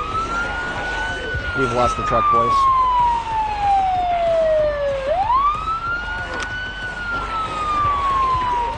Now, that's not 100% guaranteed, but I think we have probably lost the truck.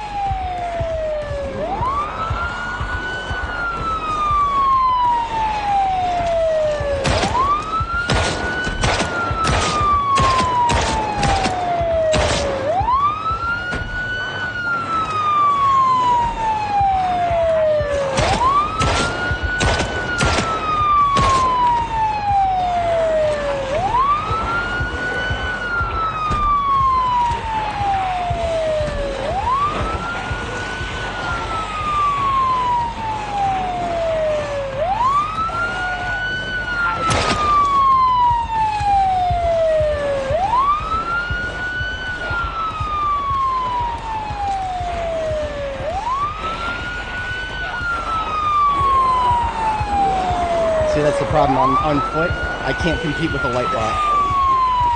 I hate that.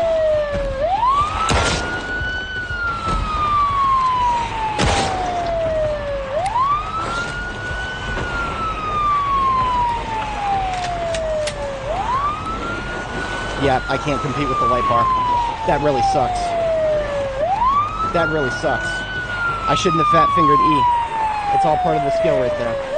It's all part of the skill.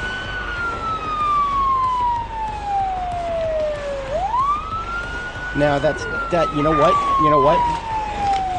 The night is not lost. The night is not lost. They might destroy the light bar. I hope they don't, but they might destroy the light bar. If they do, well, that sucks. If they don't, I have a plan. I have a plan. I don't know if it'll work, but I have a plan.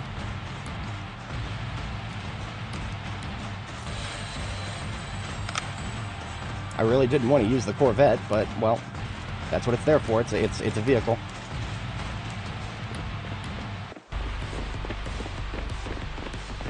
I will not give up on the truck at all.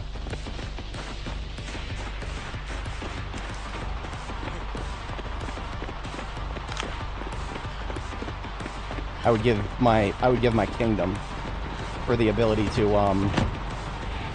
whatchamacallit. I would give my kingdom for the ability to use explosives right now, but I can't. Now I think if you have a light bar running like that, and then you go out of range of the vehicle, it might shut off, or they might start attacking it. I have no idea. I've seen both happen before. I've seen it shut off, and I've seen them destroy it. So if we get back there and it's off, it's not running anymore, we probably have lost it. Okay, it's still going. So here's what we're gonna do.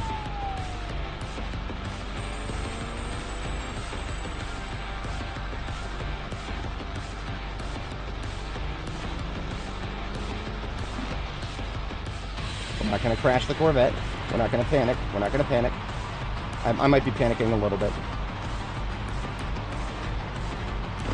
See, as fate would have it, that Spiffo battle axe wasn't the only battle axe in town.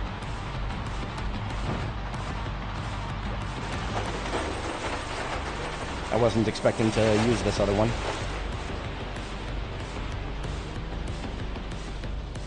What? I have a feeling that that's not going to work. Whoops. I'm also fatigued. Alright, you know what? You know what? Okay. I have another idea. I want to save that light bar. I don't want the light bar to get cooked. So if I can save it, I will. But the situation just got even more complicated. There's still options. There are still options.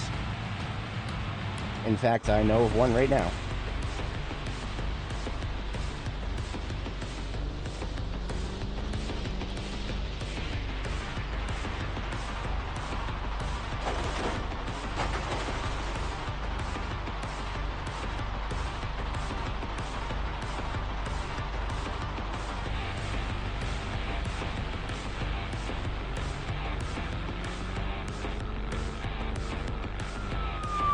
Still intact. It won't stay intact forever, though. I do know that for a fact. It will eventually shut itself down or get destroyed. Worse, get itself destroyed. So, here's what I'm gonna do exactly what I did a few streams ago. When I got really tired of the groups that were in the at the prison. If anybody was around then, I think you know what's up. We're getting 3 stones and a log, and that's all we need.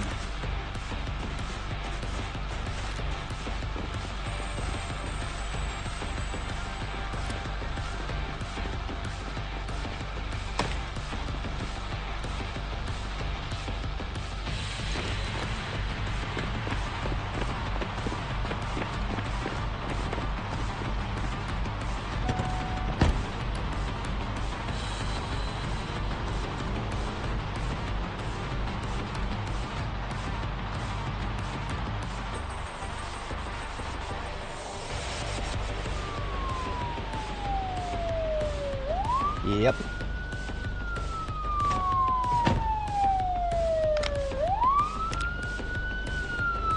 I'm going to do the ultimate irony. See this fire hydrant right here? Start a campfire next to it.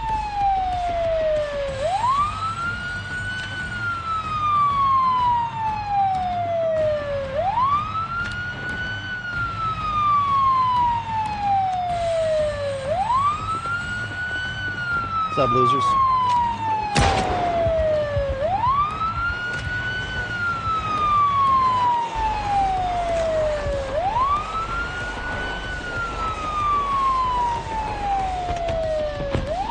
That's all we got. We got two Hellbringers. That's all we need. We got two Hellbringers. Now we bring them to hell.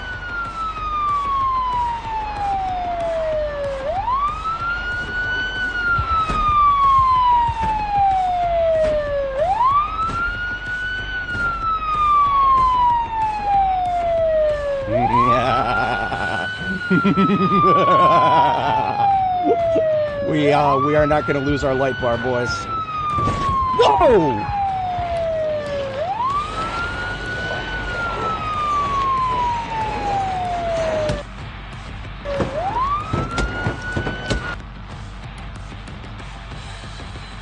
I didn't want to lose our light bar. We didn't lose our light bar. We lost everything. Okay, so when the game crashes like that, to be entirely honest, I think it's actually going to be... I think it actually is going to delete all the zombies. I think it's going to delete all the zombies. That's what happened the last couple times I've seen this happen. That was a ragdoll glitch is what that was. But we're going to find out.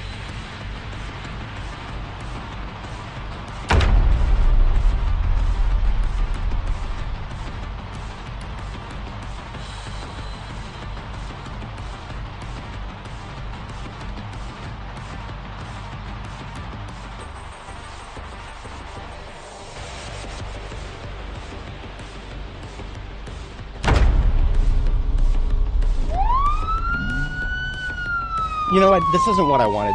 This is I wanted to fight them. I don't like it when this happens. This happened to me in Louisville once. It was a very different context. I was actually trying to execute a plan at the time.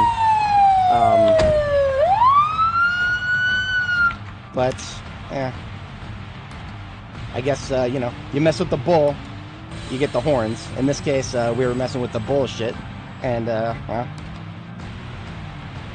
we got the crash. It was fun though. We had a little bit of fun. Just made a silly mistake that cost us a lot of. It cost us a lot of fun, to be honest.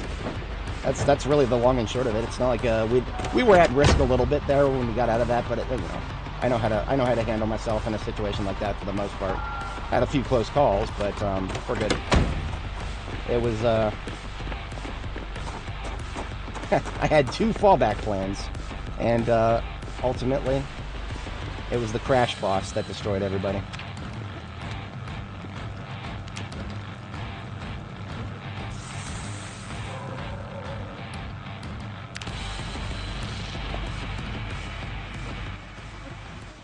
That's not to say that we can't do any more of that. Maybe we can, but yeah, it's done for now.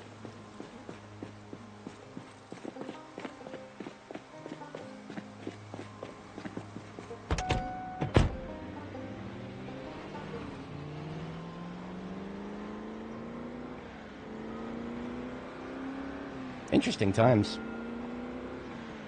I did not expect any of those outcomes. I didn't expect that I would accidentally fat finger E. I didn't expect that I would find the secondary battle axe mounted on a fence, and I didn't expect that when I tried to set them on fire, one of them would launch a ragdoll into orbit and crash the game. Oh well.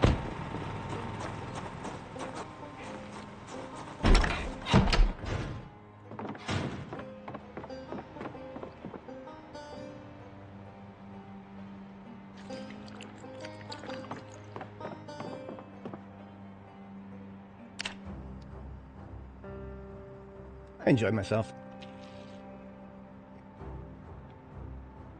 That's what we're here to do, right?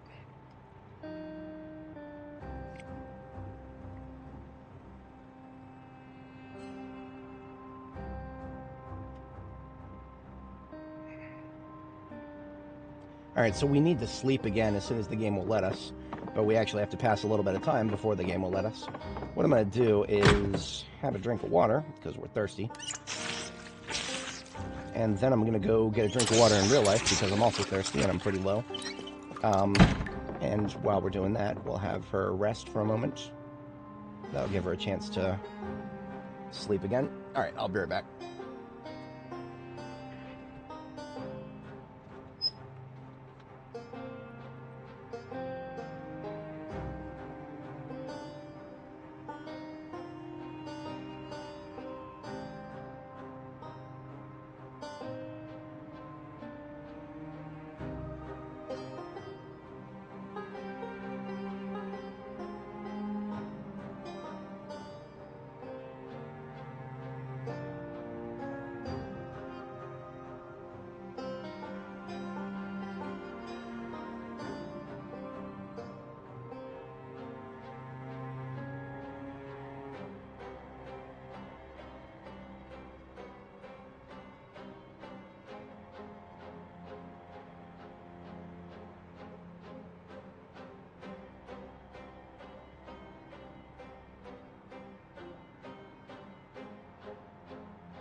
Alright, I am back.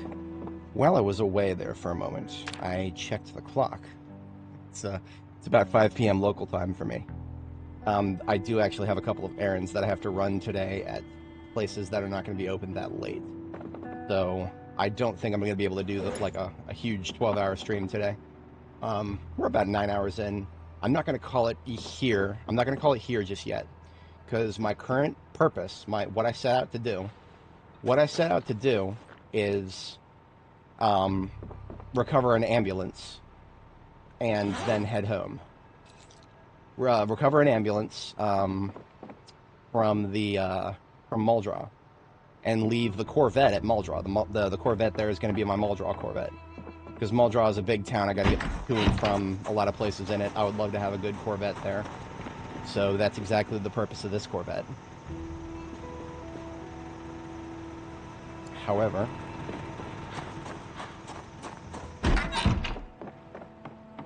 we got a little sidetracked. Doing fun things, but sidetracked nonetheless. So we are going to deploy to Muldraugh as originally intended now. I'm just going to wash my Corvette.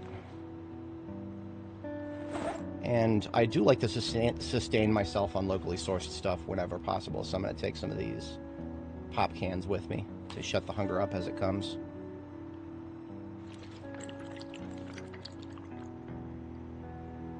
I'm going to kind of set a soft cutoff for 6 p.m. local, so I think we can get see how far we can get within the next hour. I would really like to end things with my recovered ambulance in Riverside. That would be a good ending for today. If we don't quite make it there, then that's okay. That's just a goal.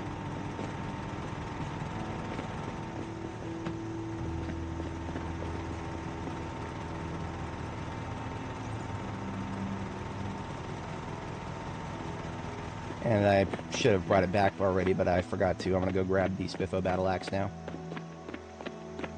Now, to clarify what happened before I stepped away there, the game crashed, and whenever the game crashes, the devs are very nice to you in this regard. They delete all the zombies within, like, I don't know, a 60-tile radius of the player character whenever the game crashes like that. So you don't have to deal with reloading a game and having 5-10 zombies in your face. That's, in my opinion, that is a fair thing, and I'm glad they do that.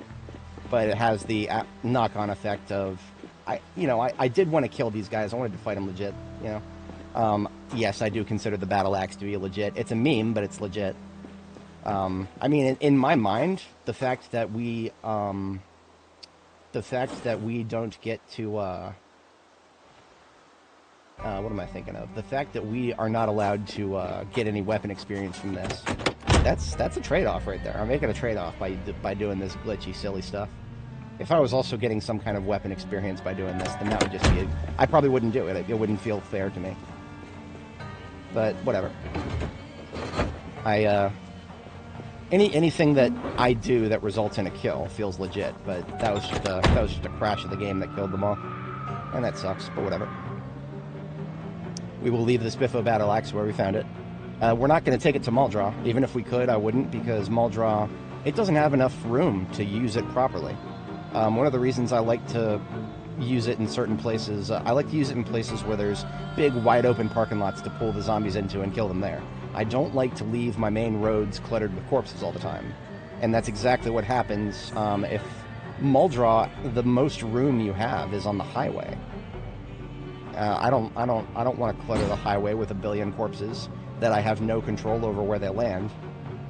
It is, I suppose, probably the fundamental weakness, if we could say, of this meme weapon here. The fundamental weakness of it is that I can't really control where it's going to kill, because all the kills are hits of opportunity, really.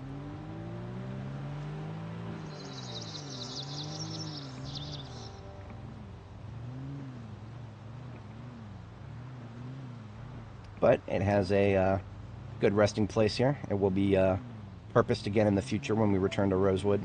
I think maybe next stream, depending on how things go for me IRL. I definitely intend on doing a good Saturday and Sunday stream, but I may try to hit both police departments tomorrow. I can't promise that. I may have some stuff come up that may limit my availability tomorrow, but that's going to be like my initial, optimal situational goal, is tomorrow I hit the PD here and or in Muldraugh and come home with a lot of ammo. That would be fantastic if I could do that. Okay. So I have returned all of my local assets here to their proper resting places.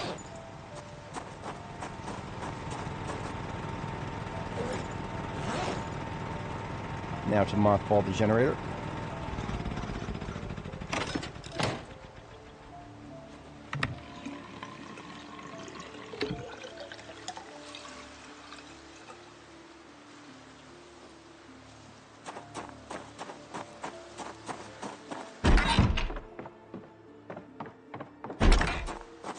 Alright, fine. Use my own water bottle. I hate doing that. That's why I left those buckets out there, but then the rain decided to stop.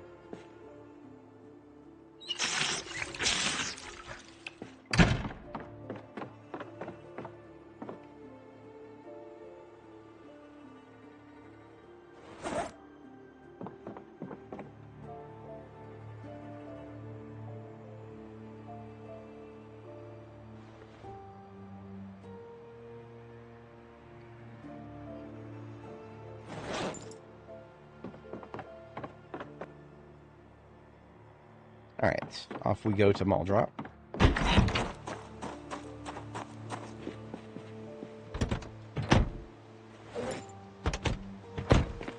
There was a magazine of M9 in the trunk.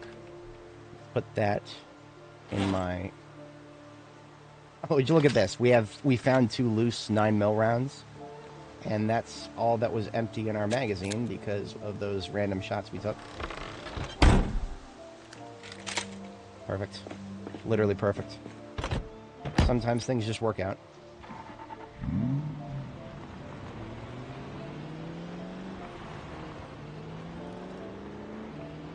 Moldy, here we come.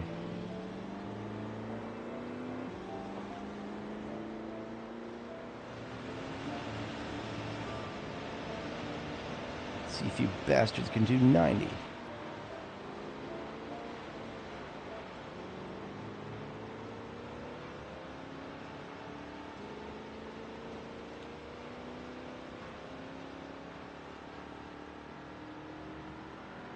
Alright, so upon ingress into Muldra, we're actually going to do a little bit of back road exploration before we secure the ambulance.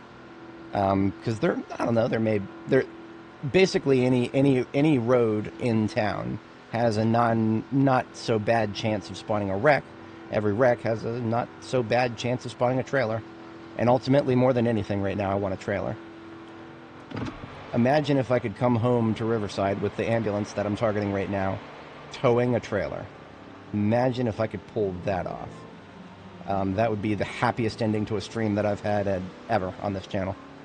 If I could, because I mean, that would just require the alignment of many stars at once. But it would certainly make me happy. Pure luck, though. The second part, towing that trailer, finding a trailer to tow back with us, pure luck. We'll just have to get extremely lucky.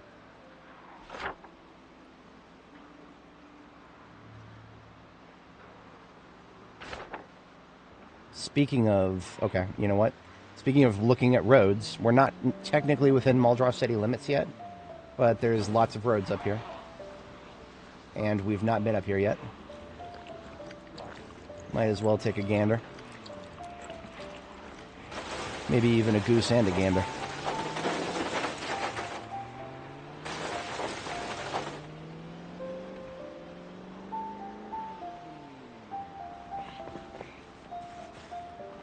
I think this is a McCoy. I think this is a McCoy POI.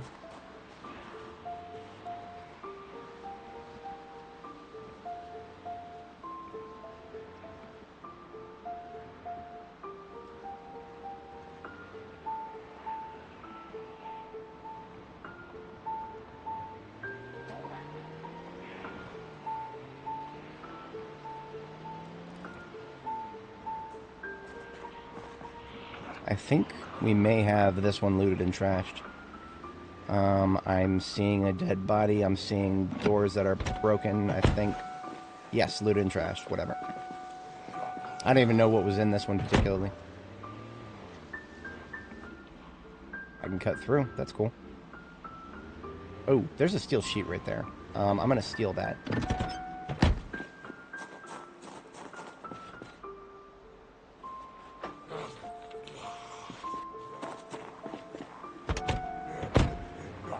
I feel like we won't have any trouble finding steel sheets at Muldra. I mean, our base location is Master and Fatco, so there will be steel sheets, but, I mean, there's one right in front of me right there, and I have room to grab it. It's all about the journey.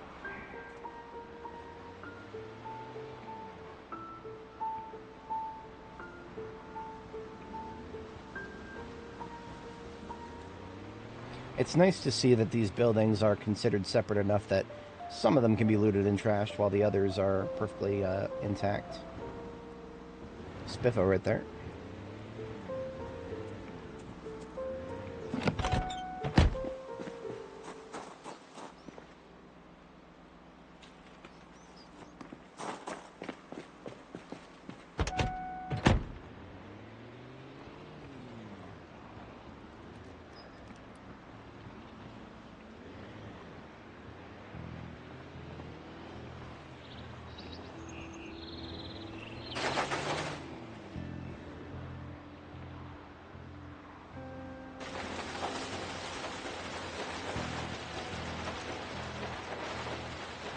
Okay, there's no further roads beyond that. I think this, if I'm not mistaken, the road that leads out of this place, it should connect to the central road in Muldraugh. Kind of wanted to make Ingress in the south, but it doesn't matter that much. I mean, if we're exploring roads either way, this gets me even more roads, and I'm okay with that.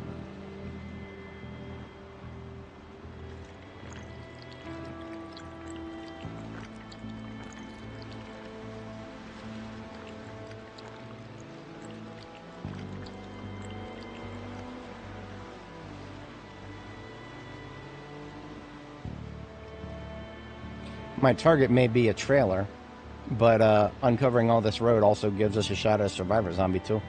And all objectives come to a halt for those as well.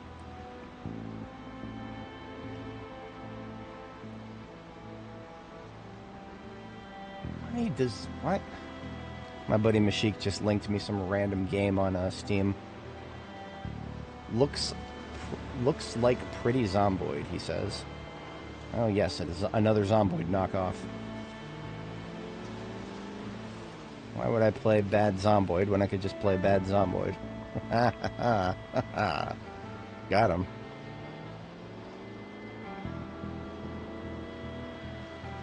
I'll tell you what, I'll actually loop back right here. Yeah, we're just going to loop back right here, because I think this road runs... Yeah, this road runs... This is not the road I was thinking of. I was thinking of the other one. We'll come back to this one. The other road that I was thinking of, we're going to take the next right. That runs parallel so that we can make south ingress into the city, while also exploring a bunch of road. It's great. Kill every bird with one stone there. It's like a triple kill.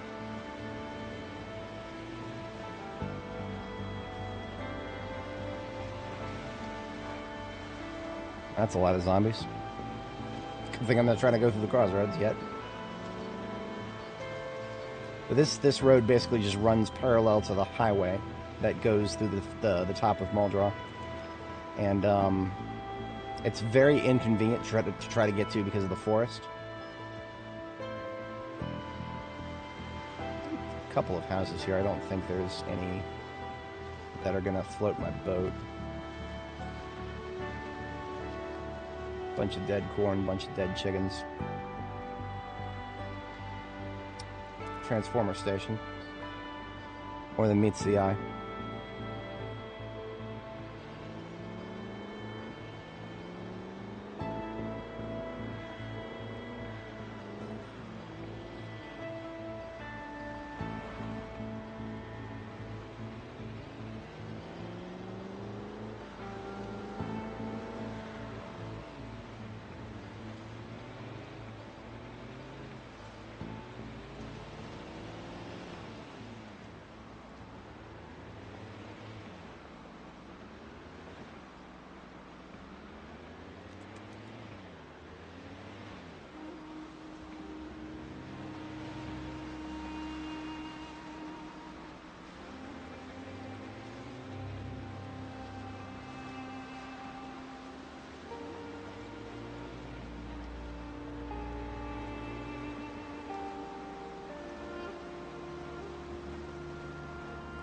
Appreciate that. I hope, oh, look at that. There was a Corvette in Muldraugh all along. Except this Corvette is definitively not that good looking.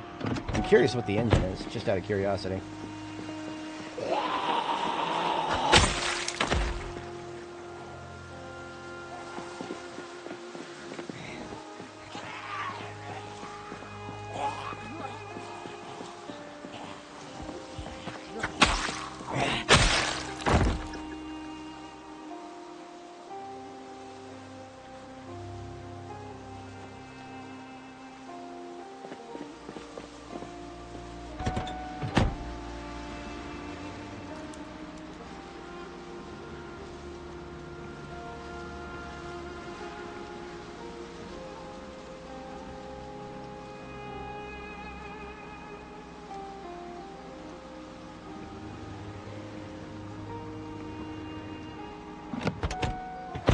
So the true measure of a car.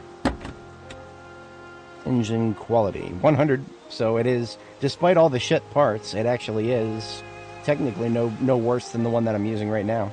Well, threaten me with a good time.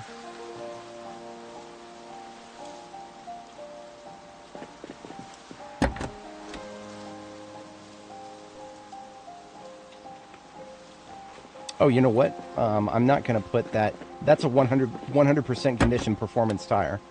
Look at the tires on mine. There's one that is lower than the others. I'm just going to slap that on there. Yeah. That's what I'm talking about. Came away with this with a better tire.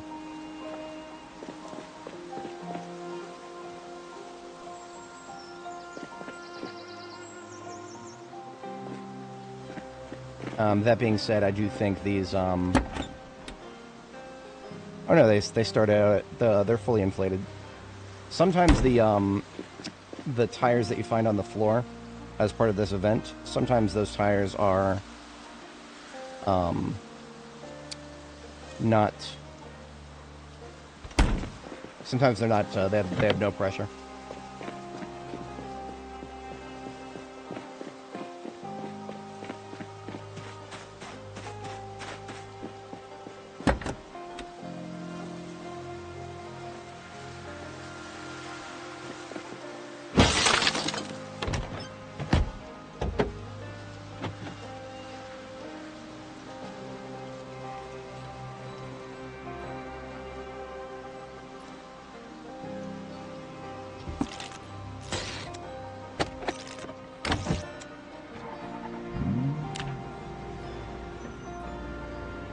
I should be able to tow this with almost no resistance.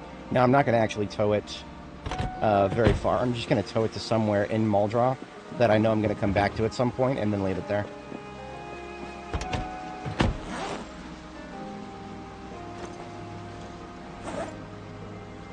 Because I'll never be coming back to this corner of the map, wouldn't want to leave it here.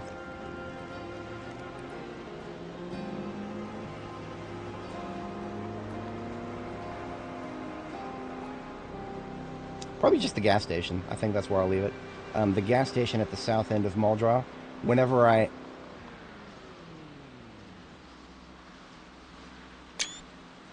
What seems to be going on here, I wonder?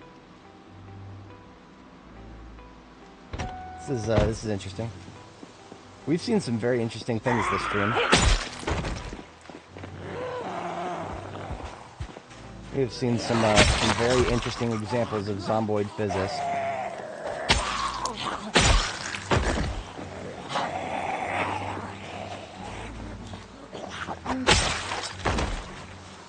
I'm almost terrified to ask what's going to happen when I try to do this.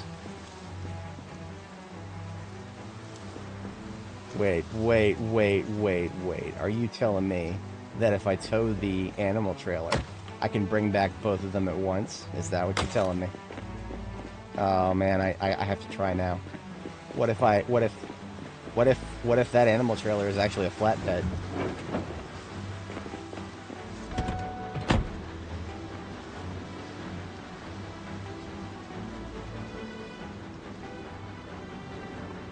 I'm almost scared to ask what's going to happen when I try this. Maybe I should have done that to the other one. So you're telling me I can tow 2 vehicles at once? Really? No. No, it actually won't let me. The weight of the vehicle on top of it is, too heavy. But I need to get it off there. Well, need is a bit of a strong word. If I happen to be in a position where I want to weld that apart.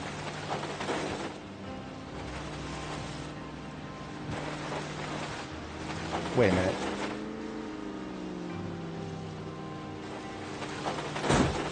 I didn't want to do that, but I also haven't repaired this thing's trunk yet.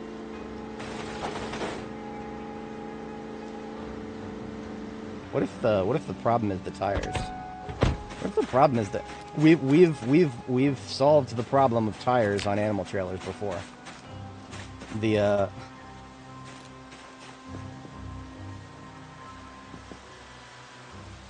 animal trailers, if you want to fix them, you just take the tires off. What if this, if this actually works, we take the tires off of this stupid thing and we can actually tow it? I would laugh very, very heartily.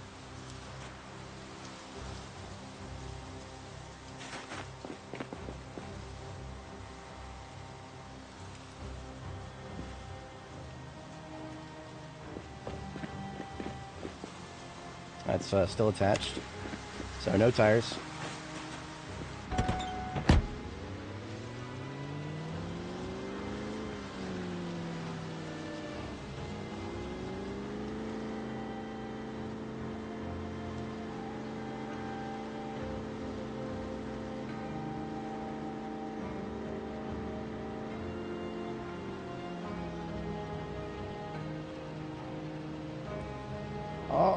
Oh, we got it. Okay, we got it. I was just curious if I could, either if I could actually get it to start moving, or if I could just get it to fall off. Mission success on the second part there. I'll come back for this maybe at some point in the future. For now, I'm just going to leave it off to the side of the road. My objective at this particular moment has been to be to get that second Corvette. That's the most valuable thing here right now.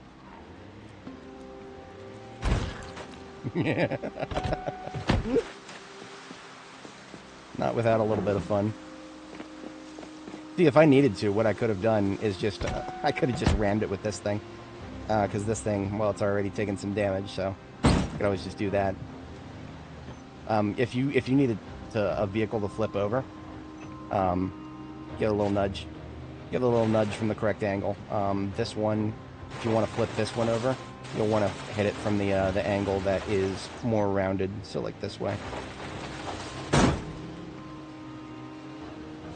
Boom.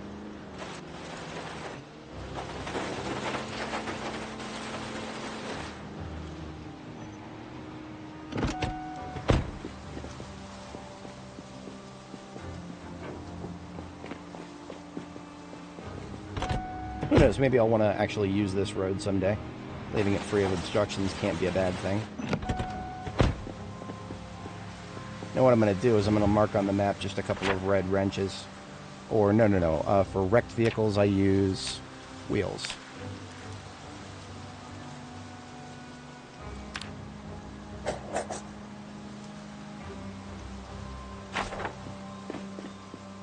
And is it detached? It's detached.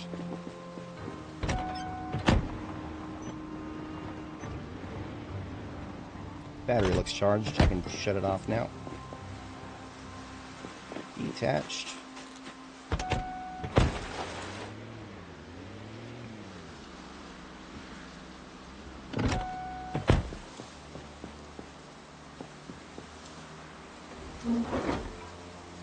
We have had very interesting experiences today. May you live in interesting times.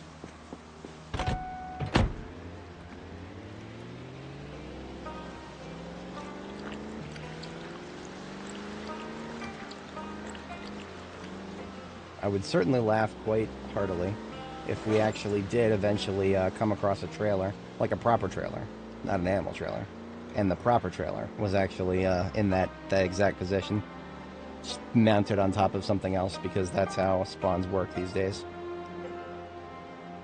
We did already parse through this area. Oh, would you look at that? There is a way through here, but it's not going to be easy.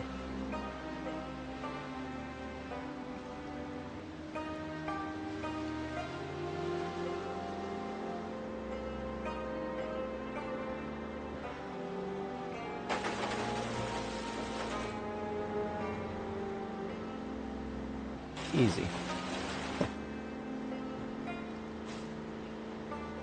And we don't have to drag this one too much farther, because it is going to be, the gas station is coming right up here on the right. Now, there will be a lot of zombies at the gas station, but I'm pretty sure I can just get past enough of them to detach this. That's all I gotta do. And then we are free to do some exploration. I think my safe house here, the safe house that I used before going to Mash and Fatco, I think that safe house is actually still safe to sleep in. So I don't think I have to worry too much about fatigue. And if fatigue does become a problem and I need a fight, well, that's what the caffeine is for. Shit. That's not good. That's not good. That's not good at all. God damn it. She had to go to the other side of the fucking car in order to detach it. That's not good. Okay, well, so much for a quick detach. I didn't realize that it was blocked on both sides of the road back here. I really need to remember that. That's not the first time that that particular fucking road has actually surprised me. I think it's designed like that intentionally, to be honest. I think the devs purposefully leave a few spots open on one side of the road before leaving, before filling up both sides, just to give you, just to trick you into trying to go down that road. I wouldn't put past them in the slightest.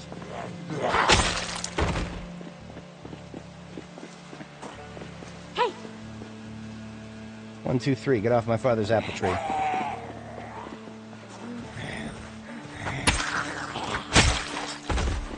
Thankfully, the car we're towing is still movable, so I don't actually have to. Actually, I didn't even have to detach it. I could have just fired it up and towed my own Corvette out of the way with it. But you know what's going to be even easier than having to get out tactically and detach it? I'll just drive it somewhere and drop it. Now that we're this close, I will be coming to this gas station at some point in the future. Muldraw is Generator City in my mind, so leaving, I will have no problem finding a generator for this particular location, coming back to it. So that's a perfectly fine spot to leave that Corvette. All right. While I'm here, you can't just leave a mail van in the parking lot and have me not take a peek. Garbage. Okay, I took a peek. I took a peek, and it wasn't peek. It was, in fact, dog water.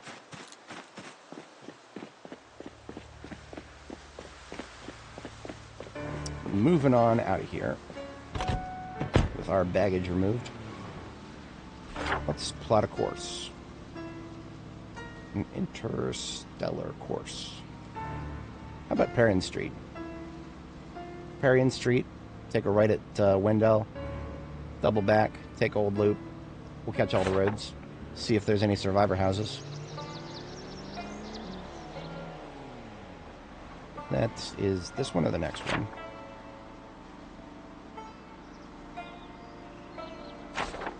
This one works. Muldraw's roads are tricky. When it comes time to actually start clearing Muldraw, I want to come down here with spears. There are many fences through which you can poke spears.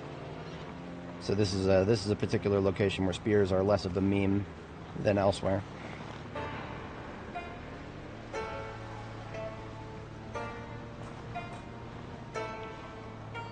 This is my road right here, Perrin. Rusty rifle right there. That's a bar. Sometimes has good cars parked in the parking lot, but this is not one of those times. There are some guaranteed generator spawns here. There is this one right here. There's an old generator in front of this house. I think that is a guaranteed spawn. Now, Muldraw is such Generator City that I'm not actually going to stop what I'm doing to pick any of them up. There will be many here, and that's cool. Junkyard. I do not think the junkyard actually has a chance to spawn a wreck with a trailer. I don't think that's possible. Yellow generator here at the trailer park. Looks like there's a red generator inside of the metal workshop here. That's cool. I didn't actually want to make this turn, but I saw that yellow generator, or that red generator, and I was like, ooh, cookie. I see a route, I'm gonna go back up.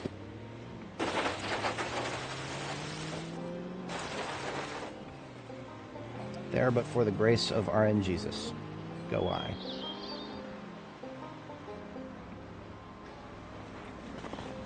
Ah, skill issue. Oh, that was a skill issue. I could have hit him with anything but the trunk just there. It's actually kind of hard to hit them with the trunk of a frickin' Corvette. Am I on Perrier or am I on South? No, I'm on Main. I actually wanted to be on the road to the north of this. Not that big of a deal, but kind of.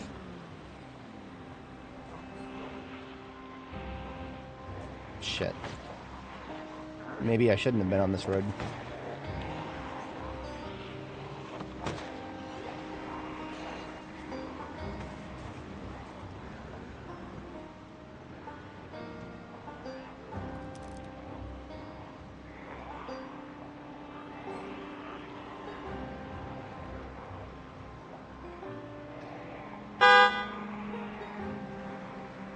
So by pulling them all into the church parking lot, suddenly the road is not quite as messy. Yeah, losers. We call that ding-dong ditch, except for cars.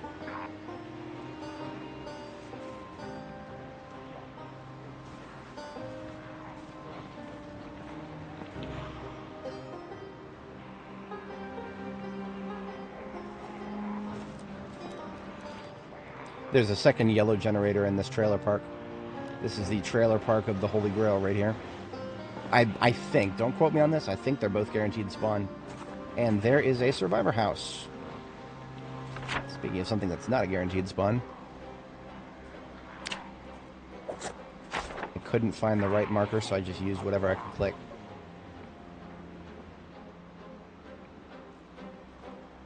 That's the PD we just passed. Okay. For a second there, I lost track of myself. What the? Are you telling me that you're just going to put a survivor zombie right in front of me like that? Okay. Thanks.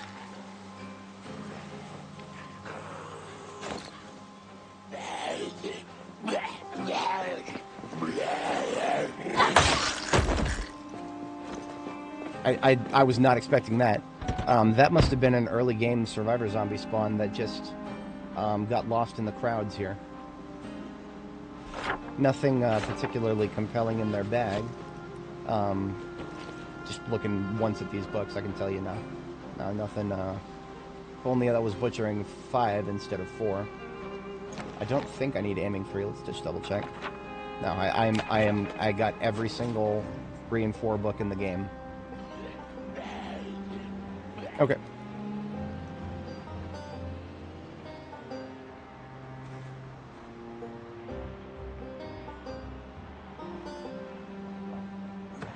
Is your zombie safe from super maneuverable sports cars?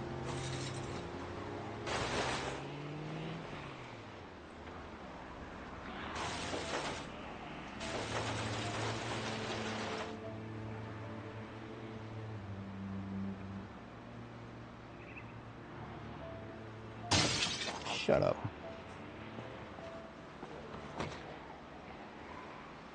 Yeah, that's right. I told the shattering glass to shut up.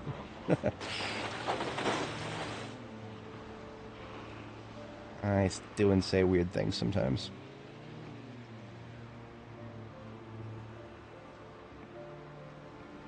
Now this, I see the boarded windows, and my brain meat says, oh, Survivor. No, it's not. This is Walter White's house. There's nothing but meth-making infrastructure and boarded up windows. So the boarded up windows are part of the charm. Okay, while I have a brief moment here, I'm going to drop the unnecessary books that I just picked up.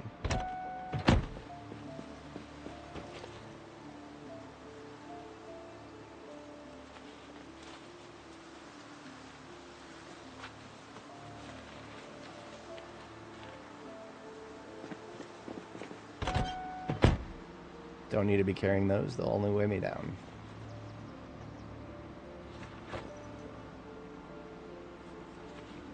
Alright, resume exploration of Moldy. That's the church right there where I lost them. So this is the correct street to be on. I'm just going to mosey quick down this cul-de-sac, see if I see any boards. I don't see any boards. I find that to be boring.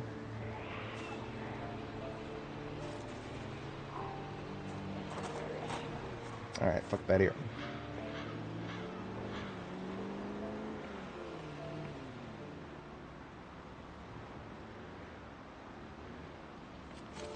Oh, I know this place. We are just north of the corner here with Cortman's. We're at Cortman's now. I'm not quite ready to go into the gated community yet. It's nothing like what it used to be. It used to be a very secure location. Lots of people loved to base there, me included. It was one of the first places I went to in B42. But it is now a place of zombies randomly getting on the other side of that double high wooden wall where you can't tell exactly where they are, and thump, thump, thump, thump. Hey, why is my character stressed right now? Thump, thump. Yeah, that's all there is now. All it does is make me extremely angry.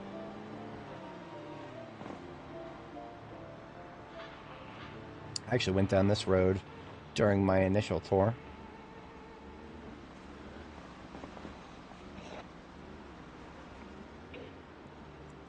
Okay. The use storage has been partially looted and trashed. Looks like the middle segment has been, but not the upper segment, and unfortunately, I actually cannot tell the lower segment. So all three of these are considered different buildings, so if one of them is looted and trashed, the other two might not be.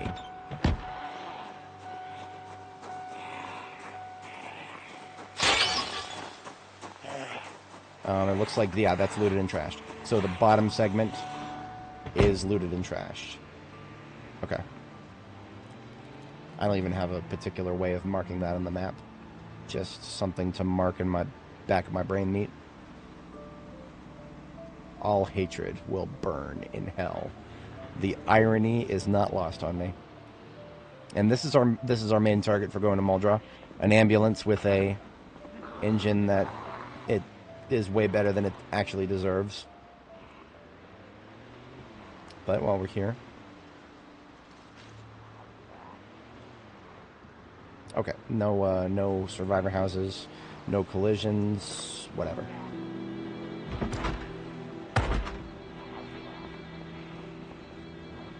All right, time to secure the area.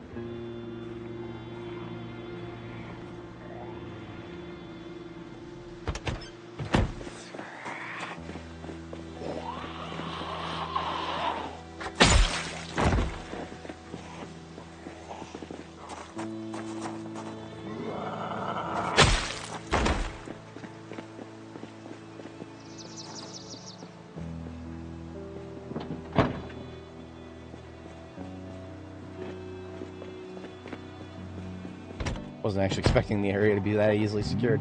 I thought there would be like 5 of them on me. Now, whenever you start towing makes a lot of noise. So I actually do expect I might have to get out and fight that group up north. Now, something to keep in mind, in recent times, I have only lost one character in like the past 1,000 or so hours of gameplay. And it has been here in Muldraugh. Because this place, there's just something about it. If I start vibing, this place will eat me.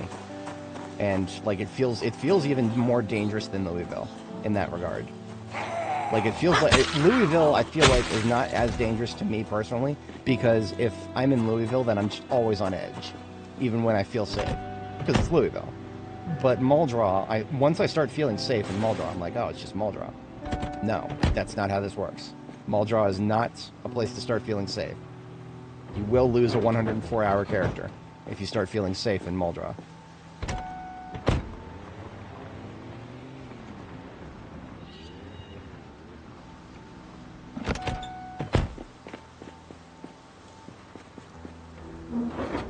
Let me just confirm my suspicions. So the light bar is damaged, that's expected. Engine 14%. Engine quality, 98. I actually thought it was 99, but, you know, that's okay. That's okay. That's, I'm not going to middle over 2%. It is still technically one of the best I've ever seen. And all this loot can stay here. All of it, including the gurney. Normally I throw the gurney out, but, in this particular case, I don't actually have a bed in the, Master and Fat Goat building yet. And it looks like we're not going to bottom out in second, so I can go ahead and tow forward.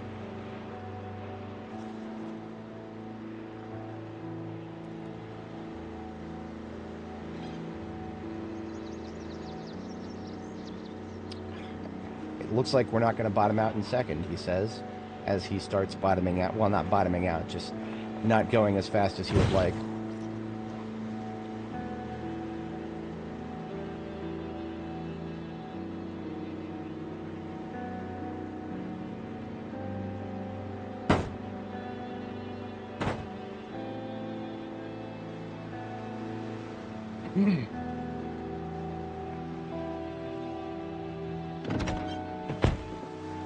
I'm actually going to go ahead and flip the script here.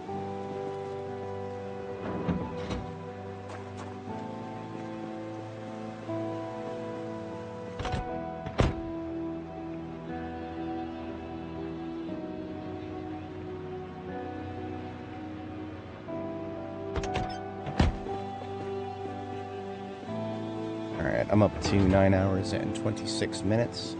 It's 27. I am not quite at 6 p.m. yet, so I'm making okay time. It's okay if... Oh no, please don't, please don't, please don't. Please, please, please.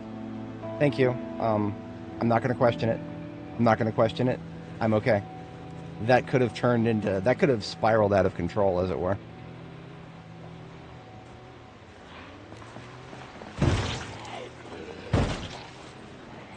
So remember, engine quality doesn't go down, so we literally lose nothing by running into them with the Annie. I lost something from that, but that was because of the trash can being wider than its sprite suggests. I actually was trying to dodge a mailbox just then. Not the best of ideas. Alright, so once again, here's Mass Gen Fatco. I actually left the door open last time I was sharing this. Not that big of a deal. Okay, that's fine. I even left a trailer here. I actually forgot about that. Alright, if I just park it here, we can use both of those vehicles as donor parts.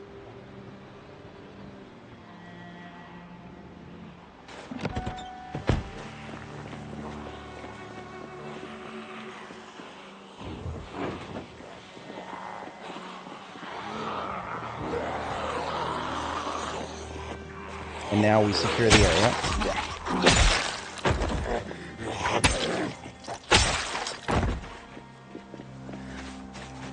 By making all that noise and pulling everybody in this direction, it's just helping us secure the area. It's not quite as obnoxious as a horn honk, but it's definitely made some noise.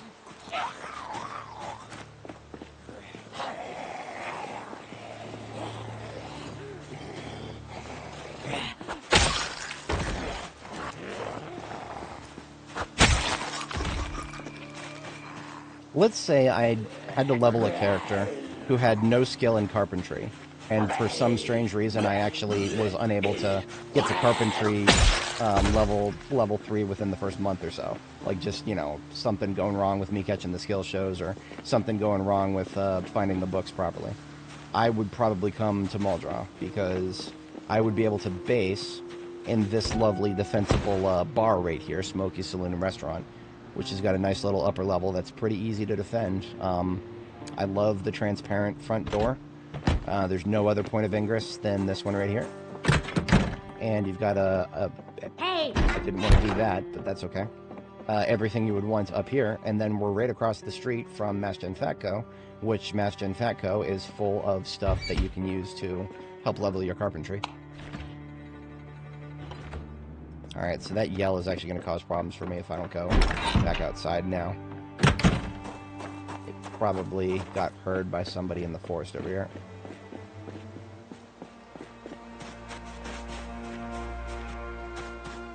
I saw the tree shake and I was like, yeah, but maybe not.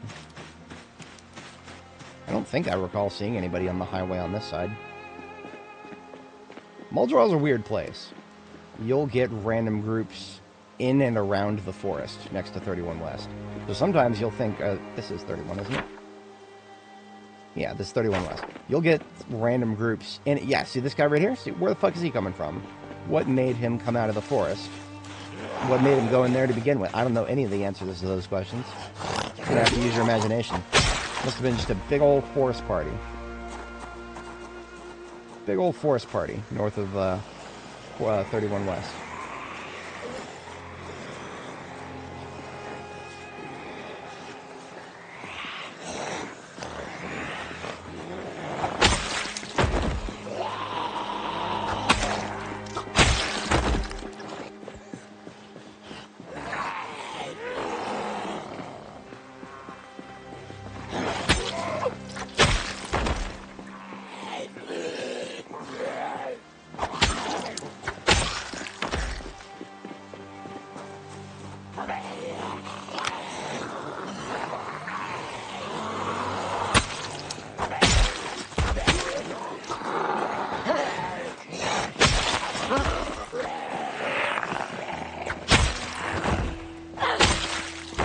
Cramping my style there.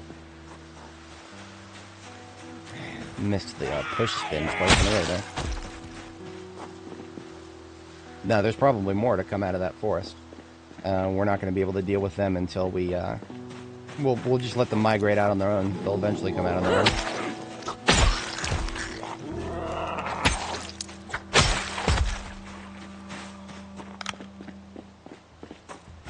Alright, so I'm not even going to bother with the ambulance right now.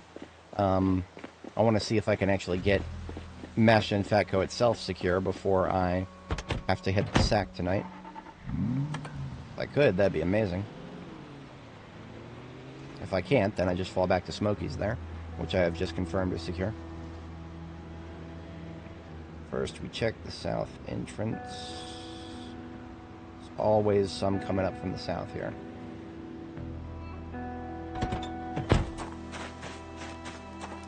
Just want to make sure that my activities are not going to cause anybody to start smacking the window up there. I do want that window intact, if at all possible. When I first came here on my map tour, I did not have the ability to move beds or anything, so I actually was not able to bed inside Mesh and Fatco itself.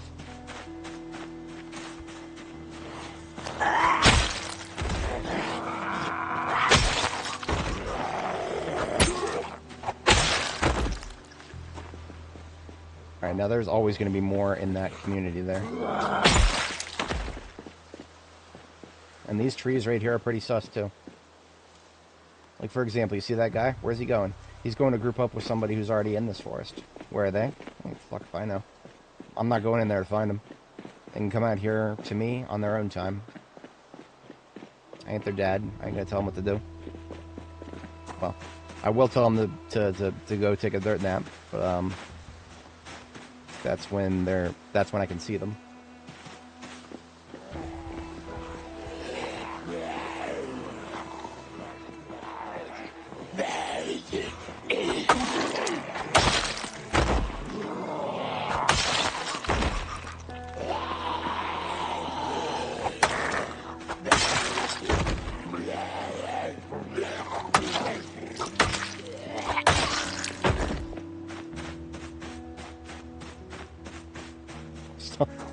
I left the window open.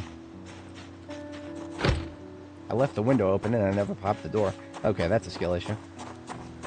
Simple logistical skill issue there.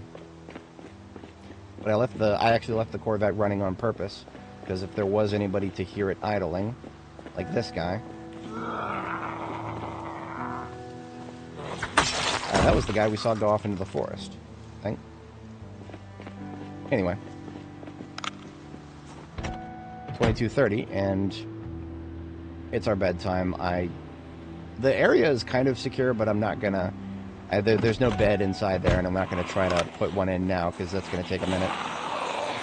There's plenty of beds to steal nearby, but that's gonna involve securing a residence and fighting anybody outside, and I'm just gonna sleep. And now I've been drinking a lot of soda, which is why I'm not actually fatigued yet. And I'm perfectly okay with not being fatigued, but I do want to maintain my sleep schedule.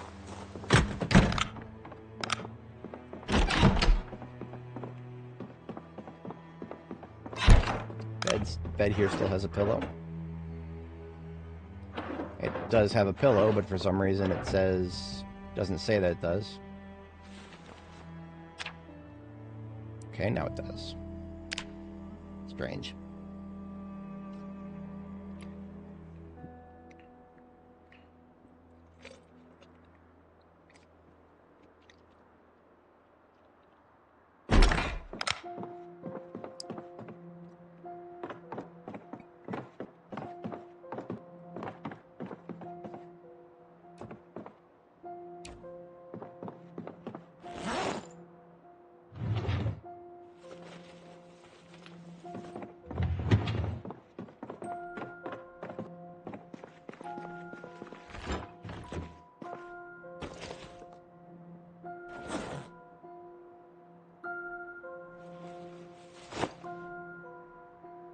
combine the canned food that I picked up from that survivor zombie with the canned food that I left here for myself in the past. Except I took it all, did I? I must have... Yeah, I think I actually did come back here. Oh no, I put it over here. Okay. I remember coming back here. I don't remember what I took, but I knew it wasn't everything.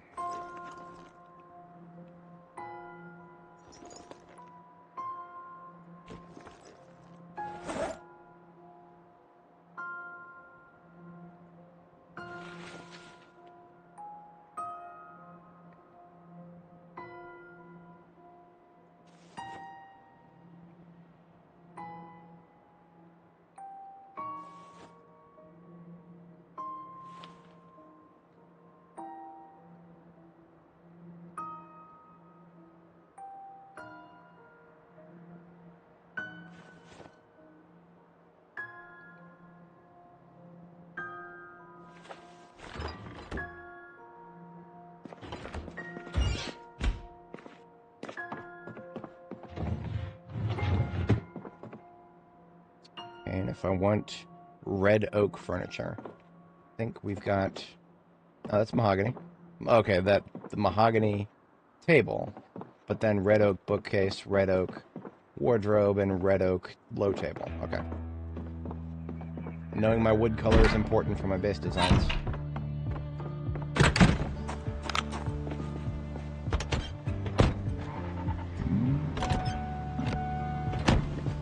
This was supposed to go to our destination with us.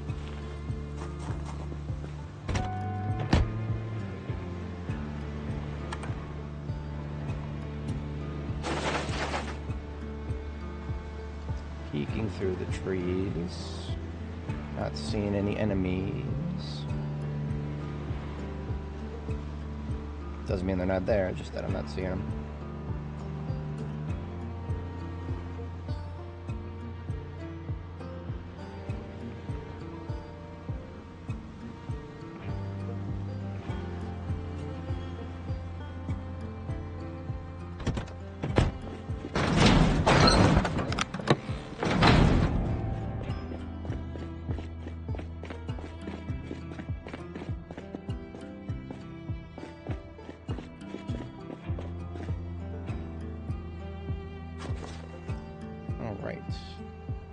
Hello, Maldra.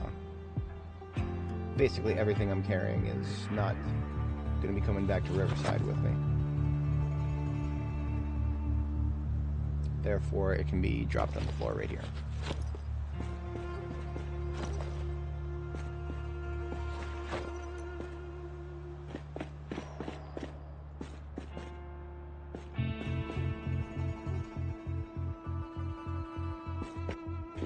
I don't think I actually did any sort of searching through these crates. Maybe I did a slight parsing for something, but it almost guaranteed I didn't do any serious searching. So I've got a welding torch on me, but I would like to use locally sourced stuff wherever possible. Like that.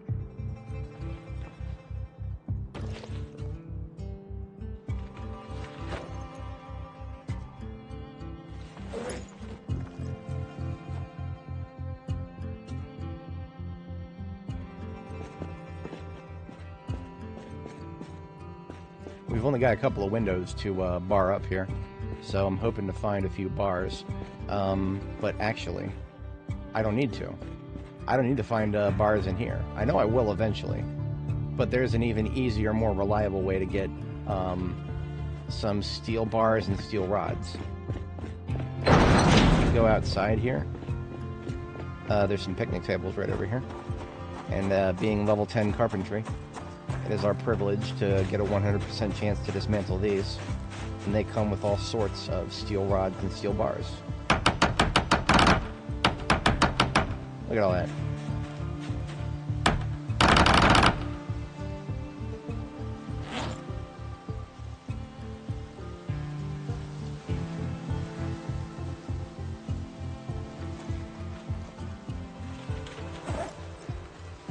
I'm just focusing on bars and rods for the immediate moment. I already have enough 2 windows. Make that 3 windows. Make that 4 windows. Excellent. So I'll come back for the rest of that scrap later.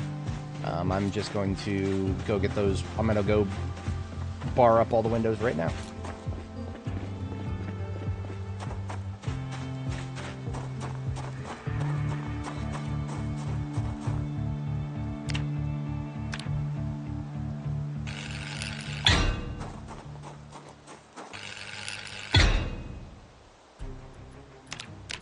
And the first 2 we made with steel rods. Now we can make them with steel bars instead. I never even... I didn't pop any of the side doors. Let's try fixing that. Pop any of the doors. Come on now. Skill issue. Let's just pop all these doors.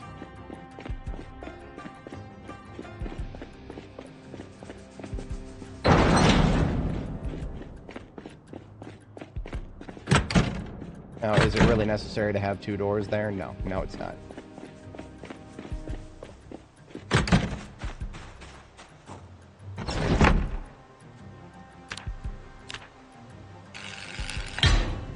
So there's no more lower floor windows to bar up. We're just going to bar up one of those 2 doors now.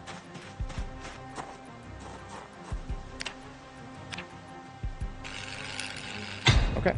This place is very secure. I would sleep here if I had a bed, but I don't. So I'm actually just gonna run back to I'm just gonna run back up the road to the place with the stuff.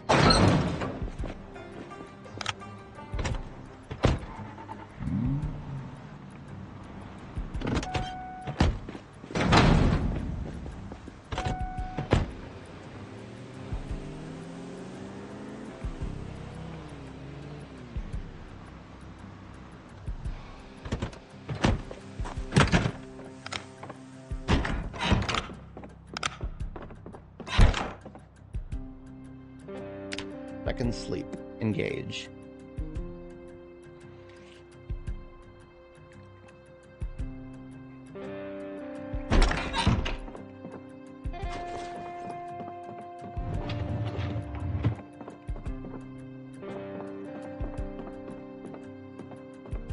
Okay, I'm actually going to use B42 map.com. Lovely website. I always shout it out every time I use it. I'm going to check and see who has mahogany furniture in the area. Swear somebody did. This first guy has a black black king size bed. I use that almost every time because it's, you know, first one in the first house. But I'm feeling bold this time. I'm feeling bald. I would like to try a mahogany house or a mahogany furniture set, but that means I need to find some. A couple of these houses have second floors.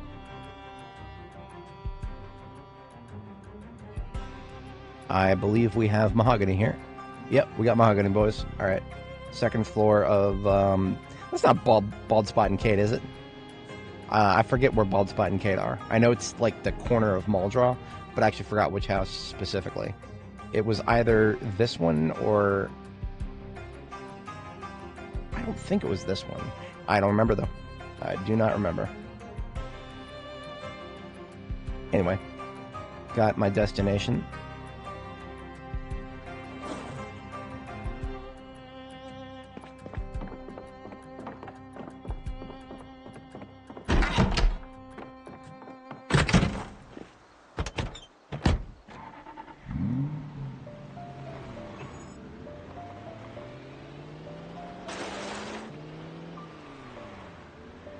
So the first thing I am going to do today is actually just get that secured.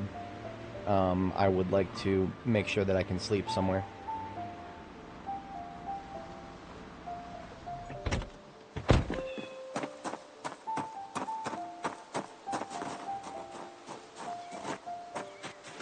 I got really close to taking a hit from a zombie here on Annie. It was in that exact area because of the garage.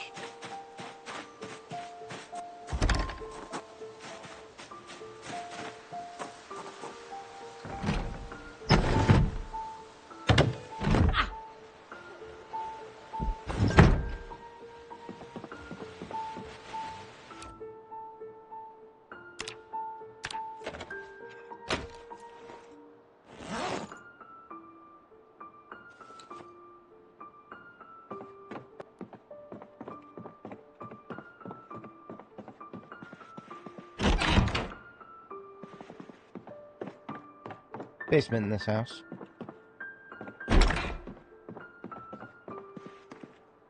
Washer and dryer, too.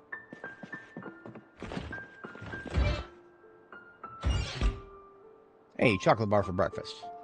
Hell yeah. That is great for somebody who didn't have a meal plan for the immediate moment.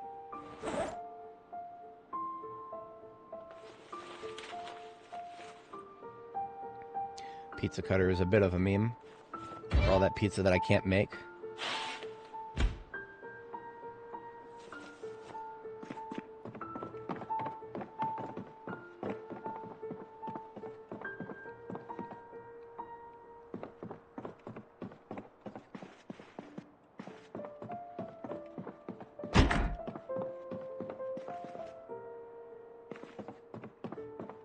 I hate this.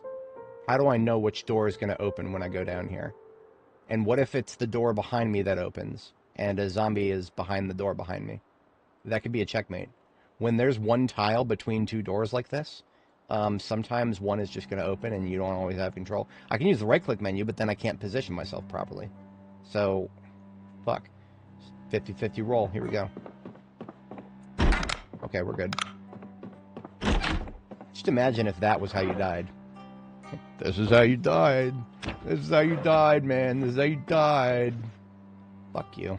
I absolutely hate when people on the Steam forums reply to people who's like, oh man, I died because of this. This is bullshit.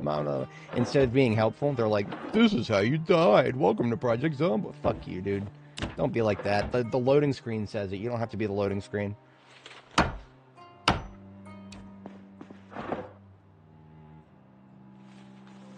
I've always found the this is how you died mantra. I've always found it to be quite silly because the loading screen of this game, there was never much hope. This is how you died. That could play when you're born, because you know this is how I died. I don't know about you guys, but this is how I died. Spending my entire life having fun and doing things and being productive.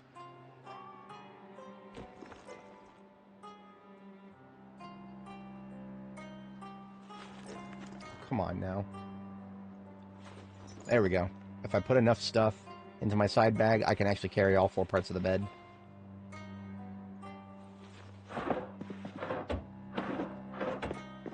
And I actually need to do that because normally I would just stick it into my vehicle. But I can't do that today because I don't have a vehicle that can fit any of this. Like my Corvette it's very full. Very nice, very nice. It's not to say that dying is the end of the world. That's an excuse to start over. I do find a lot of enjoyment in starting a new character in this game. But I also don't want to die.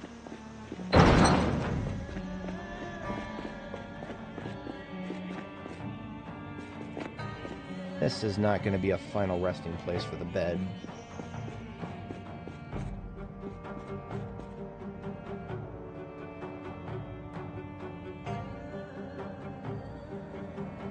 Remember, I do not let them tell me what to do when it comes to rooms. The bathroom is now my bedroom.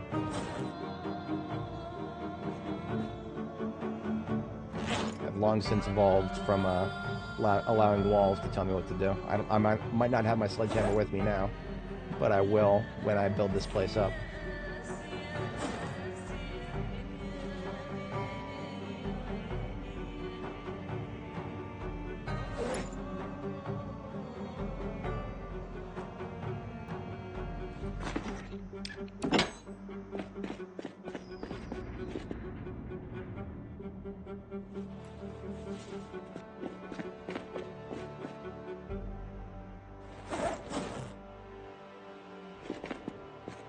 That being said, it would be a bit remiss for me to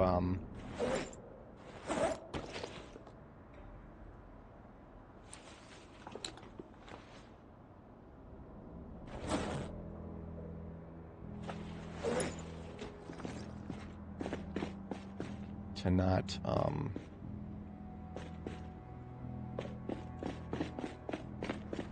make use of the water in that sink.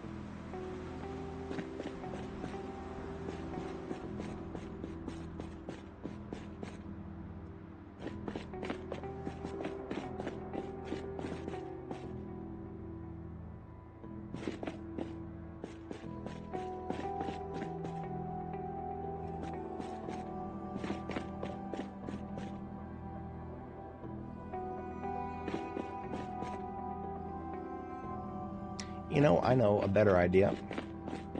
How about we just put all the water into a barrel? You can always do that. I just need a tarp. Tarp is something I'm more likely to find here.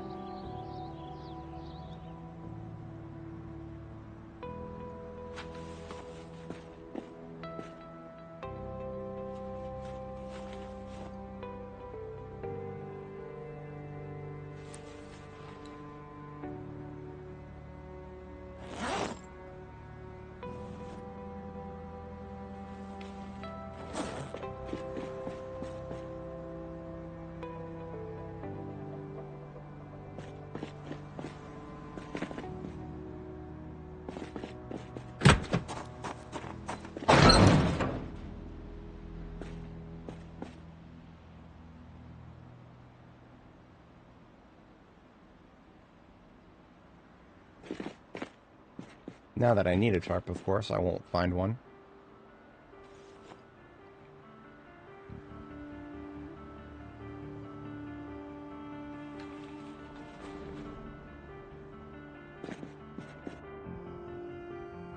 Isn't that always how it works?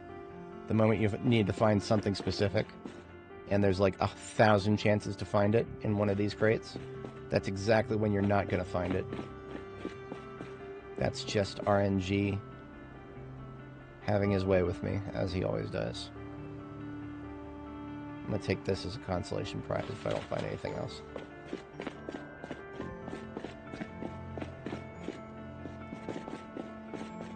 I don't feel like going through this entire place yet. I will.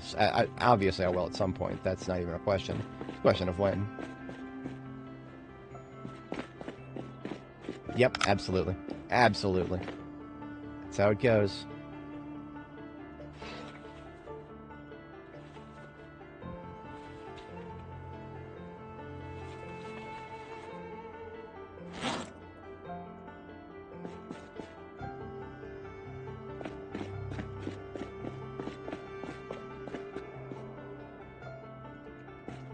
Well, so when it comes time to actually handle this place, my strategy is rather silly, but it works. Take everything in all of the containers, dump it on the floor, get the containers out of the way. Then you can actually see what's on the floor, and that helps you tremendously with organizing everything. And even getting containers out of the way when they would otherwise be blocking you, like from the corner here.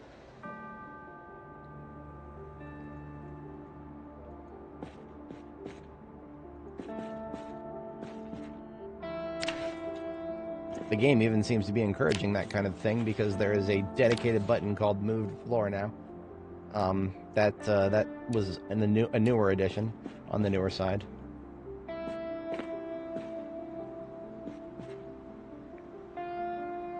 Firefighter axe. Sweet. Wasn't expecting that.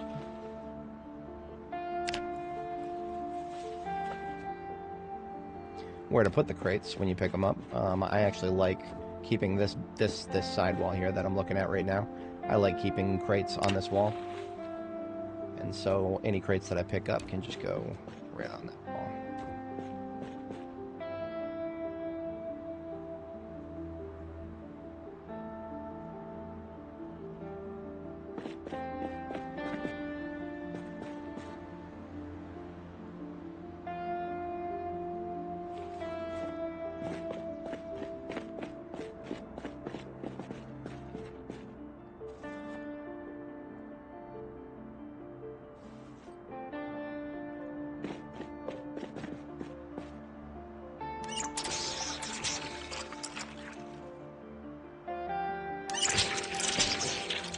You know what? I think I actually have enough water containers. I'm just gonna see. I want to get rid of the sink so I can put the bed down. But in order to do that, I need to try to not waste the water. Just picking up the sink would delete all 20 liters of that. But I filled up a couple of pots. I filled up my water bottle, drank some water. And then I did find a watering can. I almost never use these, but here is a niche use case. Let's get some water out of the sink. And that right there, that's a clean conscience for me. I can now say that I did not waste the water.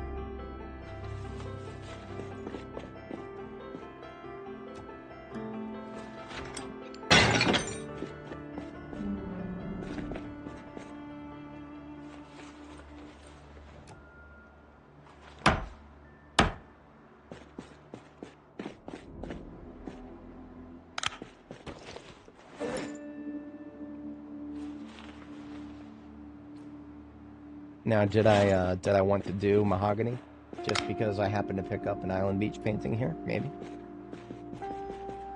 Maybe that might be it. You might be onto me. You might be onto something there. To be honest, the lakeside painting is actually a slight better match because the frame is a better match.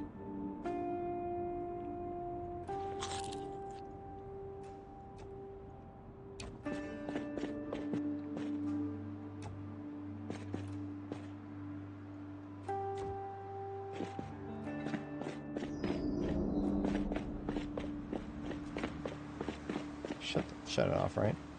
Of course I didn't. Why would I ever shut my car off? I never shut my vehicles off.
Almost everything I'm carrying.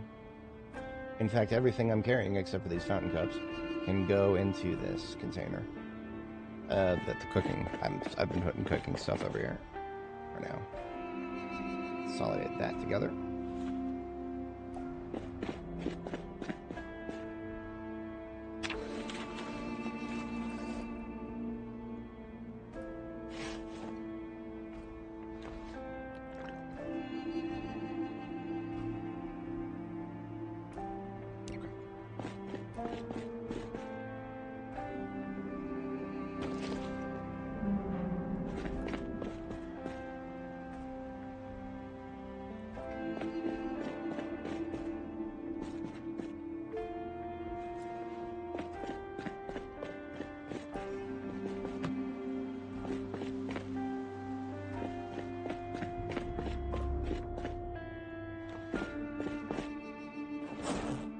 But now I'm collecting stuff for the vehicle repair process. I'm gonna need a welding torch, a fresh one. And I've already got 2 steel sheets.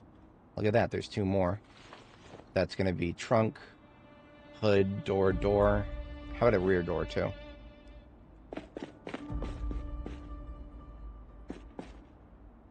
Trunk, hood, door, rear door.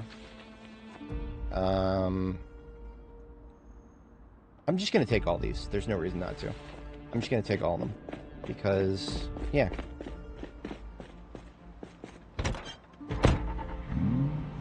We've got donor vehicles, but that's mostly for the stuff we can't replace.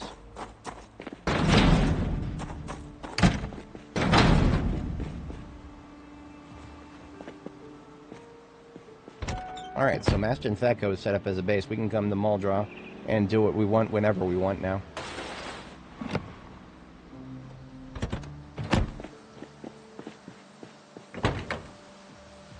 Looks horrific. I've dealt with worse.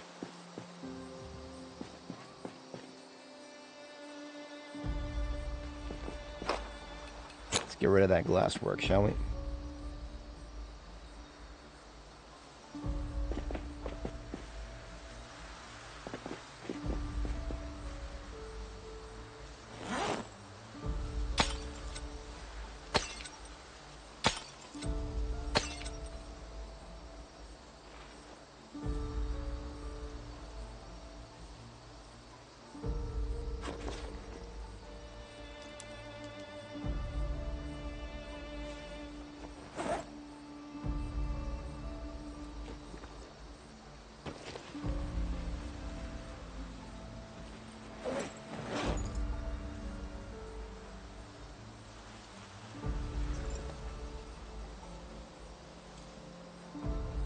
Alright.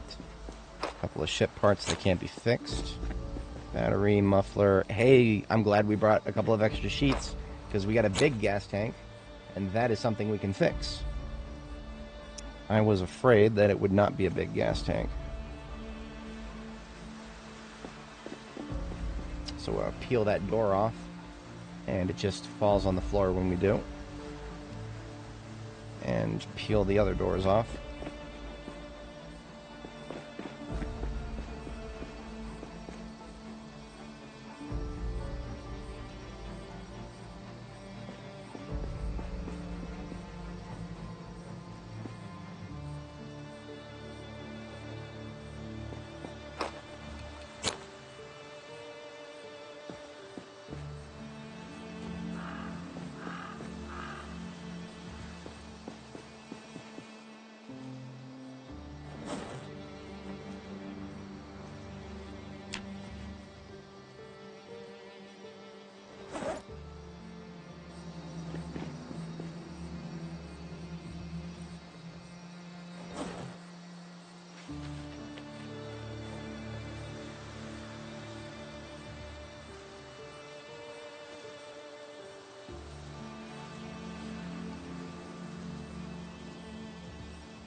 Okay.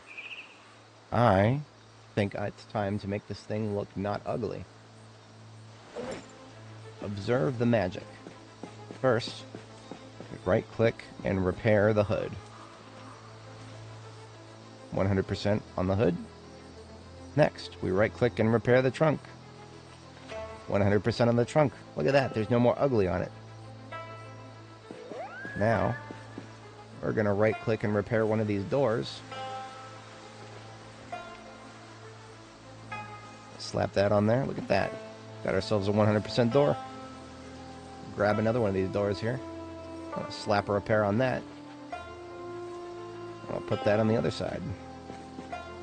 Would you look at that? It's starting to come up Millhouse. We'll do the same thing with that double rear door there. Slap that bad boy on there. And I do recall seeing a big gas tank there. I'll rip out another one of them steel sheets there. Fire that baby up. Shove it back in there. Would you look at that? It's starting to come together already. Now, of course, the tires got to come back off. But tires are what is going to need to be taken from a donor vehicle.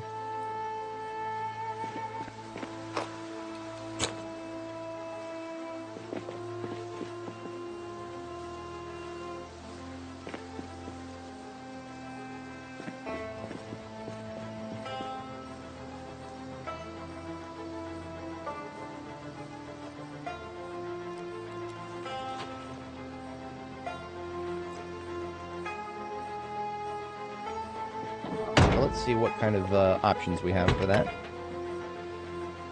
2 regulars. Regular. Okay, so everything over here is regular. This one doesn't have much to donate except for some glasswork.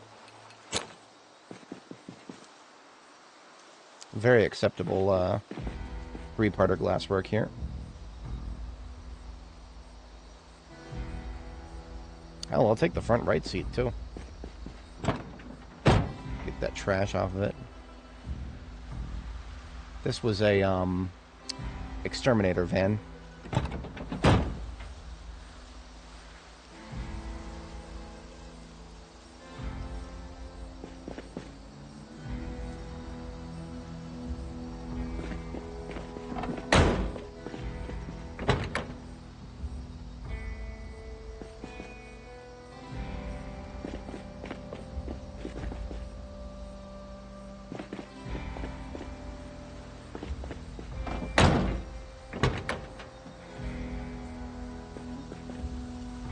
For some reason, I doubt that we're going to find that much better than a 80% seat. This is actually a surprisingly good find right there.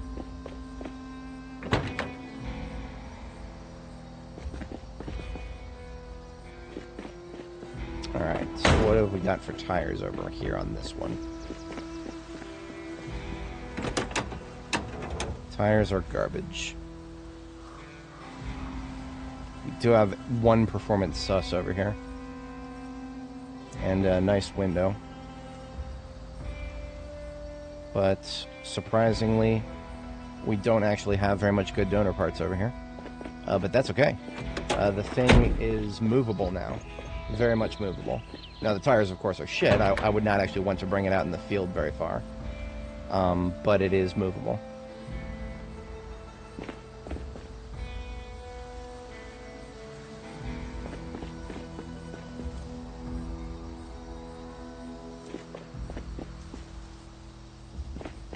And as fate would have it, we picked up that military radio from the whatchamacallit, from the ranger station, and this was its purpose. Right in there. Now it's got itself a radio that can reach across the map for all the people that I'm going to be talking to on the other side of the map in this world. All right.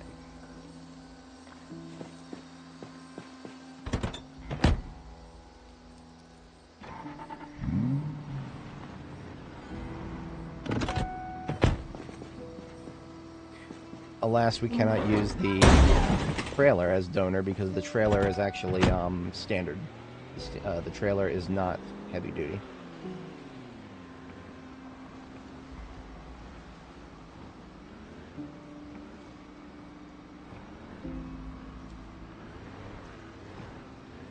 I usually like to park the trailer somewhere where I can pull through. How about actually one of the parking spots that's a double up here? That makes sense.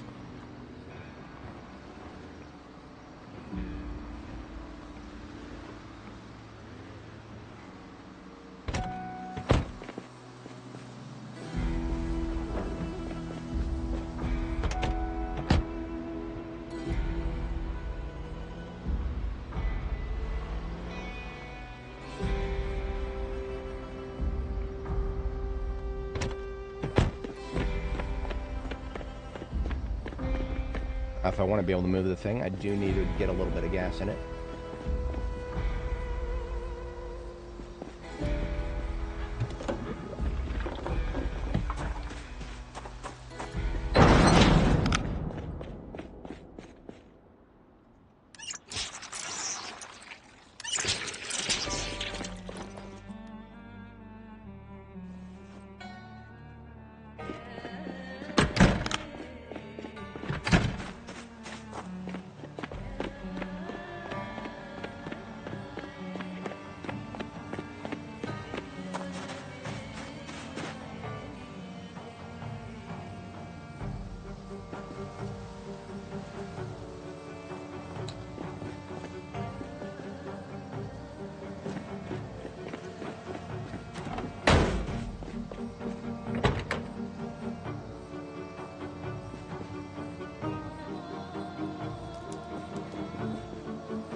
So these tires are so bad that they actually seriously risk bursting on me.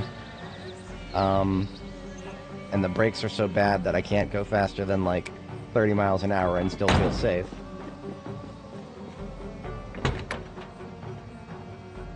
But I really don't want to get stuck in with any of these. All these parts suck. I really don't want any of these parts in there. Let's take some of these engine parts off of it.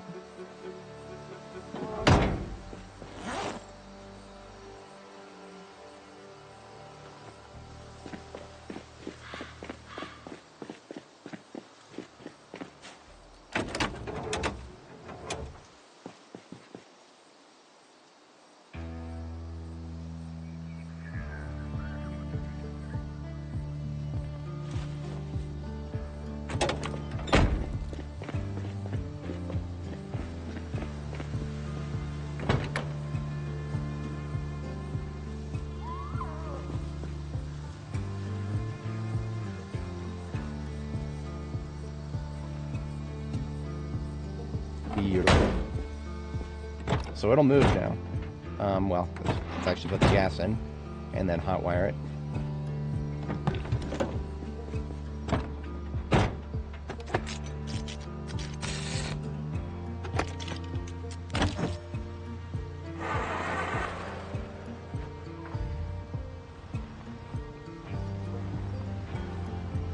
It moves, and it's pretty. Those are very important factors. So what I'm going to do real quick, I am going to take the Corvette to do this. I'm going to scout out some, just because I don't have a lot of, don't have like a gas in there or anything. I'm just going to take the Corvette out and scout out parts that I can swap onto it.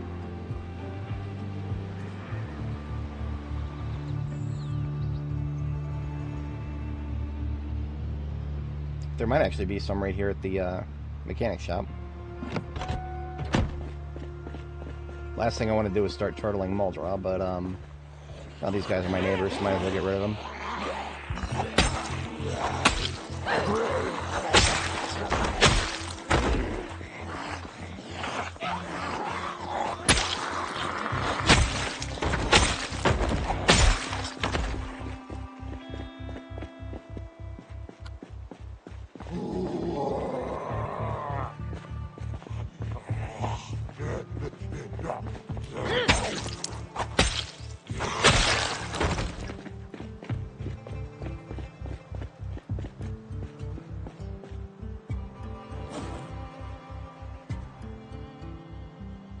There's one regular for heavy duty. So if I really wanted to go regular, we do have some pretty Kino options. Do I really want to go regular? Found a tarp. Can't wait to find 10 more now that I don't need to find one.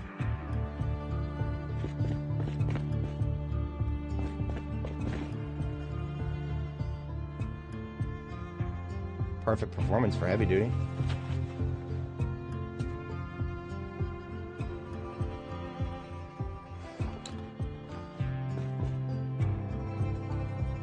Alas, could not find any of what I actually needed, but I'll take a little bit of what I did find.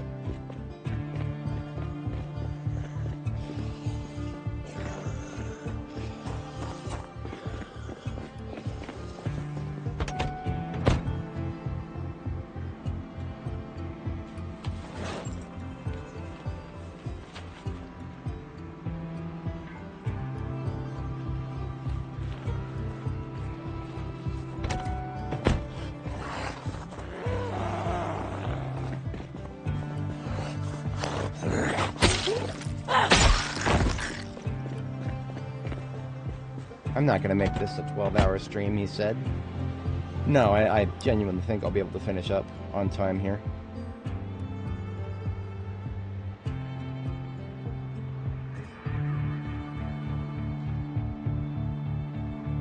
But you see, if I don't take care of some of the things that I need to take care of tonight, then that actually is going to negatively impact my ability to stream at all tomorrow. So if I can't do it tonight, then I have to do it tomorrow morning, so that I would rather not have any obligations tomorrow morning, so it is really better better for everybody in the long term, if, you know, for viewers and for myself.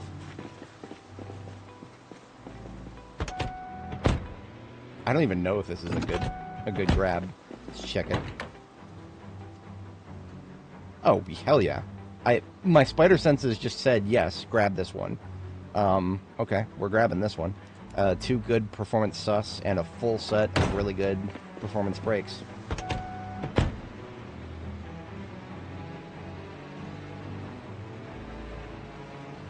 Boat Club has a library in Riverside. Yeah, you know, I think I checked it. I don't remember. Yeah, it is. Yeah, it is.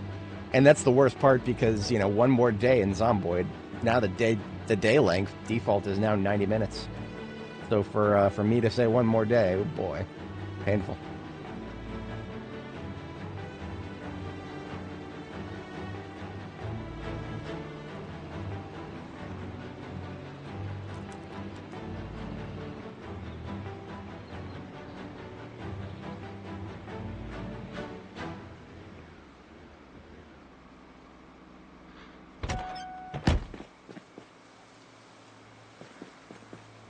I think I'm going to go ahead and slap regular tires on it. I mean, I did find a perfect one here, and there's 2 really good regular tires on this one, and then 1 really good regular tire on the other one up there, so we've got our tires picked, and our brakes. There may be a gap in the suspensions. We'll see.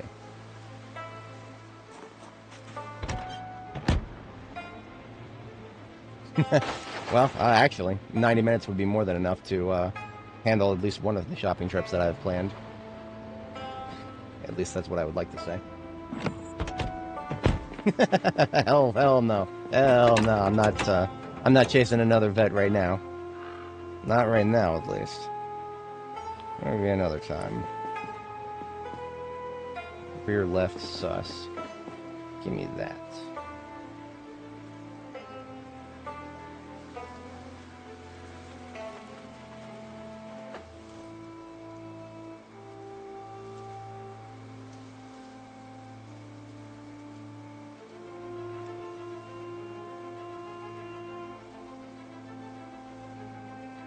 Brain fart.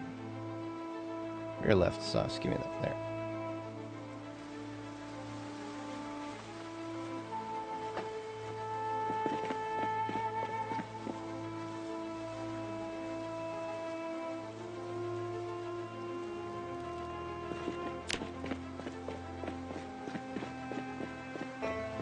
It would be. You're not wrong.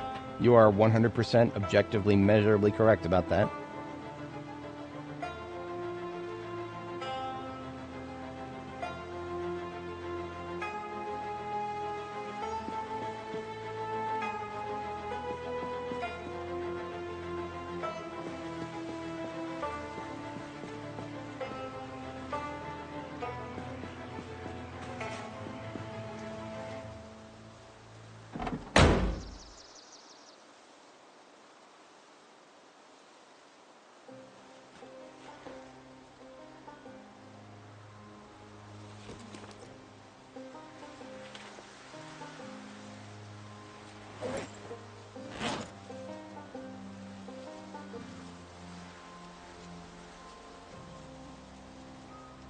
Damn it.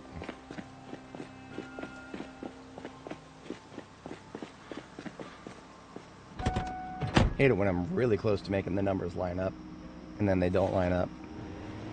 It's alright.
So these brakes that are worn and almost broken, you can actually turn around and smelt those into steel if you want to.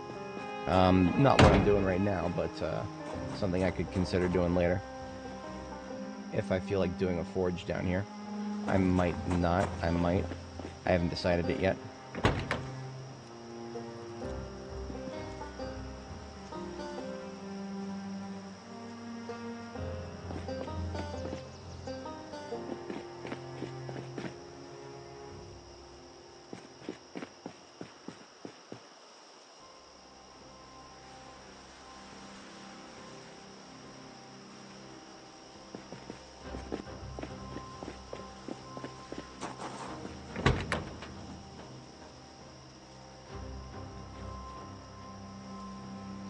If it got bombed, well, apparently you can find out if you play the week 1 mod.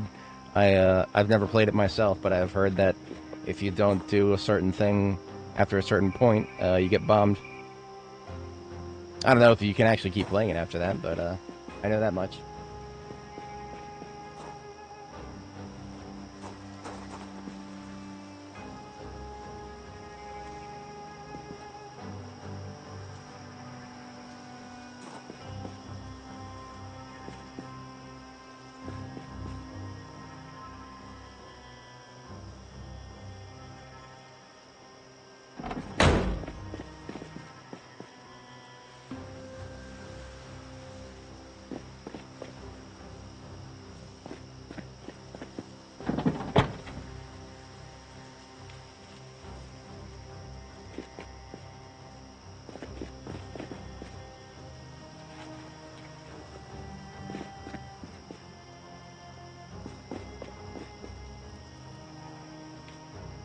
Alright, so we've got a full set of performance brakes, but we're going to be short by 1 performance suspension, I think, because there's one other performance suspension on another one of the vehicles up there.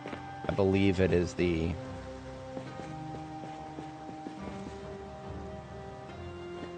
I believe it's the step van up there.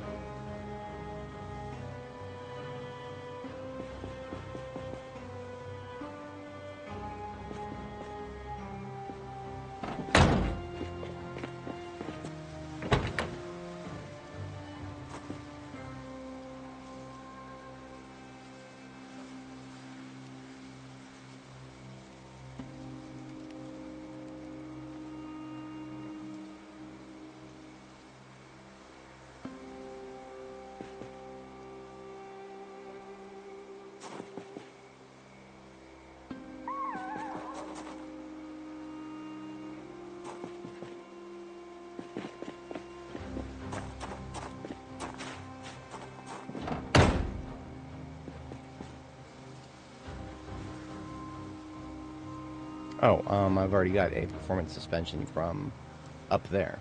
So, as I said, we are short 1 suspension.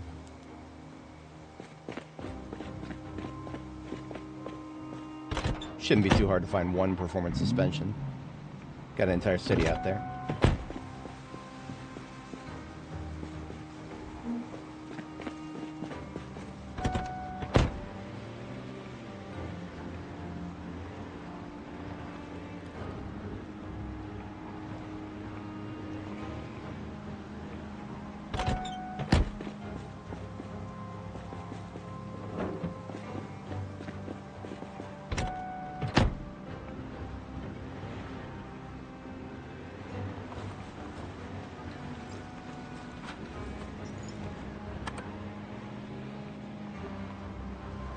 Yeah, I can't. I feel it would feel wrong putting any of the parts on.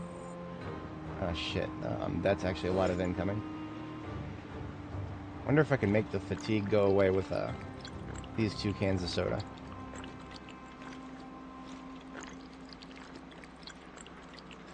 Make the fatigue or the hunger go away with 2 cans of soda. I can't make anything go away with 2 cans of soda. Soda's just that nerfed right now. Whatever.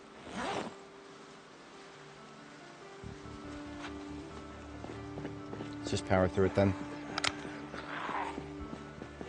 I have a gun I could discharge, but I'm not. No, not for these guys. Just a escape group from the neighborhood.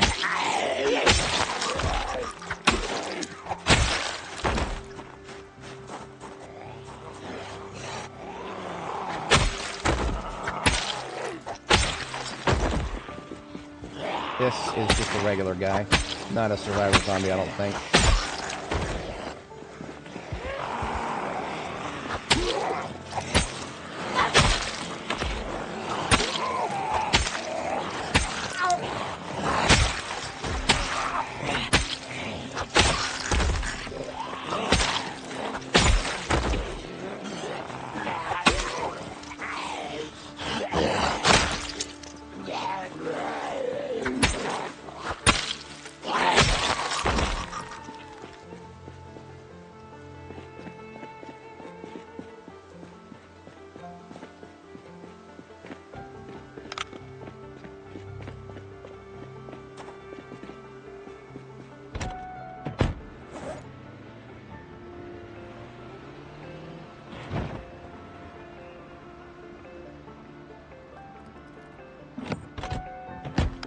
Give me some sus.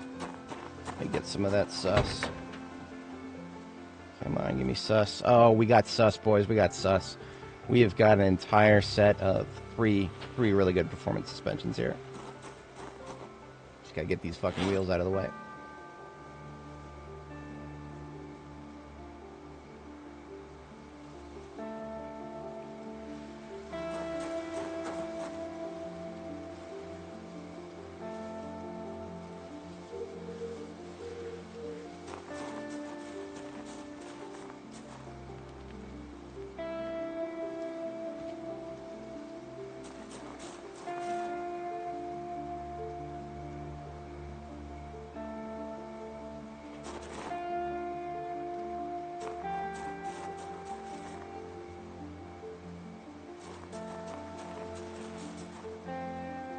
And this battery is even better than the one I got. Okay. Didn't even wake up the lady inside. Until now. That's good. Fuck up out of here.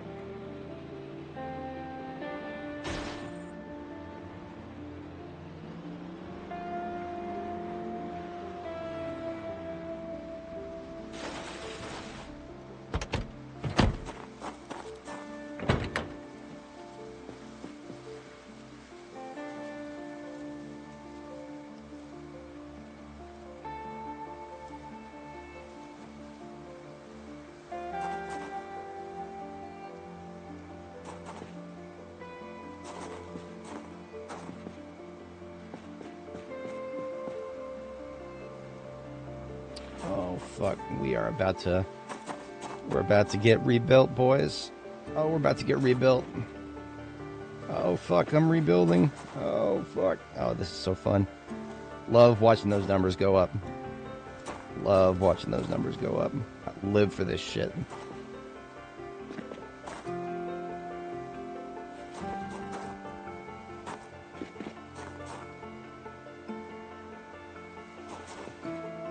Okay, it just needs some lights and pumping up of the tires. And then some gas, of course.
I actually should have gone to sleep already.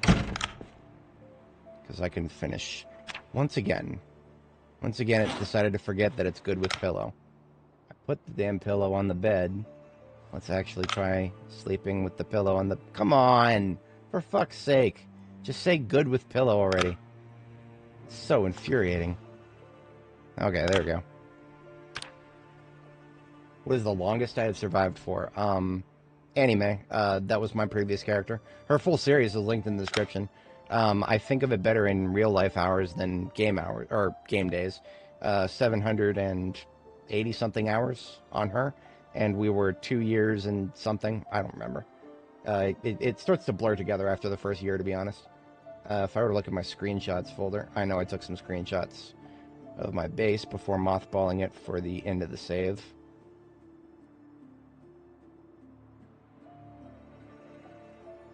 That would be... this one? Yes. And we made it to August 30th, 1995. So that's like 2 years and something. I actually have a bookmark here. If I go to this website here, 8/30/1995. 783 days. 2 years, 1 month, 22 days. There you go. Worth knowing. Yeah, it's fun. Well, like I said, once you survive past a certain point, you start just thinking of it in terms of next day. Next day, next adventure.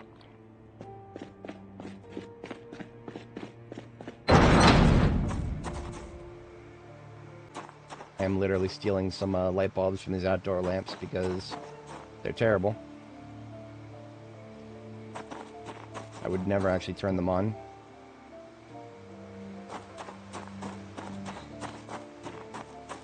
And now we've got some light bulbs for the ambulance. This was one of the last things it needed aside from gas, which I may or may not be putting off.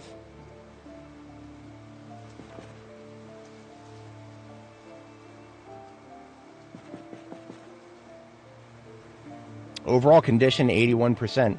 And we still haven't fixed the light bar. We can do that when we get back to Riverside, because we actually have 2 light bars waiting for us there back at Riverside.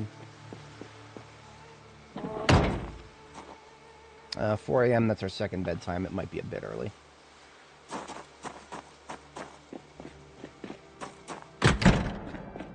Yeah, the full run is linked in the description if anybody's interested. That all 80 parts of it.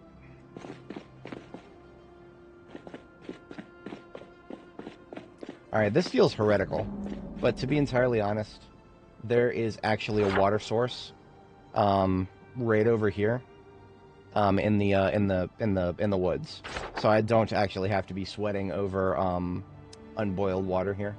So this tainted water, I don't have to worry about dumping that out. That's fine. If I really needed tainted water in this area, I would just go over to the lake. But I needed to do that so that I could get some gas without having to constantly go back and forth with a plastic bottle. I feel like 10 liters in the tank is probably more than enough to get me to Phallus Lake. Yeah, that'll get me to Phallus Lake. I've got a gas station there, well defended and ready to be used. Phallus Lake is basically at the halfway point between Muldraugh and Riverside. And Riverside is our destination. That's where our base is. And time for our second sleep. Okay. We have done good things here today. So we are now in wrap-up mode. I'm going to pump up the tires in the ambulance, bring the ambulance home to Riverside, and then we call it. Very successful run.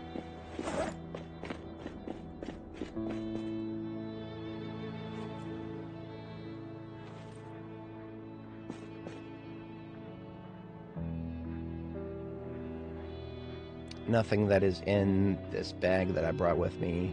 Okay, maybe we'll take the map and the empty magazine, and that's it. I will take a couple of canned food items, just in case I take a little longer to commute than I think. Yeah, these are just insurance, basically. Okay, we're set.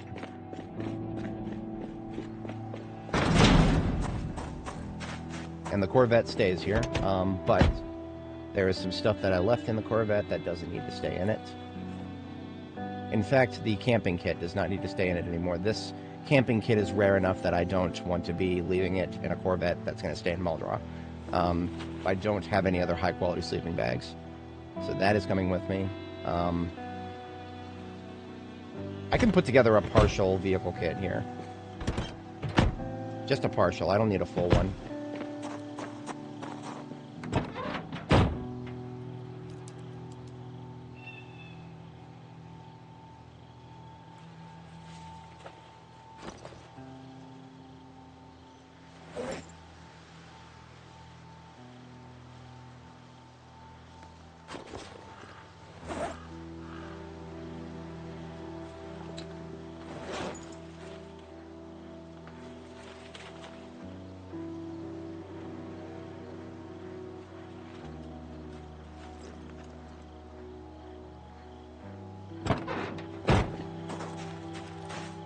There's no point in carrying this sword until it's done. This sword has been expended. Even if I were to sharpen it, it's basically done. You know, actually, I have a bit of a dearth of propane back at Riverside. I'll take one of these. Because I know there's going to be more tanks of propane in here. And if I had to choose, I'd rather have it in Riverside. And then I need to do a direct trunk transfer. Anything that is in the trunk of the Corvette needs to go into the trunk of the ambulance. Because anything I put in the trunk of the Corvette is slated to return to Riverside.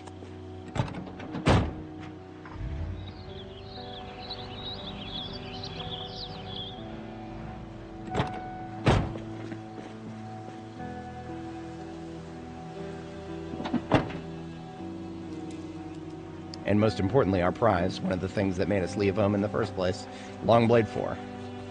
That was the impetus for our journey. And our journey has now reached its conclusion. At least this leg of it.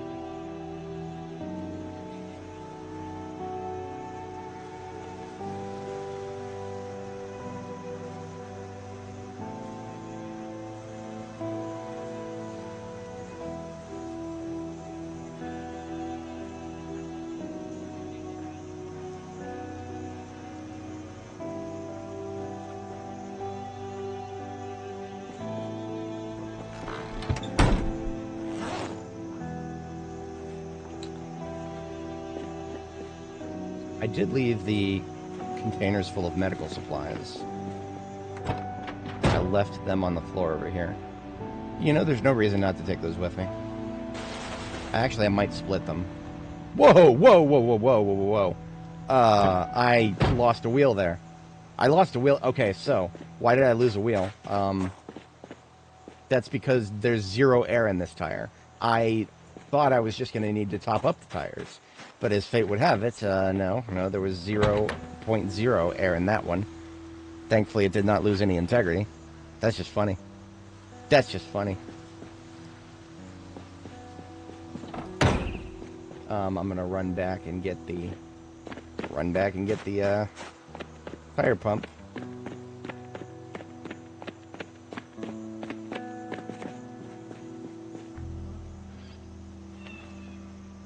I was just going to go grab those bags and then come back here and pump them, but, well, if I'm going to be losing my fucking wheel, maybe not.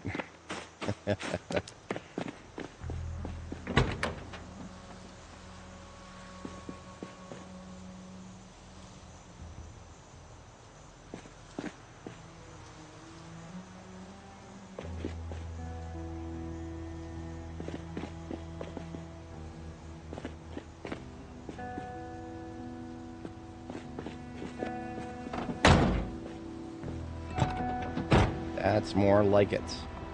No more losing wheels, thank you very much. Kind of a funny way to start the journey of this van, which, again, this is my best van by far now. Because not only is it pretty looking, engine quality 98. That is a 98% chance for it to not fail to start. It's 1% better than my current ambulance. But I'll take it, because it's also because it's pretty. And the trunk has never been repaired. That's a very valuable aspect. Okay, so I think I'll take the gurney. I mean, the gurney is just a gurney, but I have room for it, and it's decorative, and the decoration value is more pertinent to Riverside than anywhere else.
Okay, triage complete.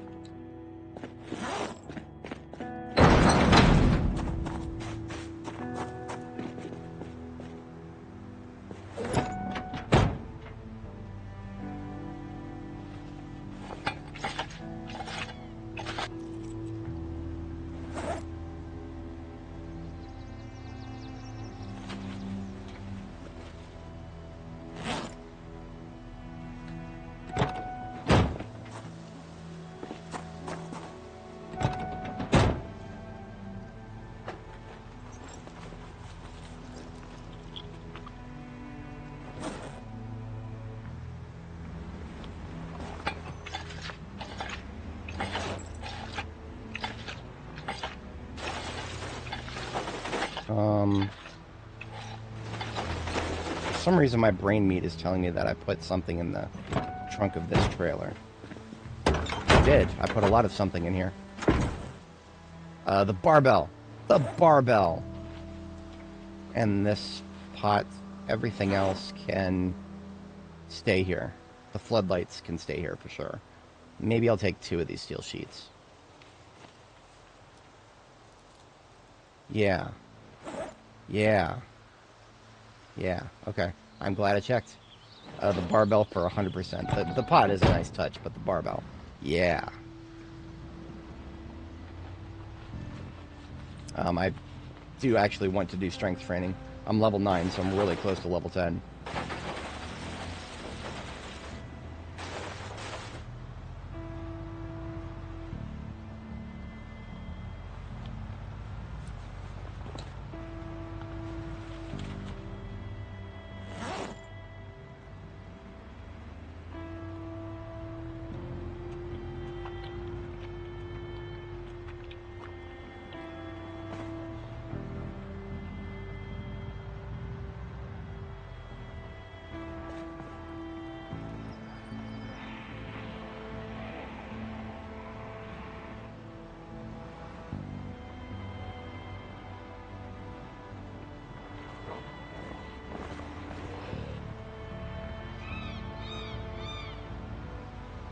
I was afraid that I wasn't going to like running without performance tires. It's fine. It's fine. The tires are actually pretty okay. I'm used to using performance like all the time, but none of the vehicles that I was looking at there actually had performance tires, so I wasn't gonna spend that much more time on that. All right, 7 p.m. I think I'm gonna make it. I'm gonna make it back to Riverside in time. I'm gonna get all my crops topped up on water, and I'll sign off here, and I think I'll be able to get my shopping done tonight. Now, there is some dumb shit that could happen, but not needless to say, about 13 hours from now, I'll be streaming again if I can, and if I can't, well, that's gonna really suck. Saturday numbers, and anybody who does YouTube or stuff, Saturday numbers are what you want. Everybody drops by YouTube on Saturday.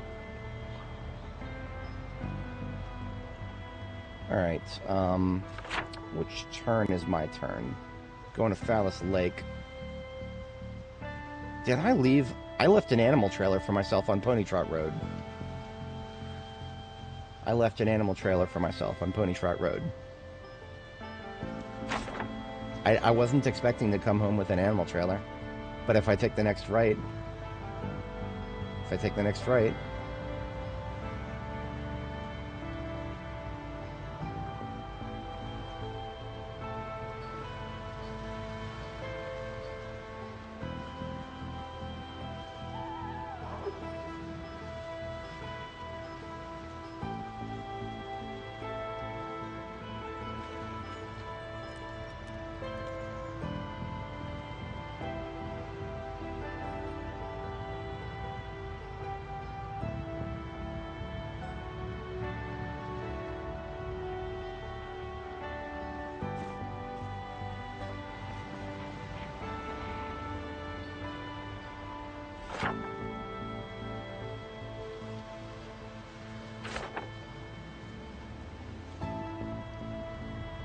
Now, if I'm going to grab an animal trailer, then I probably will double back and take the side road so that I don't have to go straight through Phallus Lake. I expect there to be respawns in Phallus Lake, and I would like to not have to deal with respawns.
I really hope I'm not hallucinating about this,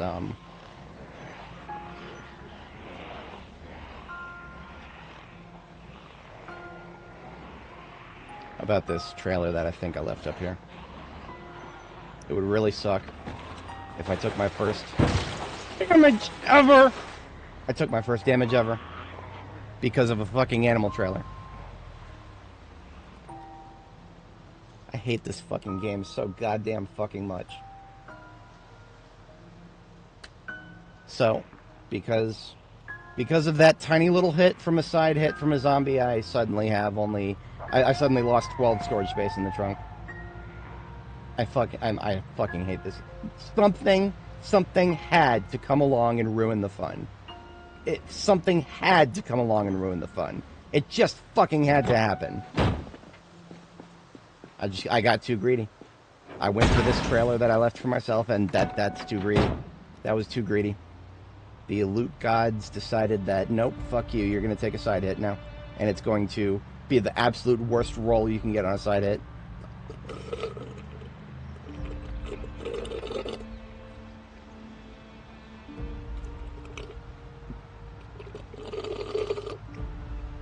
Oh, I need Radix Linka to yell at me right now. You are making mistakes. Yeah, perfect with the roll of the R, too. I'll get out and kill every single one of them if I take a front hit right now. Ah.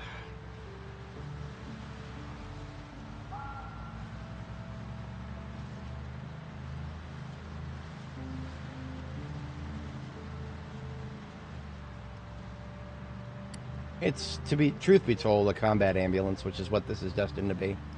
Truth be told, a combat ambulance is going to take hits. The first hit just had to be the worst possible roll. Just had to. Just fucking had to. See, every time you take a side hit or a trunk hit on a van like this, it's a dice roll. It's a complete dice roll as to whether it will do damage, and how much damage will be dealt is also a dice roll. So theoretically, it's possible that we could have taken that side hit and not had any damage dealt. But that's not what happened. No, we had the maximum possible damage dealt. It's probably down to, like, I don't know, 97%, but that's enough to cause significant damage to me. Psychological damage, if nothing else. I mean, I lost 12 storage space, so that's objective, measurable damage.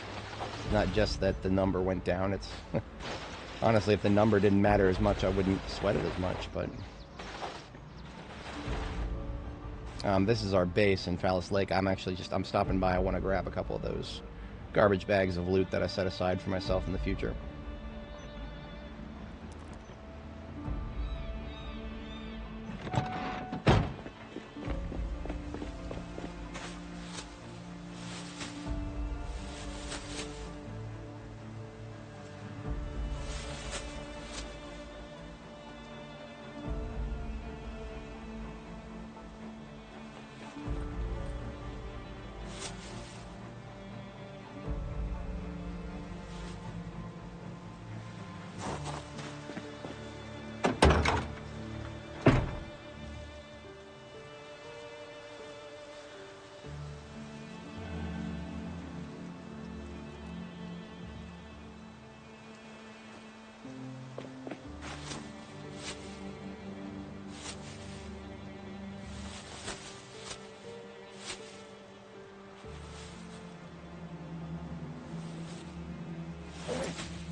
Wait, did I not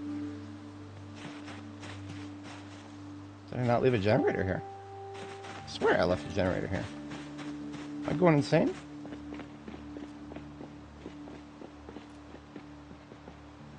Huh. Okay. I thought I left a generator here. I thought wrong.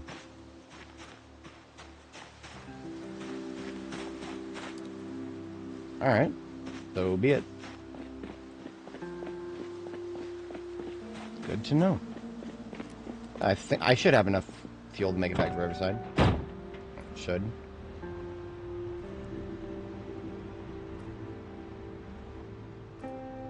Yeah, I can make it back to Riverside with this. And if I can't, then I will... I will make it back to Riverside with this. I'm not even going to qualify that statement. Sick of eating canned food. Kind of sick of soda too, but at least it works.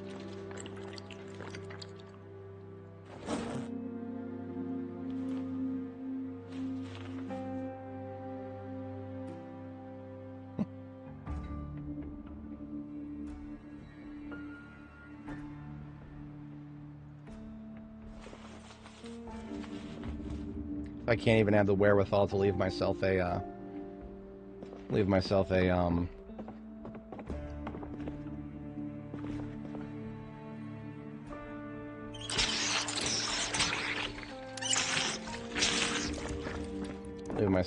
generator here. Then I don't need to leave any of that.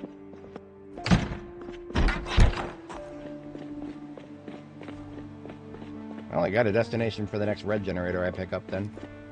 I do want Phallus Lake to be operational.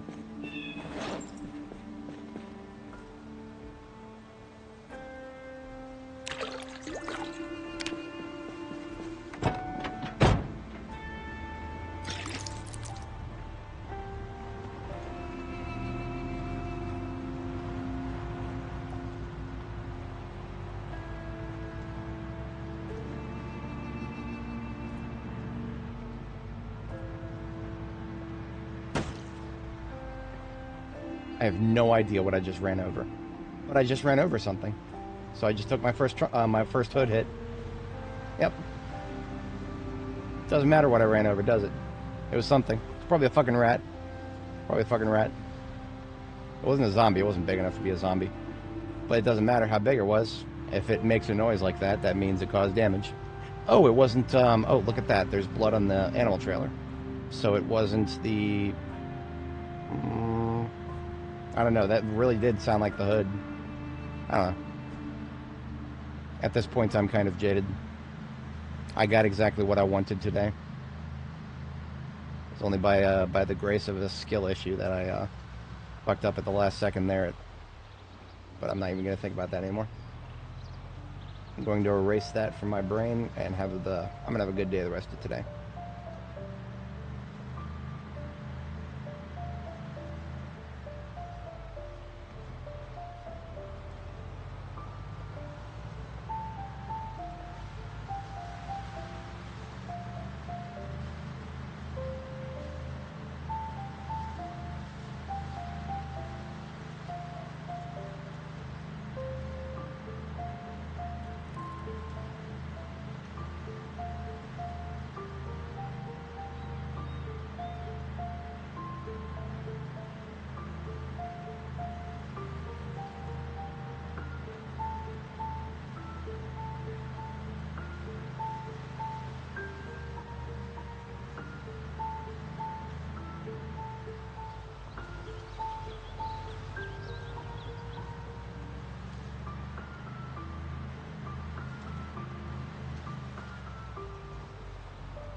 I'm not going to take the south entrance in.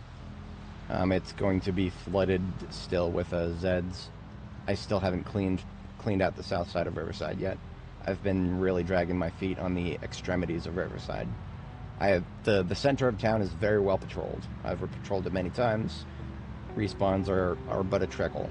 But South Riverside and the gated community on the east side of town, I have unfortunately neglected my responsibilities as the sole custodian of the town.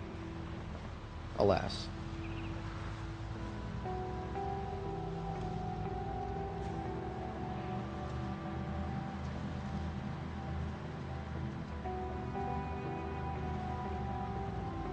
This is our actual turn, the north entrance.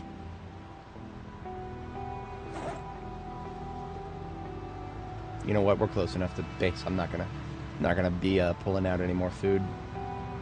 This canned food is gonna go straight into my canned food supply.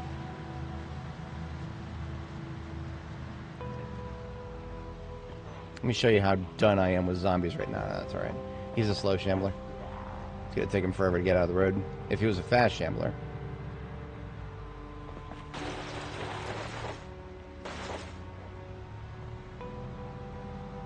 No, I'm not doing it.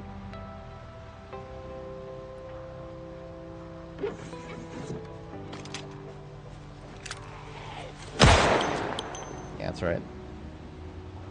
Roll up, bitch.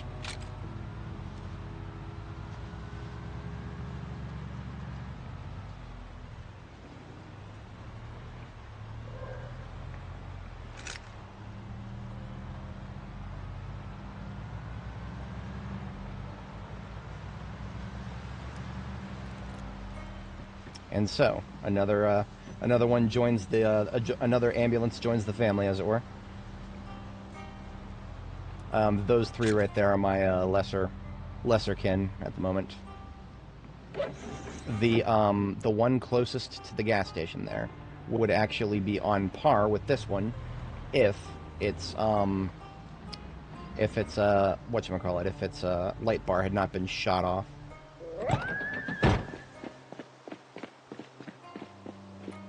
I've expended one round from this M9. Let's expend the rest of them, shall we? I don't feel like doing a full patrol, but I do feel like not having anybody roll up on me while I'm trying to pump gas.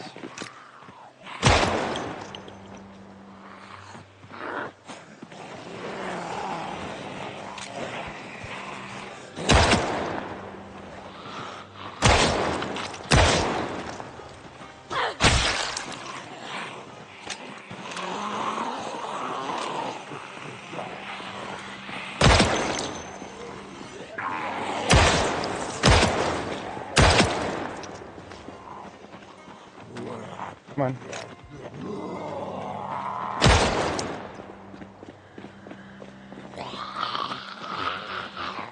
Into the pile, please.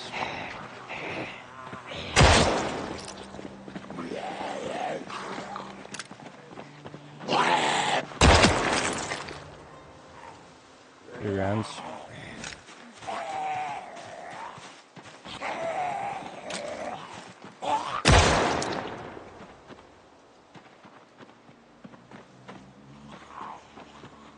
Alright, two more reload, then I have to pull out the sword.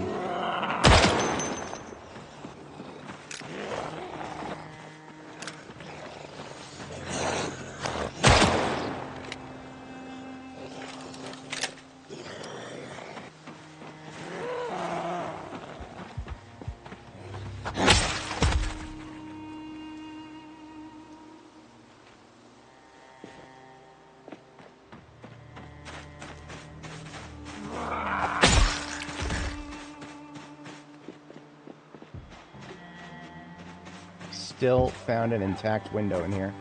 I actually took damage from a zombie in this house. How about you don't fuck my window, please?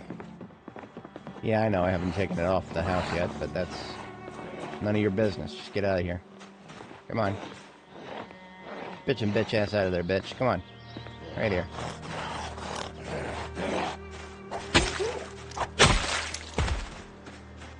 And this is the house I started in right here.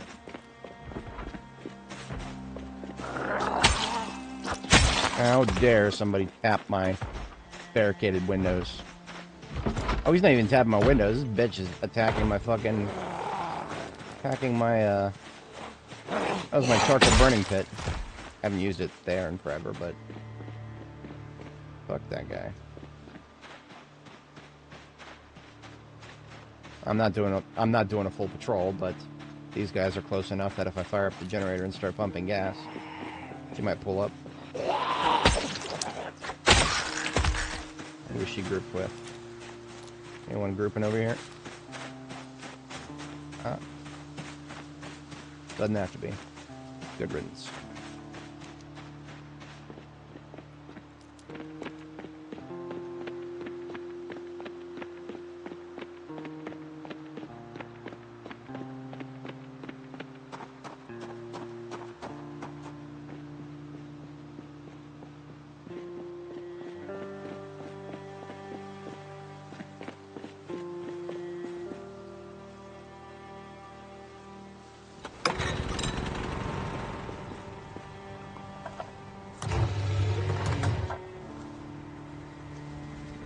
Homeward bound.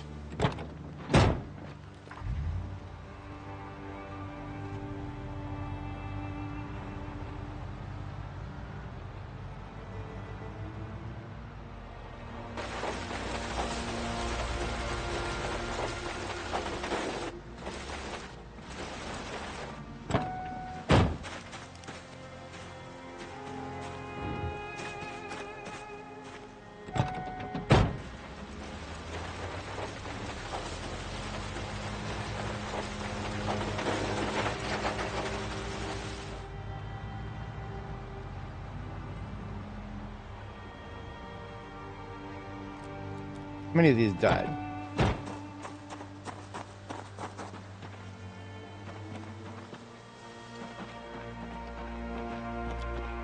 It's the lack of, okay. Everything's still well watered. Okay. Everything is still well watered. That is perfectly fine. I, don't even have any cause to be upset. Everything is perfectly good. Just as it should be. As it damn well should be.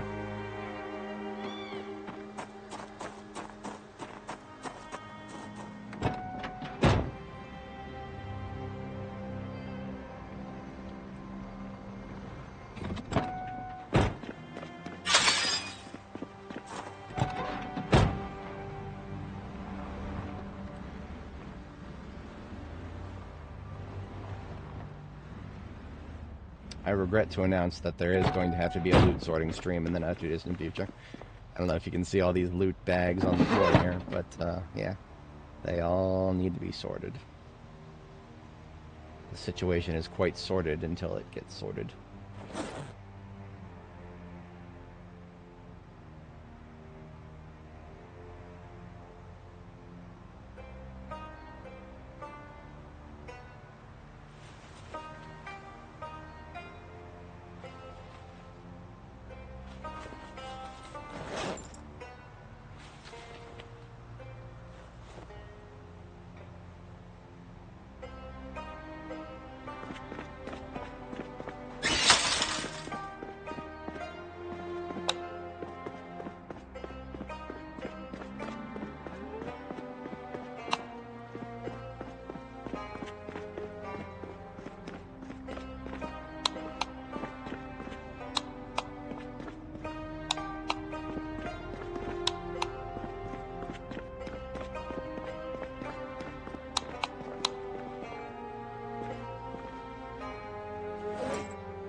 Canned food into the canned food bin. Except the canned food bin is fucking full. I'll deal with that later. I'm just gonna put it in the bin next to it.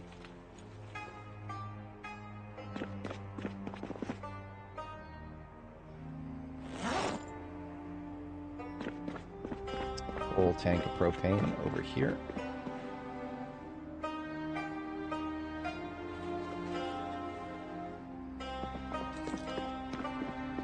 Got a stack for furniture here. Flags for the flag god.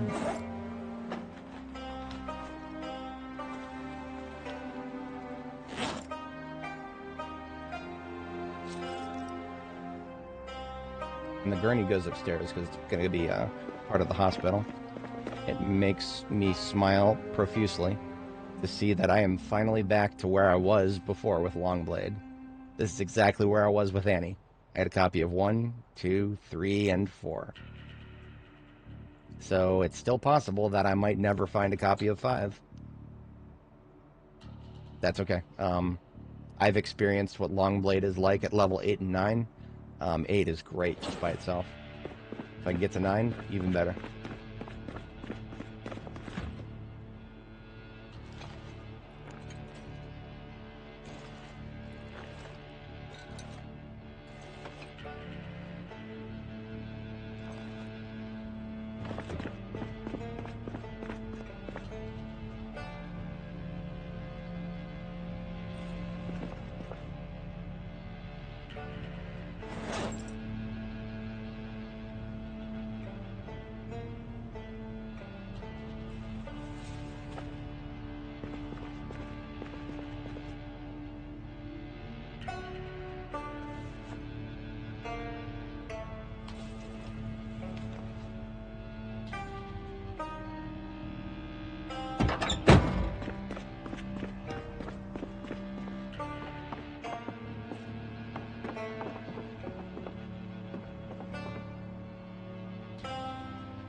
Got a pretty nice flag collection going here.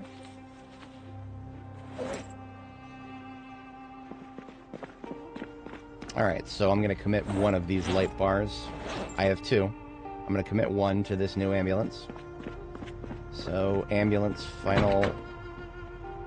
We lost 9% of the trunk integrity from that one hit. And nothing unexpected there. Light bar is brought up to 35% with that repair. I feel like I should not consolidate. I should not consolidate the light bars onto one ambulance anymore. It's just not a good idea. So, now the formal replacing.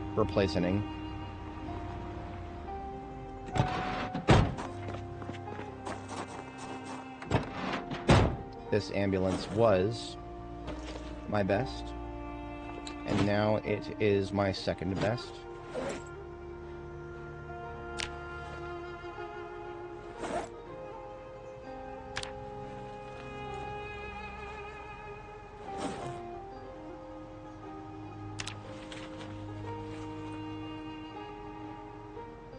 It is still a storage container full of loot, though.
Looking pretty good, all things considered.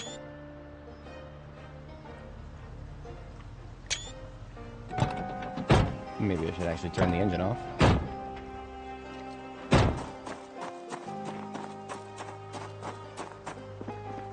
Now, there was not a pillow on the ambulance seat. There should have been. Let's fix that. Go to household here.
We got a handing knife in the field kit, just as I was supposed to.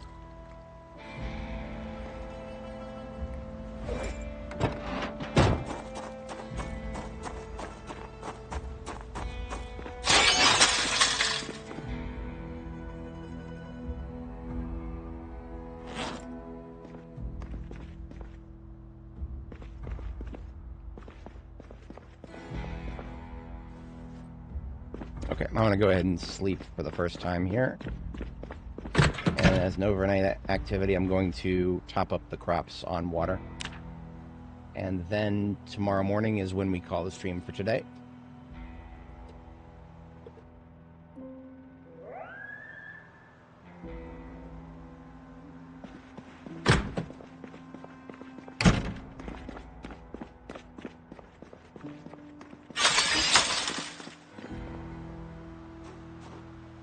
I actually had a night shot of the base yet.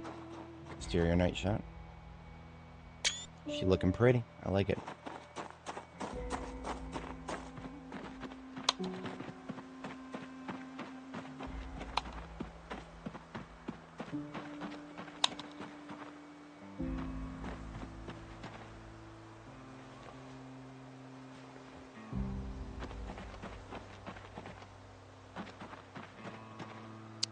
The things that are most sensitive to water are going to be the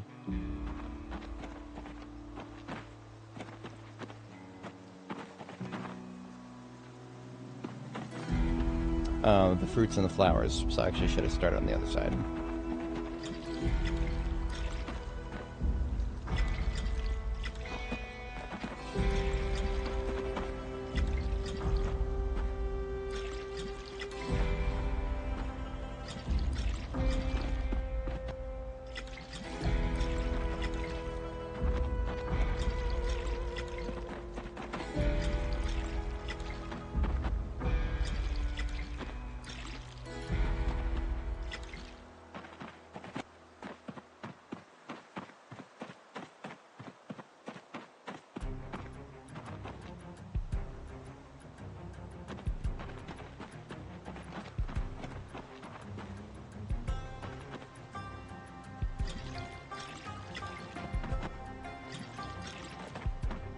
Just gonna empty the rest of this bucket. I don't actually have to.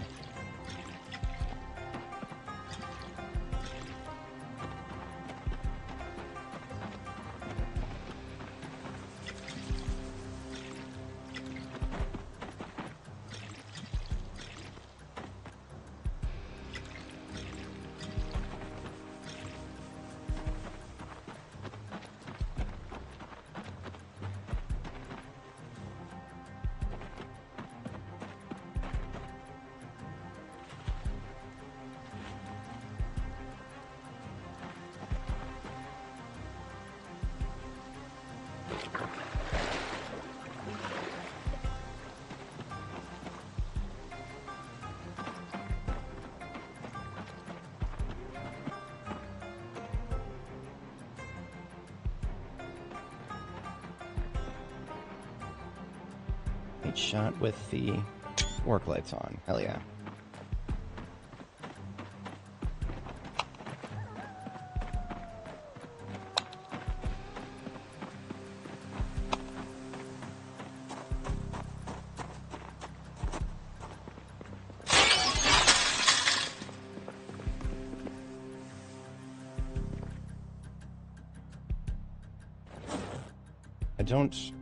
I can't think of any other tasks in the immediate moment, so I'm actually going to fire up a spare sword for the new ambulance, because I'm currently wearing the spare sword that I had before.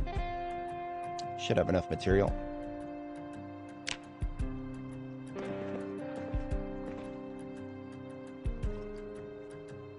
Oh no, I don't actually have a steel bar right now. On this side, at least. On the other side, I have an entire crate full of steel bars.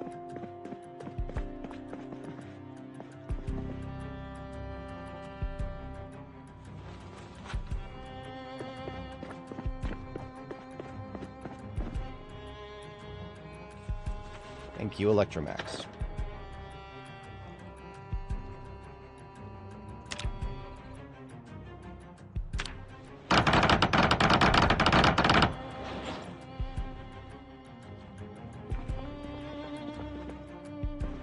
So we got the sword blade, it's blunt, slap a handle onto it, and let's smack it with the sharpening stone here.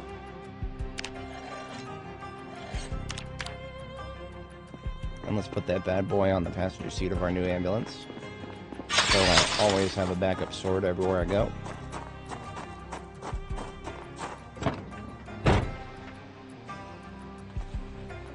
Just as God intended.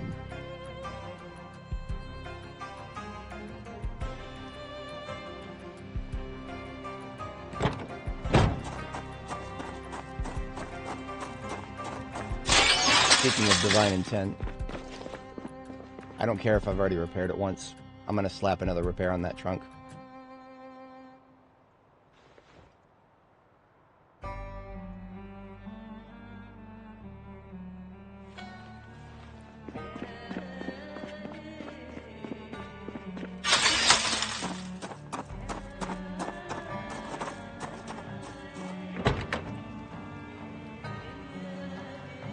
Close enough.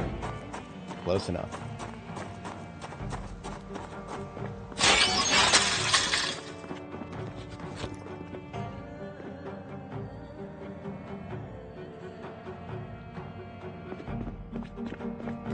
Alright, second sleep, and then we are good to go. It's been a real, folks. I appreciate everybody sticking around. I don't have too many live viewers right now, but shout out to everybody catching the replay. Shout out to the crew sticking around even on a Friday night. Ugh.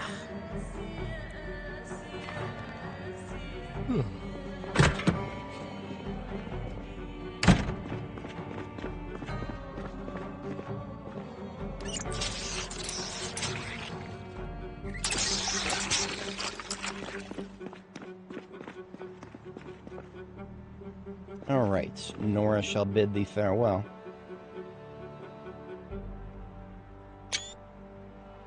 And the last thing we always do here is back up our save. So I'm going to quit the desktop. And I've got a bunch of everything open here.